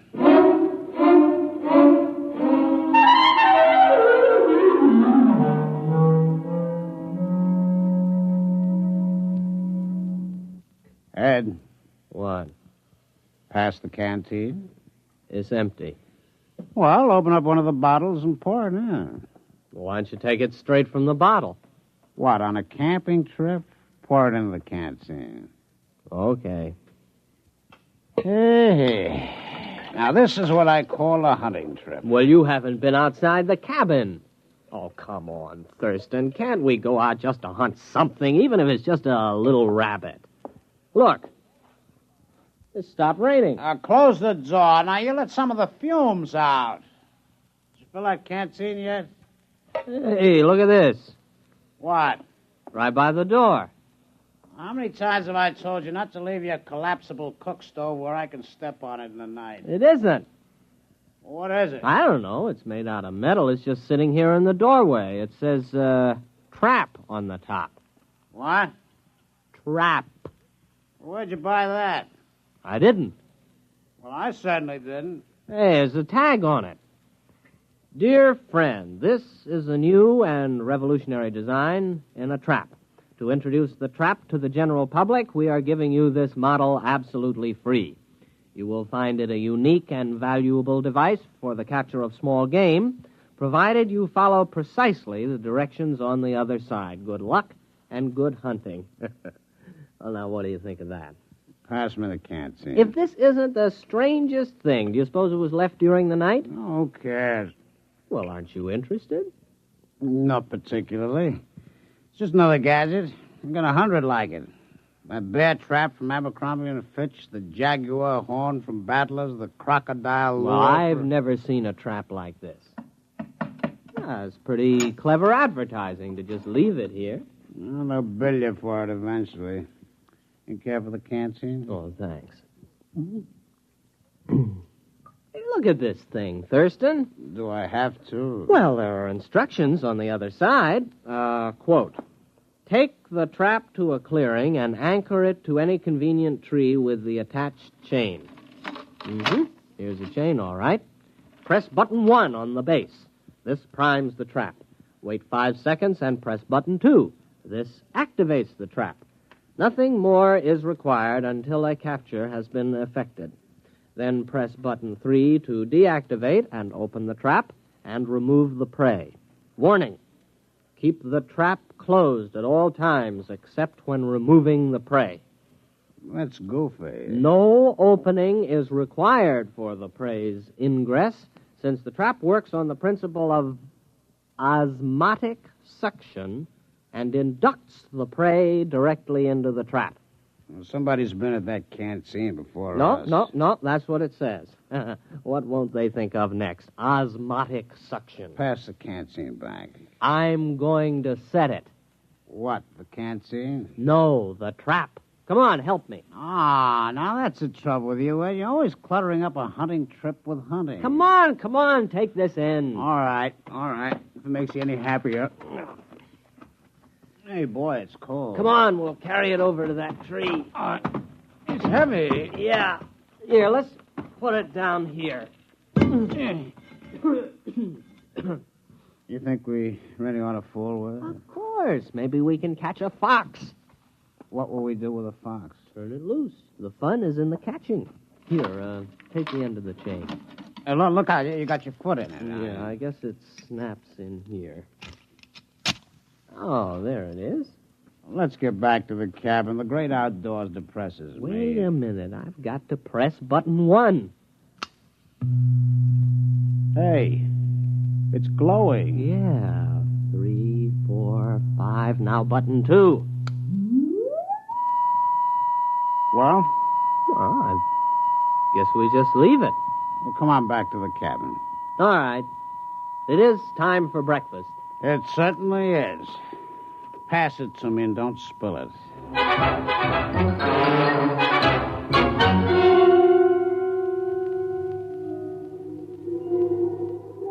Samish, where are you? You are my oldest friend. I have already been through the beginning of my story. The Terrans accepted my trap as a trap, nothing more, and they began using it at once with no thought as to the consequences. I had counted on this. The fantastic curiosity of the species is well known. During this period, my wife was crawling giddily around the planetoid, redecorating our hutch and enjoying the change from city life. Everything was going well. Ed. What? It's your turn. Okay, here we go. Ready on the right. Ready on the left. The flag is up. The flag is waving. Target's up. You missed. Oh, Thurston, couldn't we just pull the cork out instead of trying to shoot off the neck? Oh, certainly not. This is a hunting trip. You can pull a cork off in the city. I have often corked off in the city. Ed, why don't you shut your trap? Trap. Why don't... Thurston, the trap. What about it? Maybe we caught something. Come on. Where you going? The trap. There, look. We got something. We've caught something. Come on, look inside. What is it, huh? It's a rabbit. You sure? Well, look at it. That is not exactly a rabbit, Ed. It's the size of a rabbit. But it's bright green.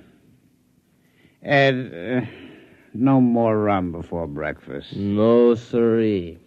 Starting tomorrow, hand me the canteen. What do you think it is? Could be a rabbit. Green? With lobster claws? And eyes on stalks? Well, then again, it might not be a rabbit. I think it's a new species. We'll have to build a cage and then find out what it eats. As long as it doesn't drink. You don't suppose it drinks, does it? No, it doesn't look like a drinking type. Now, Ed, I'm not going to share my vacation with a green rabbit with lobster claws. Probably has dirty habits. There's something very unnatural about that trap. It's inhuman. I'll bet they said that about Ford's electric light and Edison's car and the telephone invented by Alexander's ragtime band. Are you sure about that? Oh, sure. I saw the movie. Come on. We'll build a cage, and then we'll set the trap again. Okay, but we better go back to the cabin. What for?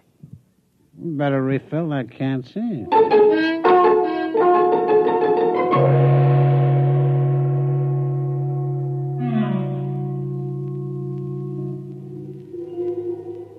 Why haven't you come yet? Samish, don't you appreciate the seriousness of my situation? Think of your old friend. Think of the lustrous-skinned Freagle for whose sake I got into this mess. Communicate with me, at least. The Terrans used a trap, which, of course, was not a trap at all, but a matter transmitter. I had the other end concealed on the planetoid and fed into it 3 small animals which I found in the garden. The Terrans removed them from the transmitter each time. For what purpose, I couldn't guess, but a Terran will keep anything. After the 3rd beast passed through and had not been returned, I knew that was all, and that everything was in readiness, so I prepared for the 4th and final sending, the all-important one, for which all else was mere preparation. Ouch. Well, that finishes the cage. You know what? No. What? Those things smell. All 3 of them. Oh, I think they're very handsome. Well, here they are. 1, 2, and 3. First, our green rabbit. Next, our bird with 3 sets of scaly wings. And this other thing, what does it look like? Well, it looks like a snake, except it has a head at each end. They eaten anything yet? No, I've tried milk, mincemeat, vegetables, caviar, potato chips. They haven't touched a thing. Maybe they're sick. Hey, what are you keeping them for? Well, they might come in handy someday. Oh, yeah? What for? Thurston, have you ever desired fame? What? Fame. The knowledge that your name will go down through the ages. I am a businessman. I've never considered the possibility.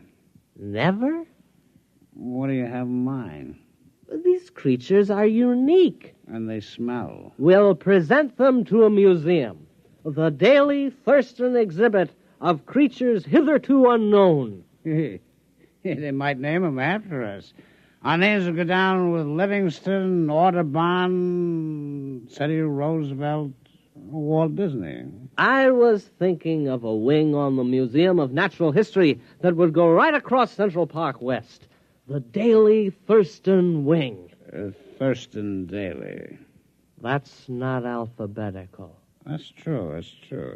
But, Ed, we only got 3 of them. We can't equip a wing with 3 exhibits. Well, there must be more where these came from. Let's examine the trap. Just a minute. The canteen? The canteen.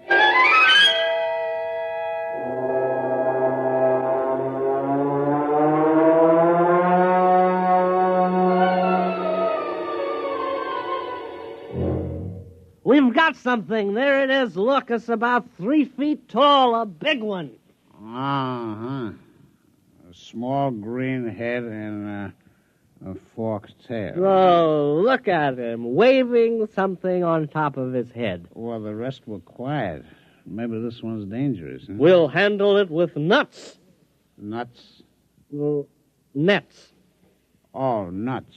All right. And then we'll have to get in touch with the museum. Thurston, take a telegram. All righty. Museum of Natural History. Dear Sir. Or Madam. Have discovered at least 4 animals, which I suspect to be new species. Stop. Have you room for suitable exhibit? Stop. Signed, your friend Ed. Wasn't that signature pretty informal? You're right. Make it, your good friend Ed. We better go back and build a cage for this latest one. It looks awfully exciting. I think we'll make this one strong. Oh, this last specimen is the cream of our collection. Look at it. Its head is turning pink. It looks mad, doesn't it? Well, you'd be mad, too, if you were trapped by osmotic suction. Say that again. Osmotic suction. Here, you take the canteen. I'm way ahead of you.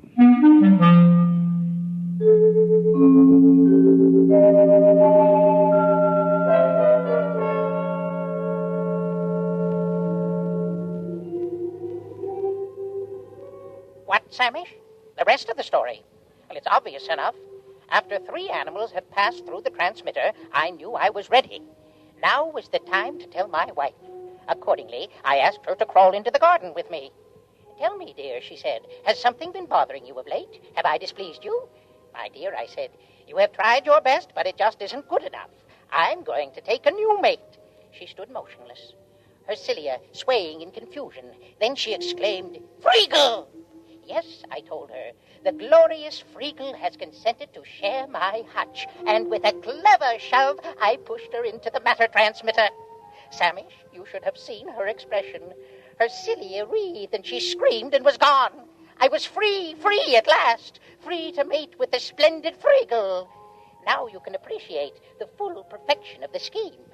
It was necessary to secure the Terran's cooperation, since a matter transmitter must be manipulated at both ends. I had disguised it as a trap, because Terrans will believe anything. And, as a masterstroke, I sent them my wife. Let them try to live with her. I never could. Foolproof. Absolutely foolproof. No one could prove a thing. And then, Samish, then it happened.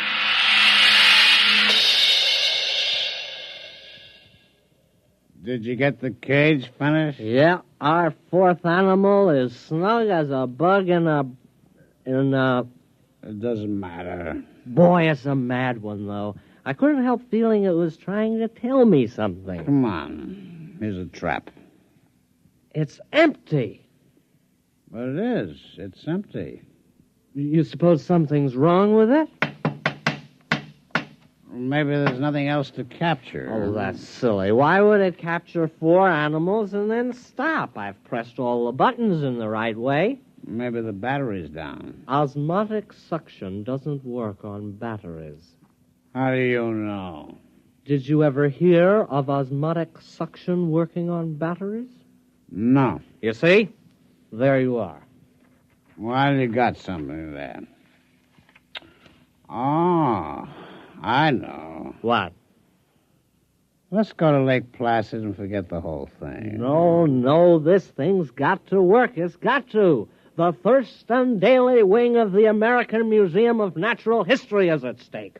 Would you want that vast edifice across Central Park West to remain empty? No. Would you want the Daily Thurston wing to be rented for a garage? Or a roller skating rink? Oh, horrors, no. It's got to work again. I'm going to open the top. Look out. No, let's just see what's inside here. My hand. It's gone. My hand. No, it isn't. It's right there on the end of your arm. Oh, but when I put it in the trap, my hand disappeared. You know what would do you a lot of good? A little rest in Lake Placid. I know a fine, restful cocktail lounge. No. Look. I'll try it again with both arms. Look. No hands. Very clever. I see how it works. Thurston, those animals didn't come from the Adirondacks at all. You mean they're imposters? They came from wherever my hand is. Where's your hand? I don't know. Do you realize there's a lot more where they come from? Thurston, the future of the Daily Thurston wing is assured. Give me a hand up. Ed, what are you going to do? I'm climbing into the trap. Oh, don't do it, Ed. You don't know what's in there. Here I go. There goes my feet. Hey, wait a minute. Here's a canteen. Let's have one for the road. All right. Wish me luck. I still don't think you should do it. I do it for science and the Daily Thurston wing. Why do you hold your nose? I got sinus. Here I go.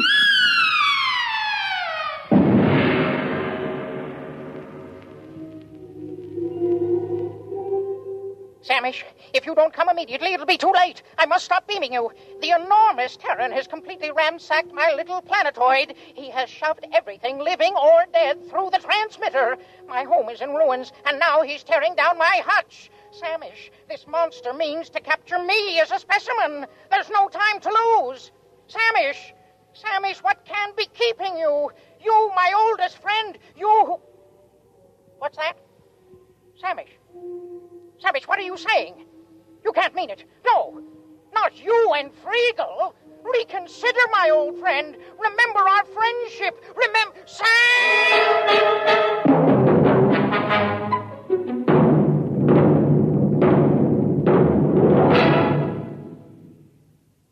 You have just heard X-1, presented by the National Broadcasting Company in cooperation with Galaxy Science Fiction Magazine, which this month features The Deep One by Neil P. Ruzick, a story which tells of a single mistake in the plan for survival, the biggest possible mistake. Galaxy Magazine on your newsstand today.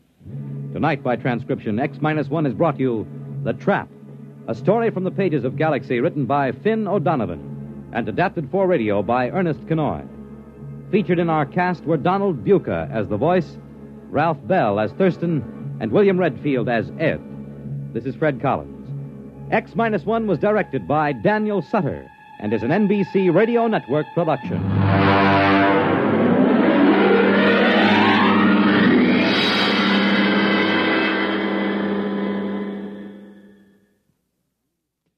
The world on a new hotline. Listen for news on the hour in the exciting hotline service all day, every day on most of these stations. Countdown for blast off. X-5, 4, 3, 2, X-1, fire.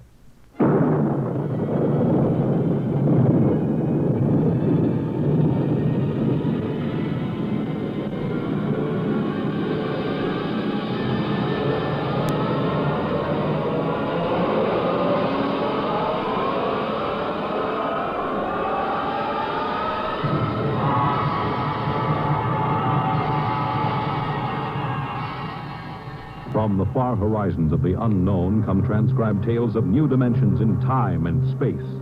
These are stories of the future, adventures in which you'll live in a million could-be years on 1,000 maybe worlds. X minus one.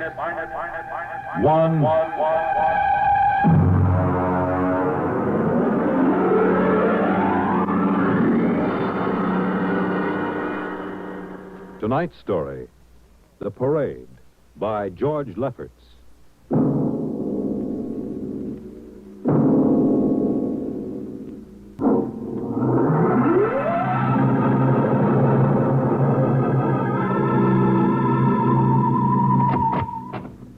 You are Mr. Sid Ryan? The same. My name is Lucia. I'm a Martian. Pleased to meet you, Mr. What was that again? A Martian. A Martian, huh? As in Orson Welles? Precisely. I'm a Rotarian myself.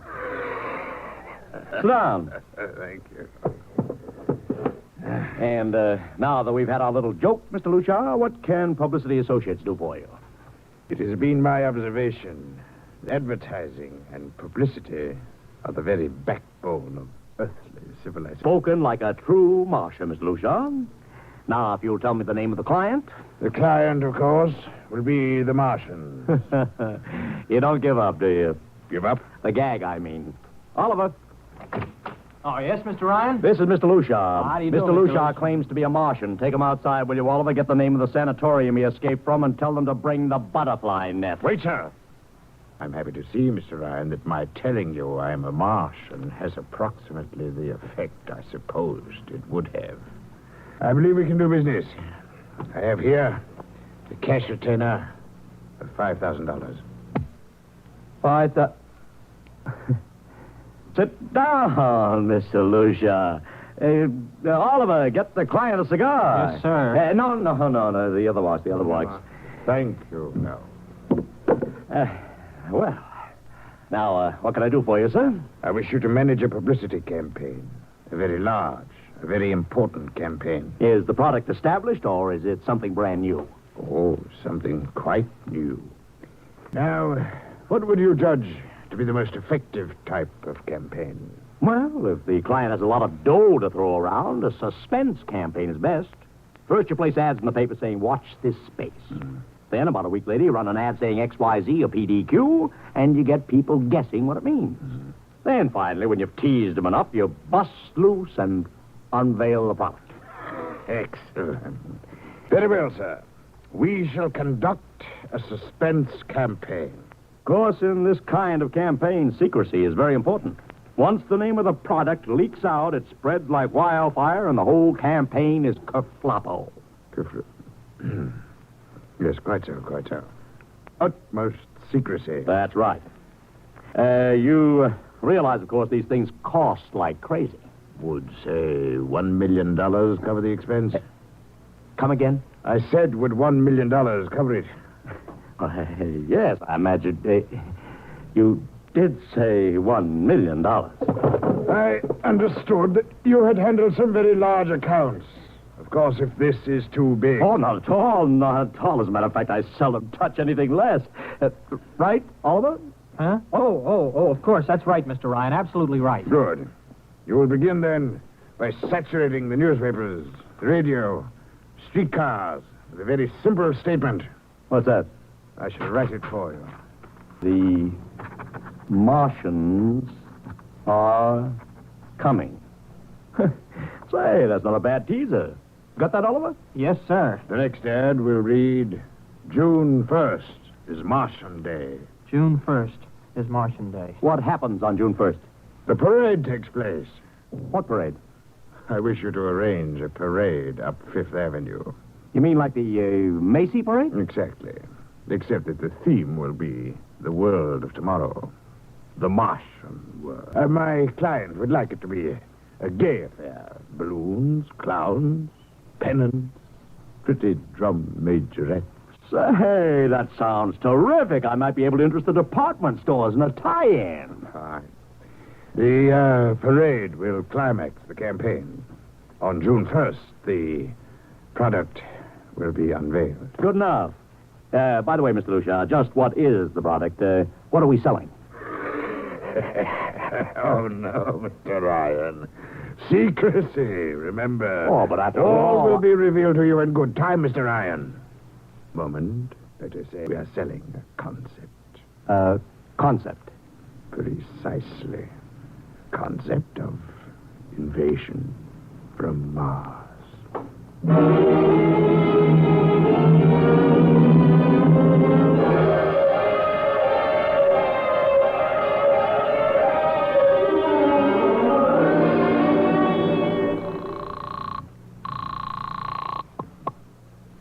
Benny Marcus, please. This is Benny.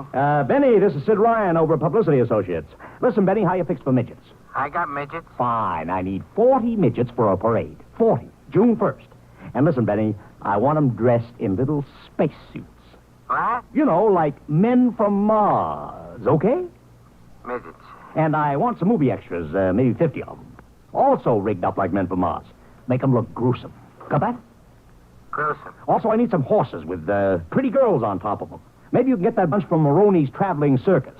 The ones we booked for the Fireman's Parade in Albany last year. Oh, try, Sid. And never mind the expense. Just get me the talent, okay? I gotta hang up now. Call me back, Benny. How you doing, Oliver? Oh, fine, Mr. Ryan, just fine. We got full-page ads in all the dailies and 10-second spot announcements on every local station, but it's costing a fortune. The more it costs, the bigger our percentage. Spend like you are going to the electric chair, Oliver. Yes, sir. How you making out on the parade? If it comes off, it'll be the biggest thing since Barnum invented the midget. I've got Macy's, gimbals, and sacks to contribute floats. Everything is built around the Martian theme, see? Even the horses will have long feelers attached to them and funny-looking extra legs. It'll be sensational. Oh, yeah, it sounds fine, only... Only what? Oh, Mr. Ryan, we don't even know what we're selling. Oliver, my boy, do you think old Sid Ryan has been sitting here spending all this moolah and not putting two and two together? You mean you know who Lucia represents? Just by accident, understand? I have learned that Century Pictures is making a big new epic. A space opera entitled Invasion from Mars. Get it? Oh, I begin to see. Also, by mere coincidence, it happens to be the premiere sometime around June 1st. You follow me? But, Mr. Ryan, Century has an exclusive contract with New Features Syndicate for all their publicity. Suppose Century Pictures doesn't like the way New Features is handling their stuff. They want to get out of the contract, but New Features says no. So they have to get around the contract. A man named Lucia, client unknown, starts publicizing the Martian invasion. Need I go further? Oh, I get it, Mr. Ryan. Gee, I suppose I should have thought of that. No, Oliver, that's what I like about you. You're so innocent.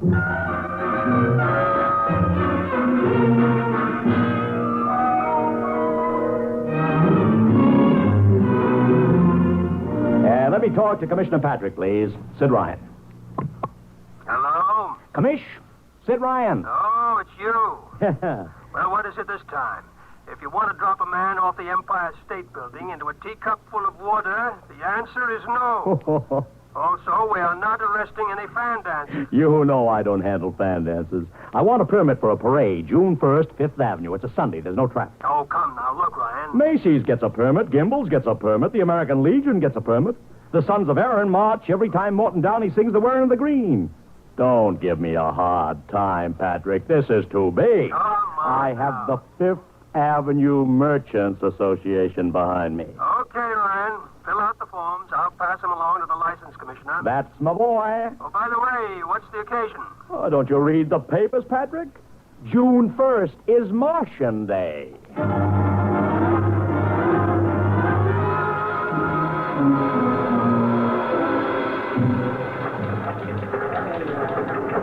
Well, Mr. Ryan, how is the campaign going? Like fire, Mr. Lucia, like fire. Everybody and his brother is going along with the gag.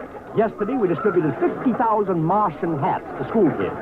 I even arranged for Commissioner Patrick to accept a $50,000 check for the Policeman's Benevolent Fund from the man from Mars.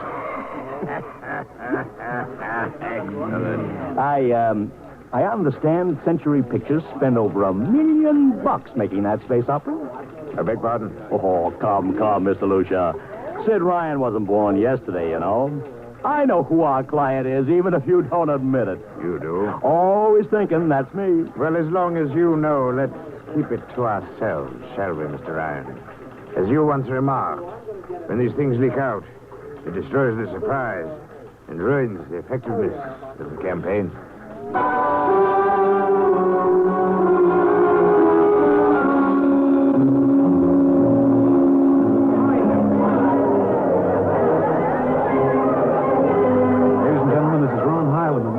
Speaking to you from our portable transmitter atop the reviewing stand for the much-heralded Martian Parade on Fifth Avenue. It's a beautiful sunlit day here in New York. Perfect day for a parade. And the streets are packed with thousands of spectators, all eager to find out what this is all about. There's an air of shrill expectancy. Come on, over here! Okay, tell them all right. I've just had word from Sol Brown up at Central Park Mall that the Martians have landed from big pink balloons. And while we're waiting here for the arrival of the parade, we brought some people up to our microphone to tell you their reactions to this spectacular affair. What's your name, madam? Miss Ada Shackley. A little louder, please. Miss Ada Shackley. And where are you from, Mrs. Shackley?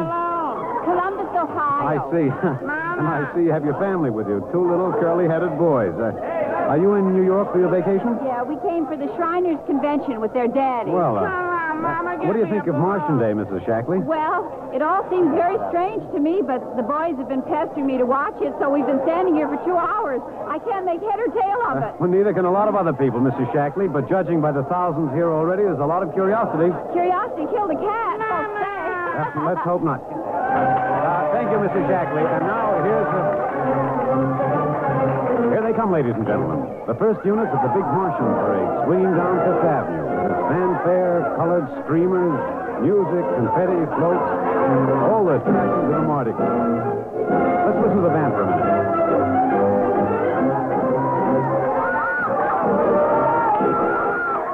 Here in the vanguard, the whole troop of little midgets in weird-looking pink and blue spacesuits, carrying Rube Goldberg weapons with signs painted on them.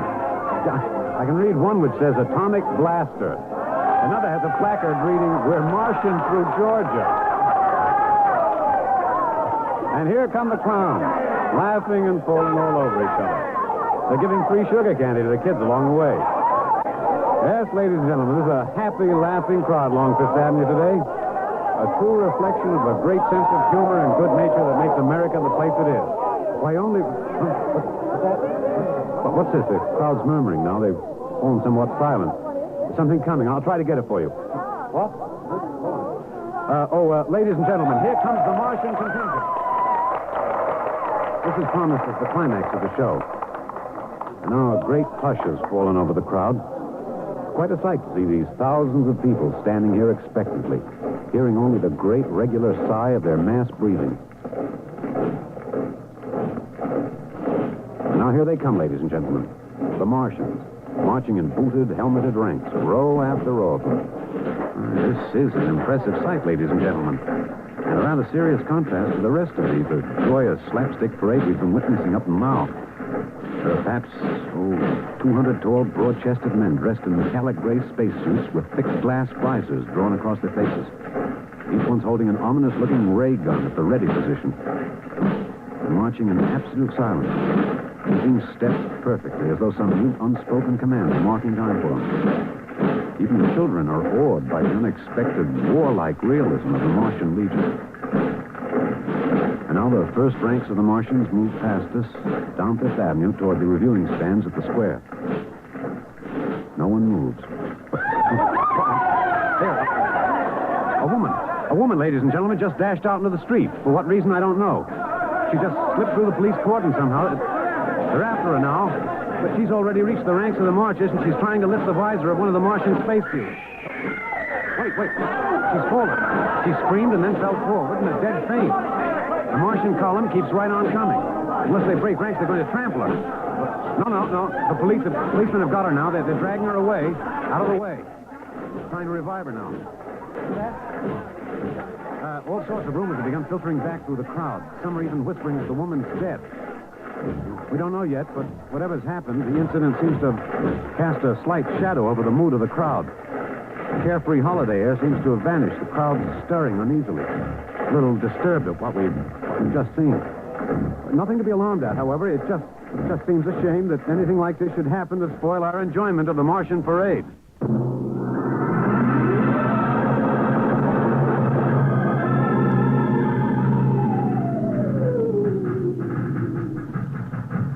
Mr. Ryan, did you see that? A woman fainted. She ran out into the street to get a close look at the Martians, then she screamed and fainted dead away. I'm well aware of that, Oliver, since I paid her $50 to do it.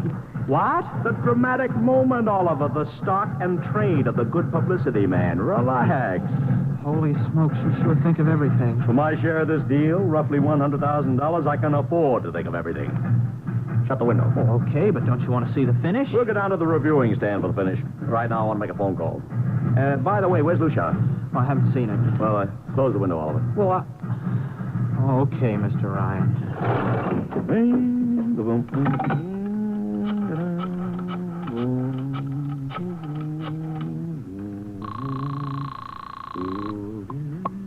Marcus Talent Agency. Benny, this is Sid Ryan. Oh, say, listen, Sid, I was going to call you. I'm awful sorry about those Martians. What do you mean, sorry? They're terrific. No, don't joke, Sid. I mean it. Oh, I mean it, too. They're great. Are you in a bag? Never felt better. Mean it, don't you? Of course I mean it. What is this? There are Martians in the parade? About 150. Of course, I only ordered 50, but under the circumstance... Sid. What is it? Sid, don't you know I couldn't get you a single movie extra? There's a studio strike in New York. Huh? Wait a minute. Where'd these guys come from if you didn't hire them? I don't know. Hold on. Oliver? Oh, yes, Mr. Ryan? Did you hire those Martians? Well, no, sir. I didn't... Benny, this is on the level, isn't it? Oh, yes, Sid. Okay, Benny, I'll call you back. What's the matter, Mr. Ryan? Oh, no. Just don't know. Wonder if Lucia hired him. What's Century Pictures number? Tremaine 4, 1000. Tremaine 4, 1. Century Picture, old star. Give me Marty Sanford, your publicity director. One moment, please. Sanford? Marty, this is Sid Ryan. Oh, hello, Sid. How's it? Fine. Listen, Marty, this is dead serious. On the level, get it? What's wrong? I've got to locate Lucia. Lou who? Lucia, come on now, Marty. This is life and death. The guy you sent over to hire me for the invasion picture. I never heard of a guy named Lucia. And, what invasion picture? Invasion from Mars, the space opera. Are you batty? Marty. The picture was shelved last month. What? Sure, back in the can. The big shots decided you can't sell a Martian invasion to the American public. It's too incredible, Sid. Who'd ever believe it could really happen? Of all the great... Mother in heaven. What is it, Mr. Ryan? You look terrible. Too fantastic. Mr. Ryan, is something wrong? Open that window. I want another look at those Martians.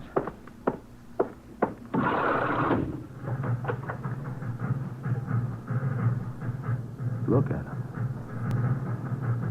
Oliver, you were in the Army. Could 150 movie extras learn to march like that in, say, 24 hours? No. Not in 24 days, Mr. Ryan. Not a second's hesitation. Not one out of step. Look at the way they carry those ray guns at the ready. The only other time I've seen troops march like that was on a film of the Nazi SS troops marching through the streets of Paris. Mr. Ryan. Oliver, get down there. Find that woman who painted. Her name's Gloria Montez. Get her up here. Make it fast.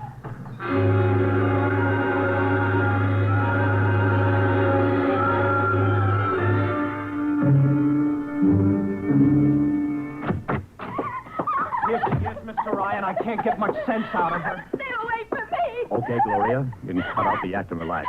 It's me, Sid Ryan. Gloria, settle down.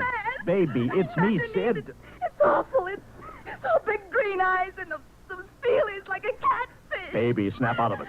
Listen, what happened down there? You ran out and screamed like I told you, but the fainting, that wasn't in the act. Go away, please. Go away. Just one question, baby. Inside that helmet, what did you see? Anything out of her, Mr. Ryan, she needs a doctor. Okay, Oliver. I've heard enough anyway. You take care of Gloria here. Get her a drink. Where are you going? To see the commissioner. You got to stop this parade before things begin to happen.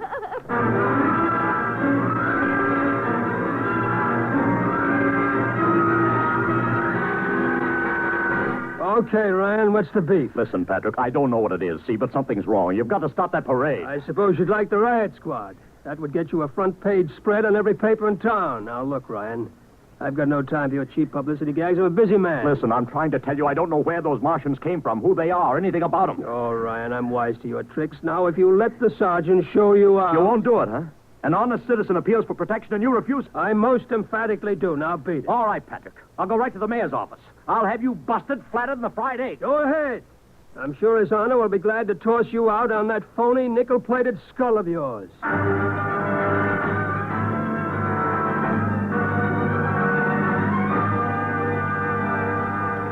You heard me, Ryan. You can't see the mayor. Adolf, please. This isn't a gag. I don't want publicity. All I want to do is maybe prevent something horrible from happening. In case you don't know it, wise guy, something horrible's already happening.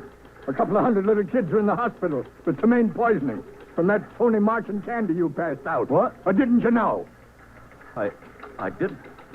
We've got to stop that parade. Sure, you'd like nothing better than to start a panic now. Maybe a few hundred people get trampled to death. Think of the newspaper space. That'd get you and your phony product. I won't stand for this, Adolf. This may be a matter of life and death. Don't get out of here quick. It'll be your death. Go on, beat it. Get out. You and your publicity stunts make me sick to my stomach.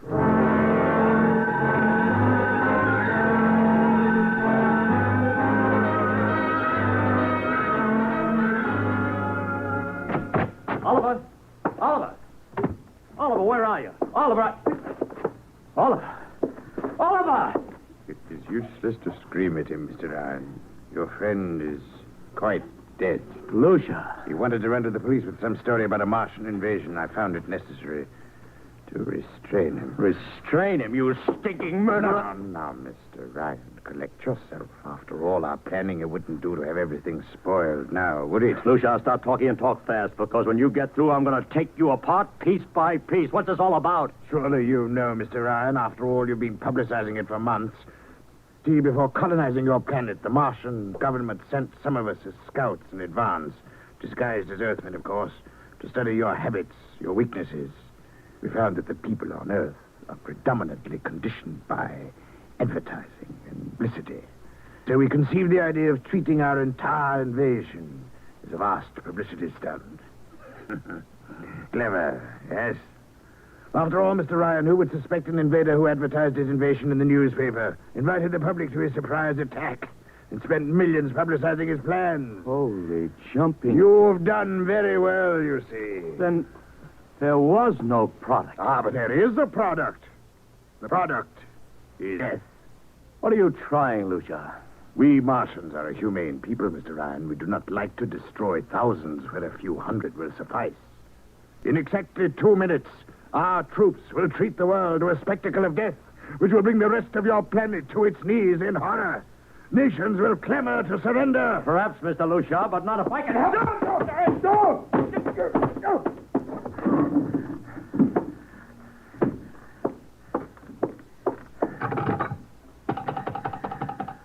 Yes, please? Operator, this is Mr. Ryan. Get me the field telephone on the reviewing stand of the Martian Day Parade. Hurry.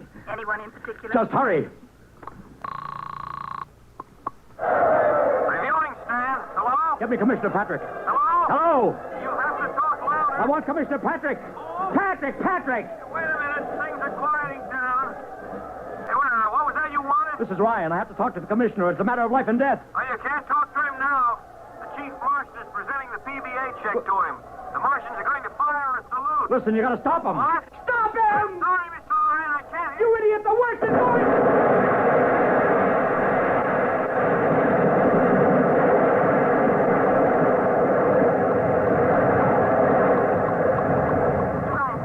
Ryan, you've been cut off. I heard it. Is something the matter? No, operator. Doesn't matter. Nothing matters now.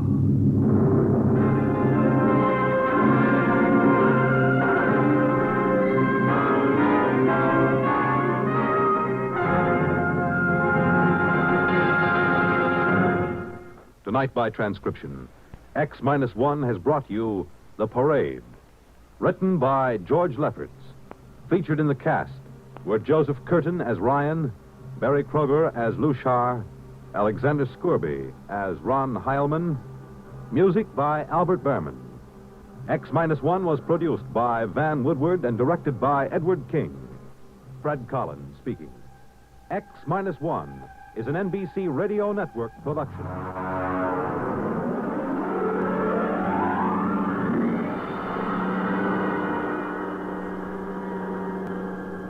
And now, next week, The Cave of the Night. The gripping story of the first man to pilot an Earth satellite beyond the reach of gravitational pull. And of what happened when a watching world learned that something had gone wrong. That he could never return. That he was doomed to die a lingering death in the arching blackness of the sky. The Cave of Night. Hear it next week at X-1. Did you ever stop to realize that 4 American coins show us the importance of elections? The first one is the Washington Quarter. It was George Washington who reminded us that on the unity of our government depends our independence, our peace at home and abroad, our safety, prosperity, and our freedom. The second coin is the Jefferson nickel. It was Thomas Jefferson who said, "No government can continue good but under the control of the people." The third coin is a penny, bearing the likeness of Abraham Lincoln, who said, "Among free men, there can be no successful appeal from the ballot to the bullet." Finally, the Roosevelt dime reminds us of something Franklin D. Roosevelt once said. Every man and every woman in this nation, regardless of party, who have the right to register and to vote, and the opportunity to register and to vote, have also the sacred obligation to register and to vote. These 4 Americans, by recognizing the importance of elections, added another page to your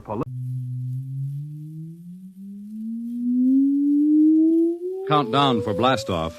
X-5, -4, -3, -2, X-1, fire!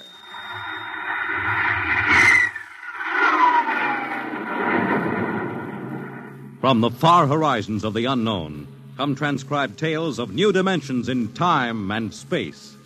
These are stories of the future, adventures in which you'll live in 1,000,000 could-be years on 1,000 would-be worlds. The National Broadcasting Company presents X-1.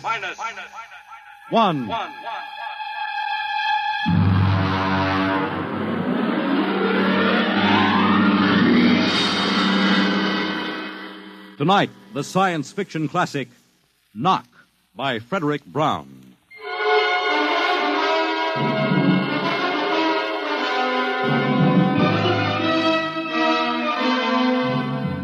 Tonight we have a strange story to tell.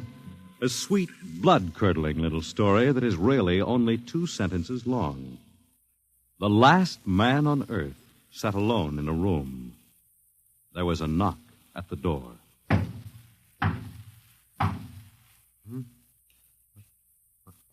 What's that?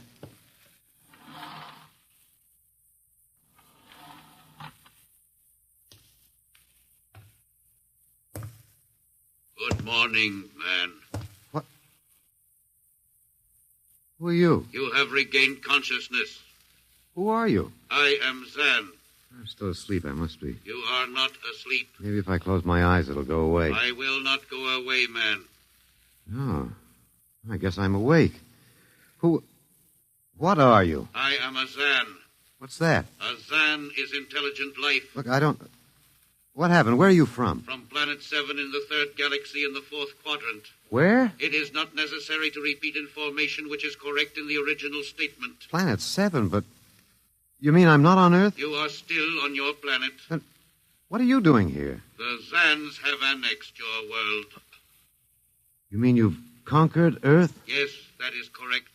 We will now prepare your planet for habitation by the Zan. How about the people? What about the population of the world?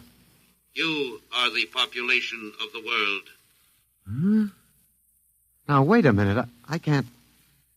I don't understand what's happened. The Zan have landed on your planet. We have removed the lower life forms to prepare for colonization by the Zan. When did all this happen? 2 days ago.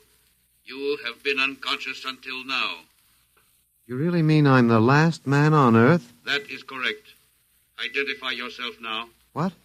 Kindly provide data as to your position in the elementary social order of your planet. I'm Walter Phelan, Associate Professor of Anthropology at Nathan University. How do you speak English? We have deciphered your written and recorded records. It is not difficult to reconstruct your language. It is a primary type of auditory communication. Oh. Is there anything you want to complete your natural habitat? You mean I'm a prisoner? That is correct. What would you want further in your room? Do I have to stay here? Yes. The rest of my life? Forever. Then you better bring me my books. That will be done. That's rather considerate of you. You know, I've got to call you something. Do you mind if I call you George? It is immaterial. I will be back, Associate Professor of Anthropology. Oh, that's all right, George. Just call me Walter. Very well, Walter. I will be back with your books. All right, George. I'll be seeing you around. You will not be around, Walter. You will be here.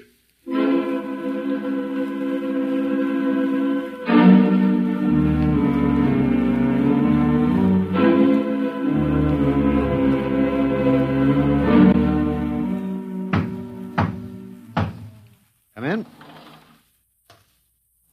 Oh, hello, George. Hello, Walter. Wait a minute. You're not George. You're different somehow. It makes no difference. The Zan are many, and they are one. Then I'll call you George, too. I'll call you old George. What can I do for you? Point one. You will please henceforth sit with your chair facing the other way. Uh-huh. I thought so, George. That plain wall is different from the other side, isn't it? That is correct. It is transparent. Yeah, that's what I thought. I'm in a zoo, right? That is correct. How many other animals do you have in the zoo, George? 216. Not complete, George. Even a Bush League zoo could beat that. Did you just pick at random? Yes. All species would have been too many. Male and female, each of 108 kinds. Male and female, huh? Of all the animals? There is a female of your species among the collection. Anyone I know? Well, never mind. It doesn't matter anyway. Well, what do you feed us all, eh? For carnivorous species, we make synthetics. The flora was not hurt by the vibrations which destroyed animal life. Oh, nice for the flora. Well, George, you started out with point one. I deduce there is a point two kicking around somewhere. What is it? Something we do not understand. Oh? 2 of the other animals sleep and do not wake. They are cold. Don't worry, George. It happens in the best regulated zoos.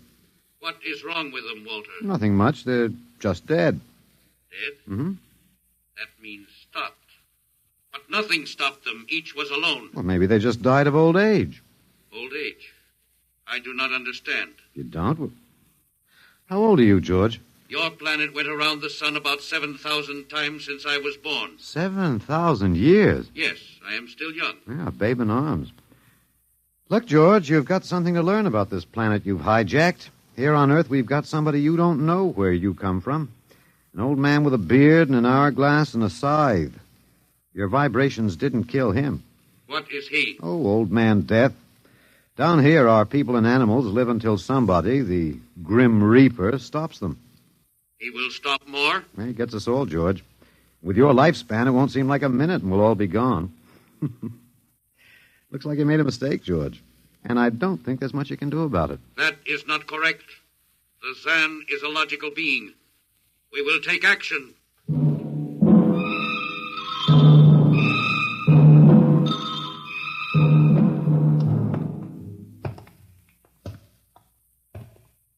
Well, George, where are you taking me? We will be there shortly. We will bring your books and your chair. You mean my lease is up? I do not understand. It's moving day? That is correct. We are here now. You will live here now, Walter. It is a larger room. Well, be it ever so humble, there's no place like home. Go inside. Oh, be careful with those books, George. Don't lose my... Oh, excuse me. Who are you? What are you doing here? I guess George didn't explain. George tries to be polite, but he hasn't quite caught on yet. I'm Walter Phelan. My name is Grace Evans, Mr. Phelan. What's all this about? Why did they bring me here? I think I know why, but let's go back a bit. Do you know just what has happened otherwise? No, not exactly.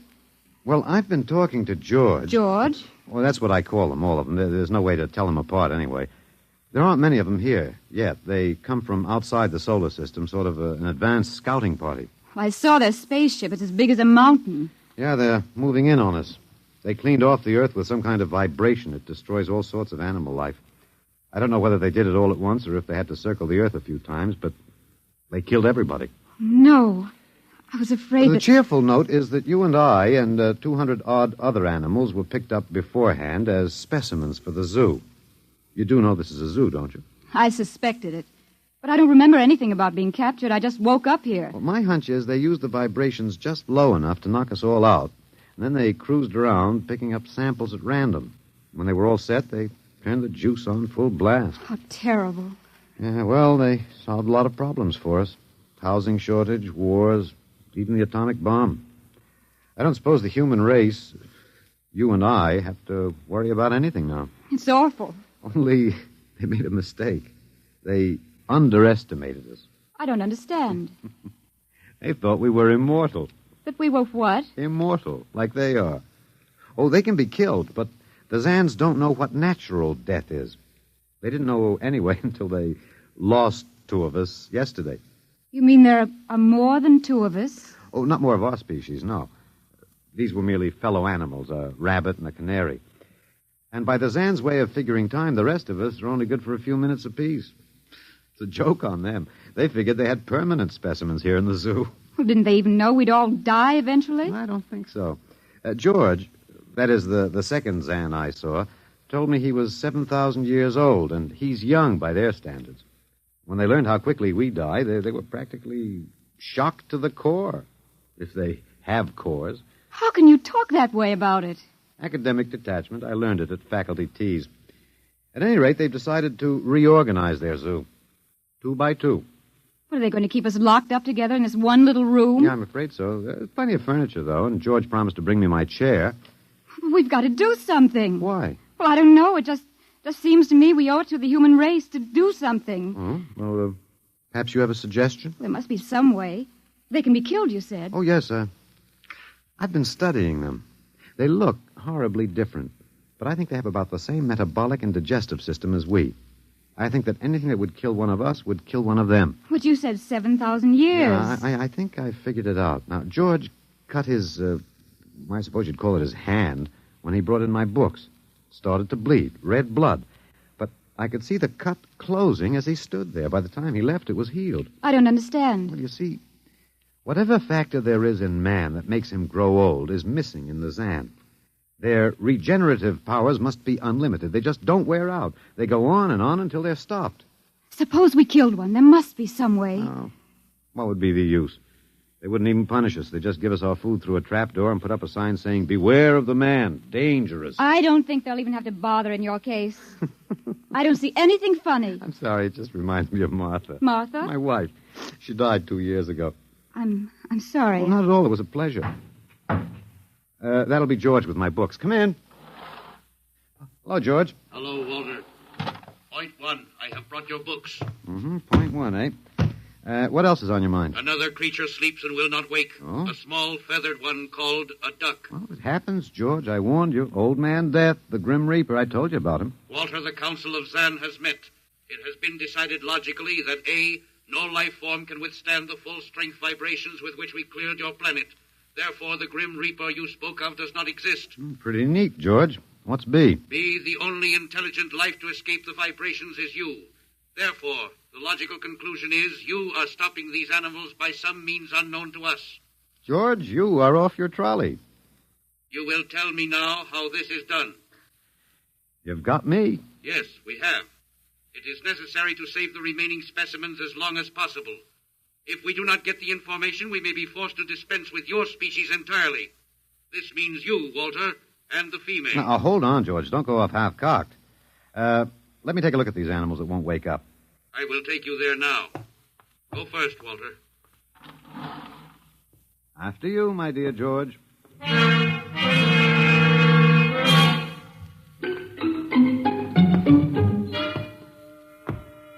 This is the weasel. Now, you should have got him in the winter, George. The fur's worth more then. It's ermine. This is the reptile cage. Here are the ducks. That is the male. The female has been stopped. Yeah, lucky girl. What's the matter, fellow? Lonely? Walter, you will tell me how you stopped the female duck. Oh, you got me, George. I didn't do it. Maybe she died of the Dutch elm blight. Walter, you are not being logical. We have concluded you are stopping these animals. Tell us now how it is done. I've told you, George. I haven't the foggiest notion. Very well. We will have to take further action. Oh, what are you going to do, George? We will go back now to your room.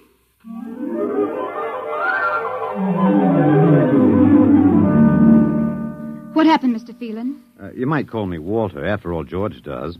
And we have more in common. Please, what happened? Oh, just a dead duck. George thinks I killed her by remote control. He wants me to tell him how. Did you? Look, I'm just an ordinary anthropologist. There's no telling what those animals died of, just natural causes.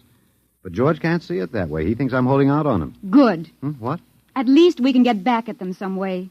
At least we can do something to them. Well, why? After all, George isn't a bad fellow, if you like an ant mentality. How can you say that?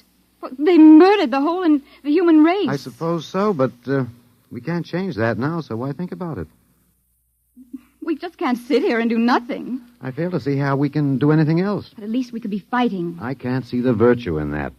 I was more or less content with my books, and we've got George to talk to. Of all the men in the world they had to pick, don't you want to fight back? Don't you want to keep on fighting to the end? It hadn't occurred to me. But we've got to, Walter. Why? Well, I can't really explain it, but, Walter, if there was any good in man, it was that he kept on struggling against nature and, in the end, even against himself. But he kept on fighting for what he thought was right, and we're all that's left. Walter, we just can't end by giving up. We've got to keep on fighting. You know, you do remind me of Martha. There isn't much left for us. We could beat them in this one small thing. We can pretend there's a secret about death. We could refuse to tell them anything. Well, there isn't anything to tell. But they don't know that. Promise me you won't give in. Well, I suppose the worst they can do is kill us. All right, Miss Evans. Hello, George. Hello, Walter. Now you will tell us how these animals are stopped. George, this may come as a shock to you, but I've decided not to tell you. Why? Oh, a romantic attachment to lost causes. My grandfather was a Confederate officer. Walter, you are not being logical. Neither was my grandfather. He charged a Yankee battery with 1 round of ammunition and a corncob pipe. You are not logical, but that is expected in lower life forms. You will come with me now, Walter. Where are you taking him? To the 2nd level. Go now, Walter. You won't tell them. I can't guarantee anything, but as of now, I don't intend to. We've got to fight, Walter. Remember that. We've got to go out fighting. Yes. Yes, I think you're right. Go now, Walter. Goodbye. It's been a pleasure, Miss Evans. I am waiting. Go now, Walter. After you, my dear George.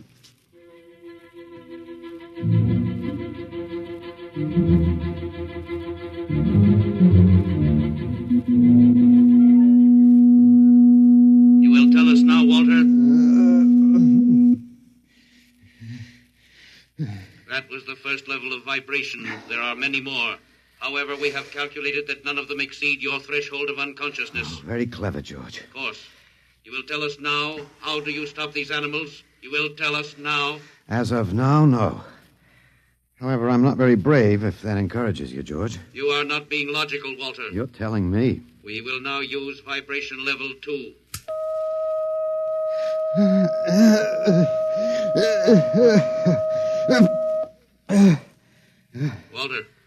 Walter, you are still conscious. Let me alone, George. You will tell us now how you stop the animals? Let me alone. We have had vibration levels 1 and 2. There are still 15 more before your threshold of unconsciousness. No. Let me alone. Walter, listen to me. Another creature sleeps and will not wake. We must know now. It's tough. You better start vibrating again, George. No. What? It would not be logical. We have calculated that no further level of vibration will overcome your irrational psychological block. We conclude you will not tell. And let me go? That is correct. That's real nice of you, George. I appreciate it. We have calculated that the resistance of the female of your species will be lower. We will now place her under the vibrations. No, George, you can't do that. No, listen, George. George, there is no secret. Can you understand that?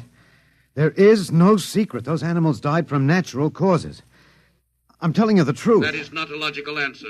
We will get the woman. I've told you the truth. Can't you understand? We must know now. The female animal cage next to the duck has been stopped. We must preserve the survivor. The animal next to the duck. We will bring the woman here. She will tell us after the vibration. No. Listen, George. You want the truth? You want to know how to save the mates of the animals that have been stopped? You will tell us now? Yes, I'll tell you now. I give up. But you've got to promise to leave the woman alone. You promise, George? If we receive the answer from you, Walter, there will be no further need for the vibration. Well, I guess that'll have to do. All right. All right. Take me to that stopped animal. I'll tell you how to save the mate. Very well, Walter. You are being logical now. We will go.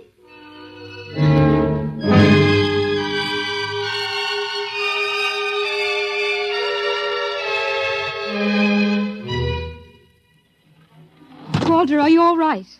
Just let me catch my breath a minute. What did they do? What happened?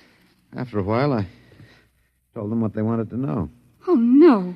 As George pointed out, it seemed to be the logical thing at the time. But you promised. I know. It was our last chance to beat them on even one little thing. Perhaps. You mind if I sit down? You gave up.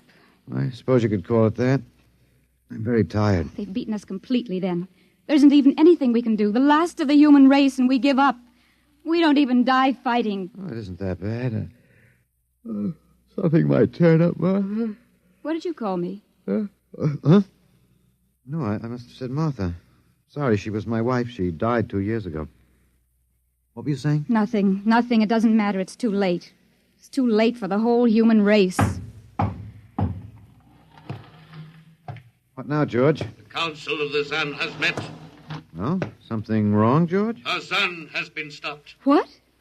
Zan is dead? That is correct. Well, you didn't believe me, George. But you can die. You can really die. You'll have to get used to that if you're going to stay here. The Council has decided. A, you have in some way stopped this Zan. B, you and the woman must be eliminated. Walter. No, you've got it wrong, George. The Council has decided. This time you will have the full vibration. This time? Walter, what did they do to you? Oh, they have a rather effective third degree. They tortured you, Walter? Yes. And I thought... Oh, Walter, it was all my fault. I wouldn't even have tried without you. I suppose we have a last chance now to end with some dignity. I think you're a very brave man, Walter. No, not very. There isn't much else to do. Do we go now, George? Now, Walter. Wait. What's that? I have been told another Zan has died. Now will you believe me? The Council of the Zan meets now. 2 gone already, and you were with me, George. You know I didn't kill this one. What stopped him then? I told you, it's Old Man Death. You came to the wrong planet, George. Your immortality doesn't go down here. He can stop you, but you can't stop him. And you'll all die if you stick around. What now? The Council has decided. This is a place of death. We will leave your planet. Leave? You mean you're giving up? It is not safe for the Zan. Oh, Walter, they're leaving. They're really going. Go on then, George. And don't hurry back. It would not be logical to do so. We are leaving the Earth now. Goodbye, Walter. Goodbye, George.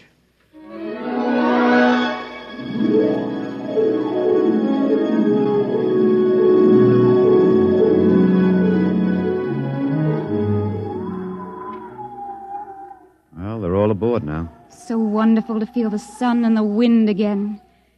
Yeah, they've closed the hatches. Walter, is it safe for us to be out here? Yes, they're not interested in us any longer. They only want to get away. And I want to see this, Grace. The Zan leaving Earth forever. They're blasting off. There they go. Yes, it's all over now. Well, I suppose we might as well go back in. I still don't understand.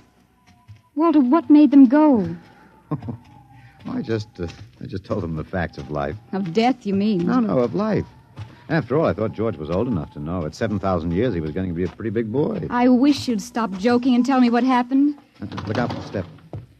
Well, you remember when the first animals died? The rabbit and the duck? Yeah, and their mates just started to pine and waste away? Yes. Well, that worried the Zan. They wanted to keep the last specimens alive if they could. So finally, I broke down and told them about affection. Affection? Yes. And then I introduced Donald. Donald, who's that? Here we are. Grace, meet Donald. Oh, Walter, please. What does affection have to do with it? That's what the Zan wanted to know. I told him it was love that made the world go round. That having lost his mate, Donald would die immediately unless he had affection and constant petting. Petting? Hmm? I even showed him how. Here, fella, come on. Come here. Yeah. I held Donald in my arms, and I petted him a while. Then I let the Zan take over with the animal in the next cage. What animal? Take a look. You mean this cage? Mm-hmm. Watch out. Don't go too close. Walter, it's a rattlesnake. Yes. Their metabolism made it impossible for them to die of old age, but I had a hunch that they could be poisoned. Well, then it was the snake that killed the two Zan. Mm-hmm.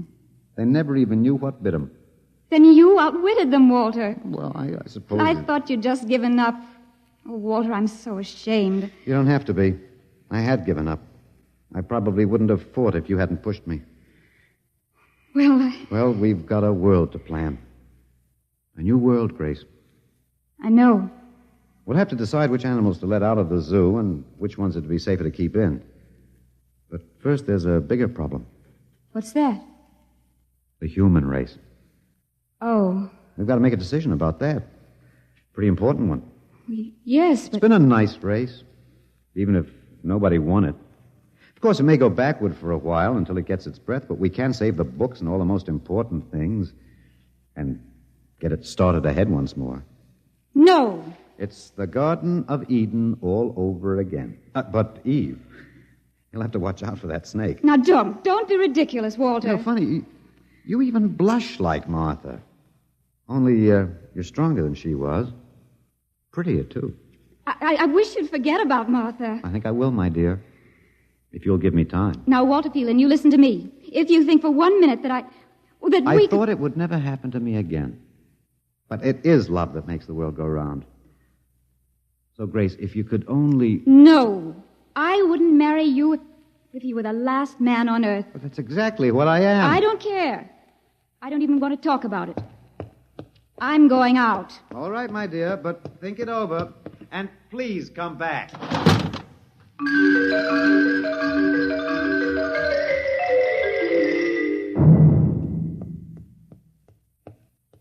You see, I told you. It wasn't really so horrible, our story. Remember how it goes?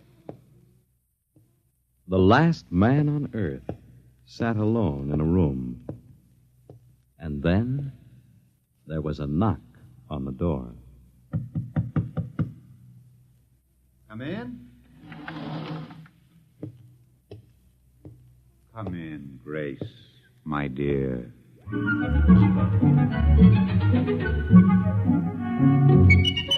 You see, it wasn't horrible at all.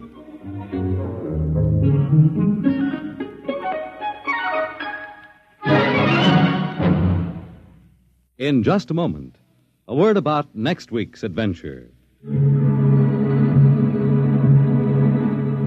Tonight, by transcription, X-1 has brought you Knock by Frederick Brown, adapted for radio by Ernest Kinoy. Featured in the cast were Alex Scorby as Walter, Laurie March as Grace, and Louis Van Ruten as the Zan. X-1 was directed by Fred Way and is an NBC Radio Network production.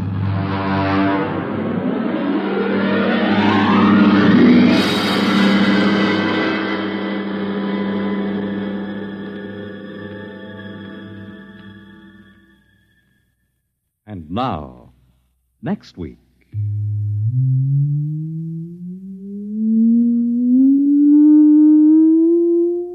A strange and chilling story from the Bureau of Missing Persons.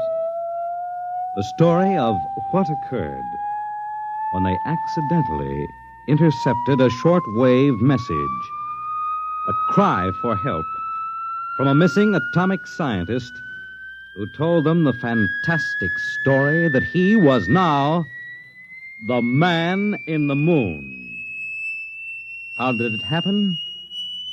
You'll hear next week at X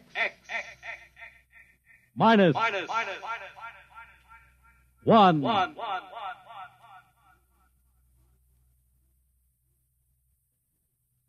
Join the Abbotts on another baffling mystery tonight over most NBC radio stations.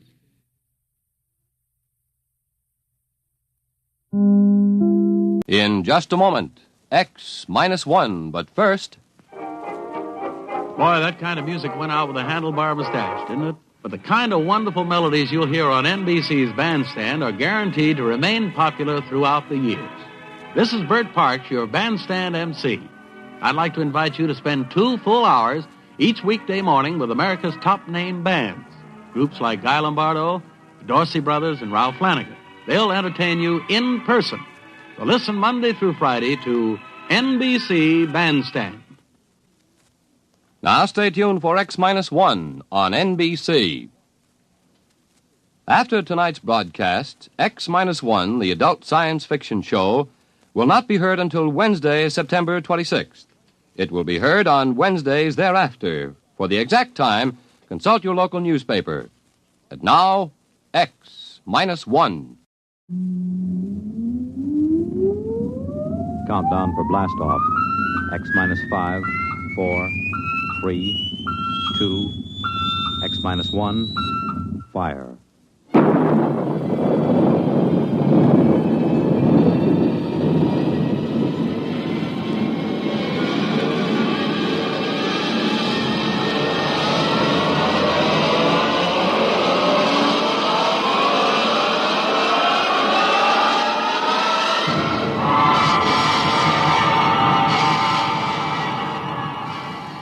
From the far horizons of the unknown come transcribed tales of new dimensions in time and space.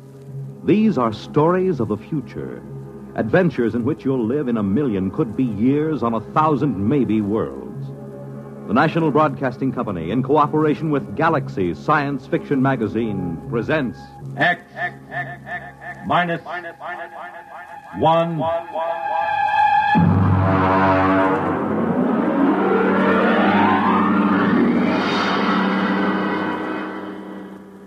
This week, the police chiefs of the country are meeting in Chicago for the 63rd Annual Conference of the International Association of Chiefs of Police. Tonight, X-1 is proud to salute them as we present The Lifeboat Mutiny by Robert Sheckley.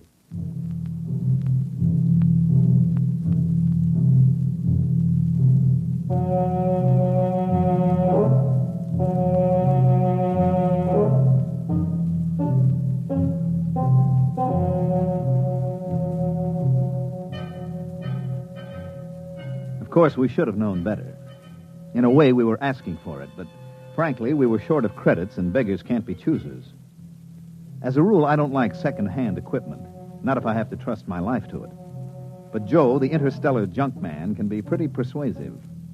He has an air of confidence when he walks down between the rows of antique jalopies on his lot and pats an airlock door lovingly or kicks at the ground gyros to show how firm they are. Joe exudes faith the way trees drip sap in the spring. And if you get too close, a little rubs off on you. Yeah, you see, solid as a rock. Look at that plating. I'm telling you, this boat is a real buy. She looks pretty old. Sure, she's old. Now, don't give us that story about it belonging to a little old lady who used it to flip to church on Sundays. Now, look, boys, I'm not trying to unload something on you. I don't stand to make a nickel on this, but tell me the truth. Did you ever hear sweeter engines? And look at those servos. Pretty old. And that hull. I bet it's 500 years old and not a spot of corrosion on it. I'm telling you, you're lucky. It's a coincidence, you two fellas coming in. You need a lifeboat. And sitting right here waiting for you, like you was made for each other, is this baby. Well, she certainly does seem rather nice. What do you think about it, Dick? It does look pretty good. It's about what we need for the ocean survey work on Trident. But you know Joe. They just don't build them this way anymore. Look at that propulsion unit. You couldn't dent it with a trip hammer. And note the capacity of the cooling system. It looks good, but some of these old machines, I just want to make absolutely sure it's safe. Safe? Safe. He asked me if it's safe. Is it? Now, step inside. Go ahead. Step inside. All right. Push that button. Right there on the instrument panel. This one? Yeah. I am Lifeboat 324A. Hey, the darn thing talks. Yeah, and in English, too. It's equipped with a universal translator. It's completely automatic. I told you they just don't build them this way anymore. Go ahead. Push the button again. I am Lifeboat 324A. My primary purpose is to preserve those within me from peril and to maintain them in good health. At present, I am only partially activated. Could anything be safer? This is no senseless hunk of metal. This boat will look after you. This boat cares. I don't know. The idea of an emotional machine always gets me. I can't even stand those robot maitre d's. They keep slobbering over you every time you go into a restaurant with their tubes just pouring kindness and consideration. Oh, you're a reactionary. We'll take it. You won't be sorry. Boys, you just bought yourselves a lifeboat.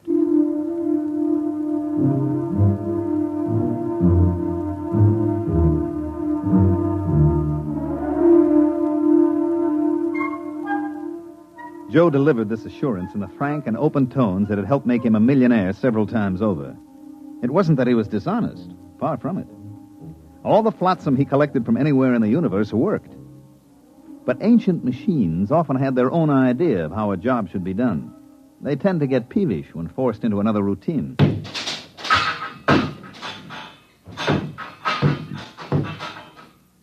Well, there she goes, Lifeboat 324A. I got her down in the afterhold. I think she's in perfect condition. You know, it's just what we need for those oceans on Trident. I hope so.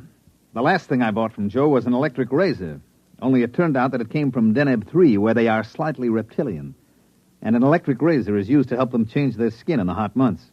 If you remember, I was in the hospital 3 months, and after the skin grafts, I don't know my ears from my elbow.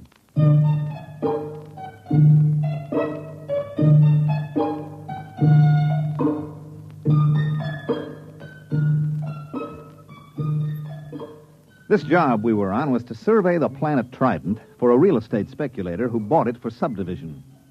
Trident was about the size of Mars, but with a far better climate. There was no native indigenous population, no poisonous plants, and no germ-borne diseases. As a matter of fact, apart from one small island and one small polar ice cap, the entire planet was covered with water. There was no real shortage of land. You could wade across some of Trident's several seas. Our firm had been hired to survey and plan a little mountain raising because the sector council frowned on selling building lots under 4 feet of water. We landed on Trident and launched the lifeboat.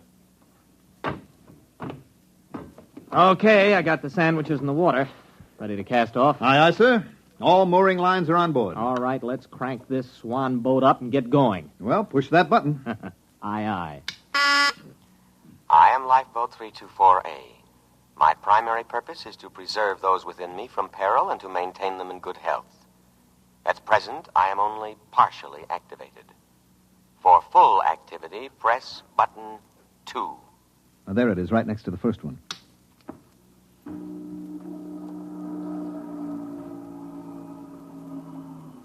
Well? Something's going on back there. Sounds like motors warming up. Hey, that sounds like a short circuit somewhere. You know there's no wheel on this thing? Oh, wait a minute. There's got to be some kind of tiller or control. Well, you look. That's all there are, 2 buttons. Well, then maybe she controls telepathically. I'll try it. Hey, 324A, go ahead slowly.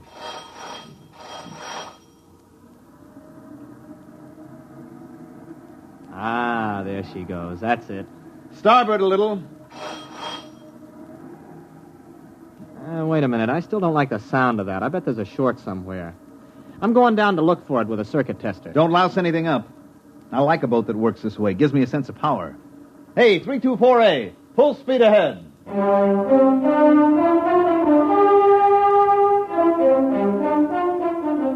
Arnold disappeared into the bilge with a circuit tester, and I handled the survey. Actually, our machines did all the work, tracing the major faults in the ocean bottom, locating the most promising volcanoes. When the survey was complete, the next stage would be turned over to the subcontractor. He would wire the volcanoes, seed the faults, and touch the whole thing off. After that, there'd be enough dry land on Trident for anybody. Well, by mid-afternoon, I figured we could knock off for a while. We ate our sandwiches, took a drink of water from the canteen, and then had ourselves a swim in Trident's clear green water.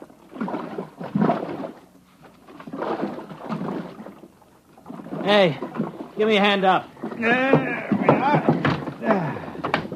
That was very refreshing. Oh, yeah. I'll have to get this grease off with sandpaper, but I think I found the trouble.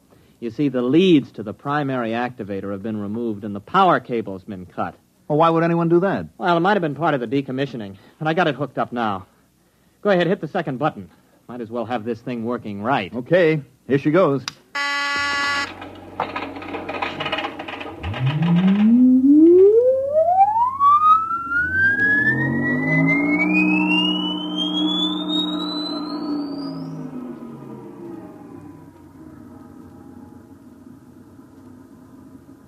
I am Lifeboat 324A. I am now fully activated and able to protect my occupants from danger. Have faith in me. My action response tapes, both psychological and physical, have been prepared by the best scientific minds in all Drome. Ah, that's more like it, huh? Gives you a feeling of confidence, doesn't it? I suppose so. But where is Drome? Gentlemen, try to think of me not as an unfeeling mechanism, but as your friend and comrade in arms.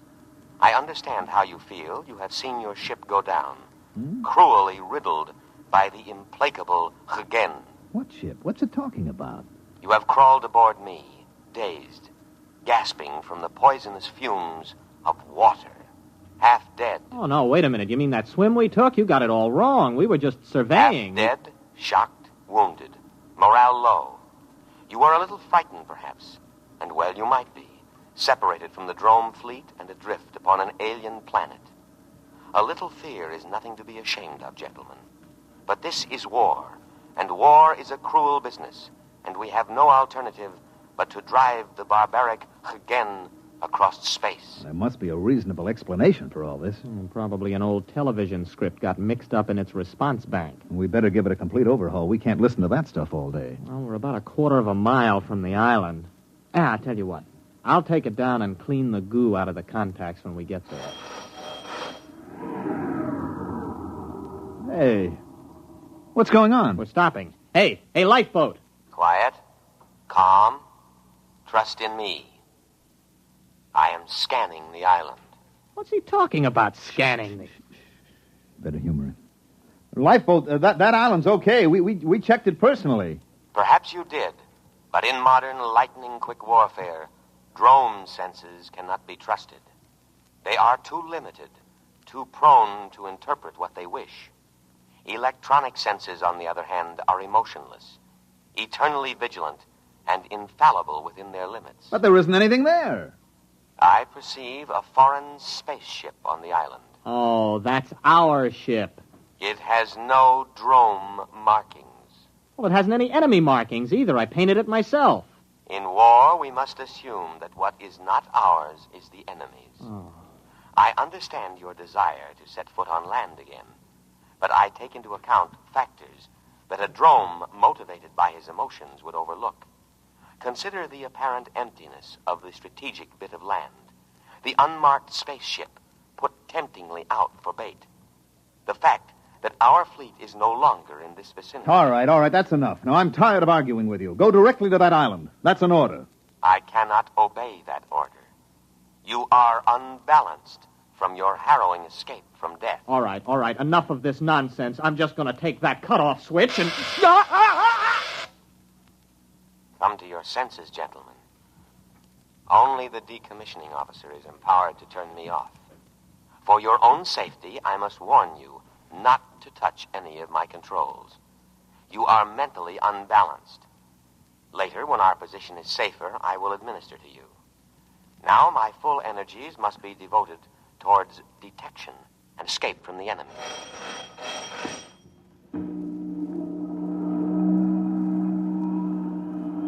Where are we going? To rejoin the Drome fleet as soon as I can find it.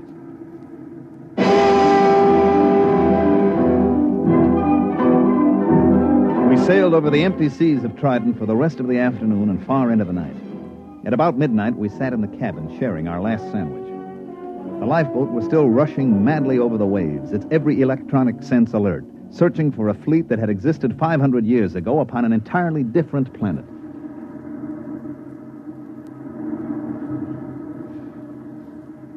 Oh, why didn't I pack more sandwiches? Did you ever hear of these dromes? Yeah, vaguely. They were non-human, lizard-evolved creatures. Yeah, they lived on the 6th planet of some little system near, Capella. The race died out over a century ago. Mm-hmm. And the Hagen? What about them? Also lizards, same story. It wasn't a very important war, you know. All the combatants are gone except this lifeboat, apparently. And us. We've been drafted as drone soldiery. You think we can reason with this tub? Oh, no, I don't see how. As far as this boat is concerned, the war is still on. It can only interpret data in terms of that premise. It's probably listening in on us now. No, I don't think so. See, it's not really a mind reader. Its perception senses are geared only to thoughts aimed specifically at it.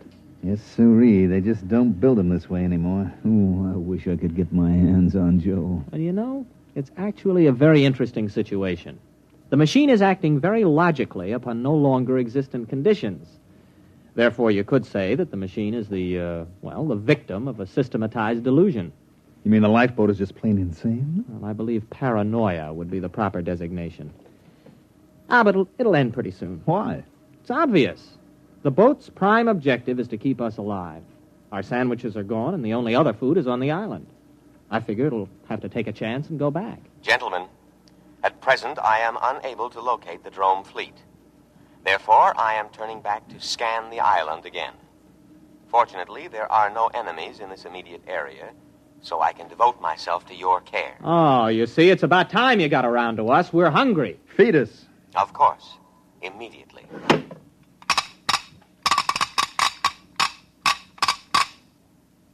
There you are. On the tray. What's that? That looks like clay. Oh, it smells like machine oil. Hey, what's it supposed to be? That is Giesel. It's the staple diet of the drone people. I can prepare it in 16 different ways. Try it. All right. It tastes like clay coated with machine oil. We can't eat that. Of course you can. An adult drone consumes 5.3 pounds of Giesel a day and cries for more. Now listen, we are not drones. We are humans, an entirely different species. The war you think you're fighting ended 500 years ago. We can't eat Giesel. Our food is on the island. Ah, yes. Your delusion is a common one among fighting men. It is an escape fantasy, a retreat from an intolerable situation. Gentlemen, I beg you, face reality. You face reality, or I'll have you dismantled bolt by bolt. Threats do not disturb me. I know what you've been through. Possibly you've suffered some brain damage from your exposure to poisonous water. Poisonous? To drones. If absolutely necessary, I am also equipped to perform physical brain therapy. It is a drastic measure, but there can be no coddling in time of war. You see, you need not worry. All my scalpels are razor sharp and ready for immediate action. Oh, scalpels, huh? Well, we're feeling better already. That's a fine-looking batch of Giesel, isn't it, Arnold? Oh, delicious. Nothing is too good for our boys in uniform. Do try a little. Oh, that's wonderful. Oh, that's delicious. Good. I am moving toward the island now, and I promise you in a little while you will be more comfortable. Why? The temperature here is unbearably hot. It is amazing you haven't gone into a coma. Any other drone would have. Soon I'll have it down to drone norm of 20 degrees below zero. And now I'll play our national anthem.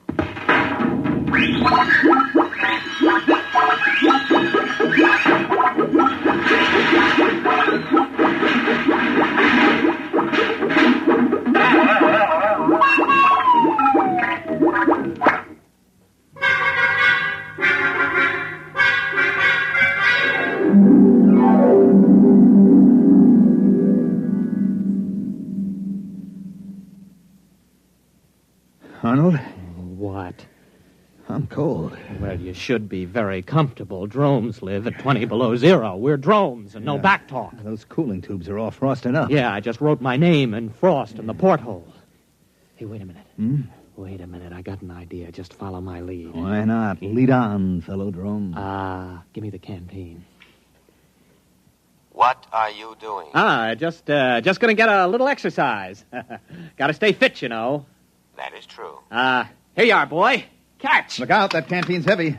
Just throw it right back, boy. Just heave it right in. Come on, let's see your curve. Be careful with that receptacle. It's filled with a deadly poison. Water. Oh, we'll be careful. Here we go. Bad shot, old man. Oh, how careless of me. I seem to have broken the cooling tubes. Cooling fluid all over the floor. I should have taken precaution against internal accidents. It won't happen again. But the situation is very serious. I cannot repair the cooling tube myself. I'm unable to properly cool the boat. Say, that's tough. Now, if you'll just drop us on the island... That is impossible. My first duty is to preserve your lives, and you couldn't live long in the climate of this planet. But I'm going to take necessary precautions to ensure your safety. What are you going to do? There is no time to waste. I will scan the island once more. If our drone forces are not present, we will go to the one place on the planet that can sustain drone life. What place? The southern polar ice cap. The climate there is almost ideal. 30 degrees below zero. And of course, I must guard against any further internal accidents. So, I will lock you gentlemen in the cabin.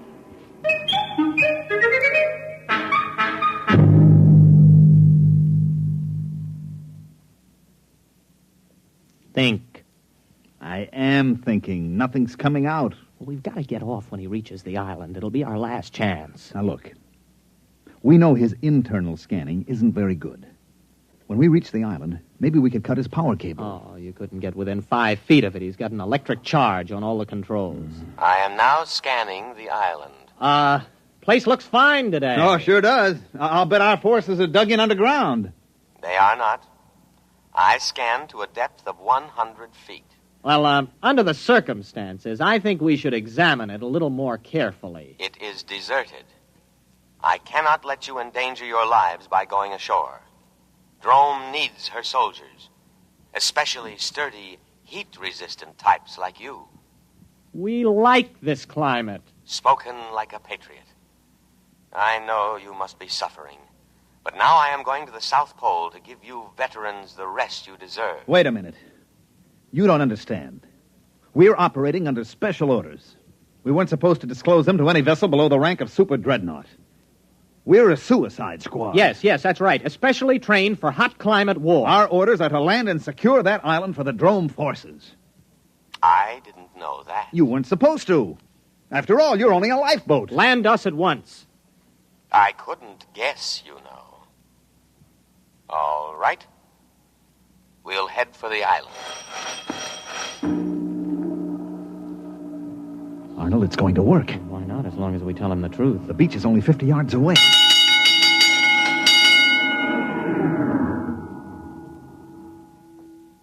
No. No, what? I cannot do it. What do you mean? This is war. Orders. I know, but I cannot obey. A different type of vessel should have been chosen for this mission, but not a lifeboat. You must think of our country. Think of the barbaric Hagen. It is electronically impossible for me to carry out your orders. My prime directive is to protect my occupants from harm. That order is stamped on my every tape, giving priority above all others. I cannot let you go to your certain death. You'll be court-martialed for this. I'll have you broken down to a dinghy. I regret to say I must operate within my limitations. I must take you to the safety of the South Pole. Listen, you crazy tin can. Let me at those controls. Please, do not attempt any more destruction. I know how you feel. Wait a minute, Arnold, old friend. Since we cannot accomplish our mission, we cannot ever again face our comrades. Death before dishonor. Hand me the canteen. No. Don't. That's water. It is a deadly poison. Don't. Don't. Too late. Arnold, it's your turn. We, who are about to die, salute you. We die for glorious Drome. That goes for me, too. Speak to me. Speak to me. Lie still, you idiot. There is no known antidote. If only I could contact the hospital ship. Speak to me. Are you still alive? Answer me. Here. Here. Perhaps if you eat some geisel. Dead. Dead. Dead. I will now read the burial service. Great Spirit of the universe, take into your custody the souls of these your servants. Although they died by their own hand, still it was in the service of their country, fighting for home and hearth. Judge them not harshly for their impious deed.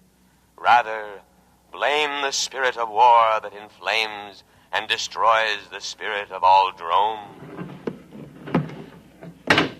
And now, by the authority vested in me, by the Drome fleet, and with all reverence, I commend their bodies to the deep. Ow! Shut up. Accept them, O ocean, for many brave hearts are at slumber in the deep. Float quietly. What's the lifeboat doing? It's still hanging around. Just pray the Dromes didn't believe in cremation. Sleep quietly, brave spirits. I will now play the Drome National Anthem.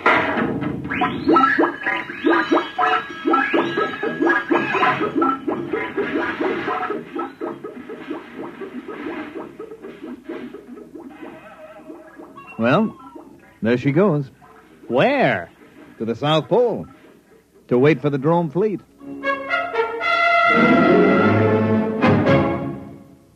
You have just heard X-1, presented by the National Broadcasting Company in cooperation with Galaxy Science Fiction Magazine, which this month features The Man Who Ate the World by Frederick Pohl. This is the story of a civilization which flowed with milk and honey, and of a man whose tragedy was that he had not drowned at birth. Galaxy Magazine, on your newsstand today. Tonight by transcription, X-1 has brought you The Lifeboat Mutiny, a story from the pages of Galaxy written by Robert Sheckley and adapted for radio by Ernest Kenoy. Featured in the cast were Leon Janney, Mandel Kramer, William Redfield, and John McGovern. Your announcer, Fred Collins. X-1 was directed by Daniel Sutter and is an NBC Radio Network production.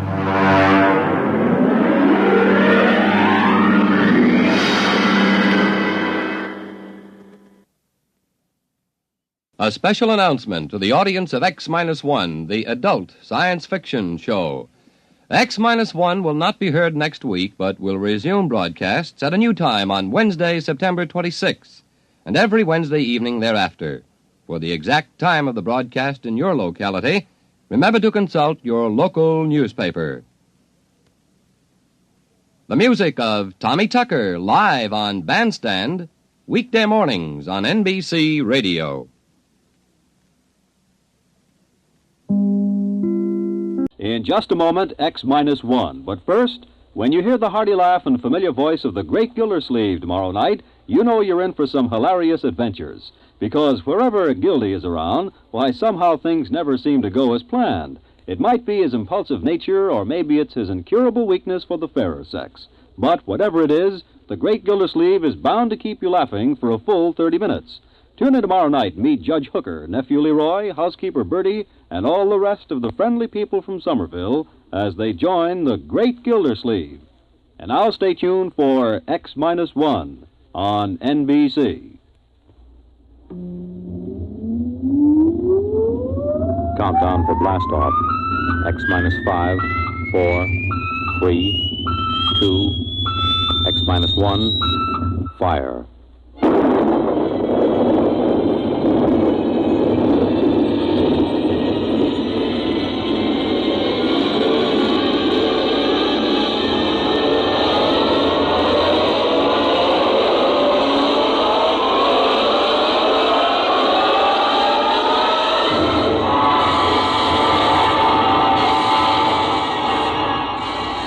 From the far horizons of the unknown come transcribed tales of new dimensions in time and space. These are stories of the future, adventures in which you'll live in a million, could be years, on 1,000 maybe worlds. The National Broadcasting Company, in cooperation with Galaxy Science Fiction Magazine, presents X minus one.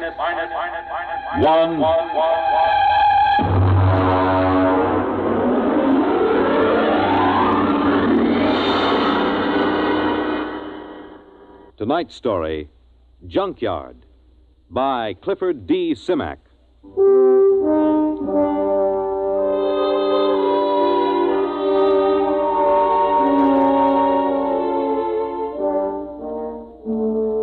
funny thing about the whole thing was the fact that we had never intended to land on Planet 9. We circled it and decided it was strictly a low-grade affair. It wouldn't amount to anything for 1 billion years or so. As commander of a galactic survey team, I couldn't waste my time on it. Then my exec saw this junkyard through the telescope. We landed, took a look at a load of alien machine parts discarded by some other spaceship, and then prepared to take off for Earth. It had all been a waste of time. Engine room, MacGyver. This is Commander Warren. All secure? Yes, sir. Very well. Count down for blastoff. Engine room ready, sir. X-5, -4, -3, -2, -1. Fire.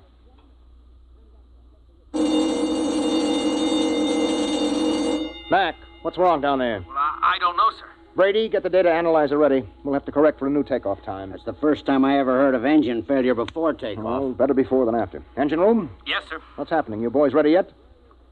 No, sir. Well, burn it, man. Get going. I want those engines started. Sir, What is it?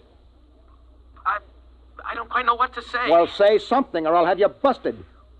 We can't start the engines, Commander. At least I can't. Well, why not? I don't know. Klein, put Klein on. Lieutenant Klein, sir. Lieutenant, what is going on down there? Is there something wrong with the engines? No, sir. I've double-checked them. Well, then let's get them heated up or we'll be on this godforsaken planet the rest of our lives. We can't do it, sir. Klein, suppose you tell me exactly why you can't start the engines. Can you do that? Yes, sir. All right, why? Because, sir, we can't remember how. What? Yes, sir. We've forgotten how to start the engine. Lieutenant, report up here in 1 minute. Bring Dr. Spencer with you. Yes, sir.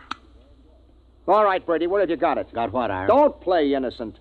You and I have been doing planet surveys together for 15 years. You carry enough dead weight in grain alcohol on every trip to keep you happy for 1 million light years. Now, obviously, the boys in the engine room have gotten into it. Impossible. Where is it? I got a few fifths in my locker, but nobody's touched it. I checked a few minutes ago. Well, then somebody has got some in the engine room. Come in.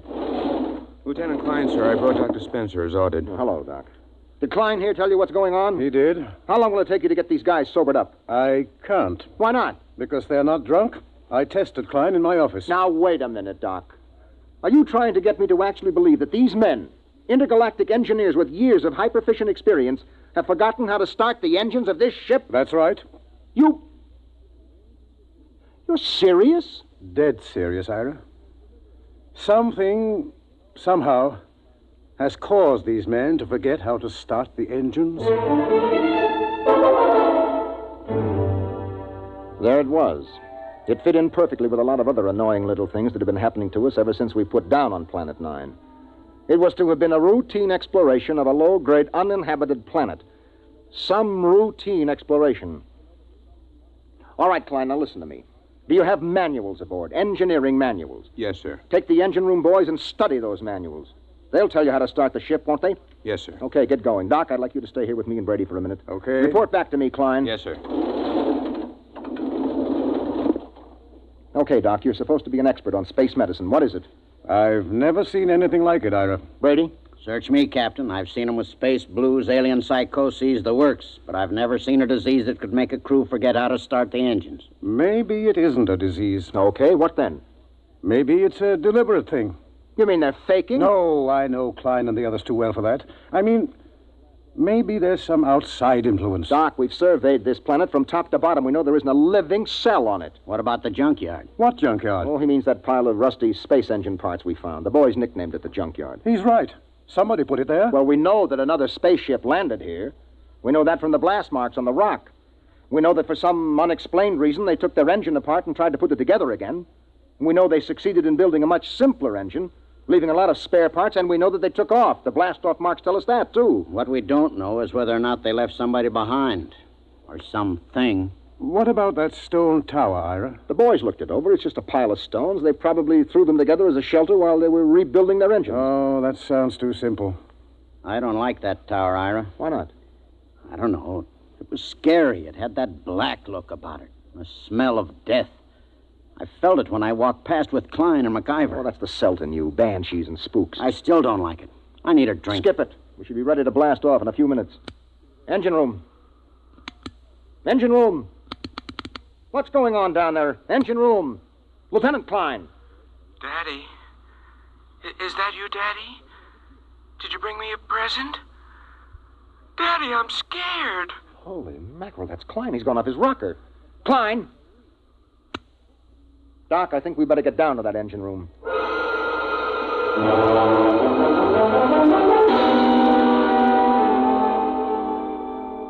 When Doc examined Klein, he found him to have the mind and memory of a 6-year-old. That's it, Ira. Something drained Klein of his memory. And that's as much as I can tell you. Well, that's a big help. Here's the manual he was reading. Well, at least we can follow this manual and get off this stinking planet. Hand it to me. Right here.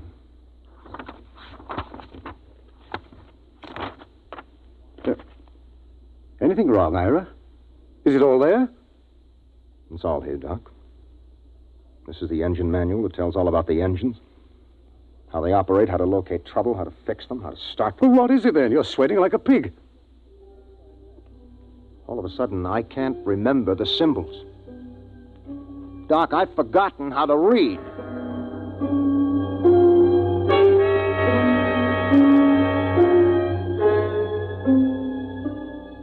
I left the engine room and went out through the lock to stand on the outside platform of the ship.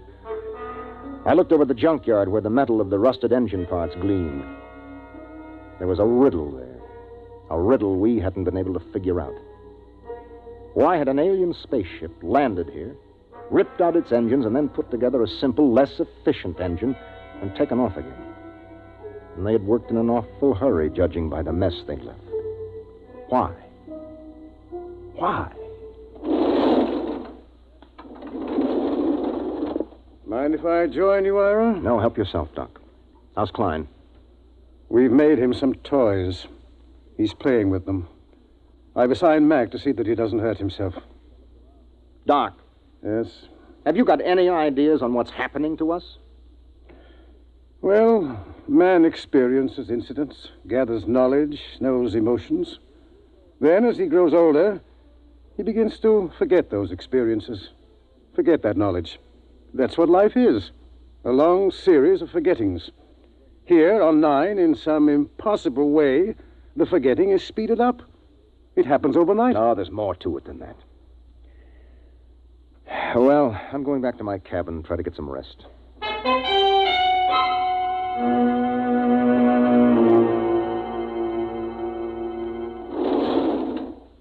That you, Ira? That's me, Batters. What gives? We're in a jam. There's been planets I wouldn't mind being marooned on, you know. But this ain't one of them. There's something here, Ira. I can feel it. Yes, I can feel it myself. Maybe we should have looked around more. Klein looked around. Klein was the one found that tower. Bertie, that's right. He did. He said he didn't like it. He said it scared him. In the morning, Bad Ears, we'll go and see that tower.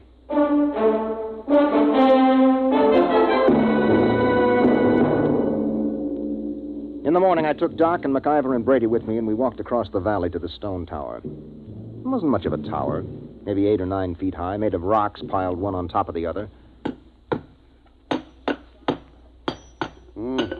Pretty solid. Well built and odd. Type F culture, I'd say. Did anybody bother to look inside this thing? MacIver, you were here with Klein yesterday. Yes, sir. We couldn't find a way in, Captain. Klein poked around but gave Well, up. we'll make a way in. Stand back. I think I can shoot the top off it. Well, now that should be big enough for a man to lower himself into. Okay, pass a rope around my shoulders. Captain. Yes? In case there's anything, dangerous, maybe I ought to go. After all, I'm survey engineer. MacIver's right, Ira. Okay, Mac, your responsibility. Yes, sir. Just fasten the rope under my arms. Mm-hmm. That's it. Now, I'll climb up and lower myself in. If I pull twice, haul me out. One pull means okay. Give me a hand, Brady. Huh? How about a quick shot of whiskey first? Never touch it. Ready? Yep. Can you see inside? Black as a tomb. I'm going to lower myself. Pay out a little rope. Well, it's been lovely. Here we go.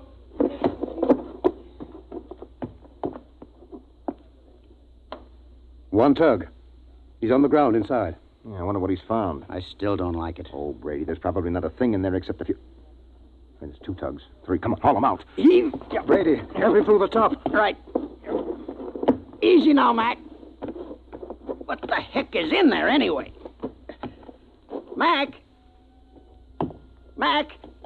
Dada? Dada? Holy jumping asteroids. Doc, he's flipped. No, he hasn't lost his mind. He's just reverted to babyhood.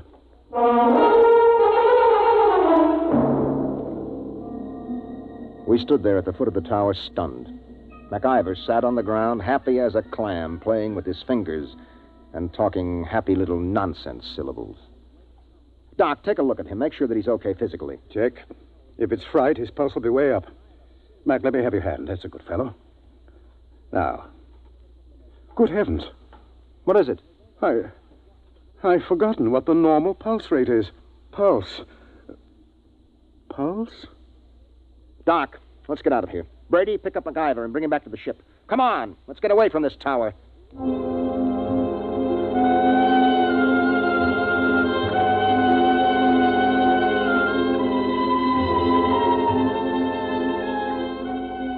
A few minutes later, Brady and I sat in the captain's quarters. He didn't do much talking, just sat and tipped his bottle to his lips ever so often. Well, at least we know in a general way what we're up against. Do we? We know there's been knowledge lost, important information forgotten. Check. Now, that memory, that lost skill, that knowledge went somewhere. Maybe there's something in that tower that takes it away. And I have a silly feeling we might even get it back. Have a drink. That is, get a couple of men, volunteers. Now? Now. What for? We're going to find out what's inside that tower.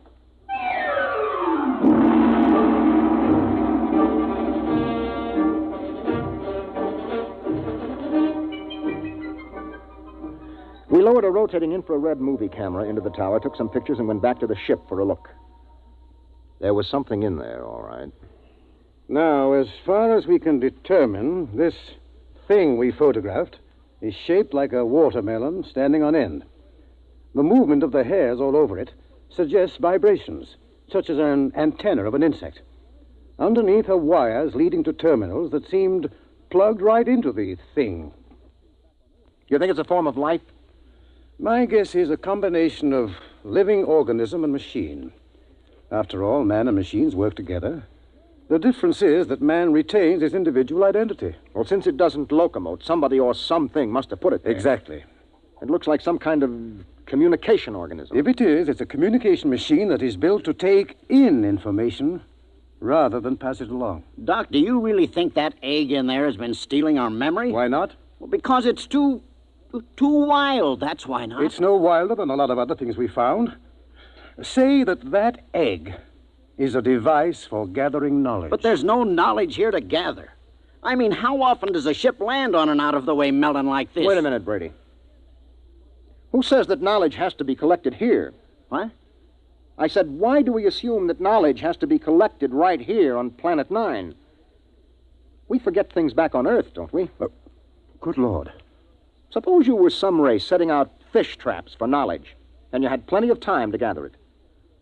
Where would you put your traps? On a planet swarming with intelligent beings where the traps would be found and destroyed or their secrets snatched away?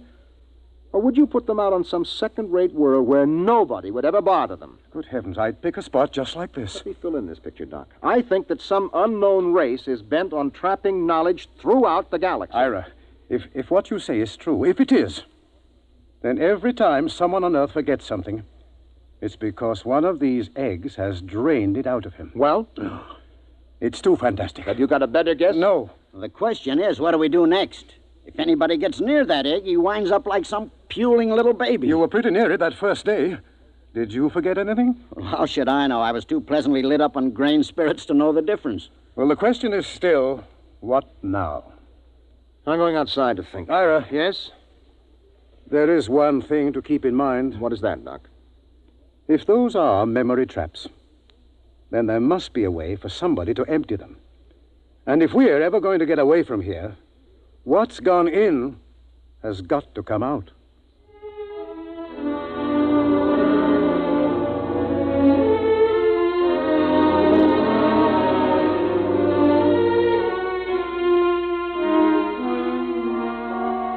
I stood out on the platform of the ship and tried to make some sort of pattern of it. Forgetfulness. That was the key word.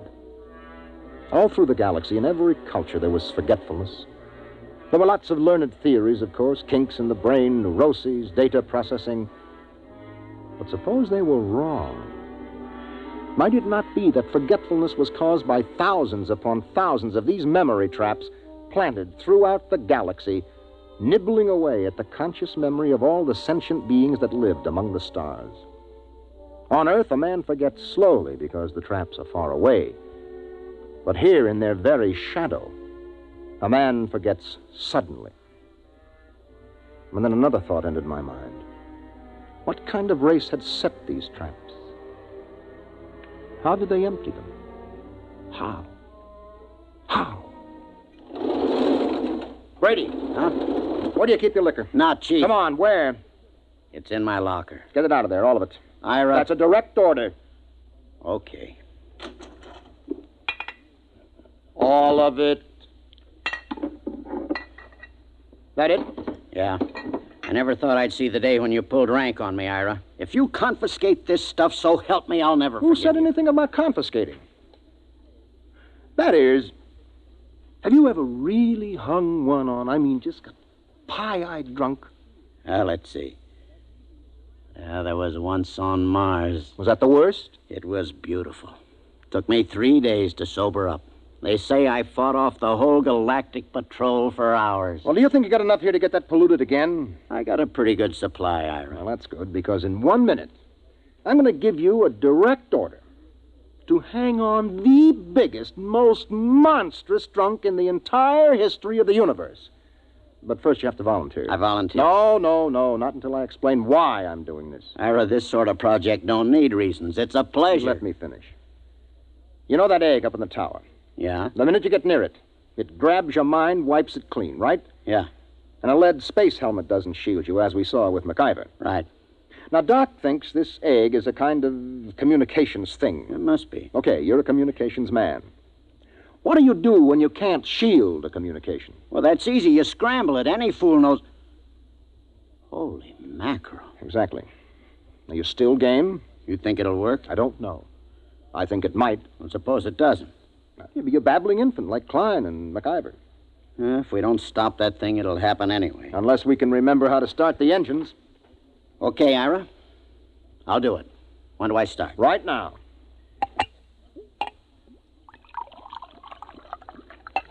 Well, Ira, here's mud in your ever-loving intergalactic eyeballs. You know something? I'm beginning to like this mission already.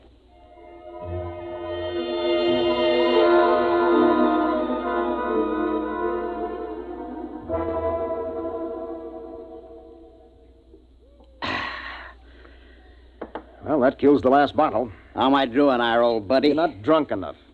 I should have picked somebody like Doc, except he'd probably pass out. I'm not drunk enough, huh, old buddy pal? Not yet.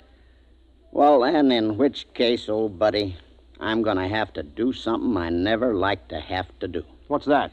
I'm going to have to go into my extra special emergency reserve supply. It's a little supply I keep in case of getting marooned on a planet, you know? I don't like to go into it, but in this case, it's my duty.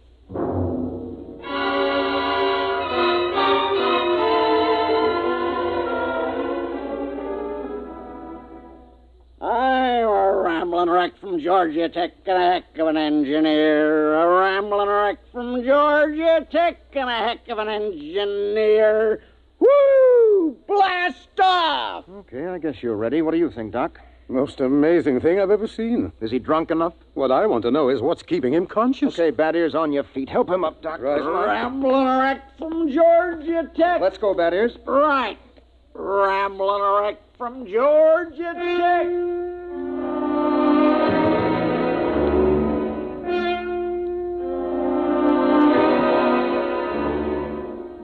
Somehow we pushed, hauled, and stumbled Bad Ears Brady out of the ship and up the rocks to the egg tower.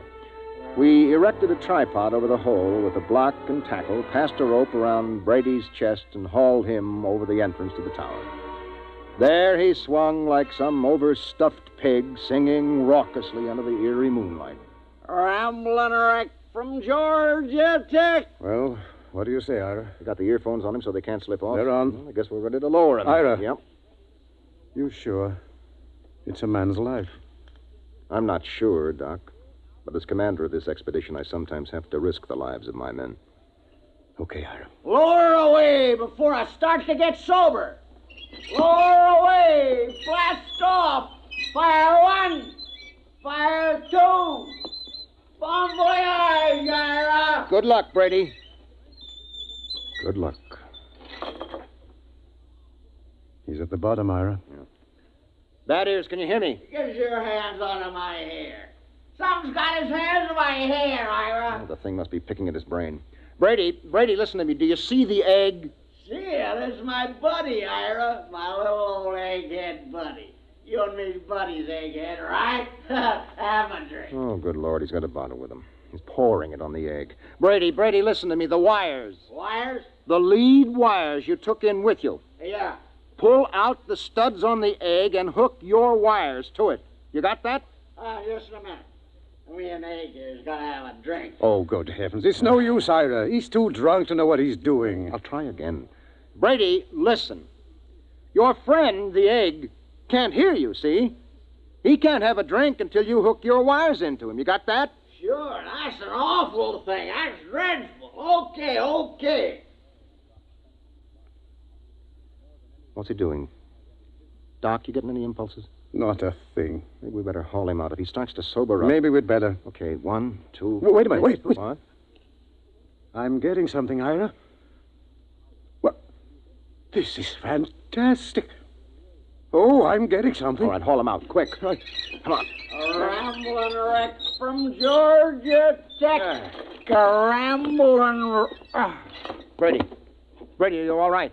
Doc, help me. Take a look at him. Is he okay? Yes, he's okay. Just passed out. Let's get him back to the ship. Right. You know what, Ira? What? Tomorrow about 9 a.m., we're going to be in on the most colossal hangover in the history of mornings after.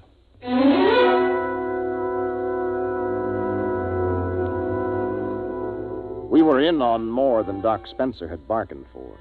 More than any human being had any business being in on. Oh. Well, Brady, how do you feel? Shoot me. You turned the trick. The tower.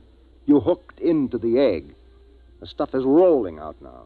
Doc and the boys have got a recording hooked up. The stuff they're listening in on is enough to set your teeth on edge. What's that? The information that mind trap has been collecting for hundreds of years. It'll take us years to sort it out, but we're getting some of it straight already. Any of our own stuff? Plenty. Anything on engines? Well, not on our engines. So? We got the dope on the junkyard engine. Mac and the boys are helping to get it assembled. We're ripping out our own engines and just keeping some of the parts. Another junkyard, huh? Another junkyard. The engine we're building now is superior to anything ever built. Pretty handy little gadget, that egg. Only one thing. What's that? Tell Doc if he comes across a good hangover remedy to let me know, huh? Oh.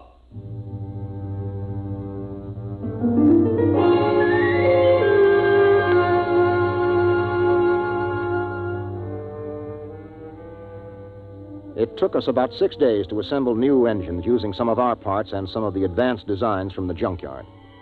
During most of that time, Doc Spencer sat down at the tower with a set of headphones monitoring the information from the egg. He was like a man possessed. I didn't think anything unnatural was happening until the night of the 6th day. Well, that does it. The boys have got the engines ready for blast-off. There's a full moon, too. We should be able to lift her by tomorrow morning, huh? We're blasting off in exactly 1 minute, that is. What? In exactly 1 minute. But Ira, Doc, and some of the techno boys are down monitoring that egg. I know it. Well, it'll take them 20 minutes to get back into the ship with all that equipment. They're not getting back. Huh? I said they're not getting back. Ira, are you nuts? Come here, that is. I want you to take a look through this field scope. You can get a good close-up of Doc and the boys who have been monitoring that egg. Now, wait till I get it focused. You got them? Yeah. Take a close-up. Mother in heaven. You see why we have to leave them here? Those faces, they're like some kind of beast. What is it, Ira? What's happened to them? The same thing that must have happened to the crew of the last ship that touched here. The same thing that made them blast out of here in such a tearing hurry. What? That is, there isn't only knowledge in that thing. Those boys are monitoring something else. Something else? Personality, that is. They're not human anymore. They're turning alien.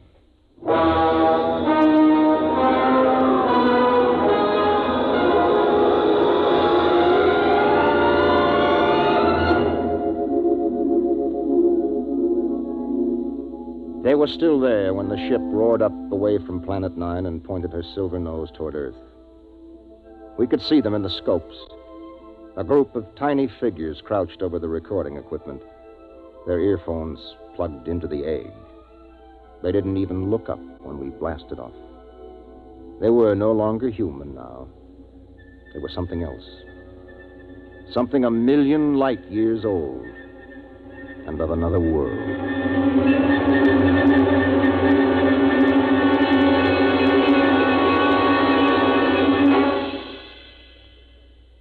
You have just heard X-1, presented by the National Broadcasting Company in cooperation with Galaxy Science Fiction Magazine, which this month features the R. DeWitt Miller story, Swenson, Dispatcher.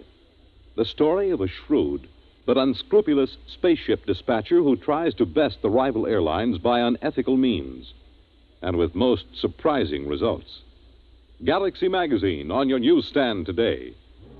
Tonight, by transcription, X-1 has brought you Junkyard, a story from the pages of Galaxy written by Clifford D. Simak and adapted for radio by George Lefferts. Featured in the cast were John Larkin, Bob Hastings, Mercer McLeod, Stan Early, and Jack Orison. Your announcer, Fred Collins. X-1 was directed by Daniel Sutter and is an NBC Radio Network production.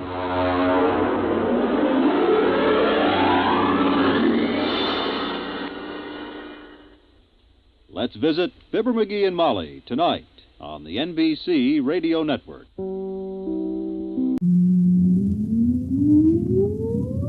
Countdown for blast-off. X-5, 4, 3, 2, X-1, fire.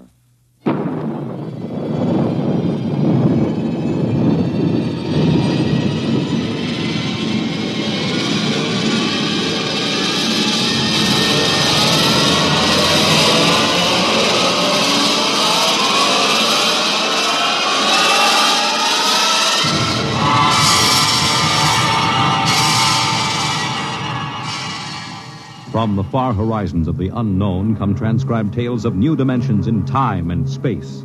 These are stories of the future, adventures in which you'll live in 1,000,000 could-be years on 1,000 maybe worlds. The National Broadcasting Company, in cooperation with Street and Smith, publishers of astounding science fiction, presents X-1.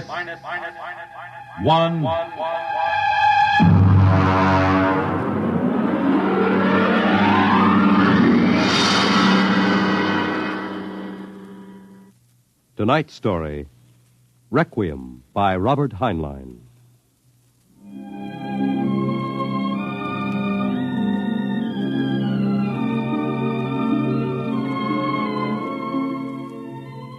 On a high hill in Samoa, there is a grave. Inscribed on the marker are these words: Under the wide and starry sky, dig my grave and let me lie. Gladly did I live and gladly die, and I lay me down with a will. This be the verse you grave for me. Here he lies where he longed to be. Home is the sailor, home from the sea, and the hunter, home from the hill. These lines appear another place, scrawled on a shipping tag from a compressed air container, and pinned to the ground with a knife. It wasn't much of a fair, as fairs go. The trotting races wouldn't be held till 8 o'clock at night. The flags and bunting drooped in the gray afternoon, and the pitchmen seemed discouraged. A large black limousine stood at the side of the road, 32 cylinders purring quietly. And over the dust and the clatter of the fair, a bullhorn blasted the highest pitch. Hurry, hurry, hurry, this way to the moon rocket, the moon rocket. See it fly, the actual type rocket used by the first man to see it fly. Chills, thrills, the romance of space.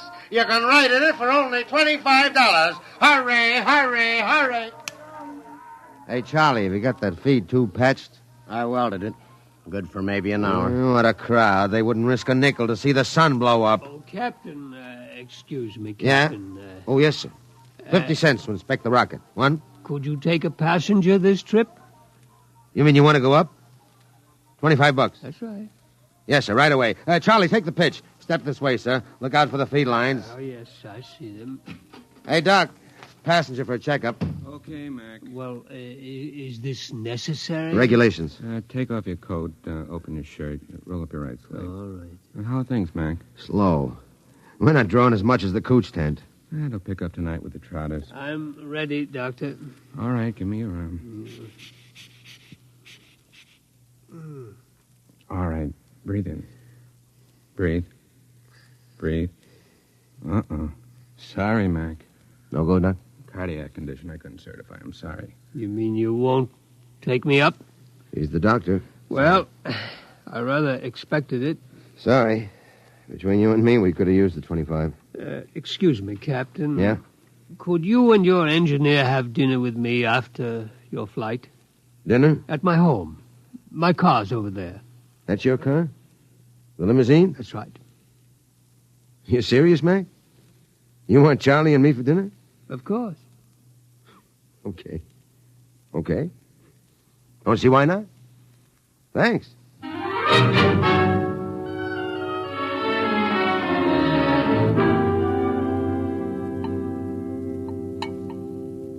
Charlie, you had enough. Lay off, Mac. Oh, that's perfectly all right, Captain McIntyre.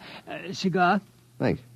Light? Well, thanks. Yes, it's hard for me to see why any holder of a master's ticket would quit the Earth-Moon run. I didn't like it. Yeah, don't hand us that. It was Rule G washed you out. All right, so I took a few drinks. Tell me, gentlemen, are you satisfied with what you're doing now? Are you kidding? We've been pushing the old junk heap for a year. Half the time, the sheriff has an attachment on the ship for a fuel bill. It stinks. Would it help you to get back to the moon? Well, sure. I could get a short-haul job hopping ore. I kept my nose clean. I might even get back on the run. Would you be open to a business proposition? What is it? You own your own rocket? Barring a couple of liens against it. I want to charter her to take me to the moon. You hear what he said, Mac? He wants us to fly that old heap to the moon.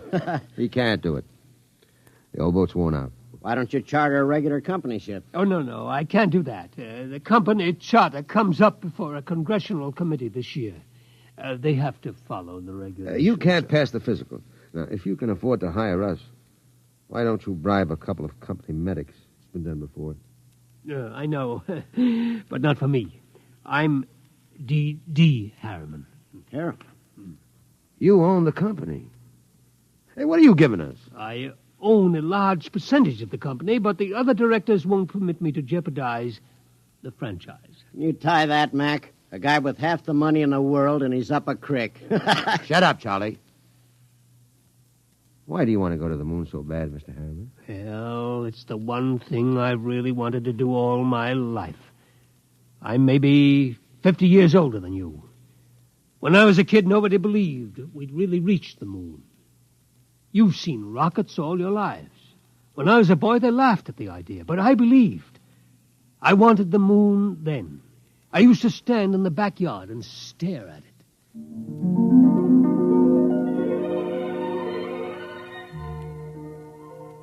How far away is it, Mom? The moon? Far enough. Why don't people fly to the moon? They can't. Why not? They just can't. But not now, anyway. Someday I will. What? Fly to the moon. Sure. Now, come on, Del. Inside. Way past your bedtime. There wasn't enough money for college, so I worked. Stock boy at the old Ford plant in Detroit. Accountant, credit manager for a mail order house. Then New York and Wall Street. And then transportation. The monorail line between New York and Chicago. The Atlantic Pressure Tunnel. And then Harriman rockets. Del? Del, I want to talk to you. I'm working, Charlotte. You talk to me now, Del, or you may not get another chance. What is it? Fred Lott was in. You've sold out again. I run the business, Charlotte. Del, I'm fed up with it. Up to here. I married you because I love you. I still love you, but I'm fed up. Now, what is it, Charlotte? We're not young anymore. Fred tells me you've bought into a bankrupt engineering firm. Sunk every nickel in it. Well, they own the Schwarzmiller fuel injector patents. I need them. How many times do we have to start over? I'm tired. I'm not asking for millions. Just a little life for the two of us. I didn't know about the divorce for a month. I lost the papers under a stack of blueprints and stock prospectus. That night I walked through the park, watching the full moon move across the sky. My old friend. I could recognize the wrinkles. Crisium, Mare fecundatus, Mare twinkulatus, the lunar Apennines.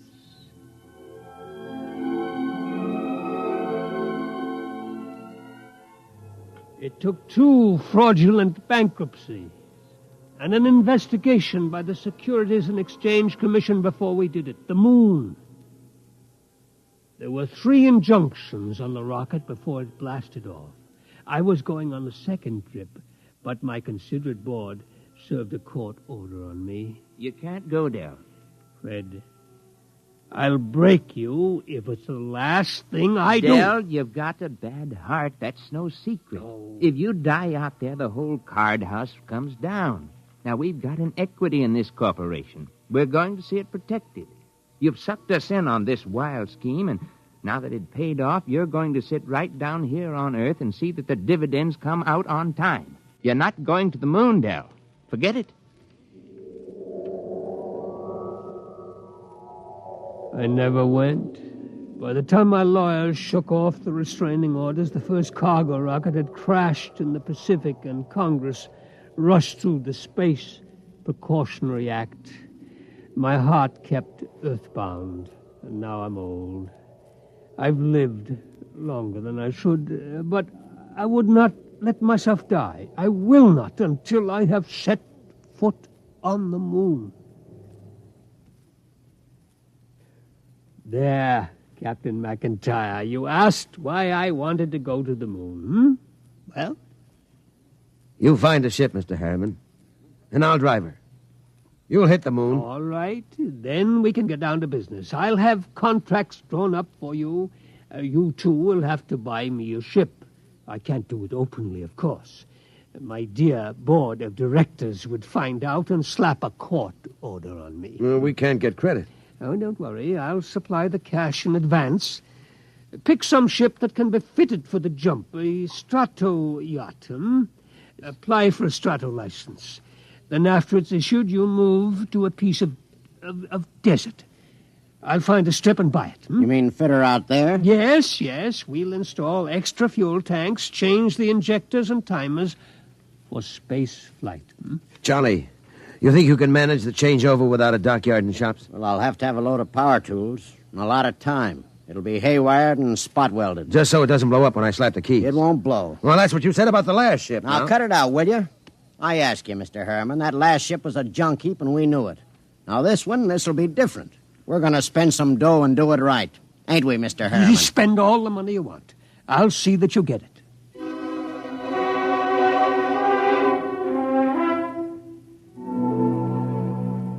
132 shares of Apex Holding at 60% of par. Check. 52 preferred of Spaceways Fuel, 50% off par. Check. That's the list.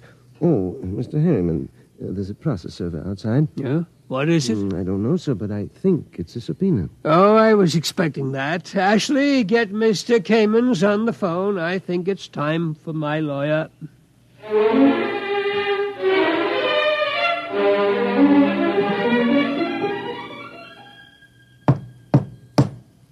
May it please your honor, counsel representing Mr. Harriman's relatives contend that his behavior for the past few weeks gives clear indication that a mind brilliant in the world of finance has become senile. They petition you to declare him incompetent and to assign a conservator to protect his financial interests and those of his heirs. May I suggest that in the last few words, my opponent gave away his entire thesis. It is evident that the petitioners believe that my client should conduct his affairs in such a way as to ensure that his nephews, nieces, and their issue will be supported in unearned luxury for the rest of their lives. Therefore, we pray this court will confirm my client in his right to do what he likes with his own. Deny this petition and send these meddlers about their business.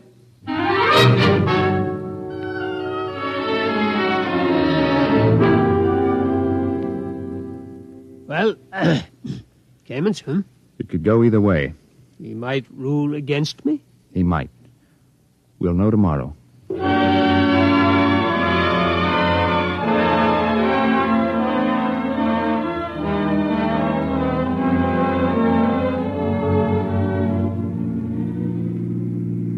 Here it is. Eccentric millionaire disappears. Yes.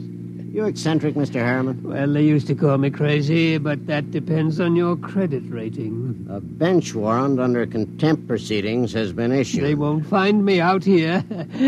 How is the work going, Charlie? My end's in pretty good shape. Well, are you ready to go? My nephews will have detectives out looking for me. Well, I could run those calibration tests tonight. Take till midnight. After that, it's up to the Commodore here. There she is, Mr. Harriman. That's the job that'll take you to the moon. It's a good ship, isn't it? Hey, Mac, stop the car. Yeah. All right. Oh. He's out? Look at him. Where's his medicine? Vest pocket. Here. Break the glass. Hold around his nose. He looks lousy. Yeah. There. He's breathing easy. Come around soon. Mac, we ain't gone through with this. Why not? It's murder. He'll never stand up under the initial acceleration. Maybe not, but that's what he wants to do. You heard him. I don't like it. He's an okay old buzzard. What do you want to do with him? Send him back to Kansas City so his no-good nephews can shut him up in the cellar? No, but... Okay, then. Now get out there and make your setup for those test runs. Get that ship ready to fly.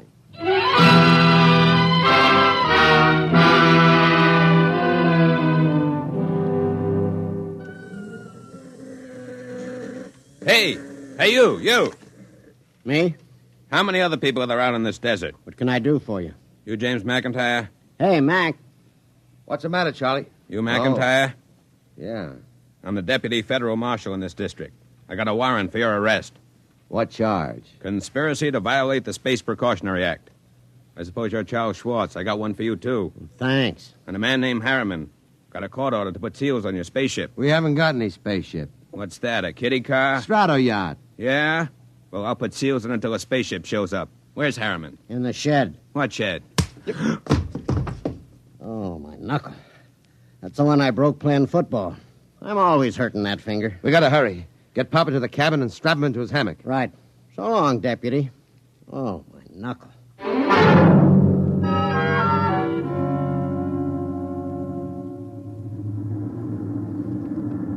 She's warm, Charlie.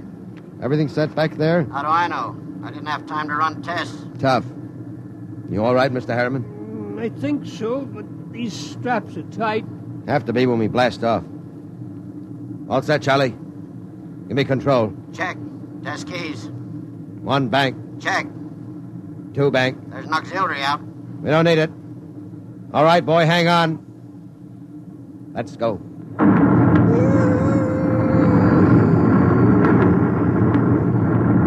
How are you, Pop? I'm doing fine. Couldn't be better. You better stay in your hammock. I'll loosen the straps a little.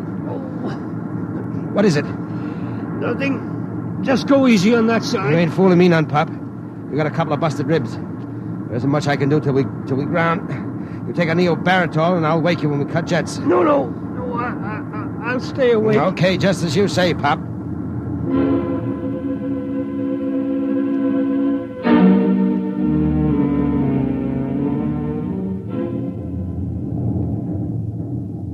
She's on automatic, Charlie. How are the tubes holding up? Fine, tight as a drum. She handles nice. How's Pop? Alive, but he's in bad shape. How bad? Cracked a couple of ribs in the takeoff. I don't know what else. You think he'll last the trip? His heart was pounding like an off-time valve. Well, he'll last. He's tough. Tough. He's delicate as a canary. I don't mean that. He's tough down inside where it counts. Just the same, you better set her down awful easy if you want him alive. I'll make a full swing around the moon and ease her in an involute approach curve. It'll go fine if we got enough fuel.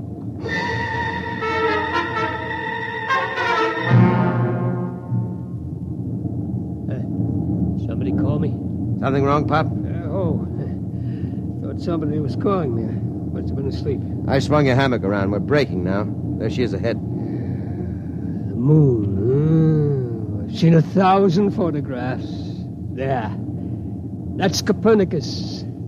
Tycho. You know it all right, Pop. Where are you landing? Mare Imbrium between Aristillus and Archimedes. Oh, that's about 40 miles from Luna City, isn't it? Yeah. It won't be easy landing without ground approach radar, will it? I've done it before. Not without a second pilot to punch the satimeter. You ought to have a mate's ticket, Pop. You know the whole routine. You must have really studied up. Yes, that's all I could do, study, until now. Oh, look at the moon. I feel as if I'm coming home. Yeah. Charlie. Yo. I'm taking her in. Cut in full power. Make it good, Mac. Pop can't take a rough one. Shut up and give me the power. I'll do my best. Okay. Dynamite setting punched. Hang on, here we go.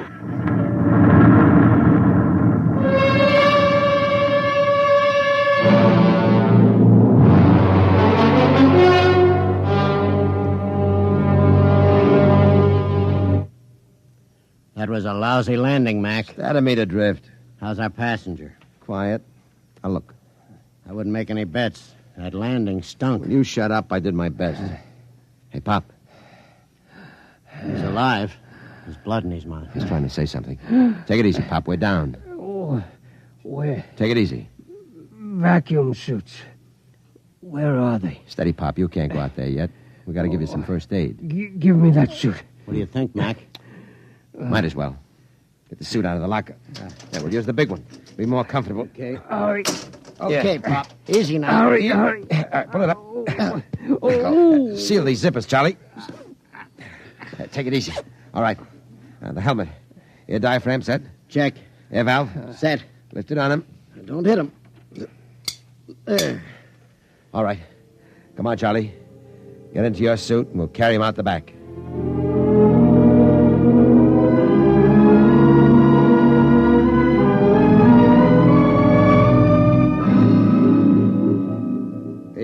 Easy with him. Okay. You all right, Pop? Outside. Take me outside. His left leg is gone. Get your shoulder under him. Right. Open the lock. All right, Pop. Come on. We're going out on the moon.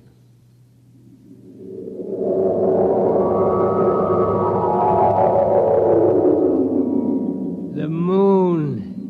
All right. I'm going to leave you out here to look around while we get ready for the hike to town. You all right? The moon. We have to break out air bottles and rig a stretcher. It's 40 miles into the dome. Charlie, prop something behind his head. Okay. You comfortable, Pop? We'll be back soon.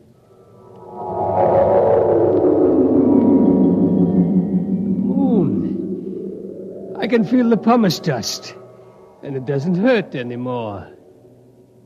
Why, there's the earth overhead, the earth in the sky, and green-blue. I'm on the moon. I'm on the moon. Del? Charlotte? I thought I heard somebody call my name. Yeah, I'm getting old. My mind wanders. Del? Charlotte. Del? That is you, isn't it? I made it, Charlotte. I'm on the moon. You didn't understand. You were afraid I wouldn't take care of myself. But I made it. I'm on the moon. I'm on the moon.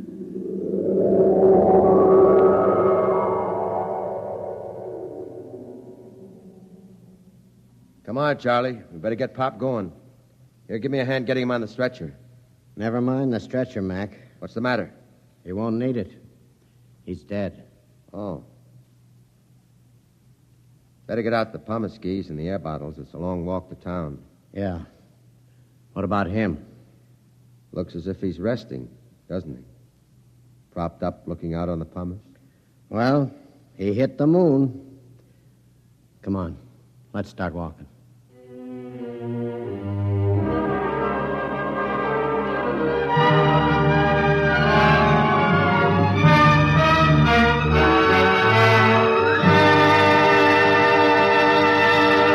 You have just heard X-1, presented by the National Broadcasting Company in cooperation with Street and Smith, publishers of astounding science fiction.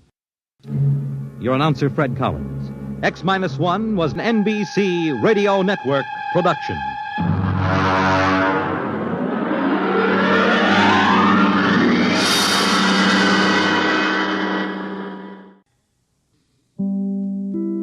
In just a moment, X-1. But first, when you hear the hearty laugh and familiar voice of the great Gildersleeve tomorrow night, you know you're in for some hilarious adventures. Because whenever Gildy is around, somehow things never seem to go as planned. It might be his impulsive nature, or maybe it's his incurable weakness for the fairest sex, but whatever it is, the great Gildersleeve is bound to keep you laughing for a full 25 minutes. Tune in tomorrow night and meet Judge Hooker, Nephew Leroy, Housekeeper Bertie, and all the rest of the friendly people from Summerfield as they join the great Gildersleeve. Now stay tuned for X-1 on NBC. Countdown for blast off. X-5, 4, 3, 2, X-1, fire.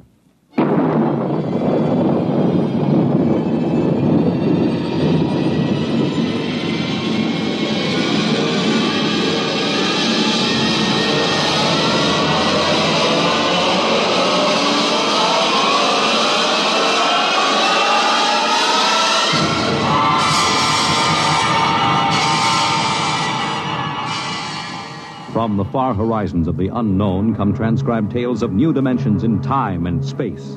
These are stories of the future, adventures in which you'll live in 1,000,000 could-be years on 1,000 maybe worlds. The National Broadcasting Company, in cooperation with Street and Smith, publishers of astounding science fiction, presents X-1.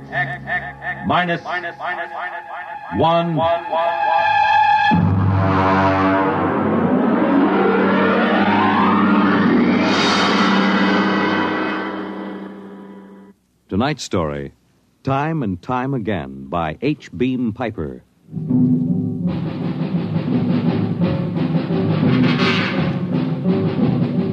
It happened during a routine skirmish in the Great War. Patrols advanced from the defense perimeter under jet cover and preceded by napalm throwers.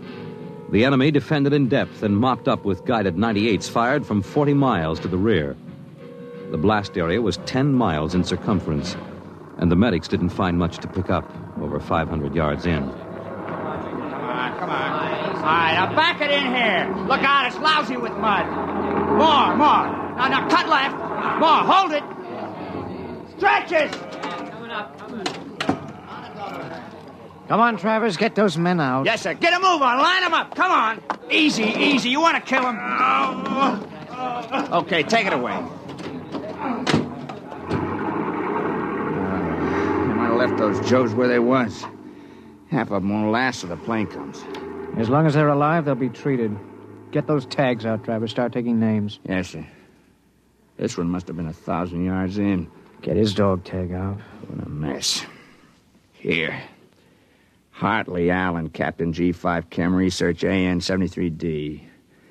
Number SO23869403-J. Hartley? Allen Hartley. Oh. That must be the Hartley that wrote Children of the Mist and Conker's Road. Never heard of him. Major, I think maybe he's partly conscious. Had I better give him another shot? Go ahead, Sergeant. There isn't much else we can do for him. It's a rotten shame. Yeah, ain't it always? Okay, Captain, let me have that arm. There.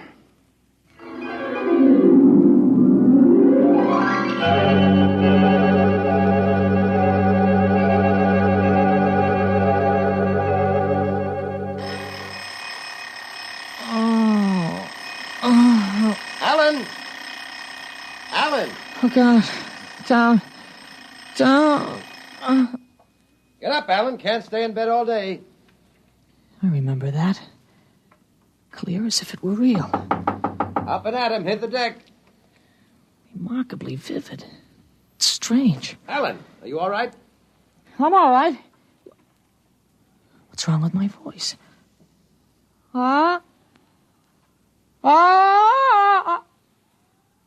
It's too high. What are you doing? Practicing singing? My voice has changed. Is that all? You're growing up. Happy birthday. Happy birthday? Hey, wake up, son. Wake up. I am awake. It's impossible. I am awake. Well, the way you slept through that alarm, I'd say it was impossible. Come on, out of bed. I don't understand. You went to bed at a decent hour. You could wake up the next morning. Come on, son. Breakfast waiting. Out of bed or I'll turn it over. All right. It's a dream. Maybe, but you're wide awake now. I am. I'm awake. Well, half awake anyway. That's the bell at St. Boniface, isn't it? What day is it? Are you kidding? You forget today's your birthday? No, I didn't forget. Neither did I. Here, son. Happy 13th birthday. You won't guess what's in here. A rifle. A light .22 rifle. Oh, now how did you know that? I remembered. Did I spill the beans sometime? Oh, I could have sworn it would be a surprise. Well, go on. Open it.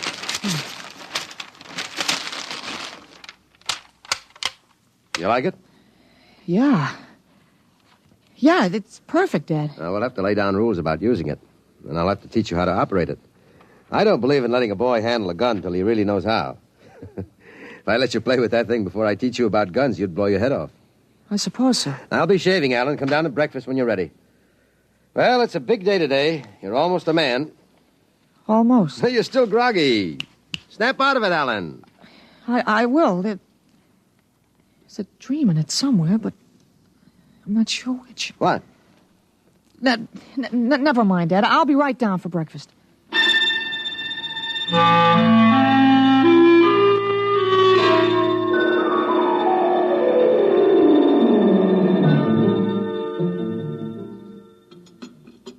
What you going to do today, son?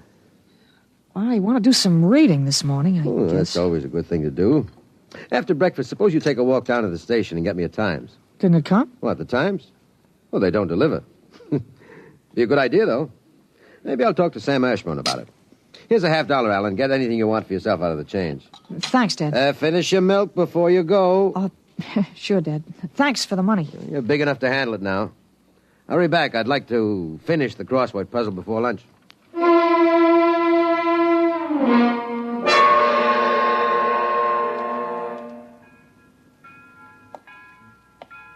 Here you are, Alan. 1 Times. Tell your father the puzzle's a stinker this week. Yeah, thanks, Mr. Ashburn. Look out for the trucks when you cross the highway. I'll go across Elton's lot. It's a shortcut. Elton's? You'll have a hard time crossing there, son. There's 4 buildings on that block.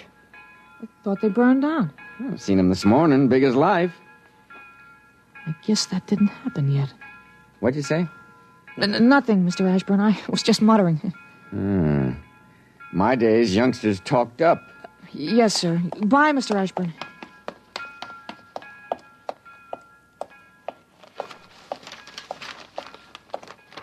Monday, August 6th, 1945. Okinawa 1. Bombing Japan. Hey, Alan. Huh? Alan, wait up. Hey, Larry Morton. Hi, Larry. Hi, Al. You going to Sunday school? No, I have some things I want to do at home. Oh, get him. Fancy pants talk. Things I want to do at home. Oh, go chase yourself around the block. Go jump in a garbage can. Go take a flying jet to the moon. Hey, that's a new one. Flying jet to the moon. You thought up a new one, Al. Yeah. I wish I could stay home from Sunday school when I wanted to. How about us going swimming at the canoe club after? Oh, I wish I could. I gotta stay home. We're expecting company. A couple of aunts of mine. Dad wants me to stay home when they come. Aunts are a pain. Nothing I can do. You see the football movie at the Grand? Boy, what a team. Notre Dame. I thought you'd like Cornell. Cornell? Huh. They couldn't beat Vassar. Well, you're gonna go to Cornell, aren't you? Me, Cornell? Fat chance. I'll bet you do. I wouldn't take your money. Well, I know you wouldn't, but you'll go to Cornell, all right. Cornell. Far above Cayuga's waters, there's an awful smell. Just the same, you'll go to Cornell. Hey, Larry, I gotta go. Well, so long, Al. I'll see you. So long, Larry. See you.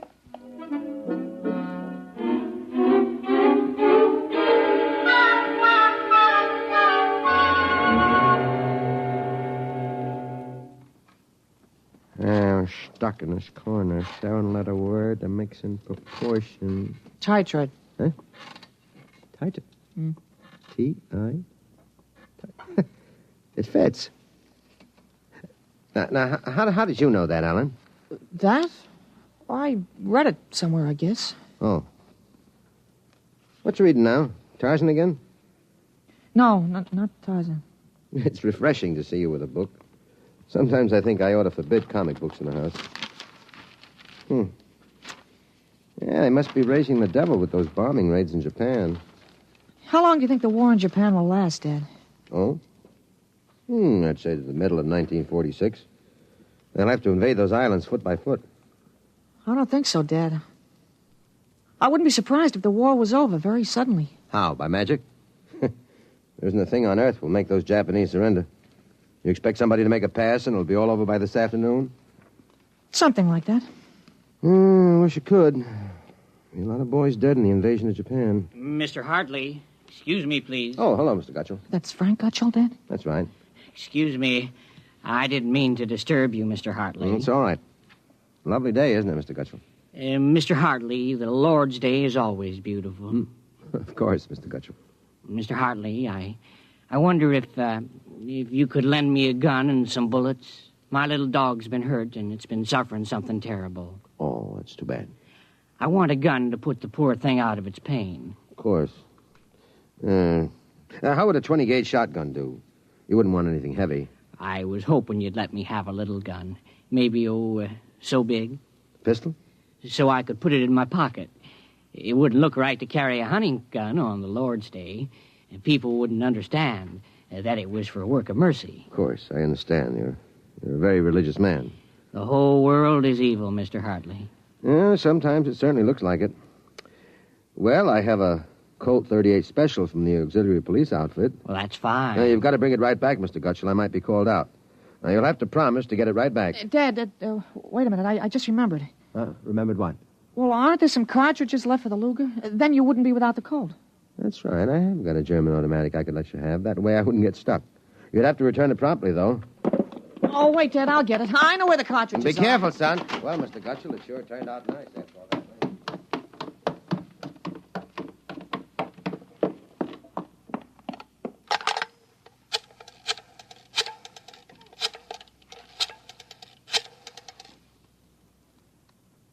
Hello, police headquarters. This is Blake Hartley. Frank Gutchell, who lives on Campbell Street, has just borrowed a gun from me, ostensibly to shoot a dog. What? No, he has no dog. He intends shooting his wife.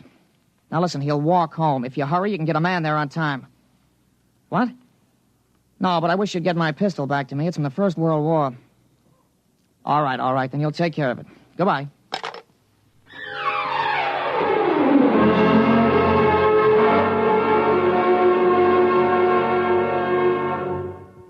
There you are. What kept you, Alan? Well, I couldn't find the cartridges at first.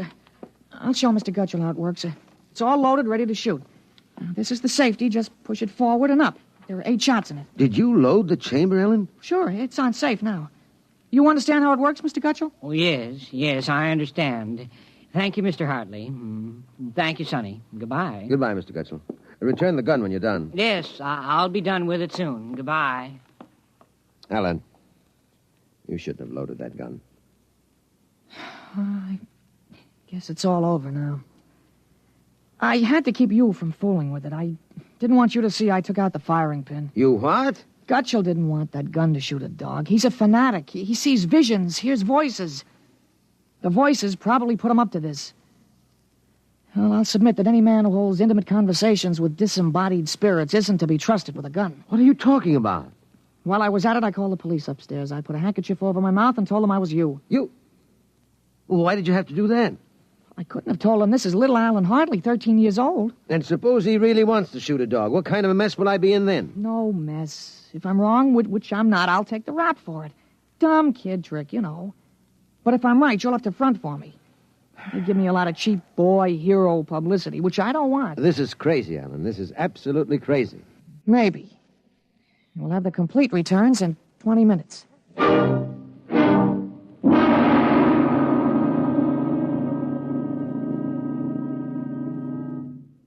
Mr. Hartley? Mr. Blake Hartley? That's right. I'm Detective Sergeant Koborski from Homicide. Here's your Luger. Thank you. I don't know how you spotted that guy, but when we busted in, he was pointing that gun at his wife and swearing a blue streak because it wouldn't go off. I'm glad I was able to help. You know, they may even have some kind of a citation for you, Mr. Hartley. I don't think that's necessary. In the department, we figure a little publicity never hurt nobody. Even a lawyer, huh? I really would prefer it if you kept quiet. Well, whatever you say. We'll want you to drop around in the morning for a statement. I'll be glad to. Well, goodbye. Goodbye, Sonny. Goodbye, Sergeant. Why don't you take the citation, Dad? Well, you were right. You saved that woman's life. Now, let's see you put back the firing pin. Sure. Here. All right, Alan. Suppose we have a little talk. But I explained everything. You did not. Yesterday, you wouldn't even have known how to take this pistol apart. Today, you've been using language and expressing ideas that are outside of everything you've ever known before. Now, I want to know... I hope you're not toying with the medieval notion of obsession. What? Well, you say I'm changed. When did you first notice this? Well, last night, you were still my little boy. This morning, I don't know. You've been strange all day. There's been something... Alan, what's happened to you? I wish I could be sure myself, Dad.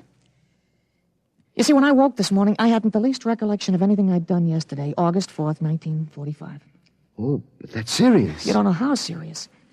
My last memory was lying on a stretcher, injured by a bomb explosion. I was 43 years old, and the year was 1975. 1975?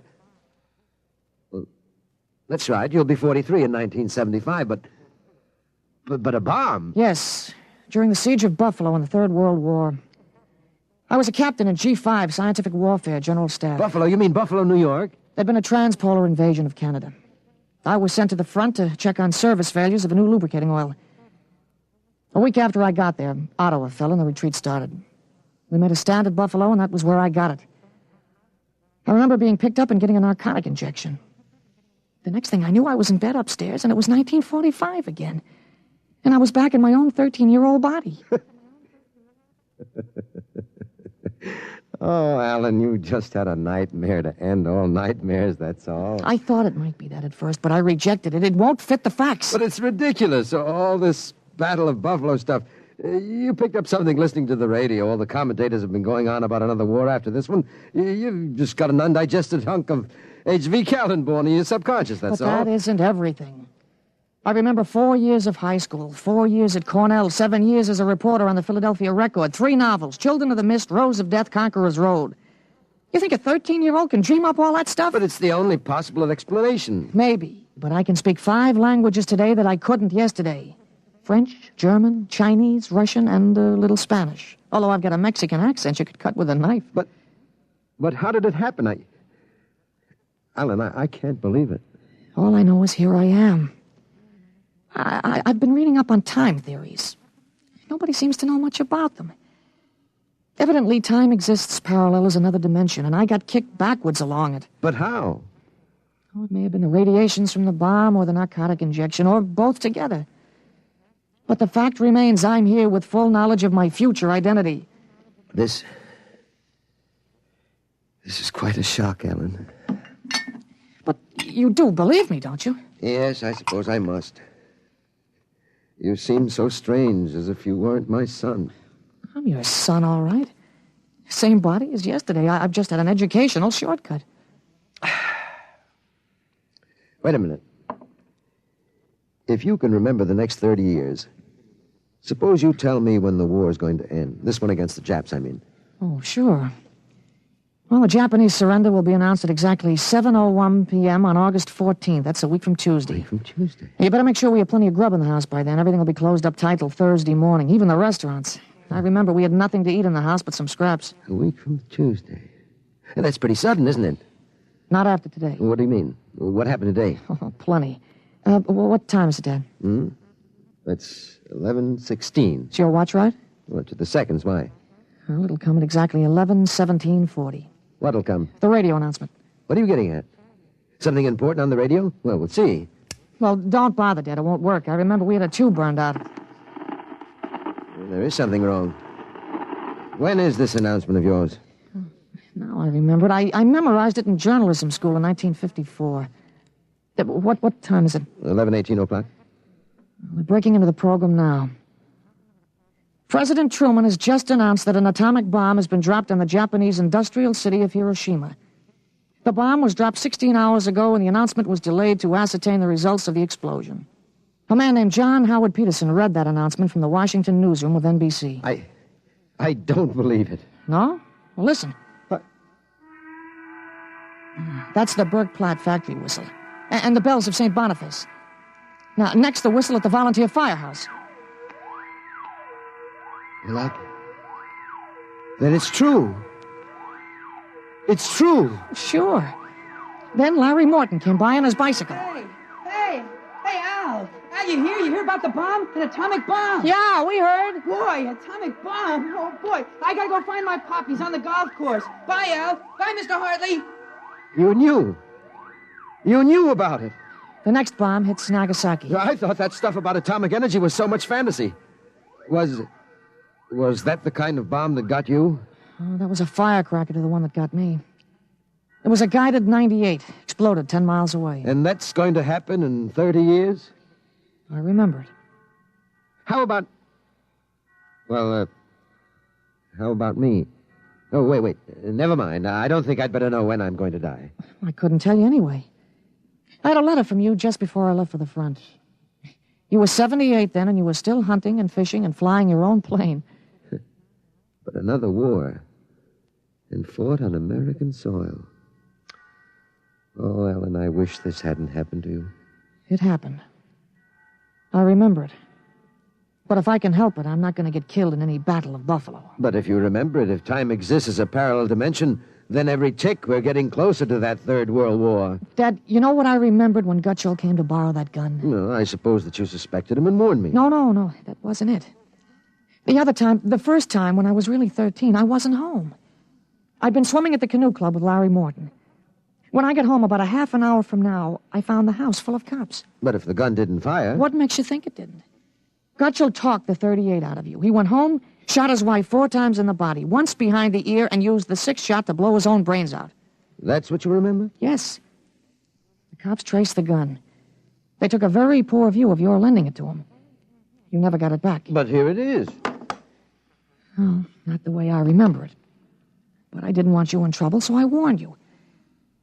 Dad, I found out the future can be changed. One man can't change the whole future. I stopped a murder and a suicide. I know, but... With 30 years to work, I can stop a world war.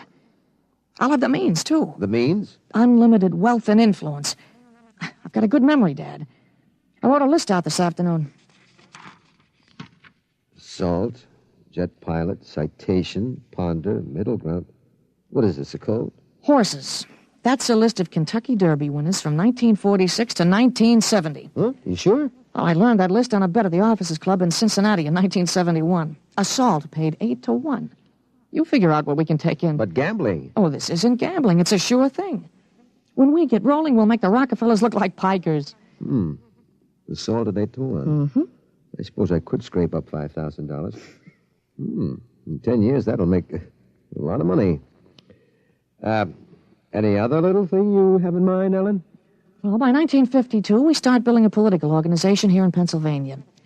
In 1960, I think we can elect you president. President? Isn't that going a little too far? Well, why not? Who wouldn't vote for a politician who was always right? Besides, that's the one thing we've got to change. In 1960, we had a man in the White House who was good to his wife and sang a nice tenor, and that's about all.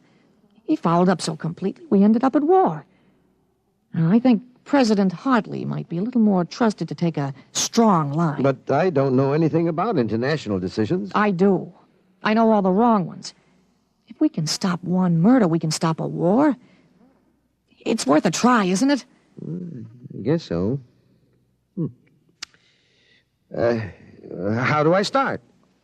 Well, as I remember, just after the bomb announcement, you got a phone call from the City Fusion Party about the next election. There's a lot of talk about a reform ticket. Well, that call is going to be important, Dad. It's the turning point. Now you've got to know. There it is. Well, what do I do? Well, answer it. Go ahead. But... Don't worry. I'll tell you what to do. Go ahead. Hello? Yes, this is Blake Hartley. Judge Cribbins. Yes. Just a moment. Alan, he's asking me to run. Oh, my head. Alan. Oh. Alan, what's the matter? Oh. Alan. He passed out. Alan, what do I do now? Alan, listen to me. Alan. Alan, what's the matter?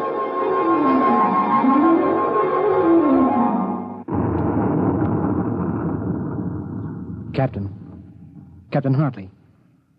Captain Hartley. He was all right, Doctor. I gave him a shot and he was all right. Well, he's dead. All right, Sergeant. Make out the tag. Hartley Allen. Captain. Dead April 8th, 1975.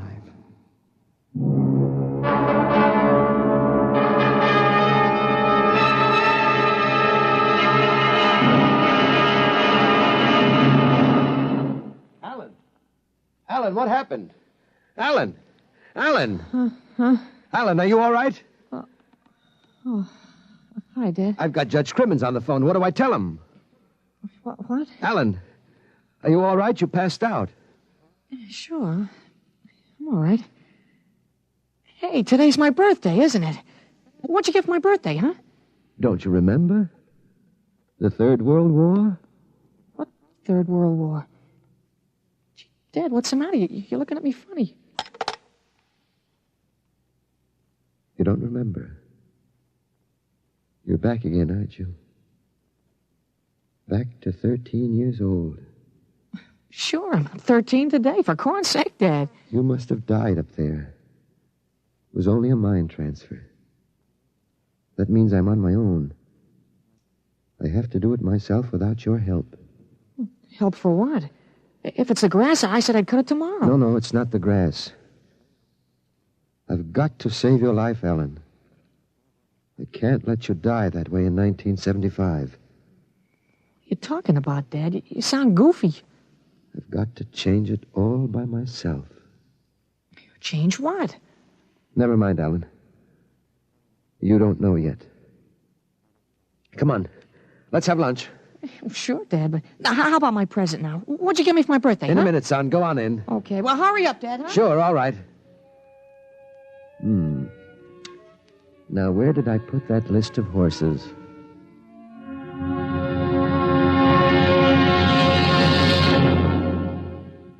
You have just heard X-1, presented by the National Broadcasting Company in cooperation with Street and Smith, publishers of astounding science fiction. Tonight, by transcription, X-1 has brought you Time and Time Again, written by H. Beam Piper and adapted for radio by Ernest Kenoy. Featured in the cast were Jack Grimes, Peter Fernandez, Joe DeSantis, Joseph Bell, Clark Gordon, Herm Dinkin, Dick Hamilton, and James Dukas. Your announcer, Fred Collins. X-1 was directed by Daniel Sutter and is an NBC Radio Network production.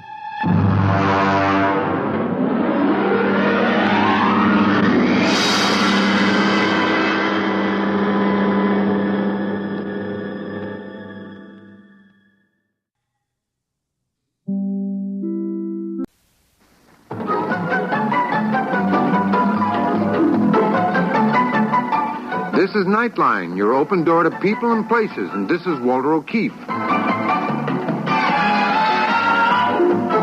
Nightline invites you to listen in on NBC's award-winning science fiction series X-1.